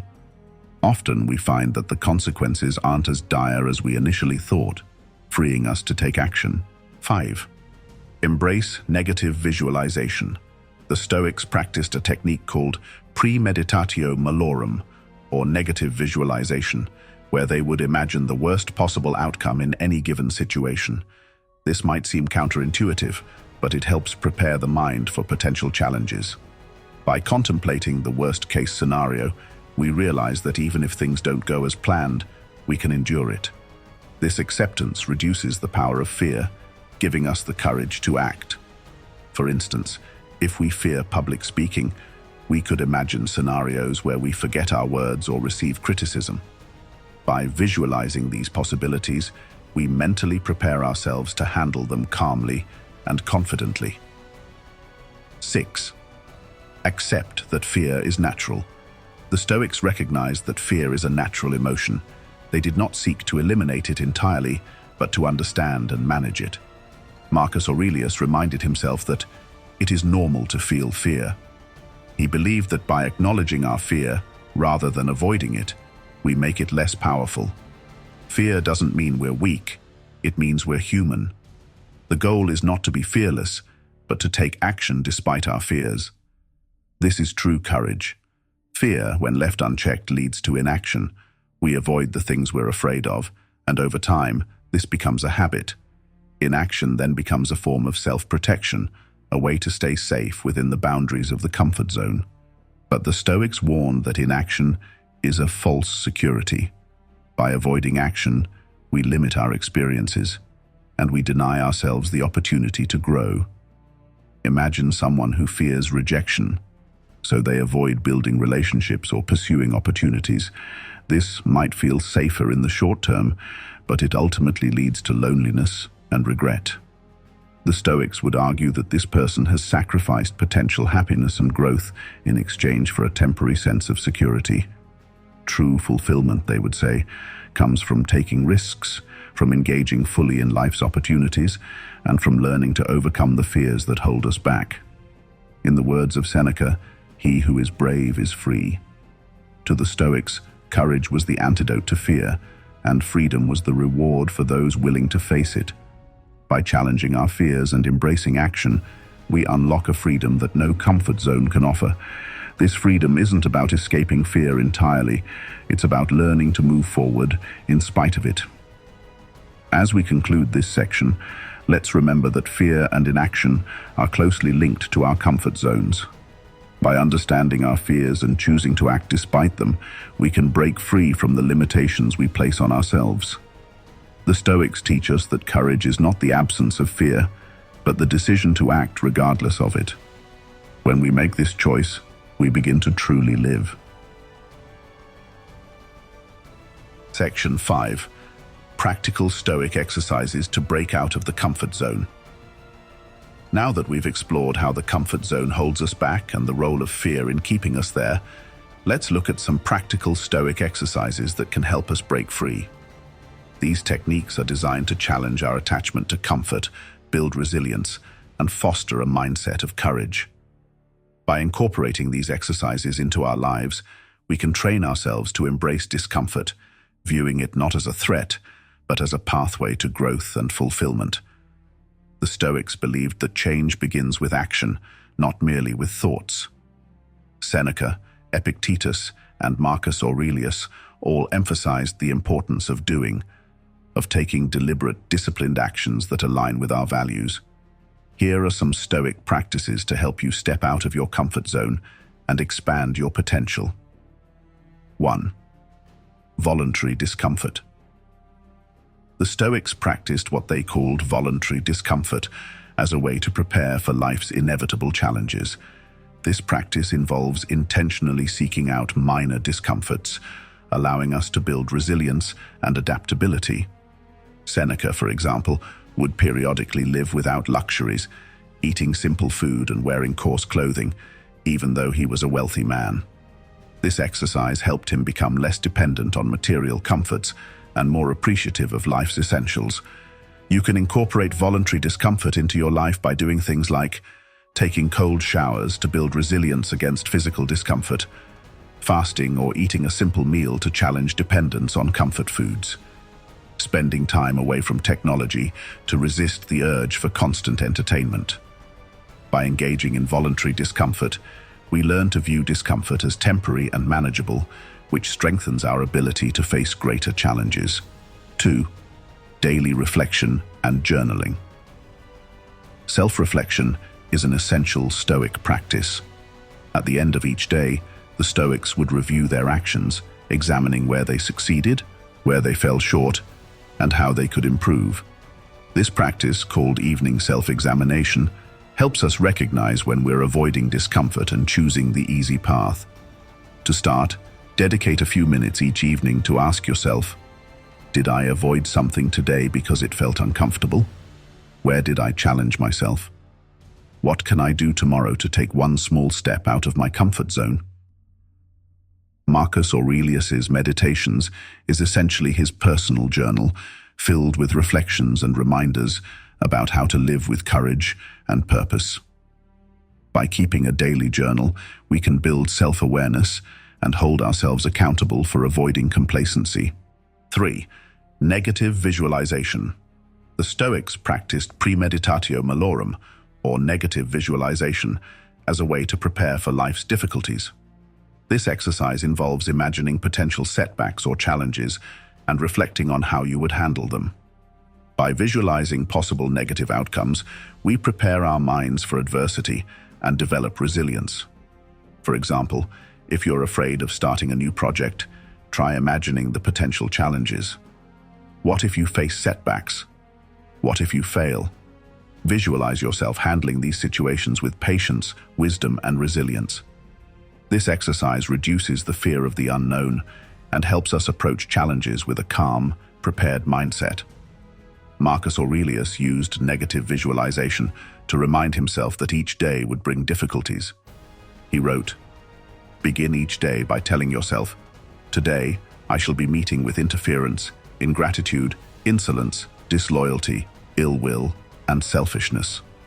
By anticipating challenges, he could respond with patience and understanding rather than surprise or frustration. Set small, manageable challenges. One of the biggest obstacles to stepping out of our comfort zone is the fear of taking on too much at once. The Stoics would encourage us to take small, deliberate steps rather than giant leaps. By breaking down larger goals into smaller, manageable challenges, we can build confidence and resilience over time. For instance, if you want to overcome a fear of public speaking, start by speaking up in small group settings. Gradually, work your way to larger audiences. Each small victory builds confidence, making the next step less intimidating. Over time, this method of gradual exposure can help you tackle fears that once seemed insurmountable. Seneca advised approaching challenges in increments. He said, "He suffers more than necessary, who suffers before it is necessary." By taking things step by step, we avoid overwhelming ourselves and learn to face challenges without unnecessary stress. The view from above. Exercise. This technique, sometimes called the view from above, involves mentally distancing yourself from your situation to gain a broader perspective. By imagining yourself as a small part of the larger universe, you can reduce the intensity of your fears and anxieties. Marcus Aurelius practiced this exercise, reminding himself to view his life within the context of the whole universe. He wrote, "Look at the entire sum of creation and how small a part of it you are. By shifting your perspective, you can see that many of the things you fear are not as significant as they seem." This exercise helps us gain perspective on challenges and see them as temporary moments in a much larger journey. 6. Practicing gratitude for challenges. The Stoics believed that every difficulty was an opportunity to grow. Marcus Aurelius encouraged gratitude for challenges, viewing them as essential for self-improvement. He wrote, "The impediment to action advances action. What stands in the way becomes the way." By practicing gratitude for challenges, we can transform our discomfort into a tool for personal growth. Whenever you encounter a difficulty, pause and reflect on how this experience could help you become stronger or wiser. This shift in mindset helps us welcome discomfort, seeing it as a teacher rather than an enemy. 7. Setting a goal to fail. One unique way to step out of your comfort zone is to set a goal specifically to fail. This may sound counterintuitive, but it's a powerful way to overcome the fear of failure. For instance, you might decide to try something new, knowing there's a good chance it won't work out perfectly. The goal isn't to succeed, but simply to try. By doing this, you get comfortable with failure and learn that it's not something to fear. Over time, this can reduce your anxiety around failure and encourage you to take more risks.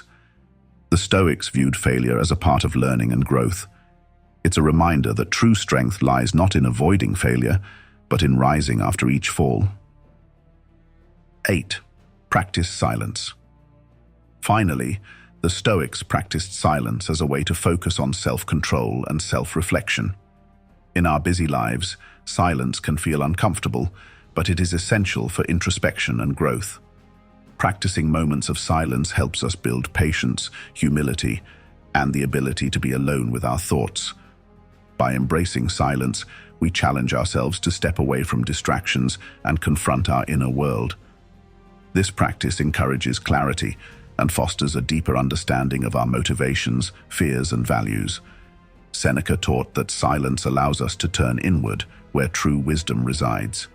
Each of these Stoic exercises can be a powerful way to step out of your comfort zone and build a mindset of resilience.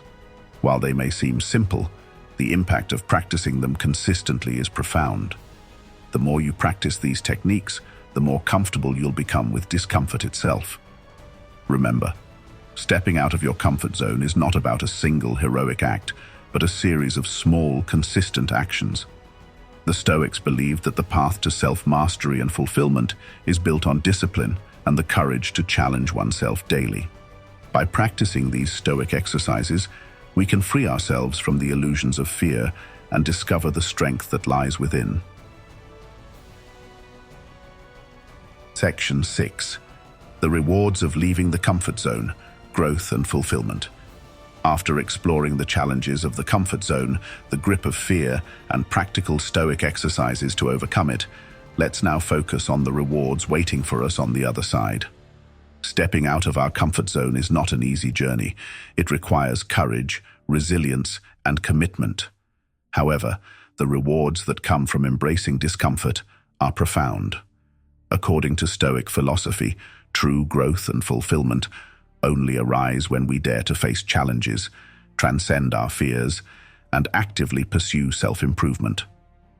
The Stoics believed that a life dedicated to self-mastery, resilience, and virtue was the most fulfilling life possible. This journey may be challenging, but it's also transformative.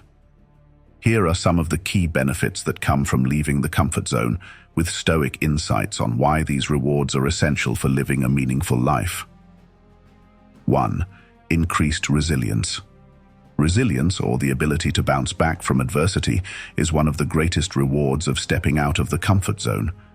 The Stoics saw resilience as a vital quality for enduring life's inevitable challenges. When we face difficulties head-on, we learn that we're stronger than we thought, and our capacity to endure and overcome grows. Every time we push ourselves beyond what feels comfortable, we build resilience.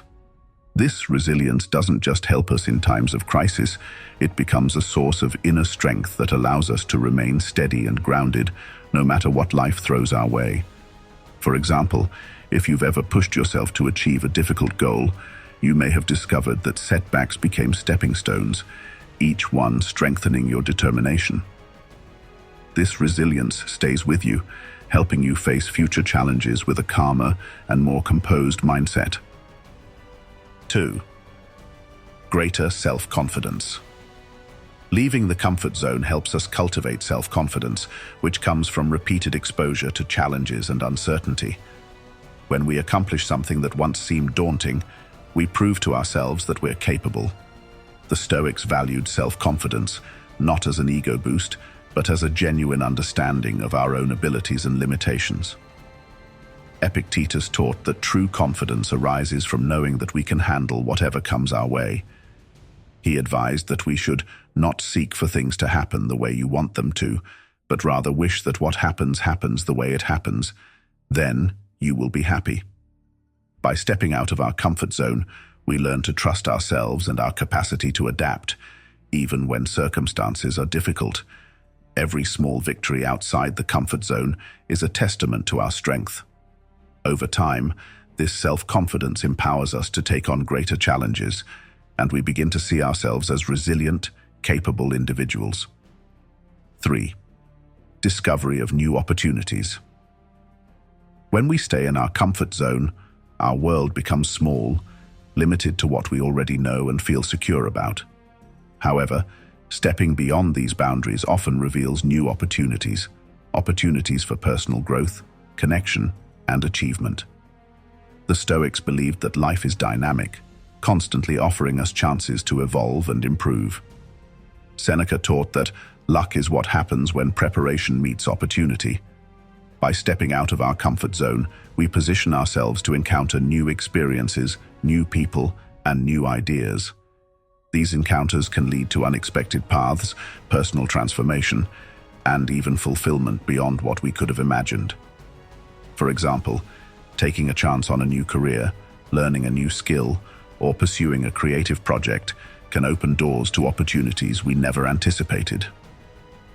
4. Enhanced self-understanding. Stepping out of the comfort zone gives us insights into our strengths, weaknesses, and values. The Stoics placed great importance on self-knowledge, believing that understanding oneself was the foundation of a virtuous life. When we face challenges, we gain a clearer sense of who we are, what we're capable of, and what we truly value. As Marcus Aurelius wrote, "Waste no more time arguing about what a good man should be. Be one."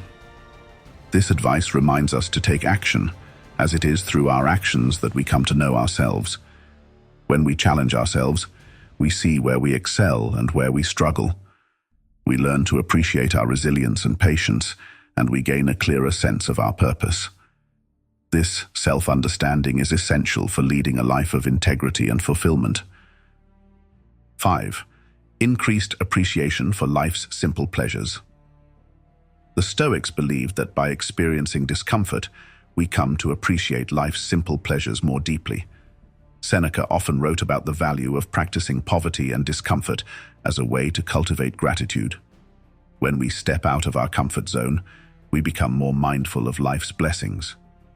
After enduring discomfort or hardship, we appreciate the small joys, peace, warmth, good food, and companionship more profoundly. By embracing discomfort, we develop a deeper appreciation for life's comforts, no longer taking them for granted. This practice helps us cultivate a gratitude mindset, enriching our daily experience and allowing us to see the beauty in simplicity. For example, after enduring a difficult workout, we appreciate rest. After spending time alone, we value companionship more. This enhanced appreciation brings a sense of joy and fulfillment to our lives. 6. Development of courage. Courage, according to the Stoics, is one of the highest virtues. It is the quality that allows us to confront fear, adversity, and uncertainty. By stepping out of our comfort zone, we cultivate courage, strengthening our ability to face life's challenges with integrity and resolve. Seneca wrote, "Sometimes, even to live is an act of courage." For the Stoics, courage was not about being fearless, but about facing fear with purpose and determination. Each time we step out of our comfort zone, we strengthen our courage. This courage becomes a guiding force in our lives, enabling us to act in alignment with our values, even when it's uncomfortable or risky.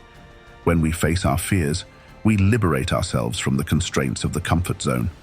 Courage becomes a source of inner strength that empowers us to live authentically, pursue our dreams, and engage fully in life. 7. A sense of purpose and fulfillment. Ultimately, the greatest reward of leaving the comfort zone is a sense of purpose and fulfillment. The Stoics believed that living a life aligned with one's values, constantly striving for improvement, was the path to true fulfillment. This life requires us to embrace challenges and move beyond comfort, as it is through these experiences that we find meaning. Marcus Aurelius wrote, "Do every act of your life as though it were the very last act of your life." This reminder urges us to live purposefully, to approach each moment with intention. When we step out of our comfort zone, we begin to live with a sense of purpose. We're no longer content to go through the motions. Instead, we seek growth, contribution, and authenticity. Stepping out of the comfort zone allows us to experience life fully, with all its highs and lows. We find fulfillment, not in comfort, but in the pursuit of our potential and in living true to ourselves. This fulfillment is a testament to the power of Stoic wisdom. By embracing discomfort, we unlock a life rich in purpose, resilience, and joy. Leaving the comfort zone can be challenging, but the rewards are immense. The Stoics believe that true happiness is found in the pursuit of virtue and personal growth, not in comfort or security. When we choose to confront our fears, embrace challenges, and push beyond our limits, we unlock our highest potential and discover a life filled with purpose and meaning. As we reach the end of our journey through Stoic philosophy and the dangers of the comfort zone, let's take a moment to reflect on everything we've explored. The comfort zone, while safe and familiar, can ultimately become a trap, a place where potential is stifled, purpose is forgotten, and dreams slowly fade away. The Stoics understood that true fulfillment is not found in avoiding discomfort, but in facing it with courage and resilience. Stepping out of your comfort zone might be intimidating, but with the guidance of Stoic wisdom, it's possible to approach this challenge with a sense of purpose. We've learned that fear, often a product of our own thoughts, can be transformed through practices like negative visualization and voluntary discomfort. By understanding that challenges are opportunities for growth, we can reframe our perspective on discomfort, seeing it as a teacher rather than a threat. The Stoics remind us that each day is an opportunity to grow. By practicing daily reflection, we can keep ourselves accountable and actively pursue a life of resilience, courage, and wisdom. Whether it's setting small, manageable challenges, practicing silence, or embracing voluntary discomfort, these exercises teach us to move beyond fear, build resilience, and cultivate the virtues that Stoicism values. Consider the rewards that await you beyond your comfort zone: increased resilience, greater self-confidence, and a sense of purpose that brings fulfillment to each day. Marcus Aurelius, Epictetus, and Seneca each left us with the wisdom that challenges are essential for self-discovery and growth. They teach us that a meaningful life is built not on security and familiarity, but on courage, integrity, and the willingness to face whatever comes our way. So, be Stoic, viewers. As you leave this video, remember that true strength lies not in staying comfortable, but in daring to be uncomfortable. Every challenge, every discomfort, and every failure brings you one step closer to becoming the person you were meant to be. Embrace the journey of stepping out of your comfort zone. Live each day with courage, with the resilience to endure, and with the wisdom to see every obstacle as a path forward. If this message has inspired you, consider subscribing. Be Stoic. Join us on this path of continuous growth, where we strive to live with purpose, resilience, and wisdom. Together, let's make the Stoic choice to step out of our comfort zones and embrace a life of true fulfillment. Thank you for watching, and remember, the journey beyond comfort is the journey toward your best self. Embrace it, live it, be Stoic.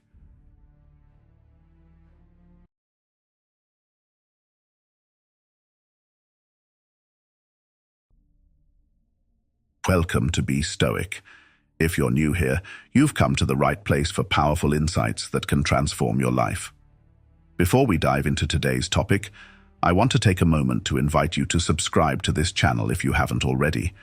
We're here to share timeless wisdom rooted in Stoicism, a philosophy that has helped countless people find strength, resilience, and purpose throughout history. By subscribing, you're joining a community of like-minded individuals who are on a journey to become stronger, wiser, and more resilient in the face of life's challenges. Now, let me ask you a question. Have you ever found yourself giving up something important just to please someone else?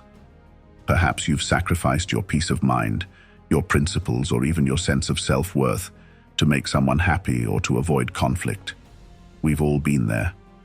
But according to the ancient Stoics, there are certain things you should never sacrifice, no matter what. Why? Because these things are essential to living a life of virtue, fulfillment, and inner peace. Today, we're diving into 5 things that, according to Stoic philosophy, you should never sacrifice for anyone. These aren't just theoretical ideas, they are practical principles that you can apply in your daily life. By the end of this video, you'll have a clear understanding of how to protect these crucial aspects of your life, and in doing so, find true freedom and fulfillment.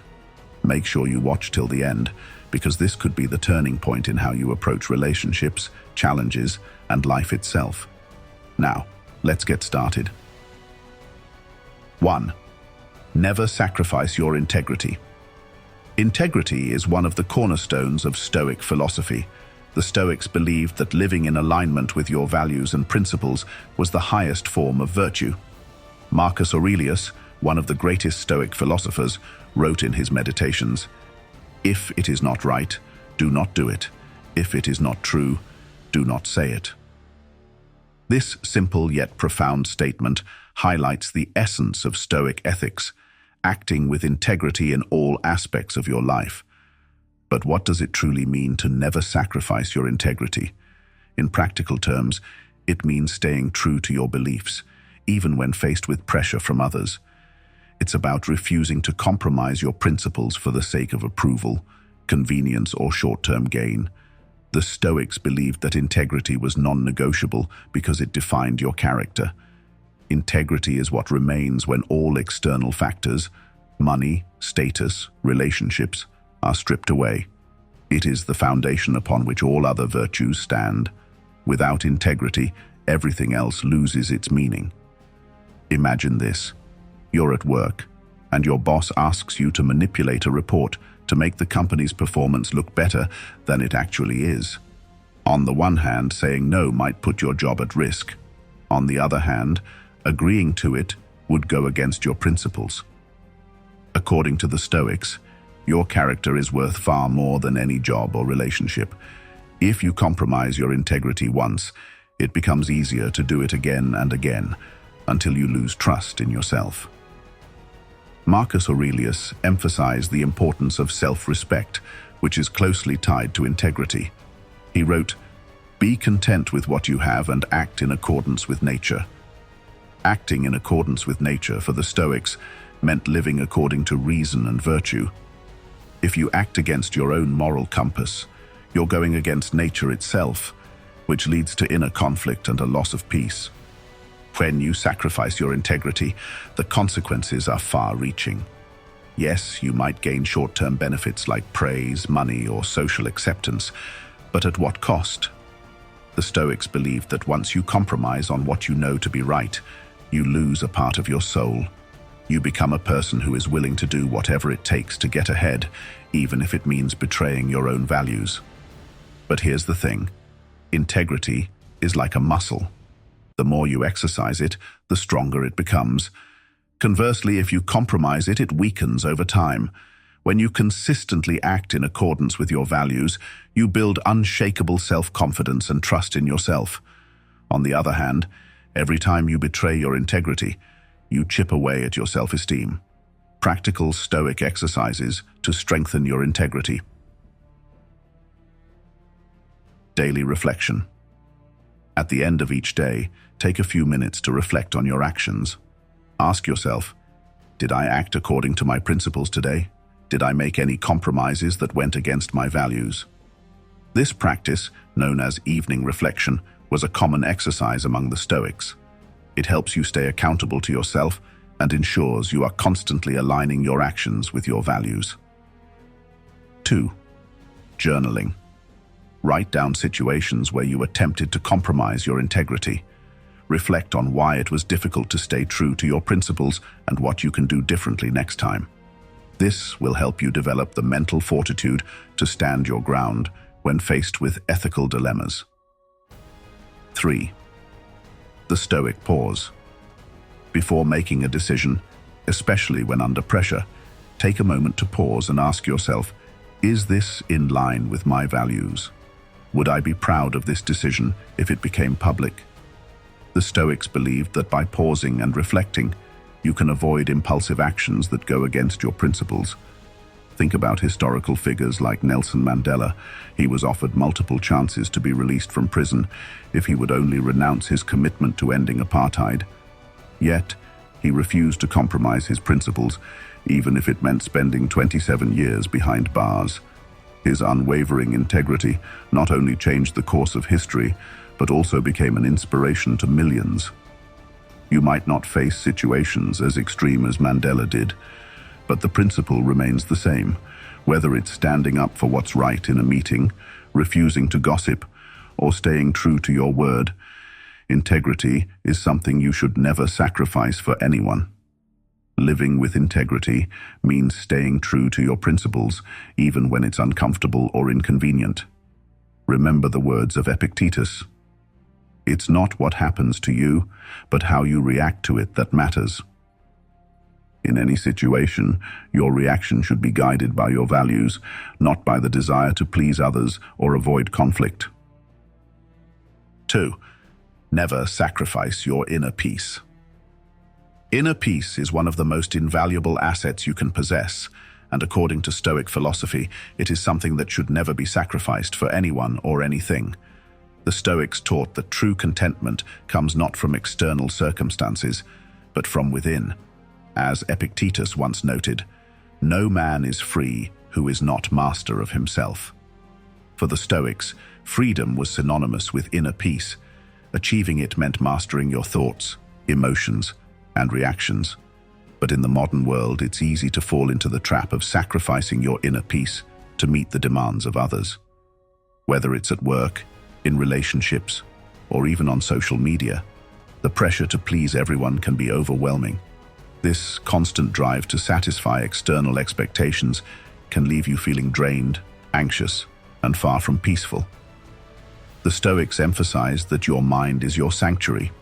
This means that, regardless of what's happening around you, you have control over how you perceive and respond to situations. According to the Stoic philosopher Seneca, he who is brave is free. Courage, in this context, refers to the courage to guard your peace of mind, even when the world around you is chaotic. To achieve inner peace, the Stoics believed you must cultivate a mindset that is resilient and grounded. This involves embracing the concept of ataraxia, which translates to a state of unshakable calmness. It's about being undisturbed by the ups and downs of life, realizing that most things that happen are outside of your control. The only thing you can truly control is your reaction to them. Let's consider a real-life scenario. You're at work, and your boss gives you last-minute tasks, demanding that you work late. You feel stressed, resentful, and anxious. The reason you're sacrificing your inner peace is not because of the workload itself, but because you're allowing the pressure to dictate your emotional state. According to the Stoics, your peace is lost, not because of the event itself, but because of the judgment you attach to it. Marcus Aurelius, in his Meditations, wrote, "You have power over your mind, not outside events. Realize this, and you will find strength." This quote encourages us to focus on controlling our internal reactions, rather than trying to change external circumstances, which are often beyond our influence. Practical Stoic exercises to cultivate inner peace. 1. Practice the art of indifference, apatheia. The Stoics believed in the concept of apatheia, which refers to a state of being emotionally unperturbed by external events.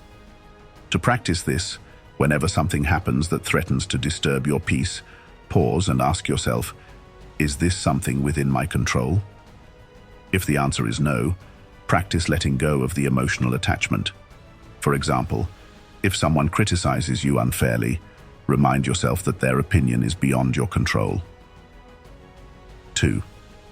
Morning meditation. Start your day by setting your intentions to remain calm and centered, no matter what challenges come your way. Marcus Aurelius would often prepare himself each morning by reflecting on the kinds of people he would encounter. Today, I shall meet people who are meddling, ungrateful, arrogant, dishonest, jealous, and surly. They are like this because they cannot tell good from evil. By anticipating challenges, you become mentally prepared, making it easier to maintain your inner peace. 3. Detachment from outcomes. One of the main reasons we lose our peace is because we are overly attached to specific outcomes. Whether it's a job promotion, a relationship, or a financial goal, we often tie our sense of well-being to achieving these outcomes. The Stoics advise that we should focus on doing our best while letting go of the results. Epictetus taught, "Do your duty and leave the rest to the gods." This means doing your part with diligence and leaving the outcome to fate. Consider the story of James Stockdale, a US Navy pilot who was captured during the Vietnam War. During his years as a prisoner of war, he applied Stoic principles to survive the ordeal. He couldn't control his captor's actions, but he had full control over his thoughts and reactions. He focused on maintaining his inner peace, even in the most brutal conditions, by detaching himself from his circumstances and focusing on what he could control, his attitude and mental resilience. While most of us will never face such extreme conditions, the principle applies to everyday life. Whether it's dealing with a demanding boss, a difficult family member, or an unexpected setback, preserving your inner peace means not letting external events dictate your internal state. Your peace of mind is one of the most valuable things you possess, and once lost, it can be difficult to regain. The Stoics teach that the key to maintaining inner peace is mastering your mind, letting go of what you cannot control and focusing on what you can, your thoughts, reactions, and behaviors. The next time you feel your peace slipping away, remember this Stoic maxim. It is not the things themselves that disturb men, but their judgments about these things. 3. Never sacrifice your authenticity.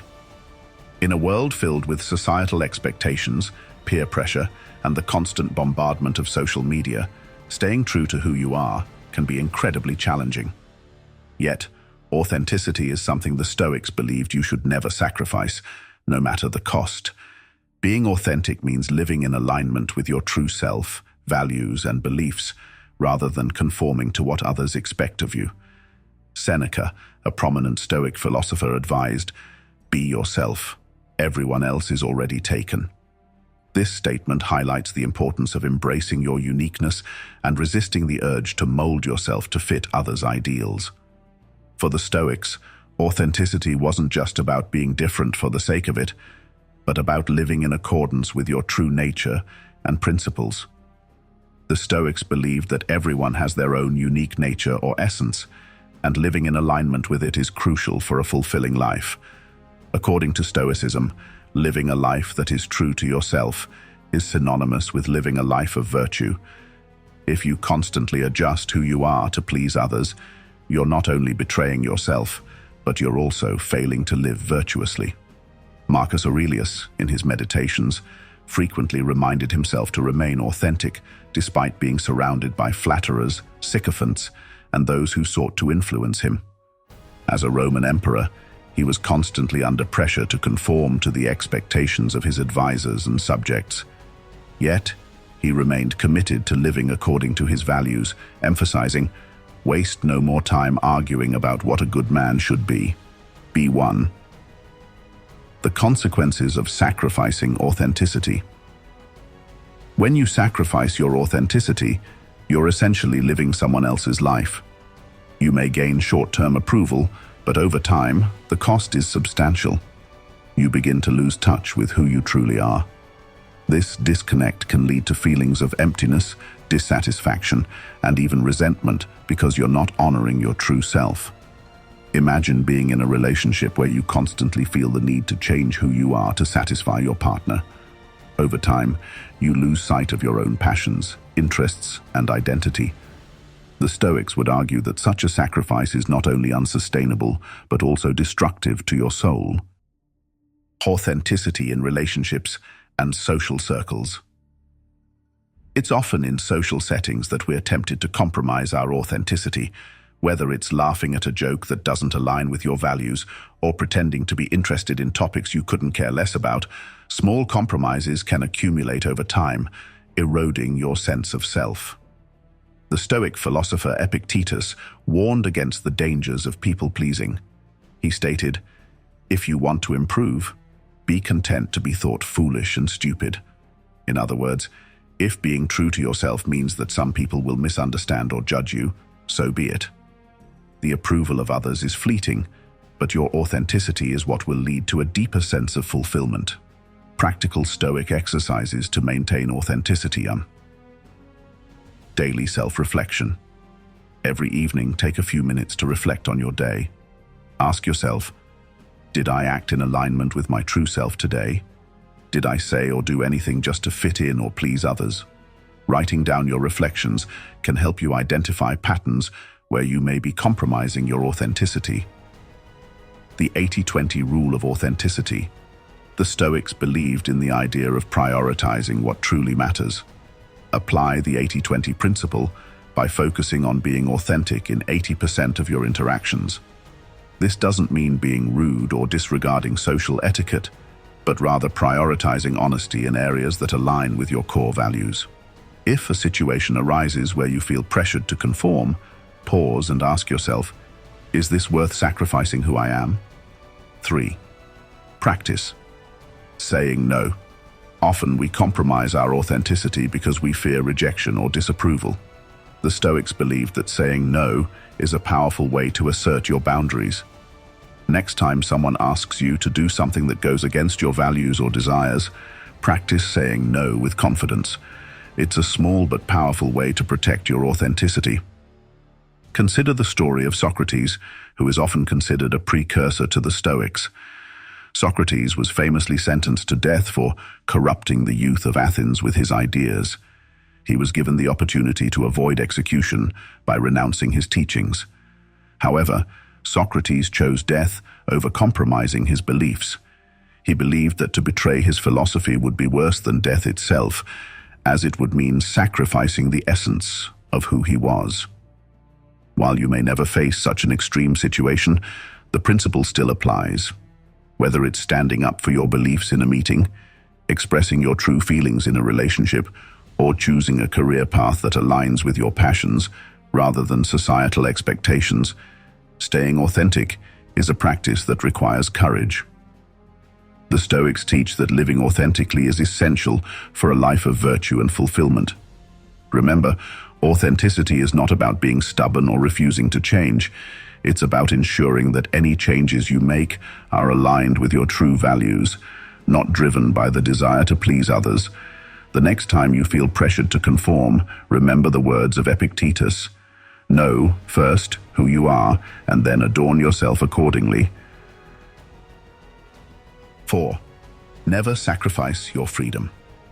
Freedom is a fundamental value in Stoic philosophy, but the Stoics had a unique understanding of what true freedom means. For them, freedom wasn't just about physical liberty, but rather the ability to control one's mind, emotions, and reactions. Epictetus, a former slave who became a revered Stoic philosopher, famously stated, "No one is free who is not master of himself." This highlights the Stoic belief that true freedom comes from within. In today's world, it's easy to associate freedom with financial independence, career success, or the absence of obligations.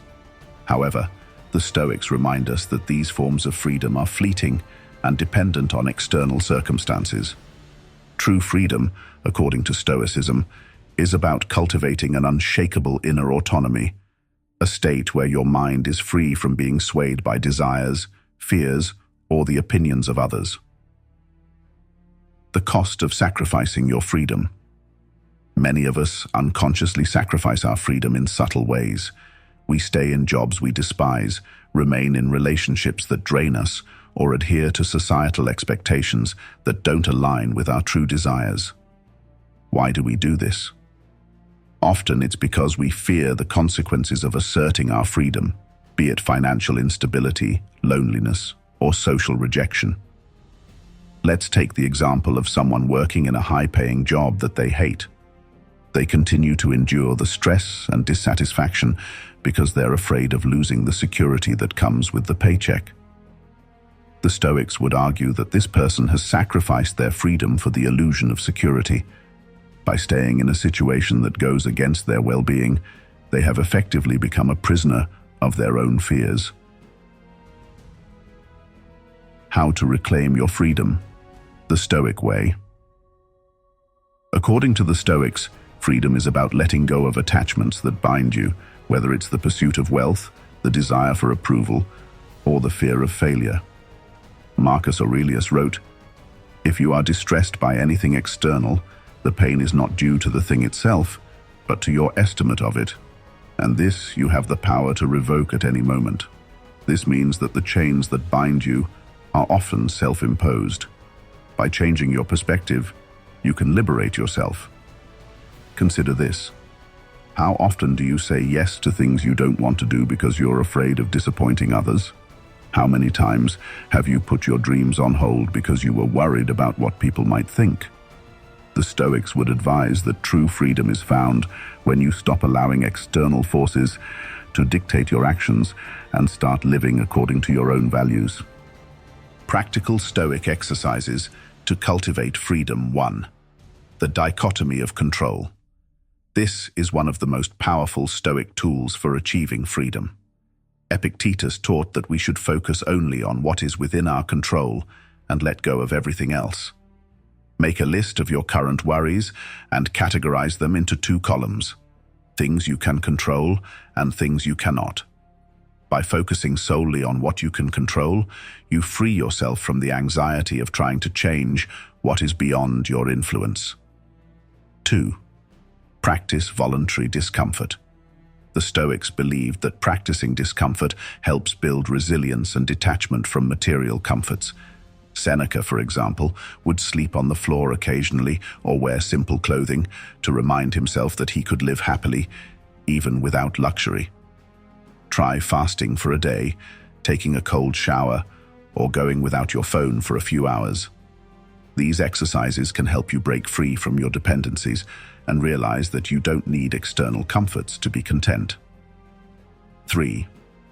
Daily affirmation of your values. Each morning, remind yourself of your core values and what you're willing to stand for, even if it means going against the grain.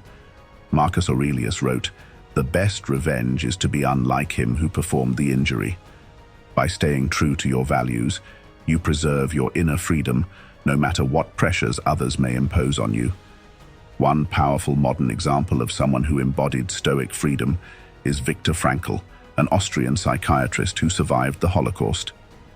During his time in a concentration camp, Frankl realized that even though the Nazis controlled his external circumstances, they could not control his mind.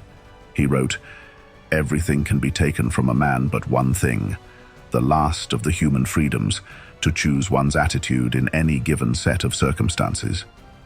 Frankl's ability to find meaning and purpose, even in the most horrific conditions, demonstrates the Stoic idea that true freedom is an internal state.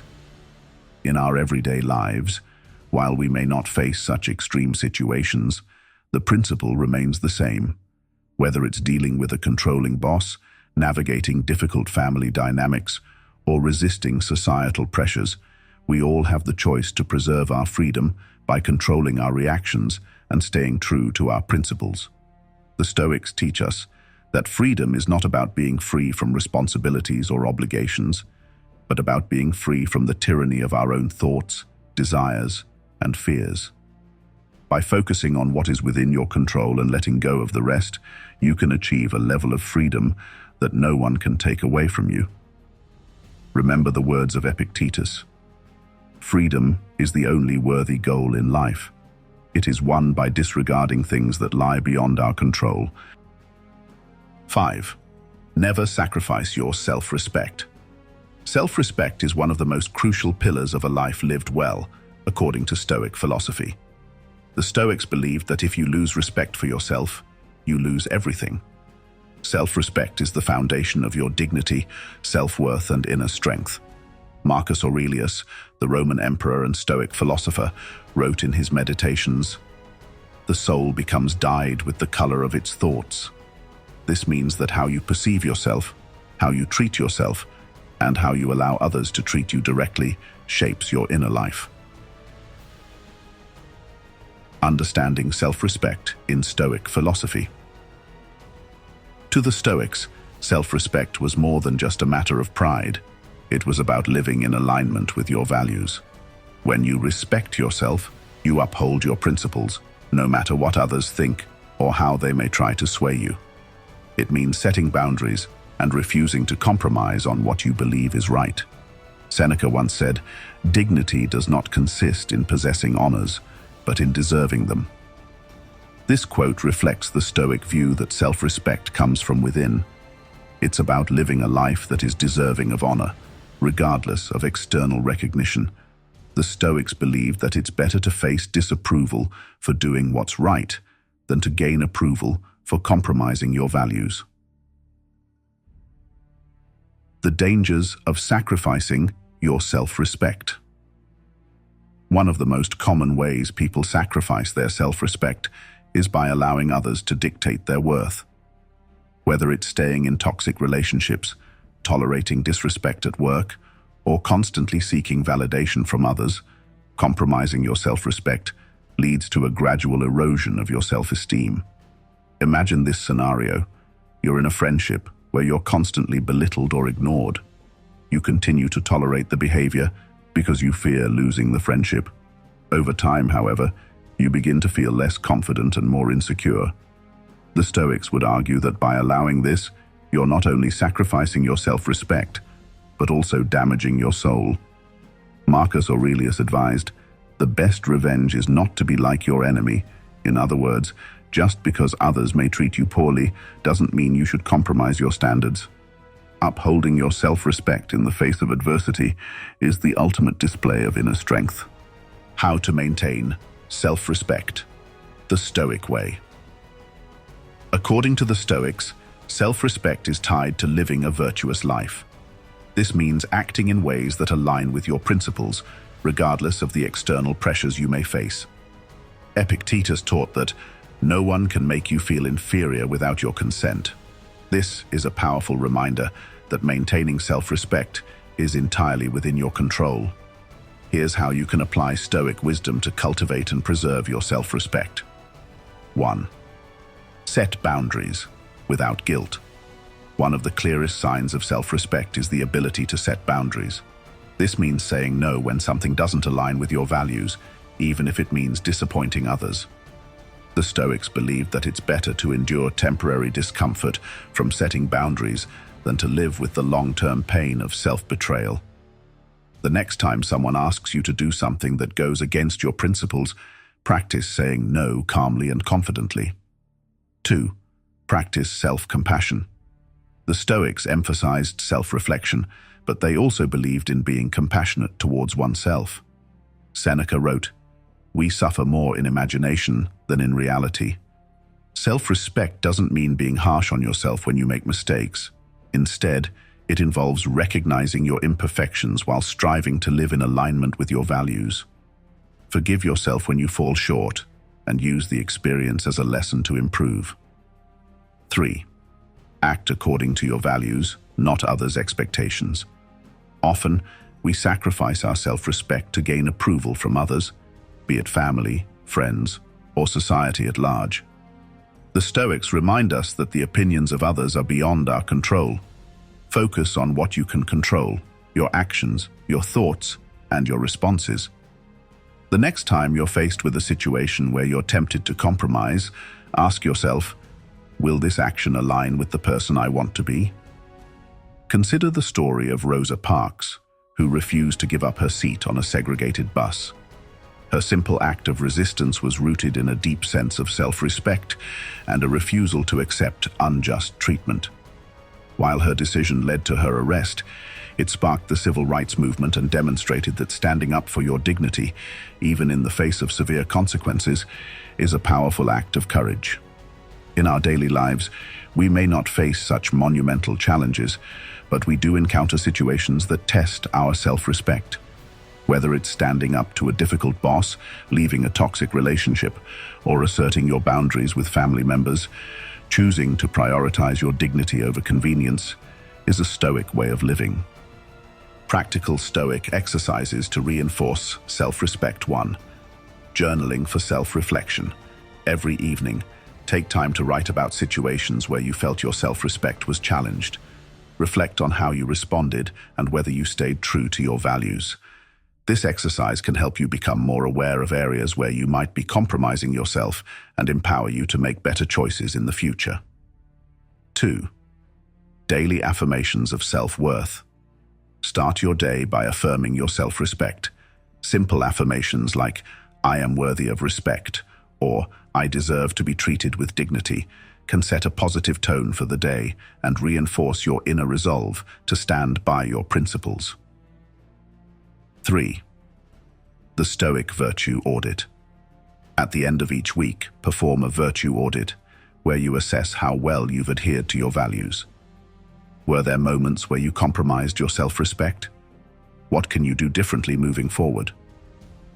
This practice, inspired by Stoic self-reflection, helps you stay aligned with your core values. Self-respect is not just about how others treat you, it's about how you treat yourself.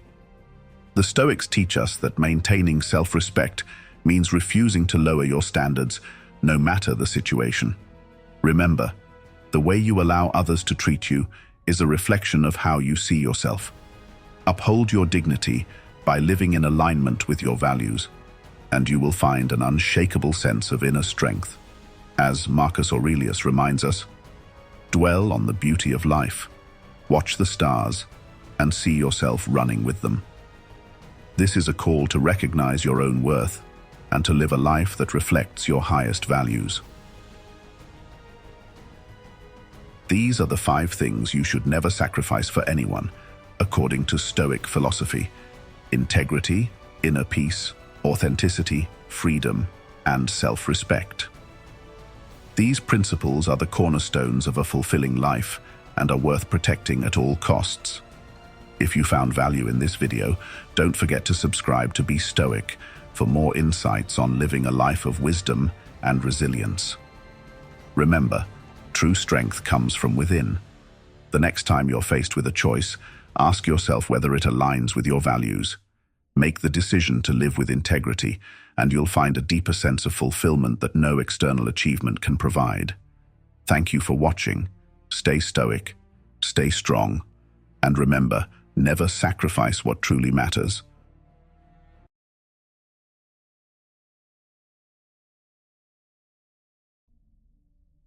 Welcome to Be Stoic, where we delve into the timeless wisdom of Stoicism and explore how these ancient principles can profoundly impact our modern lives. Today, we are going to explore a topic that has been central to the teachings of the Stoics: the power of silence and the dangers of talking too much. In a world where we're constantly encouraged to express ourselves, whether through social media, texting, or in everyday conversation, we often overlook the value of silence. Yet, as the Stoics knew, the more we talk, the more we risk losing control, diluting our impact, and creating unnecessary problems. Silence is not just the absence of words, it's a tool for wisdom, self-mastery, and reflection. It's a source of strength that enables us to navigate life with clarity and purpose. In this video, we're going to examine 11 negative things that can happen when we talk too much. We'll also discuss the immense power of keeping silent and how this practice can transform your life for the better. Each of these insights is grounded in Stoic philosophy, offering you actionable ways to incorporate silence into your daily routine. So, stay tuned until the end, because this wisdom can genuinely help you find more peace, power, and purpose. And don't forget to subscribe, Be Stoic, if you haven't already. Hit that notification bell so you won't miss any future videos. Now, let's begin our journey into the world of silence, guided by Stoic wisdom. Principle 1. Loss of self-control. Have you ever found yourself saying something in the heat of the moment, only to regret it later? This is a common occurrence when we lack control over our speech. Talking too much is often a sign that we're reacting impulsively, driven by emotion rather than reason. In Stoicism, self-control is one of the most important virtues. Without control over our impulses, we cannot live a life of wisdom or virtue. One of the core teachings of the Stoic philosopher Epictetus is the idea that we should always strive to be in control of ourselves. He famously said, "It is impossible for a man to learn what he thinks he already knows." This statement serves as a reminder that when we speak without thinking, we often act out of arrogance, assuming we know more than we do. Silence, on the other hand, allows us to pause, reflect, and regain control over our emotions. In today's world, where social media and constant communication dominate, it's easy to forget that silence is an option. But Stoicism teaches us that self-control, especially over our speech, is a hallmark of wisdom. Every word you speak has consequences. The more you talk, the more likely you are to say something you'll regret or that might harm others. Silence offers you the opportunity to think before you speak, ensuring that your words are measured and deliberate. Imagine you're in a heated argument. In the moment, your emotions are running high, and the temptation to respond with harsh words is strong. However, if you practice the Stoic principle of self-control, you can pause before reacting. This pause allows you to assess whether your words are truly necessary or if silence would serve the situation better. By remaining silent, you maintain your composure and avoid escalating the conflict. In summary, talking too much can lead to impulsive reactions that we later regret. Practicing silence, as the Stoics suggest, gives us the space to regain self-control and approach situations with wisdom rather than emotion. Principle 2. Weakening of influence. In our society, we often equate speaking with power. The louder or more frequently someone speaks, the more we assume they have influence. But this is a misconception. In reality, the more we speak, the more we risk diluting our message. Stoicism teaches us that influence comes not from the quantity of words, but from their quality and timing. The Stoic philosopher Marcus Aurelius, who was the Roman emperor, understood that true power lies in action, not in excessive speech. In his meditations, he reflected on the importance of leading by example rather than by words. Marcus knew that words lose their weight when spoken too often or without careful thought. By speaking less, we ensure that our words carry more impact. The Stoics believed that wisdom lies in knowing when to speak and when to remain silent. The phrase "less is more" applies perfectly here. The fewer words you use, the more value each word holds. Think of a public figure who speaks sparingly, but when they do speak, their words carry weight and are remembered. This is the essence of Stoic influence, using silence as a tool to amplify the power of your speech. Consider a leader in your workplace or community who rarely speaks, but whose words, when they do speak, have a profound impact. Their influence is not weakened by constant chatter, but is strengthened by their ability to choose the right moments to speak. This is what Stoicism encourages us to strive for, speaking less, but making each word count. In short, talking too much can weaken your influence. The Stoics remind us that by speaking less, we can increase the weight of our words and become more impactful in our interactions with others.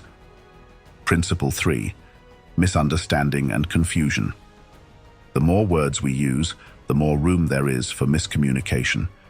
Have you ever tried to explain something, only to find yourself rambling and making the situation more confusing? This is a common result of talking too much. Excessive talking often leads to a loss of clarity, which can result in misunderstanding or confusion. Stoicism emphasizes clarity of thought and communication. Seneca, one of the great Stoic philosophers, wrote extensively about the importance of knowing when to speak and when to remain silent. In his letters, he advised that speech should be deliberate and concise. He said, "It is a great thing to know the season for speech and the season for silence. In a world filled with noise, clarity is a rare commodity." The Stoics understood that the more we speak, the more we muddy the waters of communication. Silence, however, allows us to gather our thoughts, ensuring that when we do speak, our message is clear and to the point. Think about the last time you tried to explain something complex. Did you find yourself going off on tangents, losing track of your main point? This is a common pitfall of talking too much. Now contrast that with someone who speaks in short, deliberate sentences. Their message is clear, and they are less likely to be misunderstood. This is the Stoic approach to communication. Speak with purpose and clarity, and let silence do the rest. In conclusion, excessive talking often leads to misunderstanding and confusion.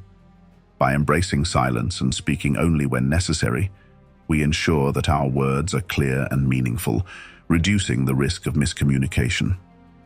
Principle 4. Inviting judgment and criticism. When we talk too much, we reveal more about ourselves than we may intend.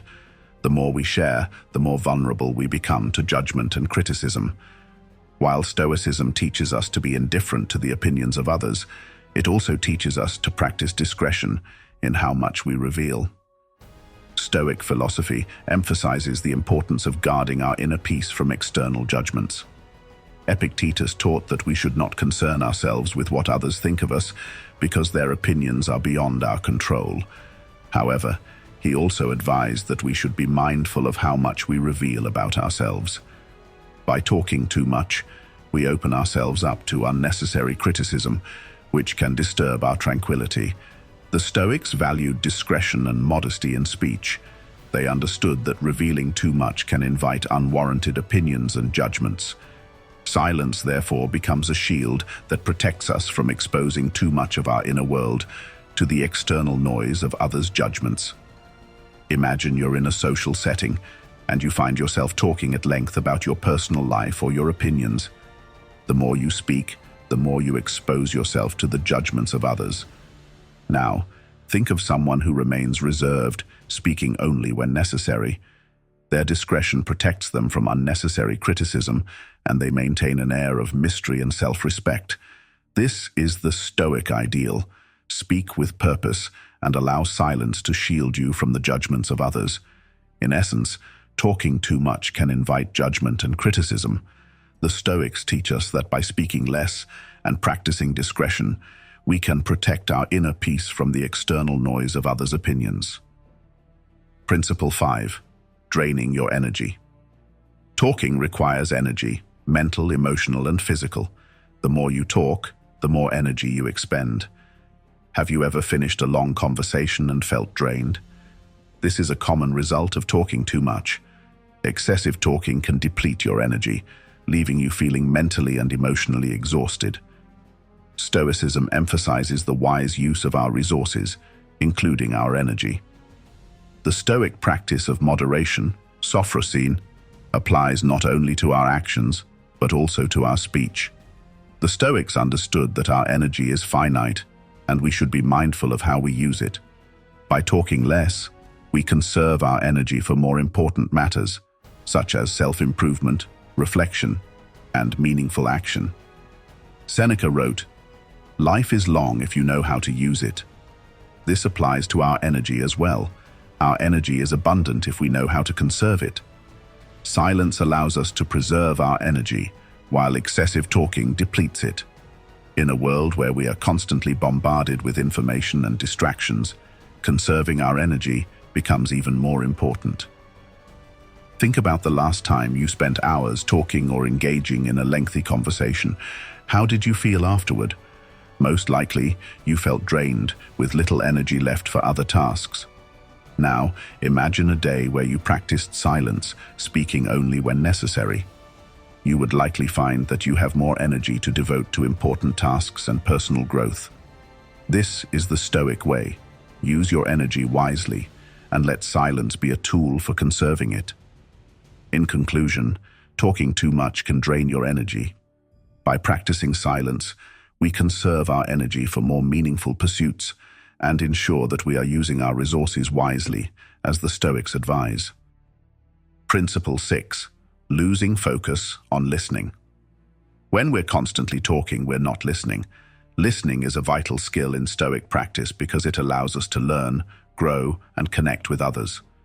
The more we talk, the less we absorb the wisdom and experiences of others. Silence, on the other hand, opens the door to learning. A key tenet of Stoicism is the pursuit of wisdom, and one of the best ways to acquire wisdom is through listening. Marcus Aurelius, in his Meditations, reflects on how much he learned from his teachers, not by talking but by listening. The Stoics understood that we don't know everything and that we can always learn from others. By remaining silent, we allow ourselves to listen and absorb the lessons that life and others have to offer. Listening is also an act of humility, a core Stoic virtue. When we listen, we acknowledge that others may have knowledge or insights that we lack. Silence allows us to put our ego aside and be open to learning from those around us. Think about a time when you were in a conversation, but you were more focused on what you were going to say next, rather than listening to the other person. How much did you actually learn from that interaction? Now, contrast that with a time when you listened intently to someone else, absorbing their wisdom without feeling the need to interject constantly. This is the Stoic approach. Be silent, listen, and learn. In short, talking too much prevents us from truly listening. The Stoics remind us that silence is a gateway to learning, wisdom, and connection with others. By talking less, we open ourselves up to the lessons that life and others have to offer. Principle 7. Encouraging gossip and idle talk. When we talk too much, we often fall into the trap of gossip and idle chatter. These types of conversations add little value to our lives and often lead to negativity. Stoicism teaches us to avoid gossip because it is not aligned with our higher purpose or virtues. The Stoics were wary of idle talk, especially gossip. Epictetus warned against engaging in trivial or harmful conversations because they distract us from our pursuit of virtue. Gossip, in particular, is harmful because it encourages judgment, spreads negativity, and can damage relationships. The Stoics believed that we should focus on what is within our control, our own thoughts and actions, rather than getting caught up in the lives of others. Silence is a powerful antidote to gossip. When we choose to remain silent instead of engaging in idle talk, we elevate our conversations to a higher level, focusing on meaningful discussions that promote growth and virtue. Think about a time when you were involved in a conversation that turned into gossip. How did you feel afterward? Did it add value to your life, or did it leave you feeling empty or even regretful? Now imagine if you had chosen silence instead, refraining from engaging in that gossip. You would have maintained your integrity and avoided spreading negativity. This is the Stoic approach. Avoid idle talk and gossip, and use silence to maintain your focus on what truly matters. In conclusion, talking too much often leads to gossip and idle chatter, which detracts from our pursuit of virtue. The Stoics encourage us to practice silence to avoid these pitfalls and focus on meaningful, productive conversations. Principle 8. Heightening anxiety and stress. Excessive talking can increase anxiety, especially when we over-explain ourselves or worry about how others perceive our words. Stoicism teaches us to detach from external validation and to find peace in our own judgment. But when we talk too much, we often seek approval from others, leading to unnecessary stress. One of the central teachings of Stoicism is the idea of focusing on what is within our control and letting go of what is not. Marcus Aurelius frequently reminded himself in his Meditations that we cannot control the opinions of others, only our own actions and reactions. Excessive talking, particularly when driven by a desire to control how others perceive us, takes us away from this Stoic principle. When we talk too much, we often feel the need to explain ourselves, to justify our actions or opinions, and to seek validation from others. This leads to stress and anxiety because we are focusing on something we cannot control, other people's reactions. Silence, on the other hand, allows us to stay grounded in our own judgment and to let go of the need for external approval. Think about a time when you were worried about how others perceived you and you found yourself over-explaining or justifying your actions. Did that conversation leave you feeling more anxious or at peace? Now, Imagine if you had chosen silence instead, confident in your own judgment and indifferent to the opinions of others. This is the Stoic way. Speak only when necessary, and let go of the need for external validation. In short, talking too much can increase anxiety and stress because it often stems from a desire to control how others perceive us. By practicing silence, we can find peace in our own judgment and reduce the anxiety that comes from seeking external approval. Principle 9. Hindering self-reflection. When we are constantly talking, we lose the opportunity for introspection and self-reflection. Silence, on the other hand, creates space for us to evaluate our thoughts, actions, and emotions, key practices in Stoic self-improvement. Self-reflection is a cornerstone of Stoic philosophy. Marcus Aurelius's Meditations is a personal journal filled with reflections on his thoughts, actions, and progress toward virtue. The Stoics believed that regular self-reflection was essential for personal growth. Silence creates the mental space necessary for this kind of introspection. Excessive talking, however, keeps us distracted and disconnected from our inner world. When we are always focused on external conversations, we lose touch with our thoughts and emotions. Silence allows us to turn inward, to reflect on our day, our choices, and how we can improve ourselves. Think about a time when you were constantly engaged in conversation, whether in person or online. How much time did you have for self-reflection? Now, contrast that with a time when you had moments of silence to reflect on your day or your life. That silence likely provided you with valuable insights and a sense of clarity. This is the Stoic approach. Use silence to create space for self-reflection and personal growth. In conclusion, talking too much hinders our ability to reflect on ourselves and our actions. The Stoics encourage us to embrace silence as a tool for self-reflection and improvement. Principle 10. Breaking trust in relationships. Speaking too much can sometimes lead us to say things we later regret, potentially damaging trust in our relationships. Stoicism teaches us the importance of discretion and mindfulness in our words to maintain harmony and trust with others. Trust is built on consistent, virtuous actions, including the way we communicate.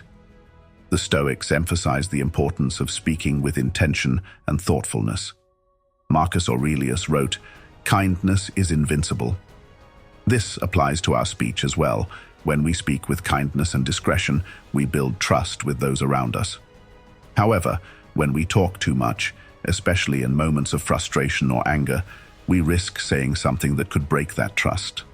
Silence helps us avoid speaking in haste or out of emotion, giving us the time to consider whether our words will build or harm the relationship.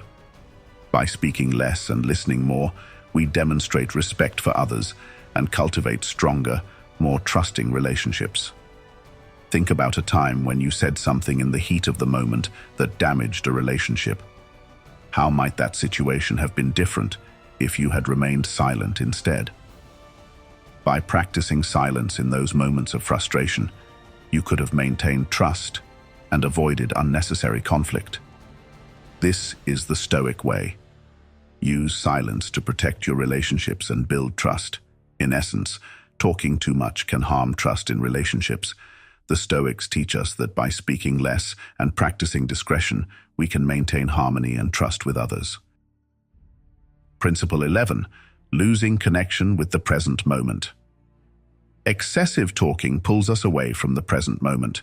When we are constantly focused on what to say next, we miss the opportunity to experience life fully in the here and now.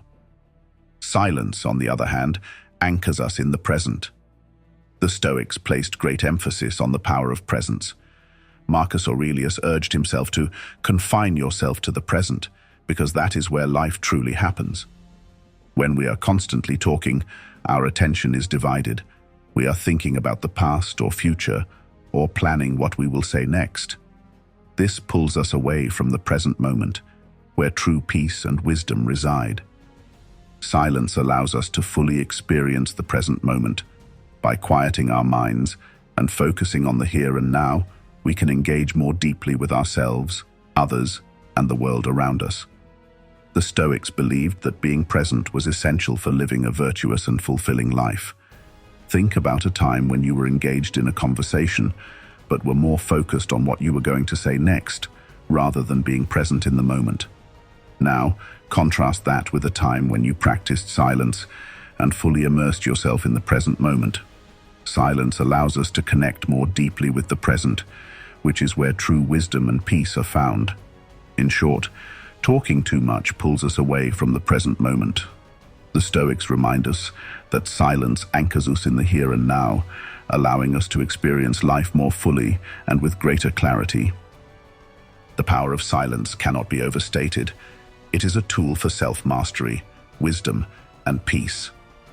As you've seen through these 11 principles, talking too much can lead to a host of negative consequences, but silence offers a path to clarity, strength, and control. Take a moment today to reflect on your own relationship with silence. How can you practice speaking less and listening more?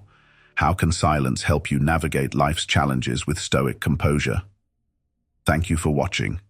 If you found value in this video, don't forget to subscribe to be stoic and watch our other videos on how Stoicism can improve your life. By subscribing, you'll join a community of like-minded individuals seeking to live with wisdom, virtue, and inner peace.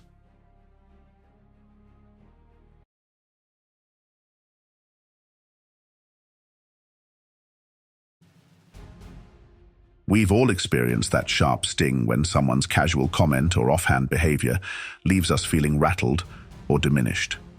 It's not just you. This is a universal experience that can sour even the best of days. However, here's the twist. While we can't control what others say or do, we can absolutely control how we react. This is where the ancient wisdom of Stoicism comes into play, teaching us the art of maintaining our tranquility against the odds.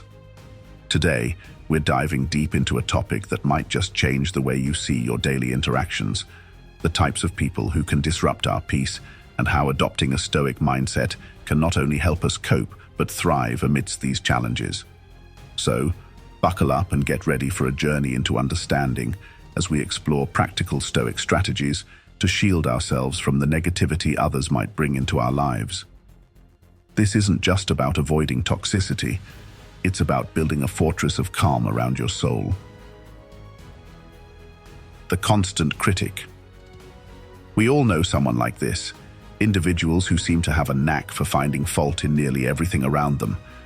Whether it's your work, your choices, or even your successes, they rarely miss an opportunity to point out what could have been better. This constant negativity can start to weigh on you, diminishing how you view your own achievements.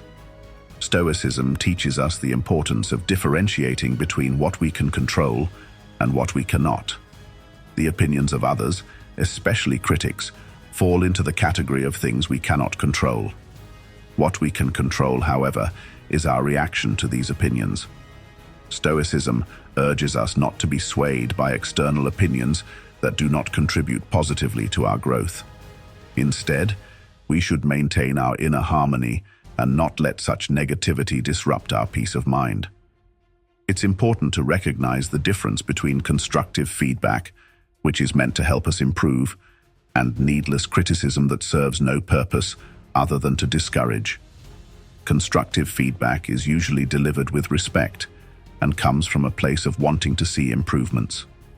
Endless criticism, on the other hand, often lacks a foundation in genuine concern and can be harsh and demoralizing.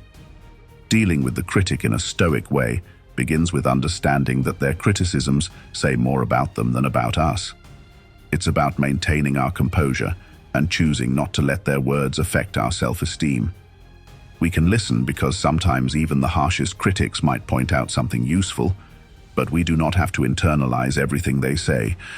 By sifting through their words, taking what is useful, and discarding what is not, we practice one of the core tenets of Stoicism, focusing only on what is within our power to change, our thoughts and actions, not other people's opinions. The drama magnet. You probably know someone who fits this description perfectly. Drama magnets are those individuals who seem to thrive on chaos and conflict and have a talent for dragging others into their whirlwind of problems. It's as if their lives are a series of endless crises, each more dramatic than the last. Whenever you're around them, it feels like being in the eye of a storm, constantly dodging emotional debris. This can be incredibly draining, sapping your energy and diverting your attention from your own priorities and peace. Stoicism teaches the value of equanimity, the art of maintaining a calm and balanced mind, regardless of external circumstances. The Stoic philosophers like Marcus Aurelius and Seneca emphasize the importance of not allowing ourselves to be swept away by the emotional tumult of others. They would advise us to guard our inner tranquility jealously, because once lost, it can be difficult to regain. In dealing with drama magnets, it's crucial to stay calm and detached. This doesn't mean being indifferent or uncaring. Rather, it involves understanding that getting sucked into someone else's drama doesn't help them and certainly harms us. It means recognizing when a situation is not our battle to fight, or when our intervention does nothing but add to the chaos. By maintaining a clear boundary between their turmoil and our peace, we protect our emotional stability, which is far too precious to be jeopardized. Practically keeping your calm around a drama magnet involves being observant and recognizing the patterns in their behavior. If you notice that interactions often lead to heightened emotions or unnecessary conflict, prepare yourself mentally before engaging. Keep interactions brief and focused, and avoid topics that are likely to lead to drama. If drawn into a dramatic situation, remind yourself of the Stoic principle that we can control our responses even if we can't control the situation. Focus on responding with calmness and rationality rather than emotion. The manipulator. These are the individuals who have mastered the art of bending reality to their will. They twist words and manipulate situations so subtly that you might not even realize what's happening until it's too late. Manipulators are adept at exploiting your kindness, generosity, or empathy for their own gain, often leaving you feeling used, drained, or downright deceived. Stoicism offers a robust framework for protection and response. It teaches the importance of wisdom and self-control, two invaluable tools in identifying and dealing with manipulators. Wisdom in this context involves the ability to see situations clearly for what they are, not just what they appear to be. It means developing the discernment to notice when someone's actions don't align with their words, or when their requests seem to serve their interests disproportionately. Self-control is equally critical when dealing with manipulative behavior. Manipulators often rely on eliciting strong emotional reactions to get what they want, whether it's guilt, fear, sympathy, or even love. They play on these emotions to push you into acting against your better judgment. Stoicism advises us to maintain a level head and emotional neutrality, which helps prevent our buttons from being pushed. By not allowing our emotions to cloud our judgment, we can see the manipulator's intentions more clearly and respond from a place of rationality rather than impulse. Moreover, Stoics emphasize the virtue of justice, which involves treating others fairly and being treated fairly in return. Recognizing manipulation signals that the relationship is not grounded in fairness or respect. Keeping your distance from manipulators is not just a protective measure, but a stand for justice in your interpersonal relations. It sends a clear message that deceitful tactics are neither effective nor welcome. To effectively keep manipulators at bay, practice assertiveness. Be clear about your boundaries and enforce them consistently. When you communicate your limits with confidence and clarity, you leave little room for a manipulator to exploit. It's also helpful to keep interactions factual and devoid of unnecessary personal information, which manipulators could use as leverage against you. The flake. These are the individuals who are brimming with enthusiasm at the beginning of a project or when making plans. Their energy is infectious, and it's easy to get swept up in their excitement. However, as time goes on, You might notice a pattern. They invariably bail on commitments just when you count on them the most. This can be incredibly frustrating, especially when you've adjusted your schedule or turned down other opportunities to accommodate what you thought were mutual plans. Stoicism places a high value on personal virtue, one of which is reliability, being true to your word. For Stoics, your word is a reflection of your character. Consistently following through on what you've promised is not just about keeping your commitments, it's about being a person of integrity and trustworthiness. Dealing with the flake requires a balanced approach. First, it's important to understand that while everyone can occasionally miss an appointment or change plans due to unforeseen circumstances, a chronic flake often doesn't realize the impact of their unreliability on others. Here, the Stoic practice of empathy and understanding comes into play. Try to understand the reasons behind their behavior. Sometimes it's a matter of overcommitment, poor time management, or even underlying fears of inadequacy that prevent them from following through. However, understanding does not mean enduring repeated disappointments. Stoicism teaches us to focus on what we can control. You cannot control another person's actions, but you can control how you react and how you choose to let their actions affect you. If someone consistently fails to meet their commitments, it might be wise to adjust your expectations and depend less on them. This isn't about resentment or retribution. It's about protecting your peace of mind and focusing your energies on more reliable relationships. Moreover, valuing those who honor their word as the Stoics value virtue means actively choosing to spend more time with people who are reliable and trustworthy. Recognize and appreciate the people in your life who show up when they say they will. These relationships build and sustain trust, creating a foundation for deeper, more meaningful connections. In your interactions with the flake, you might also consider gently confronting them about the impact of their behavior. A Stoic would handle this conversation with calmness and clarity, not as a confrontation, but as an opportunity for mutual growth. Explain how their unreliability affects you and suggest ways they could improve. Sometimes a little awareness can go a long way. The victim. This type of person might be familiar to many of us. The victim tends to see themselves as perpetually caught in the crossfire of life's misfortunes. No matter what happens, they perceive themselves as the target, never at fault, and always suffering more than others. They have a narrative for every situation, and in each one, they play the starring role of the unfortunate soul dealt a bad hand.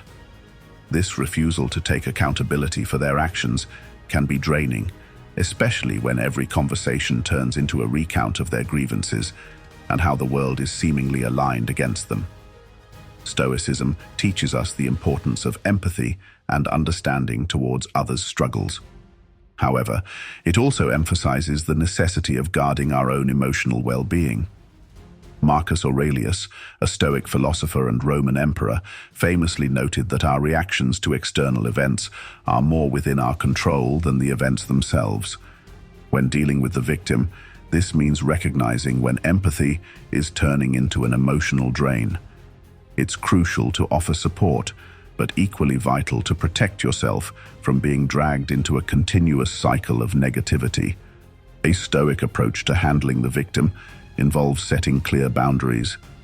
This isn't about being cold or dismissive, but about maintaining a healthy distance that prevents their outlook from overshadowing your own perspectives and emotional state.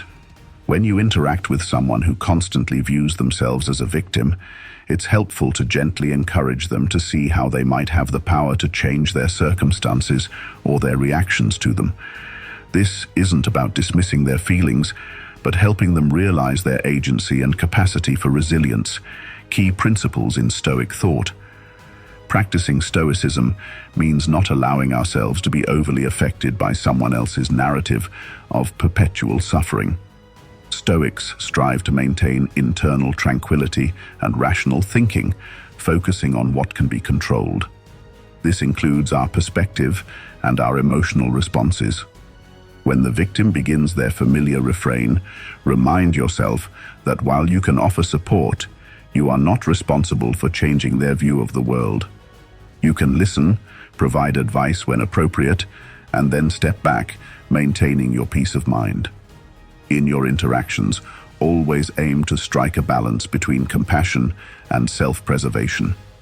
This balance is critical not just in dealings with the victim, but in all relationships. By fostering this equilibrium, you ensure that you're giving others the empathy they deserve while not compromising your own emotional stability. Through this Stoic practice, you'll find that you can be a supportive friend or colleague without losing yourself in someone else's story of misfortune. The superior. These are individuals who carry themselves with an air of superiority, often looking down on others as if they hold a higher status. They believe they're better than everyone else and aren't shy about showing it, whether through dismissive comments, condescending advice, or simply through an attitude that subtly or not so subtly places others beneath them. This behavior can be quite off-putting, creating an atmosphere of discomfort and even resentment. From a Stoic perspective, this kind of superiority is misguided. Stoicism teaches us that true superiority isn't about social status, financial wealth, or academic accolades. It comes from living a life of virtue and ethical integrity. The Stoics believe that the best measure of a person's worth is their character, their ability to act with wisdom, justice, courage, and moderation, regardless of their external circumstances. In this view, belittling others is actually a sign of weakness, not strength. It shows a lack of the very virtues that define true greatness. When encountering the superior, Stoicism offers a grounding perspective. It encourages us not to be disturbed by their arrogance, but to remain focused on cultivating our own virtues. Remember, no one can make you feel inferior without your consent, as Eleanor Roosevelt wisely put it, which aligns closely with Stoic principles. Your self-worth comes from within, based on your own efforts to live rightly, not from how others perceive or treat you. Furthermore, when dealing with the superior, it can be helpful to practice empathy, another Stoic value. Often, such superiority complexes stem from insecurities or past experiences, where perhaps they felt undervalued themselves. Understanding this doesn't excuse their behavior, but it can help you respond with calmness and compassion rather than defensiveness or anger. By doing so, you uphold your dignity and stay true to Stoic teachings, which value rational responses over emotional reactions. In your interactions, strive to exemplify the virtues you value. This not only sets a positive example, but also creates a contrast to their behavior that can sometimes lead them to self-reflection. If the superior's behavior becomes too detrimental to your peace of mind, remember that Stoicism also teaches us the importance of choosing our associations wisely. It's entirely within your rights and good judgment to distance yourself from those who consistently undermine the well-being of others through their arrogance. By embodying the true Stoic definition of superiority, which champions virtue over vanity, you reinforce the idea that real strength lies in character, not in a perceived hierarchy. This not only benefits your personal growth, but can also subtly influence those around you to reconsider their own attitudes and behaviors. The envious. They may not openly express their dissatisfaction, but you can sense a subtle coolness or negative remarks that suggest they're less than thrilled about your accomplishments. This jealousy isn't just about wanting what you have. It's about a deeper discomfort with seeing others succeed or being happy. Stoicism teaches us a powerful lesson in dealing with envy, both in ourselves and in others. The philosophy urges us to focus on being content with our own lives and the paths we are on, rather than comparing ourselves to others. For the Stoics, the key to happiness lies in focusing on what we control, like our actions, reactions, and our pursuit of virtue, rather than external achievements or possessions, which are often beyond our control. When you encounter the envious, Remember that their feelings are a reflection of their internal struggles, not a true measure of your worth or success. Stoicism encourages us to empathize with the pain that often lies behind their envy. Perhaps they are dealing with their own insecurities or life challenges that make it difficult for them to celebrate the achievements of others. This understanding can help you respond to them with kindness and patience, rather than resentment or anger. However, while Stoicism advocates for empathy, it also teaches the importance of protecting your own peace of mind. If someone's envy results in persistent negativity, it might hinder your progress and even affect your own feelings of self-worth. In such cases, it's wise to lovingly distance yourself from such individuals. This isn't about cutting people out of your life with harsh judgments, but rather about setting boundaries that preserve your emotional well-being. Strive to cultivate contentment in your own life by appreciating your own journey with all its unique challenges and victories. This internal satisfaction will make you less susceptible to the negative impacts of envy, both feeling it yourself and being the target of it. The Stoic practice of focusing on personal virtue and progress rather than external validation fortifies you against the destabilizing effects of envy. In your interactions with the envious, try to be a model of Stoic contentment and compassion. Show through your actions that true happiness comes from within and is not diminished by the success of others. This can be a subtle but powerful way to influence their outlook, possibly inspiring them to adopt a more stoic and contented approach to life themselves. In doing so, you not only safeguard your own emotional state, but also contribute positively to the lives of those around you. The gossip. They thrive on the currency of rumors, relishing in the sharing of information that is often neither confirmed nor benign. Gossips seem to find a peculiar joy in stirring trouble, watching the ripples of their words spread through social groups or workplaces. What might start as a seemingly harmless chat can quickly spiral into situations where reputations are damaged, feelings are hurt, and trust is eroded. Stoicism, a philosophy grounded in principles of virtue, offers a compelling antidote to the culture of gossip. Stoics place a high value on truth and discretion, principles that stand in stark contrast to the nature of gossip. They teach us to be mindful of our speech and to consider the impact our words have on others. According to Stoic principles, every piece of information we pass on should ideally pass the threefold test. Is it true? Is it necessary? Is it kind? If our remarks do not meet these criteria, they are likely better left unsaid. Engaging in gossip not only harms those about whom the gossip is spread, but also diminishes our own character and personal integrity. Stoicism teaches that our character is determined by our actions and choices.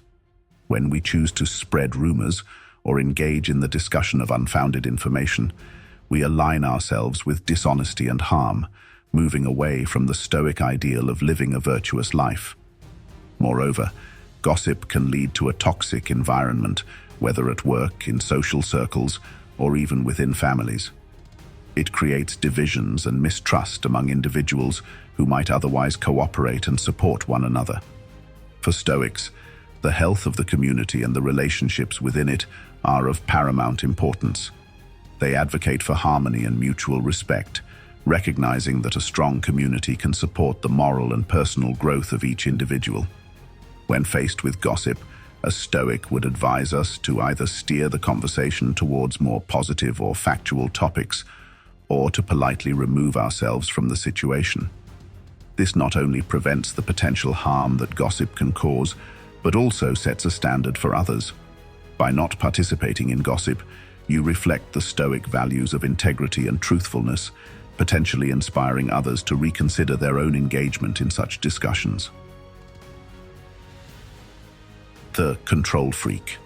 Watch out for the control freak, a type of person who seems to believe that they alone hold the playbook for how everything around them should unfold, including the actions and decisions of others. Whether in a work setting, in friendships, or family dynamics, they exert an intense desire to direct every detail, often pushing beyond boundaries to make sure everything aligns with their specific vision or preference. This need for control can be suffocating, making you feel as if your own opinions and desires are constantly being overshadowed or outright ignored. Stoicism, a philosophy rich in practical wisdom, offers profound insights into dealing with situations like these. Stoics emphasize the importance of understanding what is within our control and what isn't. According to Stoic thought, the most crucial, and indeed the only true control we possess, is over our own thoughts and actions. External circumstances, including the behavior of a control freak, often lie beyond our direct control. Recognizing this can be incredibly liberating. It allows you to detach from the frustration of trying to change or influence someone who is determined to control everything. Asserting your independence when dealing with a control freak involves a calm yet firm reassertion of your boundaries. It means clearly communicating your needs and limits, and not being afraid to stand your ground when these are challenged. It's important to be articulate about what you are and aren't willing to compromise on. Remember, while you might not be able to control the other person's behavior, you can control how you respond to it and choose not to be subjected to it more than necessary. Moreover, Stoicism teaches us not to react impulsively to external pressures, but to respond with reasoned choices. When interacting with a control freak, try to maintain a composed demeanor. This doesn't mean being passive.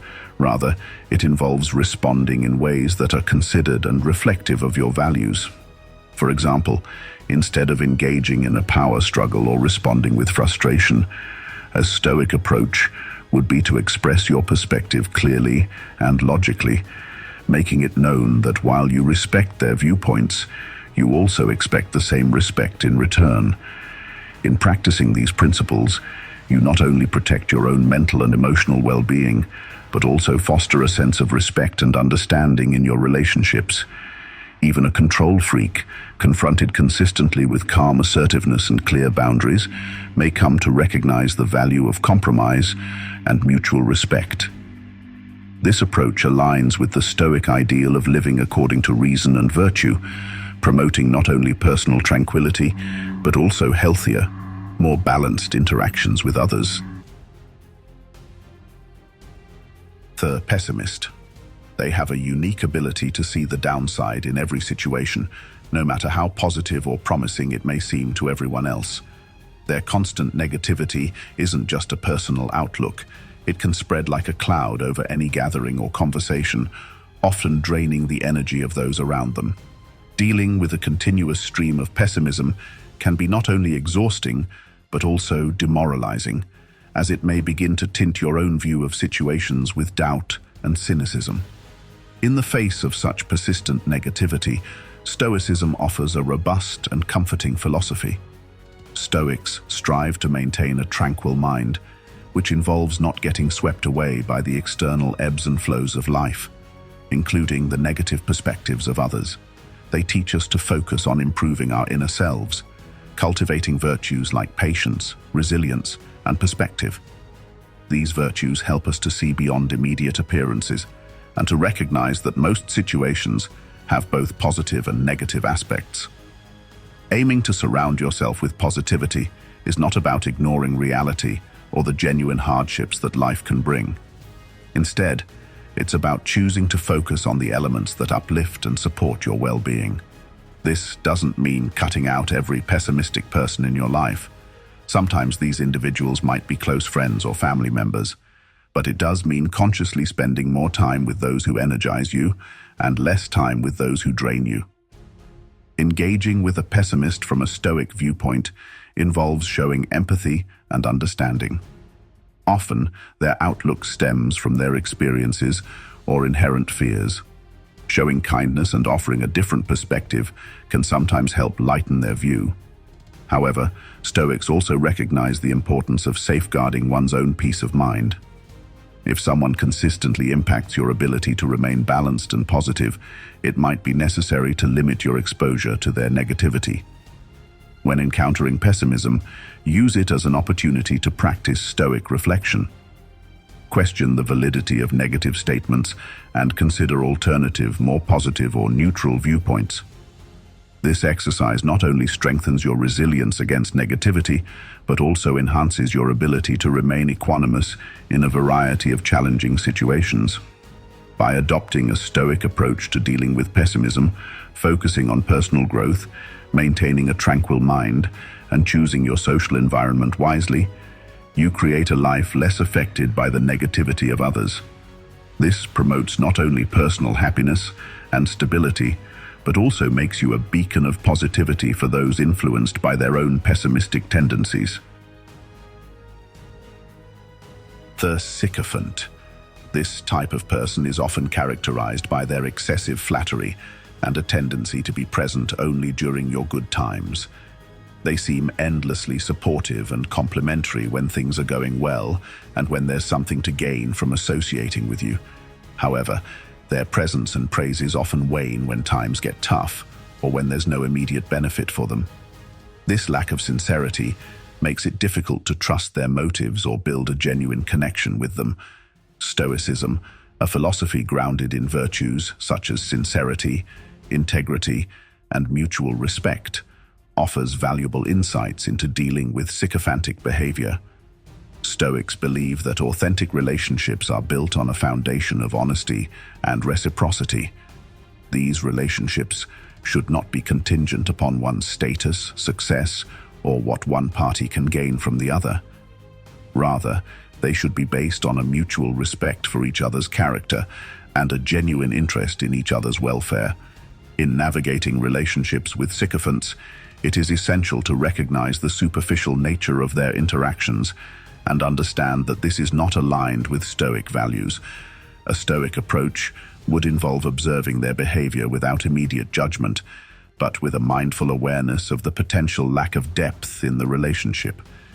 This awareness allows you to protect yourself from potential emotional exploitation and maintain your focus on developing relationships that are more truly reciprocal and grounded in real affection and respect. Moreover, dealing with sycophants provides an opportunity to practice Stoic principles of emotional detachment and indifference to flattery. Stoics teach that we should remain indifferent to external validations that do not genuinely reflect our true self. This practice helps to cultivate self-reliance, where your sense of worth and validation comes from within, based on your virtues and actions, rather than from external praises that may be motivated by self-interest. While it may be tempting to dismiss sycophants entirely, Stoicism also encourages us to respond with kindness and understanding. Often, sycophantic behavior stems from insecurities or a misguided understanding of how to form meaningful connections. By modeling authentic and respectful behaviors and gently encouraging these traits in others, you can help guide those around you toward more sincere interactions. As we close today's discussion, remember that embracing Stoic principles not only enriches your interactions, but empowers you to cultivate deeper, more meaningful relationships. Thank you for joining us here at Be Stoic and for exploring how to navigate life's challenges with wisdom and virtue. If you found this enlightening, don't miss our next video popping up on your screen now, where we dive even deeper into Stoic wisdom. Thank you for being part of our community. Stay wise and see you next time.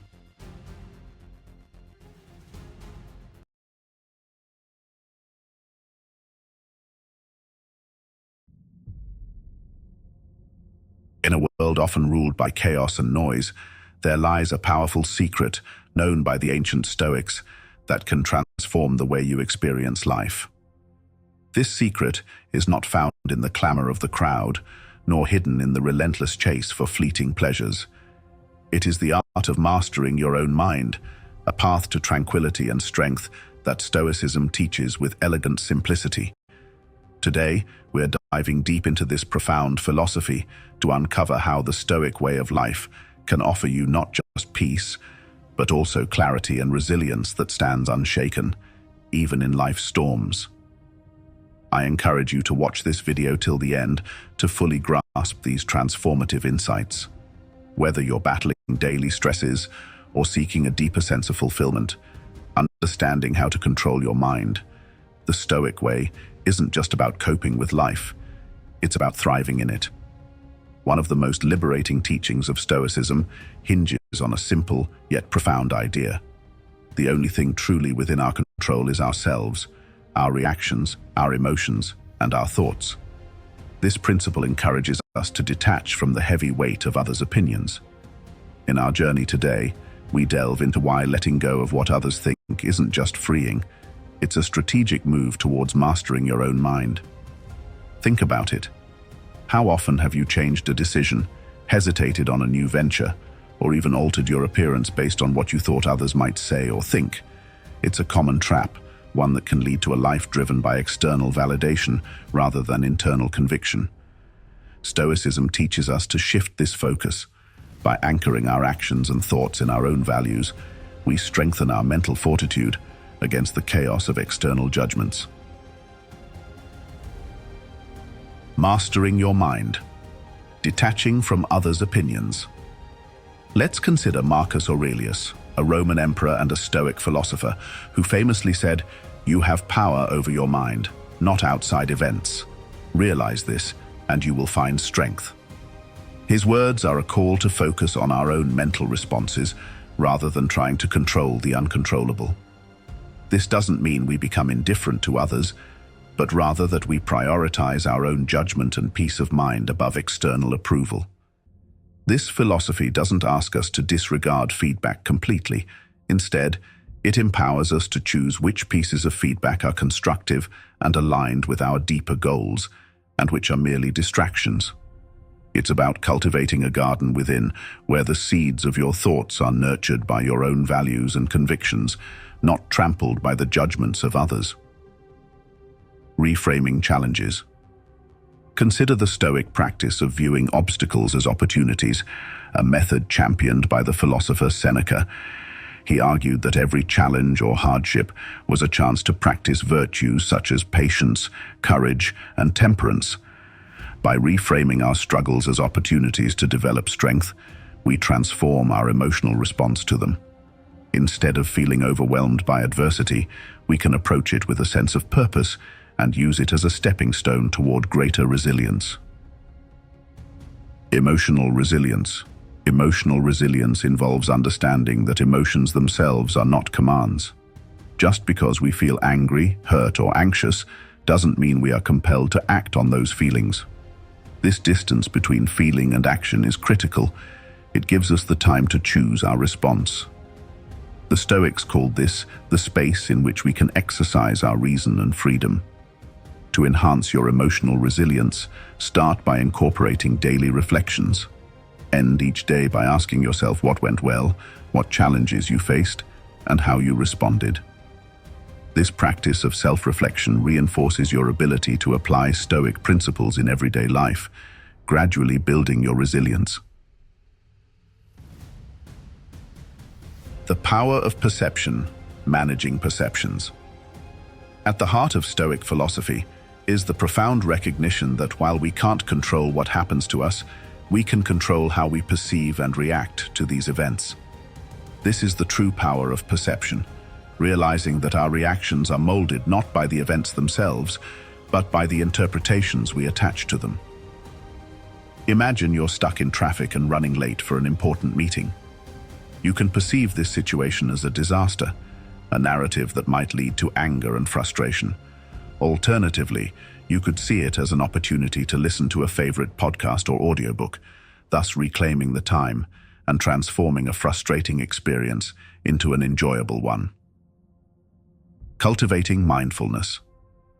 Cultivating this skill begins with mindfulness and self-awareness. It involves observing our automatic thoughts and questioning their accuracy. Does this thought reflect reality? Is there another way to view this situation? This practice of questioning and reframing is a form of cognitive restructuring that can dramatically alter our emotional landscape. To integrate this into your daily life, start by identifying situations where your initial reaction might not be the most constructive. Experiment with reframing your thoughts to see the situation in a new light. This could be as simple as interpreting a critique at work, not as an attack on your abilities, but as valuable feedback that can spur personal and professional growth. Living according to nature, embracing natural laws. This doesn't merely mean taking more hikes or planting a garden, though those are fantastic ways to connect with nature. It's deeper. It's about recognizing and adhering to the natural laws of human behavior and the universe. The Stoics believed that every part of the cosmos, including humans, has a role to play, a purpose dictated by nature itself. For us, this means living a life of virtue in accordance with reason, which the Stoics considered the highest function of our nature. Self-reflection and simplicity. In practical terms, living according to nature involves several key behaviors. First, it encourages the practice of self-reflection to understand our place within the larger context of the world. This reflection leads to a profound understanding of what is within our control and what is not, helping us to live more harmoniously with the inevitable. For example, accepting that we cannot control other people's actions or the outcome of many situations, but we can control our reactions to them. Moreover, this Stoic principle teaches us to embrace simplicity and to find satisfaction in it. This could mean reducing our desires to align more closely with what is naturally necessary and sufficient for happiness. It asks us to question, are our pursuits and desires in line with our true nature, or are they artificially constructed by societal pressures? Practicing self-discipline. Aligning actions with values. Self-discipline in Stoicism is far more than just a method to control our urges or stick to a routine. It is about aligning our daily actions with our deeper values and virtues. Stoics believe that self-discipline isn't merely about personal gain, but about cultivating a life that is in harmony with reason and moral purpose. Seneca often discussed how self-discipline or self-control is essential to living a good life. He suggested that without it, we are slaves to our passions rather than rulers of our own minds. Imagine the power and freedom that come from being in complete control of your actions and decisions, no matter what temptations or immediate gratifications present themselves. This is the heart of Stoic self-discipline. Making reasoned choices. In practice, self-discipline means making choices that reflect your values, even when they aren't the easiest or most immediately gratifying options available. For example, choosing to save money instead of spending it impulsively aligns with a value of financial security and independence. Similarly, deciding to wake up early to meditate or exercise before a busy day demonstrates a commitment to health and mindfulness, prioritizing long-term well-being over extra sleep. Moreover, the Stoics didn't see self-discipline as a solitary pursuit, but something that benefited the community. By controlling our impulses and making reasoned decisions, we contribute to a more rational, calm, and considerate society. Each personal choice impacts those around us, whether we're aware of it or not. Embracing the present moment, focusing on the now. The Stoics taught that the present is all we truly own, and mastering our focus on the now can lead to profound tranquility and effectiveness. Marcus Aurelius often emphasized the importance of concentrating on the present task with full attention, a practice he described as doing one thing at a time and resting in the simplicity of his actions. Imagine if, instead of multitasking frantically, you chose to do each task sequentially with full dedication. This focus not only increases productivity, but also imbues each moment with quality and purpose. Mindfulness practices. Living in the present also means accepting each moment as it comes without imposing our judgments or wishes on it. When we stop fighting reality, stop wishing for things to be different, and start responding to the actual demands of the now, we engage with life on a more genuine level. This doesn't mean passivity or resignation. It's an active acknowledgement that the only time we can truly influence is the present. To cultivate this skill, begin by noticing when your mind wanders into the past or future. Gently remind yourself to come back to the present. Practices like mindfulness meditation can be incredibly helpful in developing this skill. Just sitting quietly for a few minutes each day, observing your breath, and watching thoughts come and go without attachment can significantly increase your ability to stay centered in the current moment. Another practical tip is to engage fully with whatever you're doing. If you're eating, just eat. If you're walking, just walk. Fully immerse yourself in the sensations and activities of the present moment. This practice can transform mundane tasks into moments of deep life experience and joy. Building community. The importance of connection. One of the more profound but often overlooked aspects of Stoicism involves the concept of community. Marcus Aurelius himself saw humans as inherently social creatures, meant to live not in isolation, but in harmonious interaction with others. This idea underscores the Stoic belief that building or joining a community is not just a personal choice, but a moral imperative. Stoicism teaches that each person has something valuable to contribute to the collective, and in return, the community offers support, wisdom, and perspective that one cannot find when alone. Imagine the strength and resilience of a network where each individual acts with virtue and reason. Such a group could significantly amplify the positive impact on each member's life.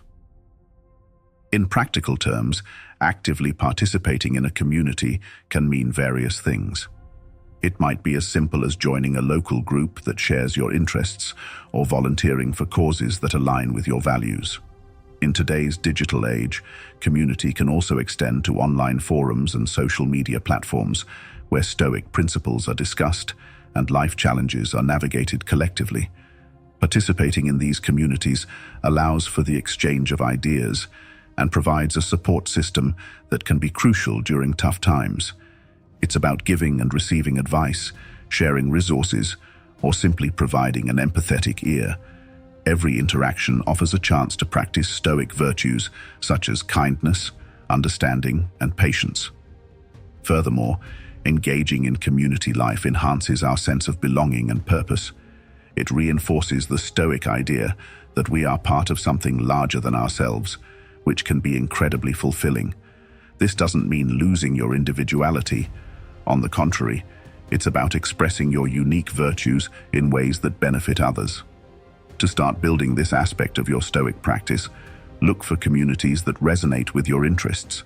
Attend local or virtual meetups, participate in community service, or start a discussion group about Stoicism and its application in modern life. Each step you take towards being part of a community not only enriches your life, but also strengthens the collective fabric, embodying the true Stoic spirit of living harmoniously within the human cosmopolis. By fostering community connections, you embody the Stoic commitment to live virtuously, not just for your own benefit, but for the good of all. This integration of personal virtue with communal life is perhaps one of the most rewarding aspects of practicing Stoicism today.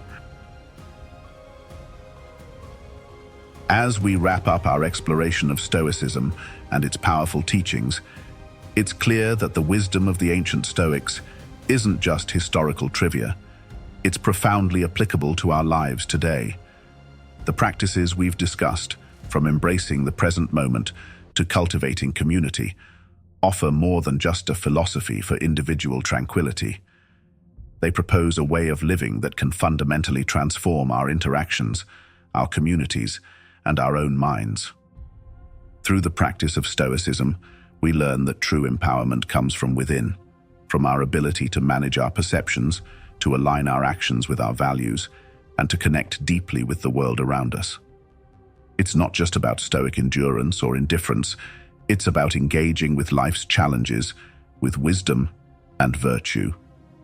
Remember, Stoicism isn't practiced in the isolation of our minds, but in the everyday actions we take and the relationships we forge. Each small decision to live according to Stoic principles is a step towards a more reasoned, peaceful, and fulfilling life. It's about the ongoing journey, not a final destination, and every step, every breath, every moment, lived with awareness and virtue contributes to a life well lived. So I encourage you to take these lessons to heart. Start small if you need to, perhaps by reflecting each evening on the day's events and how you responded to them, or by reaching out to participate in or even create a community that reflects your values. Over time, these small actions will build into a life rich with purpose and serenity. Thank you for being a part of this journey. If you found these insights helpful, remember to share this wisdom with someone who might also benefit from these timeless teachings. Together, let's continue to explore, learn, and grow, fostering a life that not only seeks personal peace, but also contributes to the greater good. Your engagement and insights are what make this journey so enriching, so please share your thoughts and experiences as we all strive to live more virtuous, stoic lives.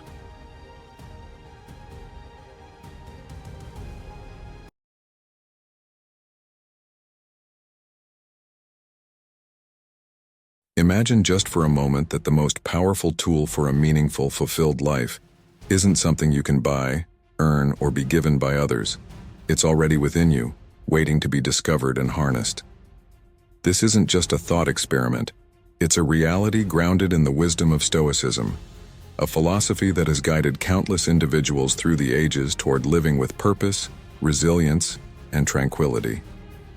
Stoicism, an ancient Greek philosophy developed by figures like Zeno of Citium, Epictetus, Seneca, and Marcus Aurelius, teaches us that true happiness does not depend on external circumstances, but rather on our internal responses. At its core, Stoicism focuses on the virtues of wisdom, courage, justice, and temperance. It empowers individuals to lead lives governed by reason and virtue, encouraging self-mastery over emotional turmoil and external disruptions. In the context of self-worth, Stoicism offers invaluable insights. Many of us, perhaps without realizing it, undervalue ourselves. We accept less than we deserve, minimize our achievements, or prioritize others' needs to the detriment of our own well-being. These patterns of behavior not only diminish our quality of life but also prevent us from realizing our full potential. Recognizing these signs is crucial because they are often subtle, pervasive, and deeply ingrained in our everyday actions and decisions. Why is it essential to acknowledge and address these signs? Because undervaluing oneself can lead to a life not fully lived, a life of compromises, unfulfilled aspirations, and diminished joy. Stoicism teaches us to reclaim our power by cultivating an inner citadel of self-respect and resilience, guiding us to value ourselves rightly and embrace the strength we possess within. As we explore the 13 signs of undervaluing oneself, Stoicism will serve as our guide. This philosophical approach will not only help us identify these signs, but also provide the strategies to overcome them. Each sign discussed will be accompanied by Stoic teachings that illuminate the path to greater self-appreciation and personal freedom. So, if you're ready to uncover these insights and begin the journey towards a more self-valued life, make sure you watch this video till the end. Let's embark on this transformative journey together, exploring each sign and learning how to apply Stoic wisdom to recognize and celebrate our inherent worth. Sign 1. Accepting less than you deserve. Accepting less than you deserve is a common trap that many fall into, often subconsciously. This sign manifests when individuals settle for less in their careers, relationships, or personal aspirations, not out of contentment but from fear, self-doubt, or a mistaken belief in their own inadequacy. Whether it's staying in an unfulfilling job, remaining in a one-sided relationship, or forgoing ambitions, the consequences of this can be a life filled with regrets and what-ifs. From a Stoic perspective, settling for less is anathema to true growth and self-realization. Stoicism teaches that our true worth and our essence are not swayed by external circumstances. Epictetus famously said, "It's not what happens to you, but how you react to it that matters. This principle highlights the Stoic belief that settling for less is a refusal to exercise our power to respond to life's challenges with virtue and integrity. Practical Stoic advice for recognizing and overcoming the tendency to accept less begins with self-reflection. Start by examining your current situations. Are they aligned with your values and true desires? Stoicism encourages us to evaluate our lives through the lens of virtue and to act with courage and wisdom. Consider what Epictetus suggests. First, say to yourself what you would be, and then do what you have to do. This powerful introspection can motivate change and foster a refusal to accept less than what aligns with your deepest values. Moreover, Stoics advocate for proactive living. It's essential to make conscious choices rather than passive acceptances. By setting clear, value-driven goals and pursuing them with tenacity, one can begin to align their external circumstances with their inner values. It involves not only recognizing when compromises are made, but also understanding that every decision to accept less is a missed opportunity to live fully and authentically. In overcoming this tendency, remember another of Epictetus's admonitions. If you want to improve, be content to be thought foolish and stupid. Essentially, be willing to take risks and make changes even if they seem daunting or counter to societal expectations. This pursuit of a life fully lived, free from the chains of settling, is the Stoic path to personal fulfillment and happiness. Sign 2. Minimizing your achievements. Minimizing one's achievements is a subtle yet pervasive issue where individuals downplay their successes, often attributing them to luck or external factors rather than their own effort and skill. This can stem from a variety of psychological reasons, including a fear of appearing arrogant, imposter syndrome, or a deeply ingrained belief that their achievements are not noteworthy. Such behavior not only undermines one's confidence, but also stifles further personal growth and the motivation to pursue new challenges. Stoicism, with its focus on self-awareness and personal virtue, offers a robust framework for addressing this tendency. The Stoic philosophers emphasized the importance of acknowledging and celebrating one's own efforts and virtues. Seneca, one of the leading figures in Stoicism, noted, "It is not the man who has too little, but the man who craves more, that is poor." This highlights that true richness comes from appreciating what one already possesses, including achievements. To embrace and acknowledge your achievements through a Stoic lens, consider the following tips. Reflect on the virtues exercised. Stoicism teaches that the path to happiness involves the cultivation of virtues such as courage, discipline, and wisdom. Reflect on which virtues were exercised in achieving your successes. This reflection not only increases self-awareness, but also reinforces the value of these virtues in achieving meaningful outcomes. Practice gratitude. Instead of dismissing your achievements, practice gratitude for them. Stoics advocate for a grateful appreciation for life's gifts, viewing each success as an opportunity to be thankful for one's abilities and circumstances that made these achievements possible. Share your successes. Modestly, Seneca also advised, associate with people who are likely to improve you. Share your achievements with those who appreciate and understand the effort involved. This not only fosters a supportive environment, but also encourages a healthy perspective on one's accomplishments. Set new challenges. Recognizing past achievements should serve as a foundation for future endeavors. Stoicism encourages continual growth and self-improvement. Use the confidence gained from past successes to fuel your journey towards new challenges. By integrating these Stoic practices into your life, you can more fully appreciate your achievements and understand their true value, not just as external successes, but as reflections of your inner virtues and efforts. This approach not only combats the tendency to minimize one's achievements, but also aligns with the Stoic goal of living a virtuous and fulfilling life. Sign 3. Prioritizing others' needs over your own.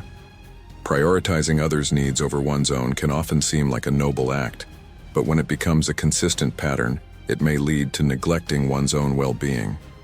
This tendency can manifest in various forms: constantly staying late at work to help colleagues, skipping personal downtime for family obligations, or putting aside personal goals to support someone else's ambitions.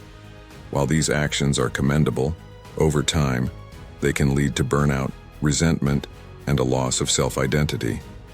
Stoicism, a philosophy that emphasizes the importance of inner resilience and personal virtue, offers valuable insights on how to balance self-care with the care of others.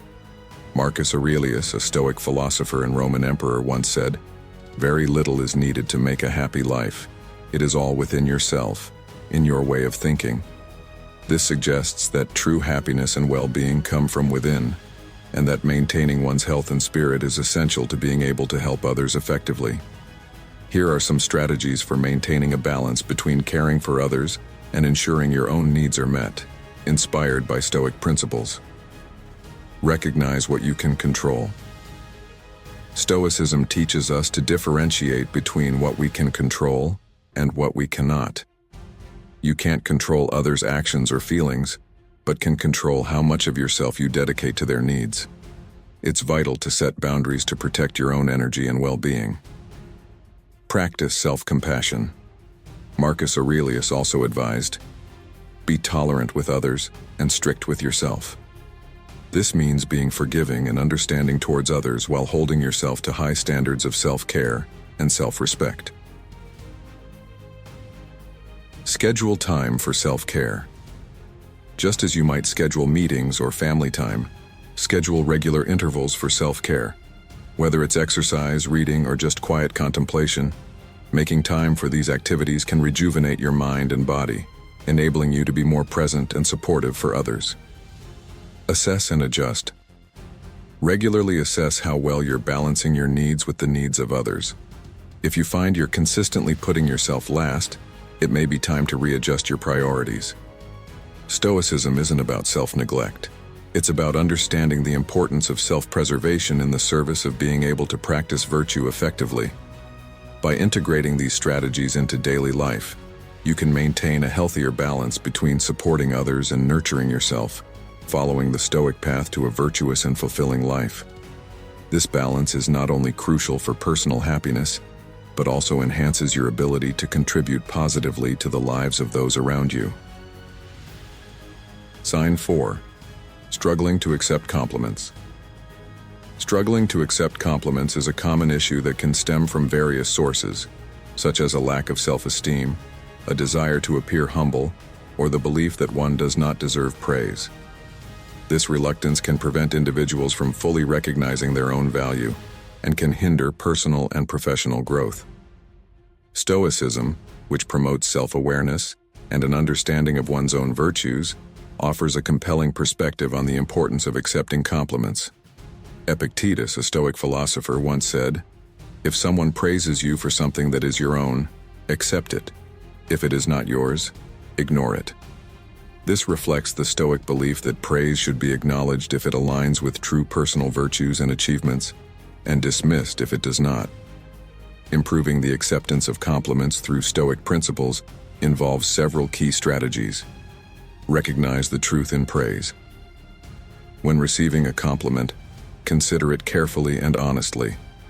If the praise is warranted and reflects your true efforts and virtues, accept it graciously. This not only affirms your own virtues, but also acknowledges the judgment of the giver, which can strengthen relationships. See compliments as opportunities for reflection. Instead of dismissing praise outright, use it as an opportunity to reflect on your virtues and achievements. This can enhance your self-awareness and encourage continued growth and excellence in areas where you are genuinely strong. Practice humility and gratitude. Stoicism teaches that true humility involves understanding one's worth without arrogance. When receiving a compliment, respond with gratitude rather than denial. This not only respects the giver, but also aligns with the Stoic practice of valuing what is truly within one's own control, your actions and responses. Cultivate self-worth from within. Marcus Aurelius noted, It never ceases to amaze me. We all love ourselves more than other people, but care more about their opinion than our own. To truly accept compliments, one must first cultivate a sense of self-worth that is independent of others' opinions. This self-assurance allows you to accept praise without it swaying your self-perception unduly. By applying these Stoic principles, you can improve your ability to accept compliments and thereby better recognize and validate your own achievements and virtues. This is not only beneficial for personal confidence, but also aligns with living a virtuous Stoic life, centered on truth and self-understanding. Sign 5. Avoiding decision-making. Avoiding decision-making often stems from a fear of potential negative outcomes or a lack of confidence in one's judgment. This hesitation can lead to missed opportunities and a passive approach to life, where circumstances, rather than deliberate choices, dictate one's path. Stoicism, with its focus on reason and virtue, offers a clear pathway to overcoming the paralysis of indecision. The Stoic philosopher Seneca once said, "It is not because things are difficult that we do not dare. It is because we do not dare that they are difficult." This highlights the Stoic belief that action and courage can transform challenges into manageable tasks. Stoic wisdom encourages individuals to make decisions based on reason and alignment with their core values. This involves several key steps. Clarify your values. Identify what is truly important to you. Stoicism teaches that clear, value-driven goals are essential in guiding decision-making. Knowing your values helps simplify choices by aligning potential actions with your principles. Practice indifference to outcomes. Stoics advocate for focusing on the effort and intention behind decisions rather than the outcomes, which are often outside our control. Marcus Aurelius advised, "Accept whatever comes to you woven in the pattern of your destiny, for what could more aptly fit your needs." This mindset encourages decision-making without fear of external consequences. Incremental decision-making. Begin with smaller decisions that are less daunting to build confidence in your judgment. This gradual approach helps reinforce the decision-making process and the Stoic practice of reflecting on and learning from each choice. By incorporating these Stoic methods, you can strengthen your decision-making confidence and ensure that your choices are thoughtful, deliberate, and in harmony with your deepest values. This not only leads to a more active and intentional life, but also aligns with the Stoic pursuit of living according to reason and virtue. Sign 6. Excessive self-criticism. Excessive self-criticism often manifests as a relentless scrutiny over one's actions and choices, where individuals hold themselves to unrealistically high standards. This harsh self-judgment can lead to feelings of inadequacy, decreased motivation, and even mental health struggles like anxiety and depression. People who are overly self-critical might focus disproportionately on their shortcomings, ignoring their strengths and successes. Stoicism, a philosophy that teaches the importance of understanding and controlling one's own reactions, offers valuable advice for combating excessive self-criticism. Stoic philosophy encourages viewing life's challenges and personal faults through a lens of rationality and objectivity. Marcus Aurelius, a prominent Stoic philosopher, emphasized the importance of self-compassion and understanding. Be tolerant with others and strict with yourself. This implies a balance where one should hold oneself accountable without harshness, aiming for improvement rather than punishment. Here are some techniques from Stoicism to moderate self-criticism and encourage constructive self-improvement. Objective self-assessment. Stoics advocate for examining one's thoughts and actions with detachment, as if judging another person's behavior. This can help in assessing situations more fairly and reduce the emotional charge that often fuels self-criticism. Focus on effort, not outcome. Stoicism teaches that the outcome of our actions is not always within our control, but our effort and intentions are. Focusing on putting forth your best effort, rather than achieving perfection, can alleviate the pressure and negative self-judgment. Use mistakes as learning opportunities. Instead of berating oneself for mistakes, view them as opportunities to learn and grow. Seneca noted, "No man was ever wise by chance. Learning from errors is a deliberate process that leads to wisdom and personal growth. Daily reflection. Incorporate a daily practice of reflection, a key Stoic exercise. Evaluate your day in the evening, focusing on what went well and what could be improved, without attaching negative emotions to the outcomes. This practice helps develop a more balanced and compassionate view of one's actions. Set realistic goals. Establish achievable, realistic goals based on your true capabilities and current circumstances. This aligns with the Stoic practice of working within one's own sphere of control and reduces feelings of failure from overly ambitious expectations.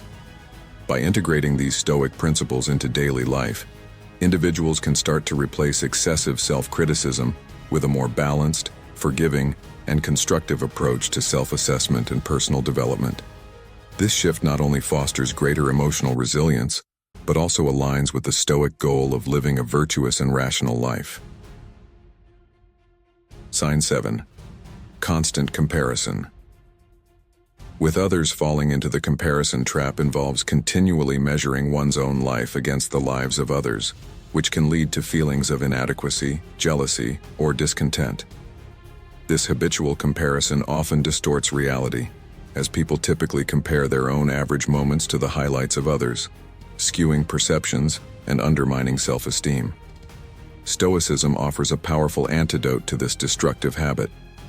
The philosophy encourages focusing on personal growth and internal benchmarks of success rather than external ones. Epictetus, a Stoic philosopher, wisely noted, "It is impossible to begin to learn that which one thinks one already knows." This highlights the importance of focusing on one's own journey of continuous learning and improvement, rather than being preoccupied with how one measures up against others. Here are several Stoic approaches to overcome the habit of comparison and cultivate contentment with one's own path. Focus on personal virtues. Stoicism teaches the cultivation of personal virtues such as wisdom, courage, justice, and temperance. By concentrating on developing these qualities in oneself, one's attention shifts from external comparisons to internal growth. Practice gratitude.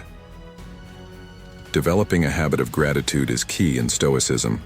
Regularly reflecting on and appreciating what you have, rather than what you lack compared to others, fosters contentment and reduces the urge to compare. Control your perceptions. According to Stoicism, our reactions to external events are within our control, even if the events themselves are not. Changing how you perceive others' successes, as an inspiration rather than a benchmark, can shift your mindset from comparison to motivation. Set personal goals. Define success in your own terms, based on your values and life circumstances. Establishing and working towards personal goals that are meaningful to you helps maintain focus on your own progress and diminishes the relevance of others' achievements. By adopting these Stoic principles, you can break free from the comparison trap and embrace a life focused on personal improvement and self-fulfillment. This not only enhances your own sense of well-being, but aligns with the Stoic pursuit of living a reasoned and virtuous life. Sign 8. Lack of personal investment. A lack of personal investment in growth and development can manifest as neglecting to learn new skills, bypassing opportunities to advance one's knowledge, or ignoring the importance of self-care. This can lead to stagnation, a decrease in self-efficacy, and ultimately, a life that falls short of its potential. Stoicism underscores the importance of continuous self-development as a fundamental aspect of living a fulfilled and virtuous life. Seneca, a prominent Stoic philosopher, emphasized this point when he said, "As long as you live, keep learning how to live." This reflects the Stoic belief that personal growth is an ongoing journey, crucial for strengthening character and cultivating wisdom. To make regular, meaningful investments in oneself, consider the following Stoic-inspired suggestions. Embrace lifelong learning. Commit to ongoing education in both formal and informal settings.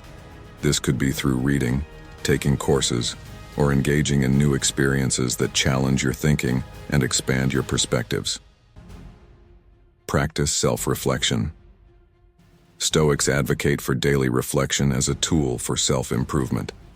Take time each day to reflect on your actions, decisions, and experiences to identify areas for growth and reaffirm your commitment to personal development. Set practical goals. Define clear, actionable goals that align with your values and provide a roadmap for your personal growth. This structured approach ensures that your efforts are directed and purposeful. Cultivate discipline. Stoicism teaches the value of discipline as a means to achieve personal growth. Develop routines and habits that promote consistent practice in the areas you wish to improve. By implementing these strategies, you can begin to invest in yourself in a way that is both meaningful and aligned with Stoic principles. This investment not only enhances your capabilities and understanding, but also enriches your life, fostering a deeper sense of purpose and fulfillment. Sign 9. Seeking external validation. Seeking external validation is a common human tendency where individuals look for approval and affirmation from others to confirm their self-worth. This reliance on external sources can lead to a fragile self-esteem that fluctuates with the opinions of others, potentially resulting in emotional vulnerability and a diminished sense of personal identity.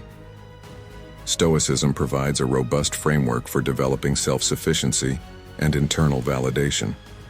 The philosophy emphasizes that true contentment comes from within, and that one's value does not depend on the judgment of others. Marcus Aurelius, a Stoic emperor and philosopher, advised, "You have power over your mind, not outside events. Realize this and you will find strength." This highlights the Stoic belief that seeking internal validation is a source of strength and resilience. To reduce reliance on external affirmation, consider these steps inspired by Stoic principles. Focus on self-approval. Prioritize your own standards and values over the opinions of others.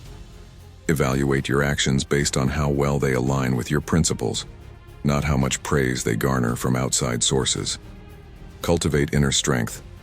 Develop your inner citadel, as Stoics call it, by strengthening your character and virtues. This inner fortress becomes a source of self-assurance and confidence, making you less dependent on external approval. Practice mindfulness. Stay present and aware of your motivations. Are your actions driven by a desire for external validation, or are they aligned with your true self? Mindfulness helps you recognize these patterns and shift towards more self-driven motivations. Reflect regularly. Engage in daily reflection to assess your thoughts and behaviors. This practice encourages self-awareness and helps to gradually shift your focus from external validation to internal satisfaction and fulfillment. By following these Stoic approaches, you can develop a healthier, more self-reliant sense of self-worth that is anchored in your own values and judgments rather than the fluctuating opinions of others.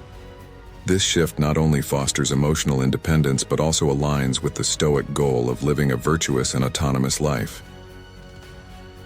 Sign 10. Tolerance of negative environments.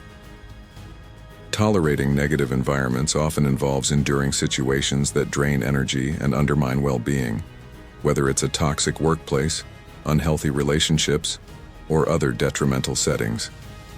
While it might seem Stoic in the everyday sense to endure such circumstances, Stoic philosophy teaches a more proactive approach to handling these challenges.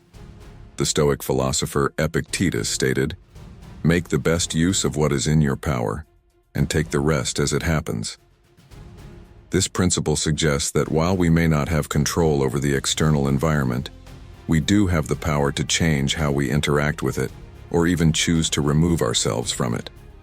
Here are some Stoic strategies for dealing with negative environments.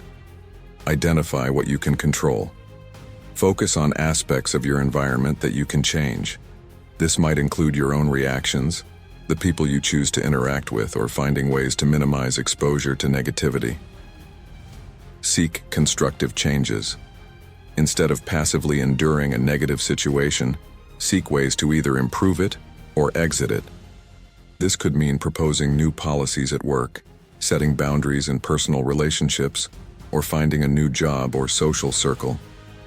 Empower yourself with action. Stoicism teaches the importance of action over resignation.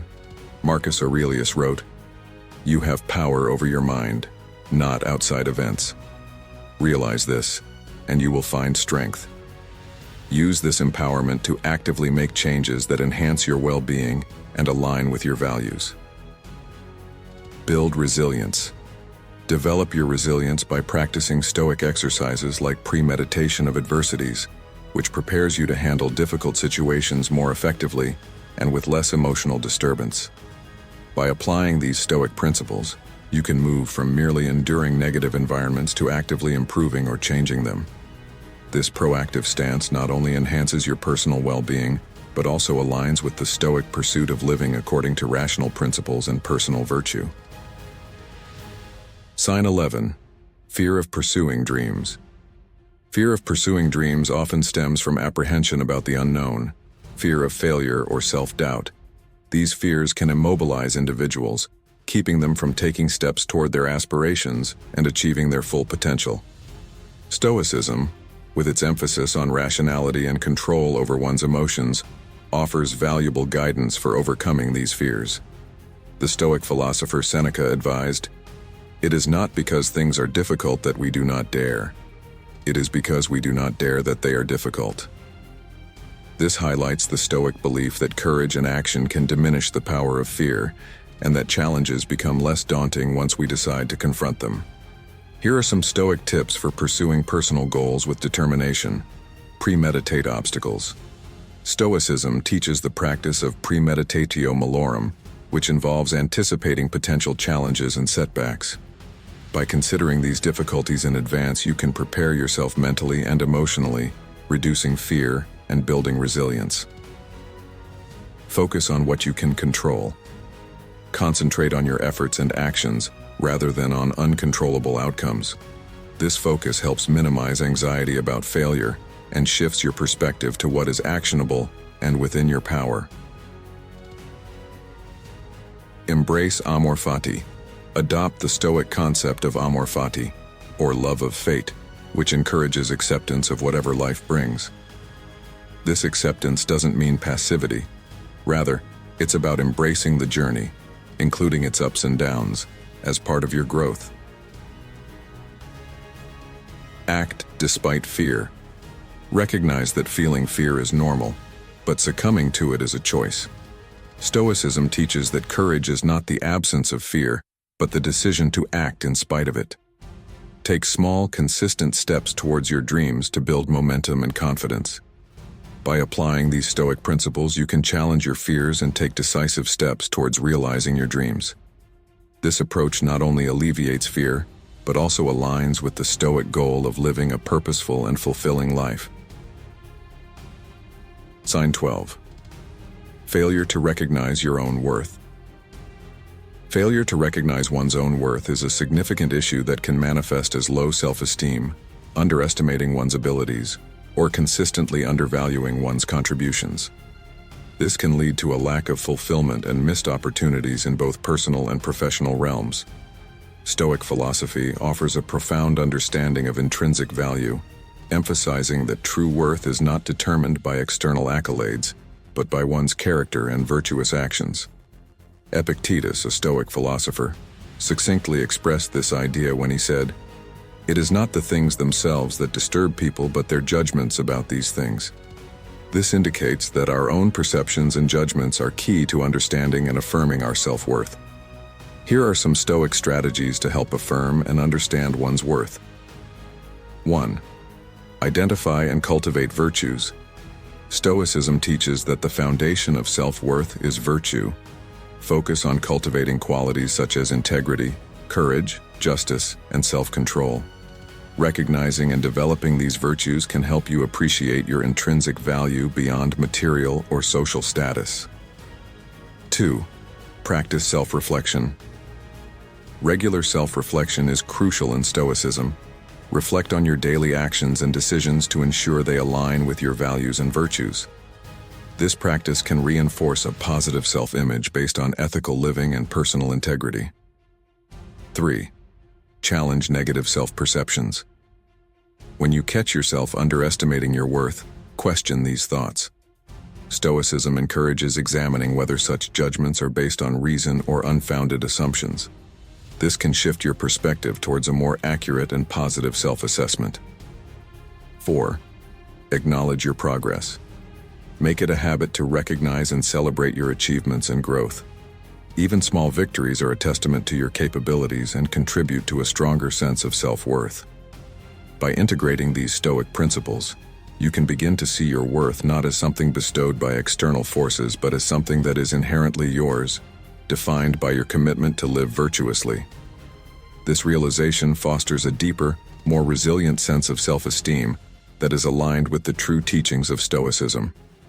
By applying these Stoic principles, you can challenge your fears and take decisive steps towards realizing your dreams. This approach not only alleviates fear, but also aligns with the Stoic goal of living a purposeful and fulfilling life.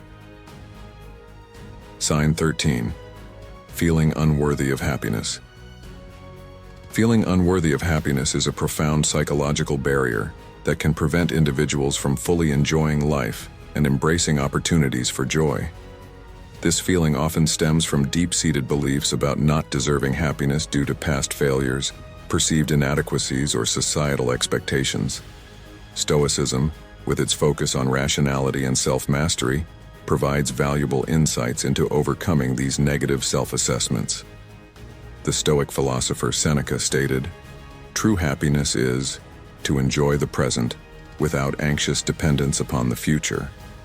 This underscores the Stoic belief that happiness is derived from living in accordance with nature and virtue, not from external conditions or the approval of others. Here are some ways to foster a deserving mindset and embrace happiness as a natural right, guided by Stoic principles. Understand the source of happiness. Stoicism teaches that happiness comes from within, based on one's own actions and virtues rather than external factors. Recognize that you are the primary source of your happiness through the choices you make and the attitudes you hold. Practice gratitude. Stoics advocate for gratitude as a means to appreciate life's gifts. By focusing on what you have, rather than what you lack, you reinforce the belief that you are worthy of the joys you experience. Live according to virtue. Happiness in Stoicism is closely tied to living virtuously. Make a conscious effort to align your actions with Stoic virtues such as wisdom, courage, justice, and moderation. This alignment naturally leads to a more fulfilling and happy life. Challenge negative thoughts. When feelings of unworthiness surface, challenge them with rational analysis. Ask yourself if your thoughts are justified or merely reflections of outdated beliefs. Stoicism encourages questioning one's assumptions to foster a more accurate and positive self-view. Embrace the present. Like Seneca suggests, focus on enjoying the present moment without over-concern for the future. This approach helps in appreciating the current experiences and joys, affirming your right to happiness. By adopting these Stoic practices, you can shift your mindset from feeling unworthy to recognizing happiness as a natural and attainable state, deserved by virtue of your human capacity to live wisely and well. Recognizing the signs of undervaluing oneself is crucial for personal growth and fulfillment. Throughout this exploration of Stoic principles, we've uncovered how common it is to underestimate our own value, whether through minimizing achievements, fearing the pursuit of dreams, or feeling unworthy of happiness. These tendencies can hold us back from realizing our full potential and leading a life rich with purpose and self-respect. Stoicism provides powerful tools to combat these self-limiting beliefs by encouraging a focus on inner virtues, rational thinking, and self-mastery. This ancient philosophy teaches us that true value comes from within, not from external accolades or the validation of others. By aligning our actions with Stoic virtues such as wisdom, courage, and justice, we can develop a stronger, more resilient sense of self-worth. Stoicism also teaches us to embrace challenges with courage, practice gratitude, and live in the present, fostering a deserving mindset that naturally leads to a happier and more content life. As we conclude this exploration, I encourage you to reflect on these signs in your own life. Consider how Stoic wisdom can help you recognize and overcome the ways you might be undervaluing yourself. Embrace the Stoic practices discussed, and strive to live a life aligned with your deepest values and virtues. This journey toward self-improvement and personal fulfillment is ongoing and richly rewarding. If this conversation has resonated with you, if it has sparked a flame of recognition or curiosity within your heart, I ask you to like and share this video with your friends. Let's spread the wisdom of Stoicism far and wide, empowering others to recognize their worth and pursue their happiness with courage and conviction. Subscribe for more insights and strategies to live with intention and joy. Thank you for joining us today. Until next time, live bravely, love deeply, and be stoic.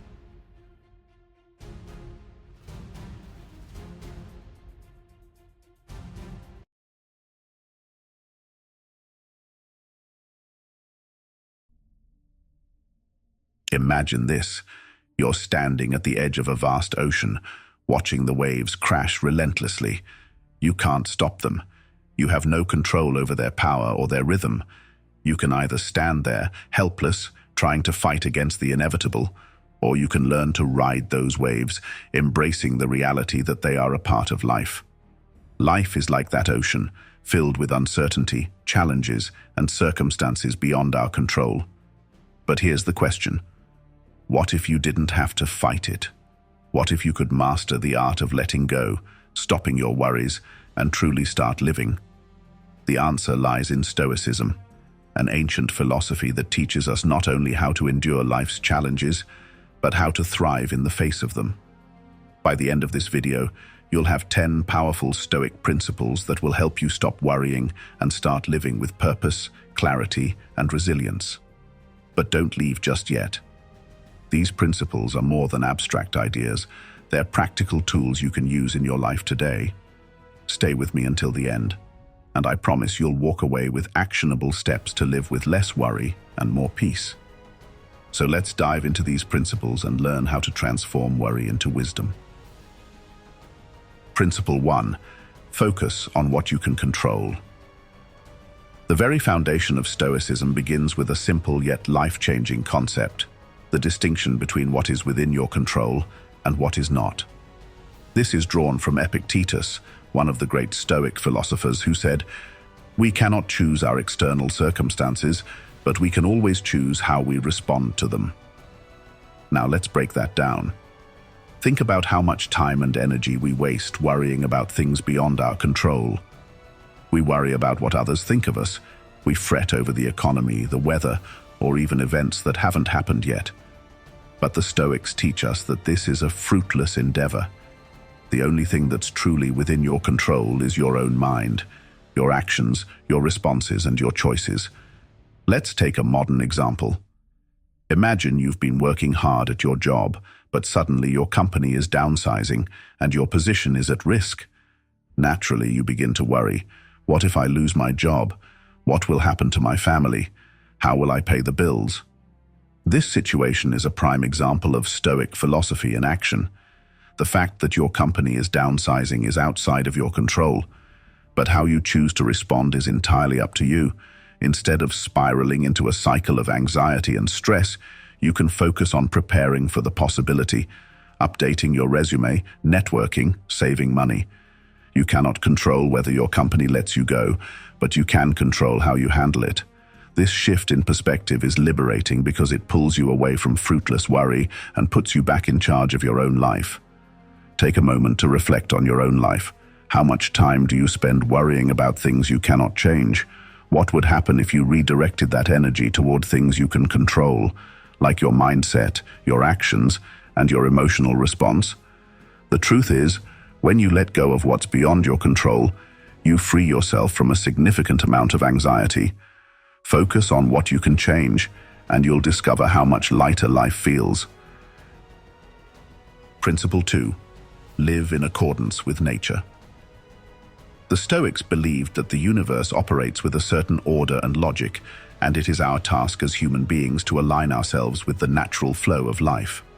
Marcus Aurelius, one of the most famous Stoic philosophers and Roman emperors, wrote, "Adapt yourself to the things which fate has bound you, and love the people with whom fate brings you together, but do so with all your heart."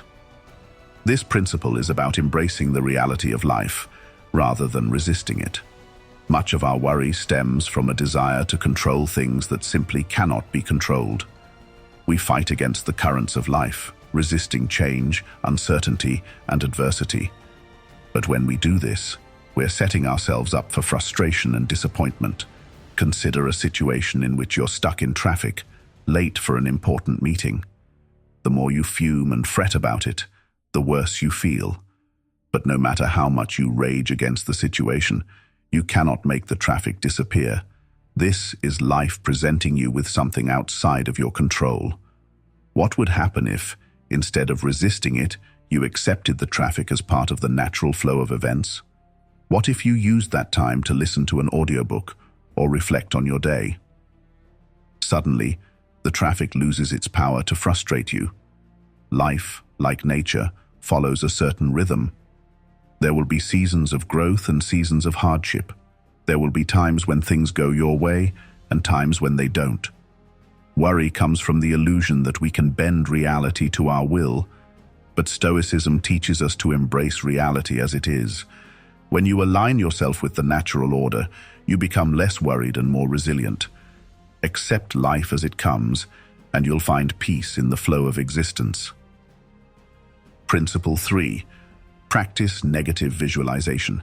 Here's where Stoicism gets interesting: the practice of negative visualization. This concept may seem counterintuitive at first, but it's incredibly powerful. The Stoics, particularly Seneca, advised that we prepare for the worst-case scenario, not because we should expect it to happen, but because doing so prepares our minds to face any outcome. Seneca said, "He robs present ills of their power who has perceived their coming beforehand." When you mentally prepare yourself for challenges, failures, and setbacks, they lose their power to paralyze you with worry. This practice is called premeditatio malorum, or premeditation of evils. Let's say you're about to give a big presentation at work. You're nervous, and your mind is racing with all the things that could go wrong. What if you forget your slides? What if your boss asks a question you can't answer? What if you completely freeze? Now, instead of letting these worries overwhelm you, Stoicism encourages you to face them head-on. What if you did forget your slides? Would it really be the end of the world? Maybe you could improvise or use a handout.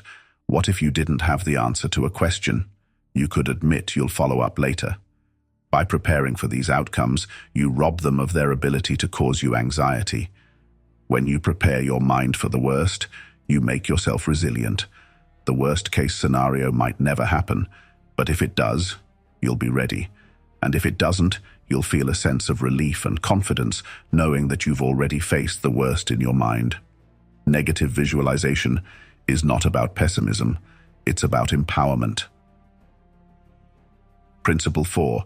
Amor fati, love your fate.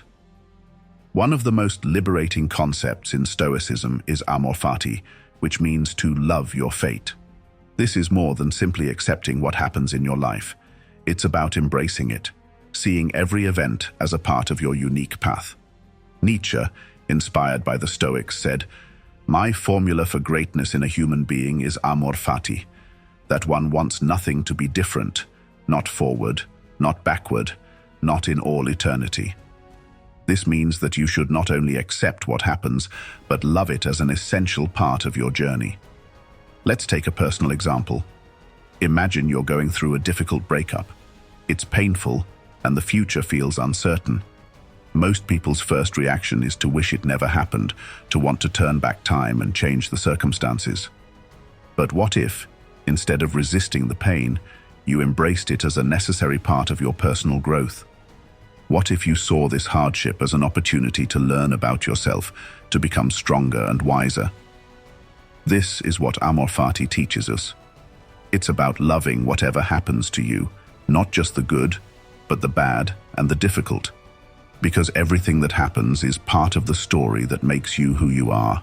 Imagine a life where you didn't resist or complain about your circumstances, but instead embraced them fully.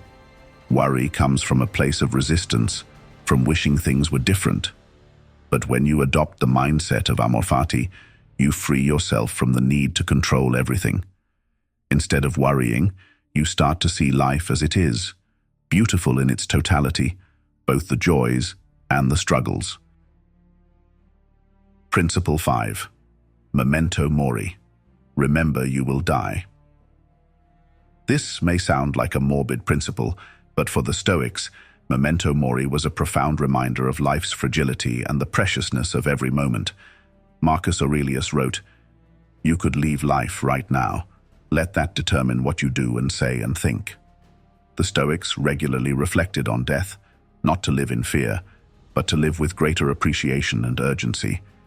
We often avoid thinking about death because it makes us uncomfortable, but the Stoics saw it differently. Death is a natural part of life, and by remembering that we will one day die, we are reminded to live fully in the present. Instead of worrying about the future, we can focus on what truly matters today. Consider how often we put off things that are important to us, whether it's spending time with loved ones, pursuing a passion, or simply enjoying the moment. We assume we have all the time in the world, but the reality is that time is finite.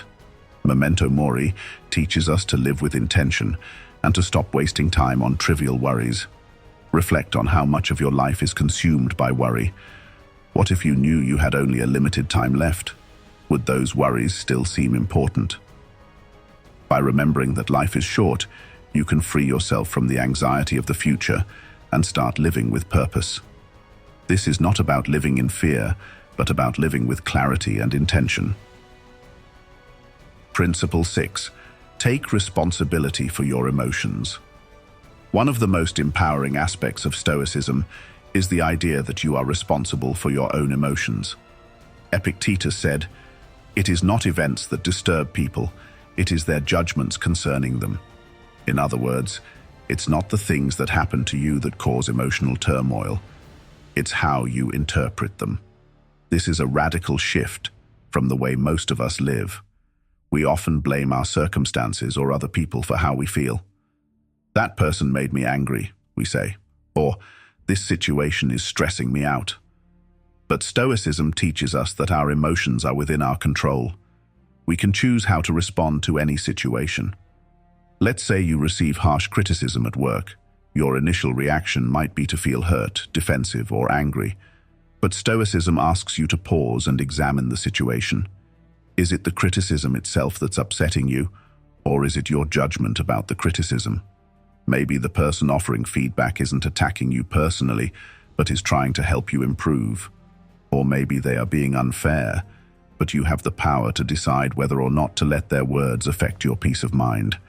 When you take responsibility for your emotions, you take back your power. No one can make you feel a certain way without your consent. This doesn't mean you won't experience emotions, but it means you can choose how to handle them. By mastering your reactions, you can navigate life with more calm and less worry. Principle 7. Be present. Live in the moment. A key tenet of Stoicism is the importance of living in the present moment. Seneca famously wrote, "True happiness is to enjoy the present without anxious dependence upon the future." Worry, by its very nature, is tied to the future.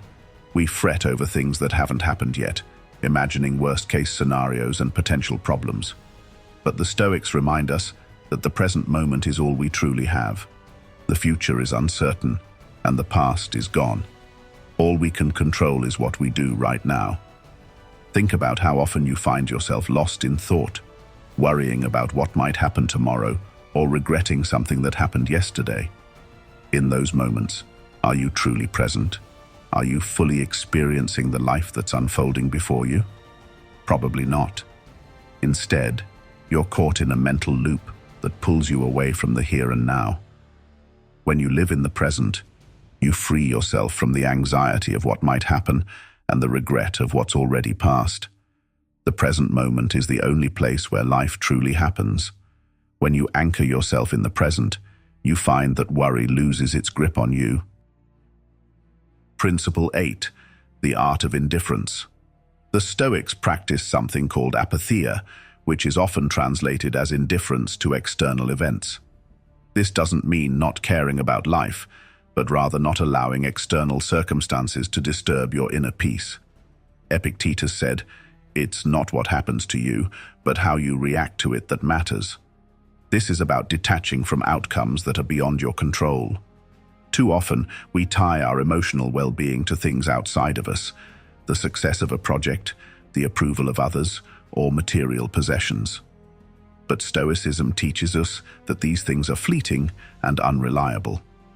If you base your happiness on things outside of your control, you'll always be vulnerable to worry.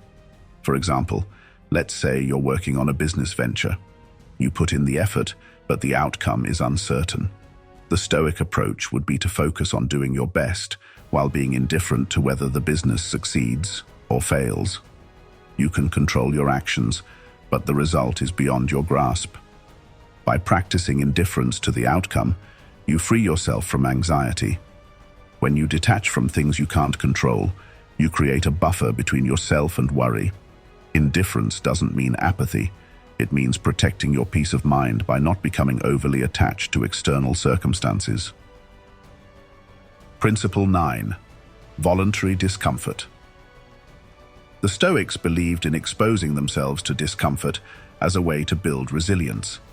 Seneca would sleep on the floor, wear simple clothes, and eat meager meals to remind himself that he could handle adversity. This practice of voluntary discomfort teaches us that we can endure much more than we think. In today's world, we are often so afraid of discomfort that we go to great lengths to avoid it. We worry about losing our comforts, whether it's our job, our home, or our reputation. But the Stoics remind us that comfort is not a guarantee, and by voluntarily putting ourselves in uncomfortable situations, we learn that discomfort is not the end of the world. For example, you might worry about financial insecurity. Instead of letting that fear consume you, try living frugally for a week. Cut back on luxuries and see how you feel. You'll likely realize that you can live with much less than you thought, and the fear of financial hardship will diminish. By embracing discomfort, you strengthen your ability to face challenges without worry. Voluntary discomfort trains your mind to be resilient, so that when real challenges arise, you're already prepared to handle them. Principle 10. Accept imperfection, both in yourself and the world. Finally, the Stoics teach us to embrace imperfection. Marcus Aurelius said, "Do not seek for everything to happen as you wish it would, but rather wish that everything happens as it actually will. Then your life will flow well." Worry often comes from a desire for perfection, whether it's in ourselves, in others, or in the world around us. We want everything to go smoothly, for people to act exactly as we expect, and for life to unfold without complications. But this is an impossible standard. Perfection is an illusion, and clinging to it only causes suffering. Instead, Stoicism encourages us to accept life as it is, with all its messiness and imperfections. This doesn't mean we stop striving to improve ourselves or the world, but it means we stop expecting things to be flawless. For example, if you're a perfectionist, you might worry endlessly about making mistakes at work. You fear failure because it doesn't align with your ideal of perfection. But Stoicism teaches you to accept that mistakes are a natural part of life. Failure is not something to fear, but something to learn from. When you accept imperfection, both in yourself and in others, you free yourself from unrealistic expectations. Worry diminishes when you let go of the need for things to be perfect. Life becomes more fluid, and you become more adaptable. So there you have it. 10 powerful Stoic principles that can help you stop worrying and start living. Stoicism is not just a philosophy to read about, it's a way of life that you can apply every single day. These principles offer you a roadmap to navigate life's challenges with more resilience, clarity, and peace. But remember, these principles are only effective if you put them into practice. Start today, focus on what you can control, embrace your fate, and practice living in the present. Each time you apply these ideas, you'll feel worry losing its grip, and you'll find yourself living with more intention and less fear. If you found value in this video, make sure to hit the subscribe button. This channel, Be Stoic, is dedicated to helping you live a better, more resilient life through the wisdom of Stoicism. Join our community, and don't forget to check out my other videos for more insights on living a Stoic life.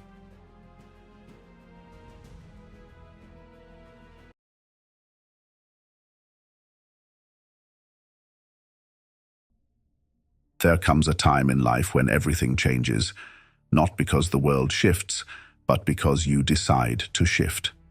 It's the moment when you stop waiting for perfect conditions, the ideal time, or a stroke of luck. It's the moment when you realize the power to change your life lies entirely in your hands. The Stoics understood this deeply. They believed life rewards not intentions or dreams, but actions. The greatest power you possess is your ability to act, no matter your circumstances or the challenges you face. Today, I'm sharing the 7 Stoic principles that transformed my life in a single day. These principles are not just ideas, they are tools. They bring clarity when your mind is clouded with doubt, courage when fear takes hold, and purpose when life feels directionless. Stick with me to the end of this video, because this could be your turning point. If these principles resonate with you, subscribe to Be Stoic. Together, we'll continue exploring the timeless wisdom of Stoicism and its power to help us live better, stronger, and more meaningful lives. Principle 1. Master the power of the present moment. The present moment is a treasure we often overlook. We're so busy analyzing the past or worrying about the future that we forget the only time we truly possess is now. This principle is the cornerstone of Stoicism, and its transformative power lies in its simplicity. Marcus Aurelius captured this perfectly when he said, "Confine yourself to the present." At first glance, it seems obvious, but when you think deeply, you realize how much of your energy is wasted on things outside the present moment. The past is unchangeable, the future unknowable, and yet we let them dominate our thoughts. For years, I lived outside the present. My mind replayed past failures like a broken record. Every mistake I'd made, every wrong decision, it haunted me. At the same time, I feared the future. What if I failed again? What if things didn't work out the way I planned? These thoughts paralyzed me. I felt stuck in a loop, unable to enjoy life or move forward. One day, everything shifted. I stumbled upon the teachings of Marcus Aurelius. His words struck a chord. The present is all we have. I realized I had been wasting my life on regrets and worries that served no purpose. That moment was my wake-up call. I decided to embrace the present. It wasn't easy at first. My mind resisted, dragging me back to old habits. But with practice, I learned to ground myself in the now. I started small. When I worked on a task, I gave it my full attention. Instead of worrying about how it would turn out, I focused on doing my best in that moment. Slowly, the fog of anxiety lifted. Living in the present doesn't mean ignoring the past or future. It means using them wisely. The past is a teacher, offering lessons to guide us. The future is a canvas, but the brush strokes are made today. By focusing on the present, you align yourself with reality. You stop fighting what you cannot change and start thriving in what you can. I remember a specific moment when this principle saved me from spiraling into despair. I had been preparing for an important presentation, and as the day approached, doubts crept in. What if I failed? What if I embarrassed myself? Then I reminded myself of Marcus Aurelius's wisdom. You have power over your mind, not outside events. I took a deep breath and focused on the task at hand, polishing my slides, rehearsing my speech. The presentation turned out well, not because everything was perfect, but because I stayed present and gave it my best. To live in the present is to reclaim your life.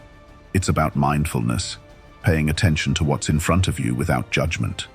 When you drink your morning coffee, savor its warmth and taste instead of scrolling through your phone. When you spend time with loved ones, be fully there. Listen to their words, notice their expressions, and cherish the connection. The present moment is where life happens. It's where joy resides, where progress is made, and where transformation begins. By mastering it, you unlock a power greater than any external circumstance. As Marcus Aurelius reminds us, each day provides its own gifts. Open them. Live fully. Everything else can wait. Principle 2. Differentiate between what you can and cannot control. The second principle of Stoicism is a profound yet practical guide to achieving inner peace.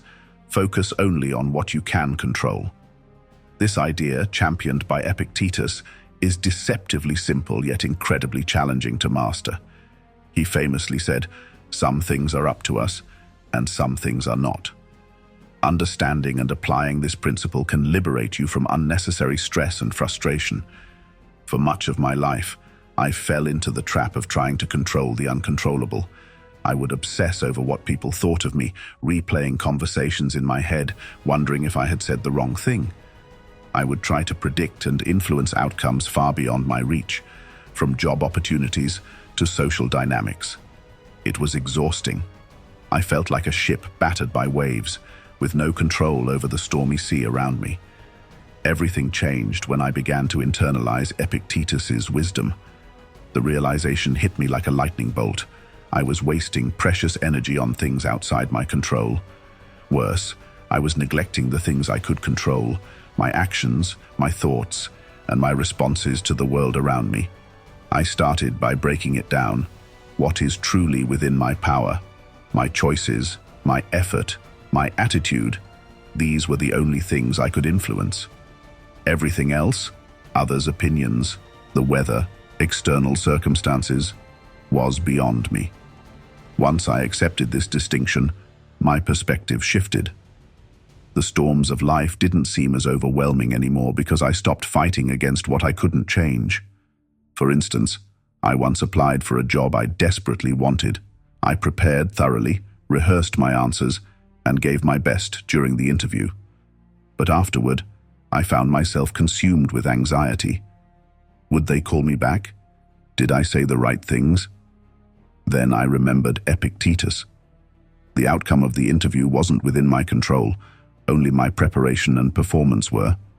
I let go of the worry and moved on to the next task. Whether or not I got the job, I knew I had done my part, and that was enough. This principle isn't about passivity or giving up. It's about redirecting your energy to where it matters most. Imagine how much lighter you would feel if you stopped obsessing over things you can't change. Instead of worrying about whether it will rain on your wedding day, focus on creating a memorable experience regardless of the weather. Instead of trying to control someone else's reaction, focus on communicating your truth clearly and respectfully. By embracing this mindset, you free yourself from unnecessary stress. You also become more effective in dealing with life's challenges. When you're not weighed down by frustration over uncontrollable events, you have more mental clarity and emotional energy to tackle the things that truly matter. One of the most powerful ways to practice this principle is to use acceptance as a tool. Acceptance doesn't mean resignation. It means acknowledging reality as it is and choosing how to respond. When faced with a traffic jam, you can't magically clear the road, but you can choose to use the time productively. Listen to a podcast, practice deep breathing, or simply enjoy a moment of stillness. This shift in mindset transforms frustration into an opportunity for growth. Another application of this principle is taking full responsibility for the areas of your life you can control. The Stoics believed in personal accountability as a path to empowerment. For example, if your finances are in disarray, blaming the economy won't help. What can you do? Create a budget, reduce unnecessary expenses, or seek additional income sources. Focusing on what's within your power puts you back in the driver's seat of your life. This principle has given me immense freedom. I no longer feel the need to control others or predict every outcome. Instead, I focus on showing up fully, doing my best, and letting go of the rest.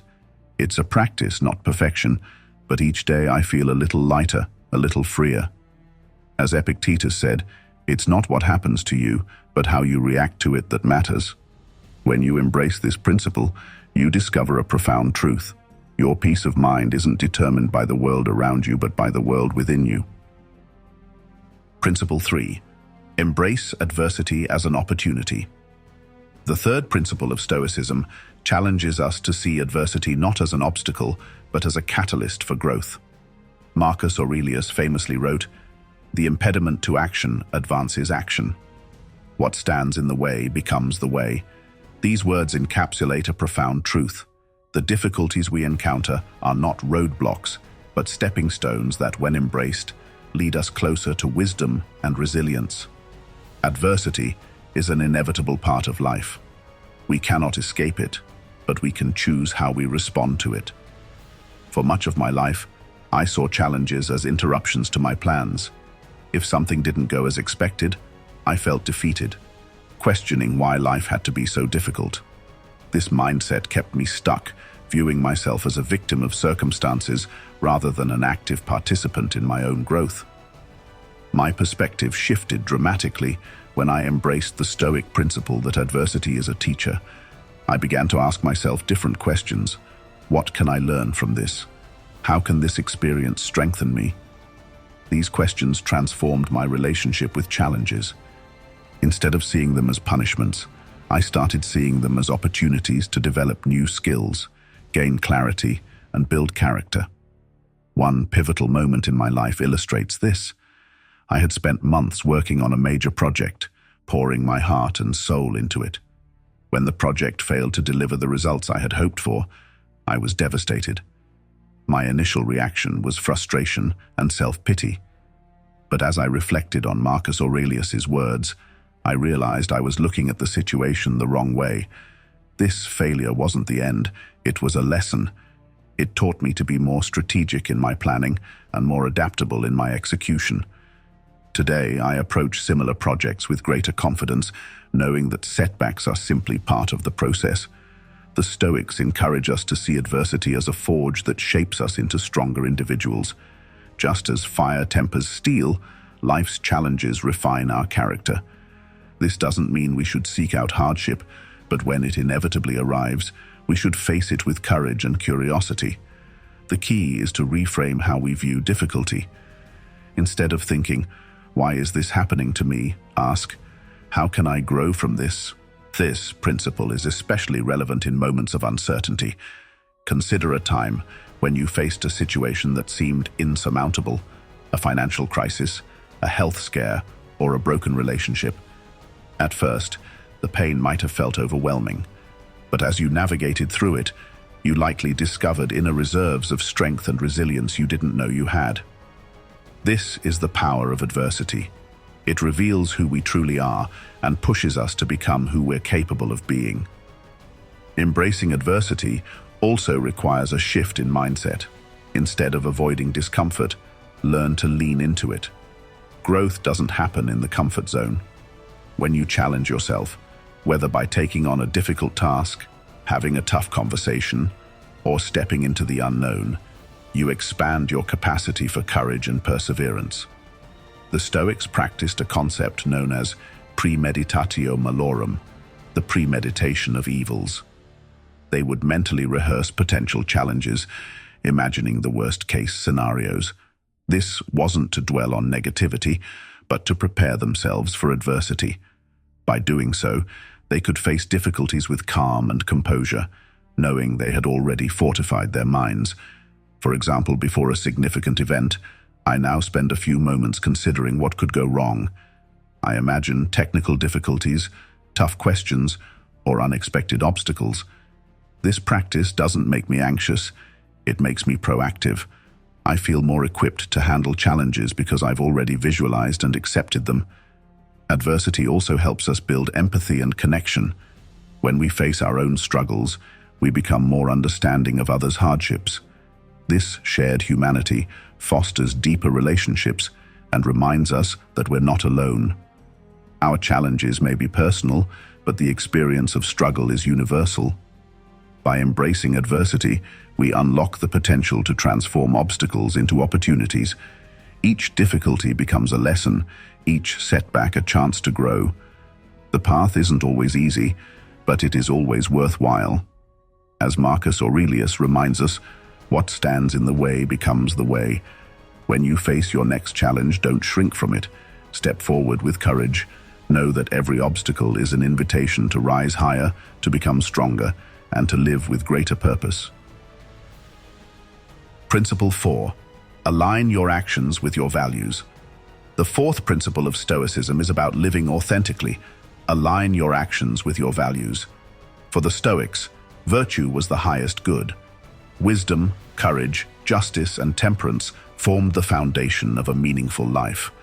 As Marcus Aurelius said, "If it is not right, do not do it. If it is not true, do not say it." Living in alignment with your values creates a profound sense of purpose and clarity. Yet, so many of us struggle with this. We find ourselves caught between what we truly believe and what we feel pressured to do. This dissonance can lead to stress, dissatisfaction, and a sense of being lost. I know this struggle well. There was a time when I prioritized what others expected of me over what I believed was right. I said yes to commitments I didn't care about, pursued goals that didn't resonate with me, and stayed silent when I should have spoken up. The result?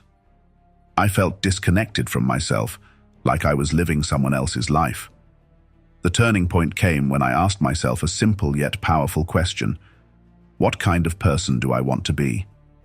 Answering this forced me to confront my true values, honesty, kindness, and growth, and to acknowledge where my actions were falling short. It wasn't an easy realization, but it was a necessary one. Once I identified my core values, I began to align my actions with them. I started small, making deliberate choices that reflected who I wanted to be. For example, instead of agreeing to things out of obligation, I began setting boundaries. If something didn't align with my values, I said no, even if it disappointed others. This shift was liberating. It gave me the space to focus on what truly mattered: relationships, work, and experiences that were meaningful to me. Living authentically doesn't mean you'll never face conflict or discomfort. In fact, it often requires courage to stand by your values, especially when they challenge societal norms or expectations. But it's in these moments that you grow the most. Every time you choose to act in alignment with your values, you strengthen your character and build self-respect. One way to practice this principle is by reflecting on your decisions at the end of each day. Ask yourself, did my actions today reflect the person I want to be? If not, how can I do better tomorrow? This simple habit fosters self-awareness and helps you course correct when needed. Another important aspect of this principle is the Stoic belief in the interconnectedness of humanity. Marcus Aurelius often reflected on how his actions impacted the greater community. He saw himself not as an isolated individual, but as part of a larger whole. This perspective reminds us that living in alignment with our values isn't just about personal fulfillment. It's also about contributing to the common good. For instance, if you value justice, your actions should promote fairness and equality, not just for yourself, but for others. If you value kindness, practice it in your interactions, even when it's challenging. Aligning your actions with your values doesn't just transform your life, it uplifts those around you. In my own life, one of the most profound shifts came when I began prioritizing quality over quantity in my relationships. I used to spread myself thin, trying to please everyone, only to feel disconnected from the people who mattered most. By aligning my actions with my value of meaningful connection, I started investing more time and energy into deep, authentic relationships. The result was a richer, more fulfilling personal life. Aligning your actions with your values is a lifelong practice. It requires constant reflection, honesty, and courage. But the rewards are immeasurable. You'll feel a sense of peace and integrity that can't be shaken by external circumstances.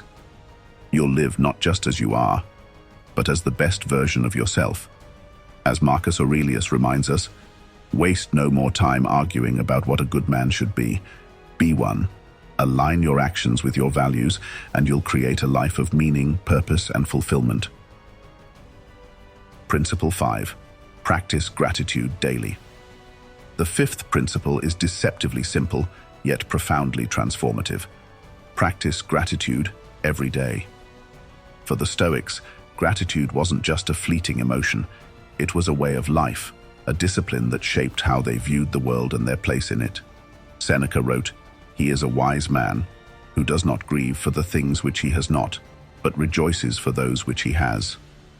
Gratitude, for the Stoics, was about focusing on what you already possess rather than lamenting what is missing. It was a powerful antidote to the human tendency to take things for granted or to constantly chase more, often at the expense of appreciating the present. For a long time, I overlooked the practice of gratitude. I was so focused on my goals and what I hadn't yet achieved that I failed to recognize the abundance in my life. My mind was always fixated on the next milestone, the next achievement, the next thing that would supposedly make me happy. But no matter how much I accomplished, it never felt like enough. There was always something more to strive for. Everything changed when I embraced the Stoic practice of gratitude. One evening, feeling particularly overwhelmed by life's demands, I decided to pause and reflect. I asked myself, what do I already have that I value? The answer surprised me. I realized I had countless blessings, a supportive family, good health, opportunities for growth, that I had been neglecting in my pursuit of more. The next day, I began a new habit. Each evening, I took a few moments to write down 3 things I was grateful for. They didn't have to be grand or extraordinary. One day it was the warmth of my morning coffee. Another, it was a kind word from a friend. Over time, this practice rewired my perspective. I started noticing beauty and abundance everywhere, in small moments, in simple pleasures, and in relationships I once took for granted. Gratitude also shifted how I approach challenges. When faced with setbacks, instead of focusing solely on what went wrong, I began looking for what I could be thankful for in the situation. For instance, during a particularly difficult period at work, I found myself overwhelmed by deadlines and pressures. Initially, it felt suffocating, but as I reflected, I realized the situation was pushing me to grow, to refine my skills, and to manage my time more effectively. This gratitude for the challenge didn't make the work easier, but it gave me the strength to persevere with a sense of purpose. The practice of gratitude is deeply intertwined with the Stoic idea of focusing on what is within your control. You cannot control every circumstance, but you can choose to see the good in it. Even in moments of loss or hardship, there is often something to be grateful for, a lesson learned, a memory cherished, or a new door opened. Gratitude also helps us combat one of the greatest sources of dissatisfaction, comparison. In today's world, it's easy to fall into the trap of comparing ourselves to others, what they have, what they've achieved, how they appear. This habit breeds envy and discontent. The Stoics remind us that true wealth lies not in having more, but in wanting less. When you practice gratitude, you shift your focus from what others have to what you already possess. You realize that contentment doesn't come from external acquisitions, but from an internal mindset. This principle has also transformed my relationships. When you approach others with gratitude, it deepens your connections. Instead of focusing on their flaws or what they could do better, you begin to appreciate their presence and the positive impact they have on your life. I started expressing gratitude more often, thanking my family for their support, acknowledging my friends for their kindness, and appreciating colleagues for their collaboration. These simple acts of recognition strengthened my bonds and created a ripple effect of positivity. Living with gratitude doesn't mean ignoring life's difficulties. It means choosing to see the light, even in the shadows. It's a reminder that, despite the challenges we face, there is always something to be thankful for. If you're ready to embrace this principle, start small. At the end of each day, take a moment to reflect. Ask yourself, what am I grateful for today? Write it down, say it out loud, or simply hold it in your heart. Over time, this practice will transform not only how you see the world, but how you experience it. As Seneca wisely said, true happiness is to enjoy the present without anxious dependence upon the future. Gratitude is the key to unlocking that happiness. Practice it daily, and you'll find that even the simplest moments become extraordinary. Principle 6. Be disciplined in your actions. The sixth principle of Stoicism emphasizes the necessity of discipline. Be consistent and intentional in your actions. For the Stoics, discipline wasn't about rigid control or perfectionism. It was about aligning daily habits with long-term goals and living a life guided by reason rather than impulse. Epictetus taught, "No man is free who is not master of himself." This quote highlights the essence of discipline, freedom through self-control. Without discipline, we become slaves to fleeting desires, distractions, and procrastination. With it, we gain the ability to shape our lives according to our values and purpose. In my own life, discipline was something I struggled with for years. I had big dreams and ambitious goals, but I often lacked the consistency to achieve them. I would start projects with enthusiasm, only to abandon them when the initial excitement faded. This pattern left me frustrated, stuck in a cycle of unfulfilled potential. It wasn't until I embraced the Stoic approach to discipline that I began to see meaningful progress. The Stoics believed that discipline starts with small, deliberate actions. Marcus Aurelius reminded himself, "Do every act of your life as though it were the last act of your life." This doesn't mean rushing or striving for perfection. It means bringing intention and focus to everything you do. Whether it's completing a work assignment, preparing a meal, or having a conversation, the key is to be fully present and give your best effort. One of the most transformative changes I made was creating a structured routine. The Stoics valued routines because they reduced the mental energy wasted on trivial decisions, freeing up space for more meaningful pursuits. I began my days with simple rituals, a few minutes of meditation to ground myself, a review of my goals for the day, and time dedicated to focused work. These habits provided a foundation of stability, allowing me to tackle even the most chaotic days with clarity and purpose. Discipline is also about breaking free from the trap of procrastination. Procrastination, at its core, is a form of avoidance, a reluctance to face the discomfort of hard work. The Stoics believed that embracing discomfort was essential for growth. Seneca wrote, "It is not because things are difficult that we do not dare, it is because we do not dare that they are difficult."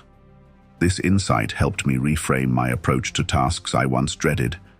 Instead of focusing on how challenging they were, I focused on the satisfaction I would feel once they were completed. Taking the first step, however small, became my mantra. Another vital aspect of Stoic discipline is consistency. Progress isn't made through grand gestures, but through steady, incremental effort. Consider the analogy of a sculptor chiseling a block of marble. Each strike of the chisel may seem insignificant on its own, but over time, those small actions reveal a masterpiece. Similarly, the habits you cultivate each day shape the person you become. In practice, this means committing to small, manageable goals that align with your larger vision. For example, if you want to improve your physical health, start with a 10-minute walk each day. If you want to write a book, commit to writing just one paragraph daily. These small actions may seem trivial at first, but they build momentum. Over weeks and months, they compound into significant achievements. One of the most profound lessons I've learned from Stoic discipline is the importance of focusing on effort rather than outcome. The Stoics believed that while we can control our actions, we cannot control the results. This idea liberated me from the fear of failure. Instead of obsessing over whether my efforts would pay off, I focused on giving my best to the process. This shift not only improved my performance, but also brought a sense of peace and satisfaction. Discipline also extends to how we manage distractions. In today's world, we're constantly bombarded by notifications, social media, and endless entertainment options. These distractions can derail even the most focused individuals. The Stoics remind us to guard our attention as we would guard a precious treasure. When working on a task, I learned to eliminate distractions, turning off my phone, closing unnecessary tabs, and setting clear boundaries. These small changes made a significant difference in my productivity and focus. Lastly, Stoic discipline is about aligning your actions with your values. It's not enough to be busy. You must ensure that your efforts are directed toward what truly matters.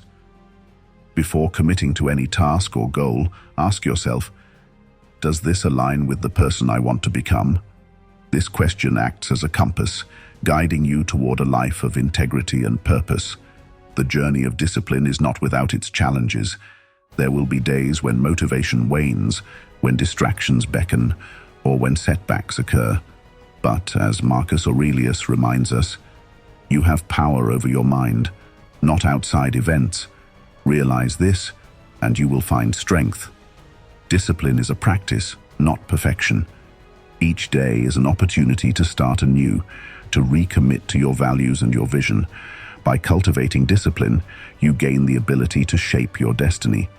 You move from reacting to life's demands to intentionally creating a life that reflects your highest aspirations. In this way, discipline is not a restriction, it is the ultimate form of freedom. Principle 7. Remember your mortality, memento mori.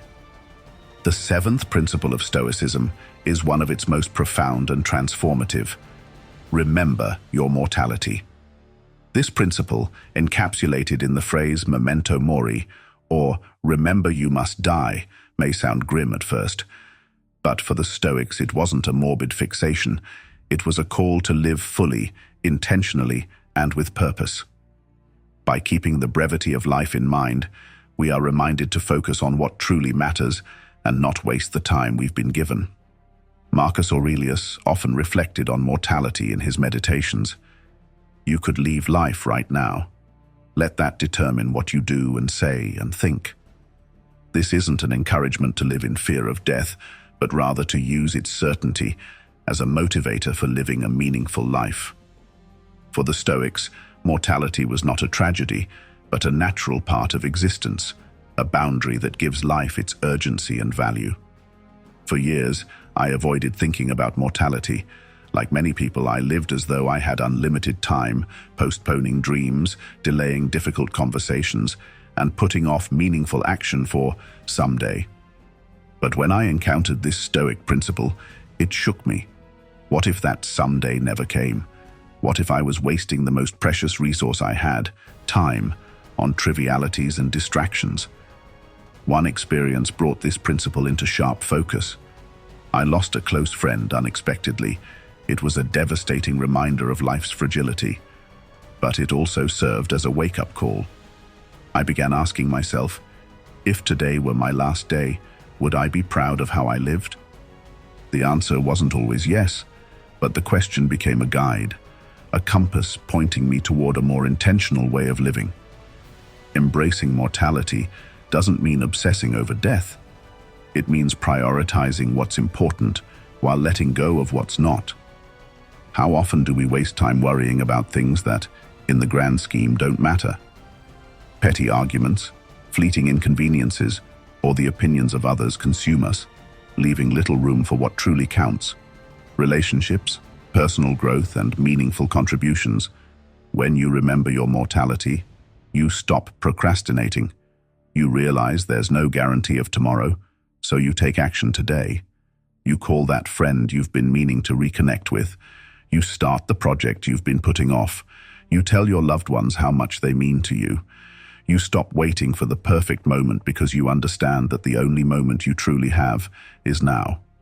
This principle also helps us navigate fear.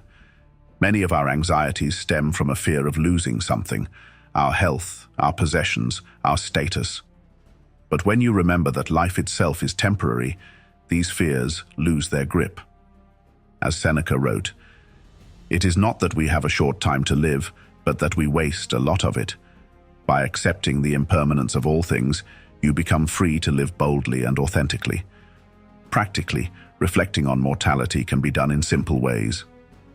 One Stoic exercise is to visualize the end of your life, not with dread, but with gratitude for the time you've had.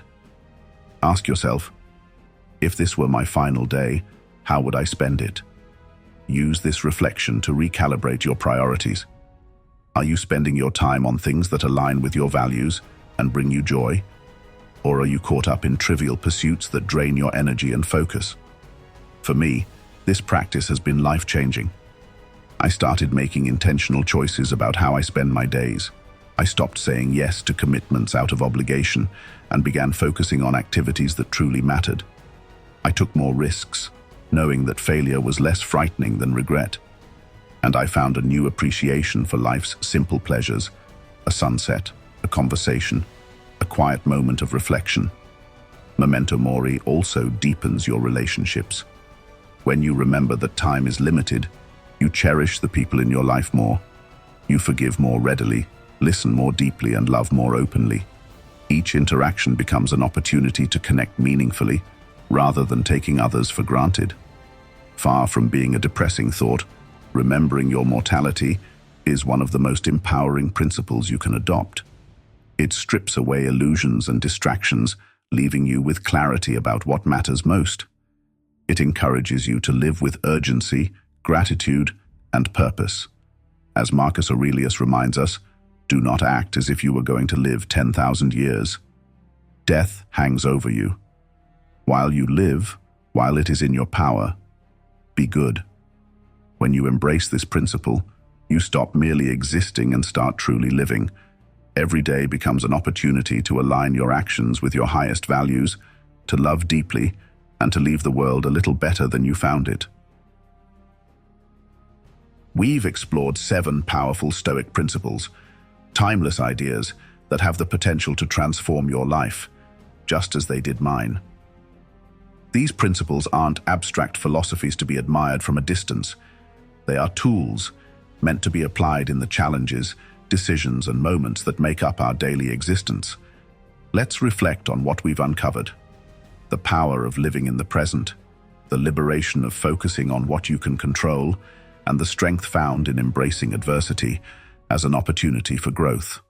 We've delved into the importance of aligning your actions with your values, the profound practice of gratitude, the necessity of discipline, and the life-changing clarity that comes from remembering your mortality. Each principle is a doorway to a more intentional, resilient, and meaningful life. But their true power lies in their application. Philosophy, as the Stoics remind us, is not just for contemplation, it's for action. You don't have to wait for the perfect moment to start. Begin where you are, with the resources and circumstances you have right now.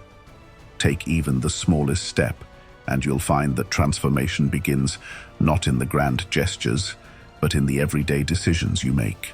For me, adopting these principles wasn't an overnight process. It was a journey, filled with setbacks and breakthroughs. But every step forward, no matter how small, brought me closer to the person I aspired to be. And that's the beauty of Stoicism. It doesn't demand perfection. It simply calls us to strive, to grow, and to live in alignment with our highest selves. As you step back into your life after this video, I encourage you to choose one principle to focus on today. Maybe it's practicing gratitude by writing down 3 things you're thankful for. Maybe it's embracing discipline by committing to one small but meaningful habit. Or perhaps it's reflecting on memento mori and asking yourself, if this were my last day, what would I do differently? These principles are a gift from the Stoics, handed down through centuries to guide us toward a life of virtue, resilience, and purpose. They have the power to bring clarity when life feels chaotic, courage when fear takes hold, and peace when the world seems uncertain. All you have to do is embrace them. If this message resonated with you, I invite you to subscribe to Be Stoic. This channel is a community, a space for learning, growth, and support as we navigate life's challenges together. By subscribing, you're not just gaining access to more Stoic wisdom, you're joining a movement of individuals committed to living with intention and strength. And before you go, take a moment to explore the other videos on this channel. Each one is crafted to deepen your understanding of Stoicism and help you apply its principles to your own life. Whether you're seeking clarity, resilience, or inspiration, there's something here for you. Thank you for walking this path with me. Remember, transformation begins with a single step, and today can be the day everything changes for you. Let's keep learning, growing, and living the Stoic way. See you in the next video.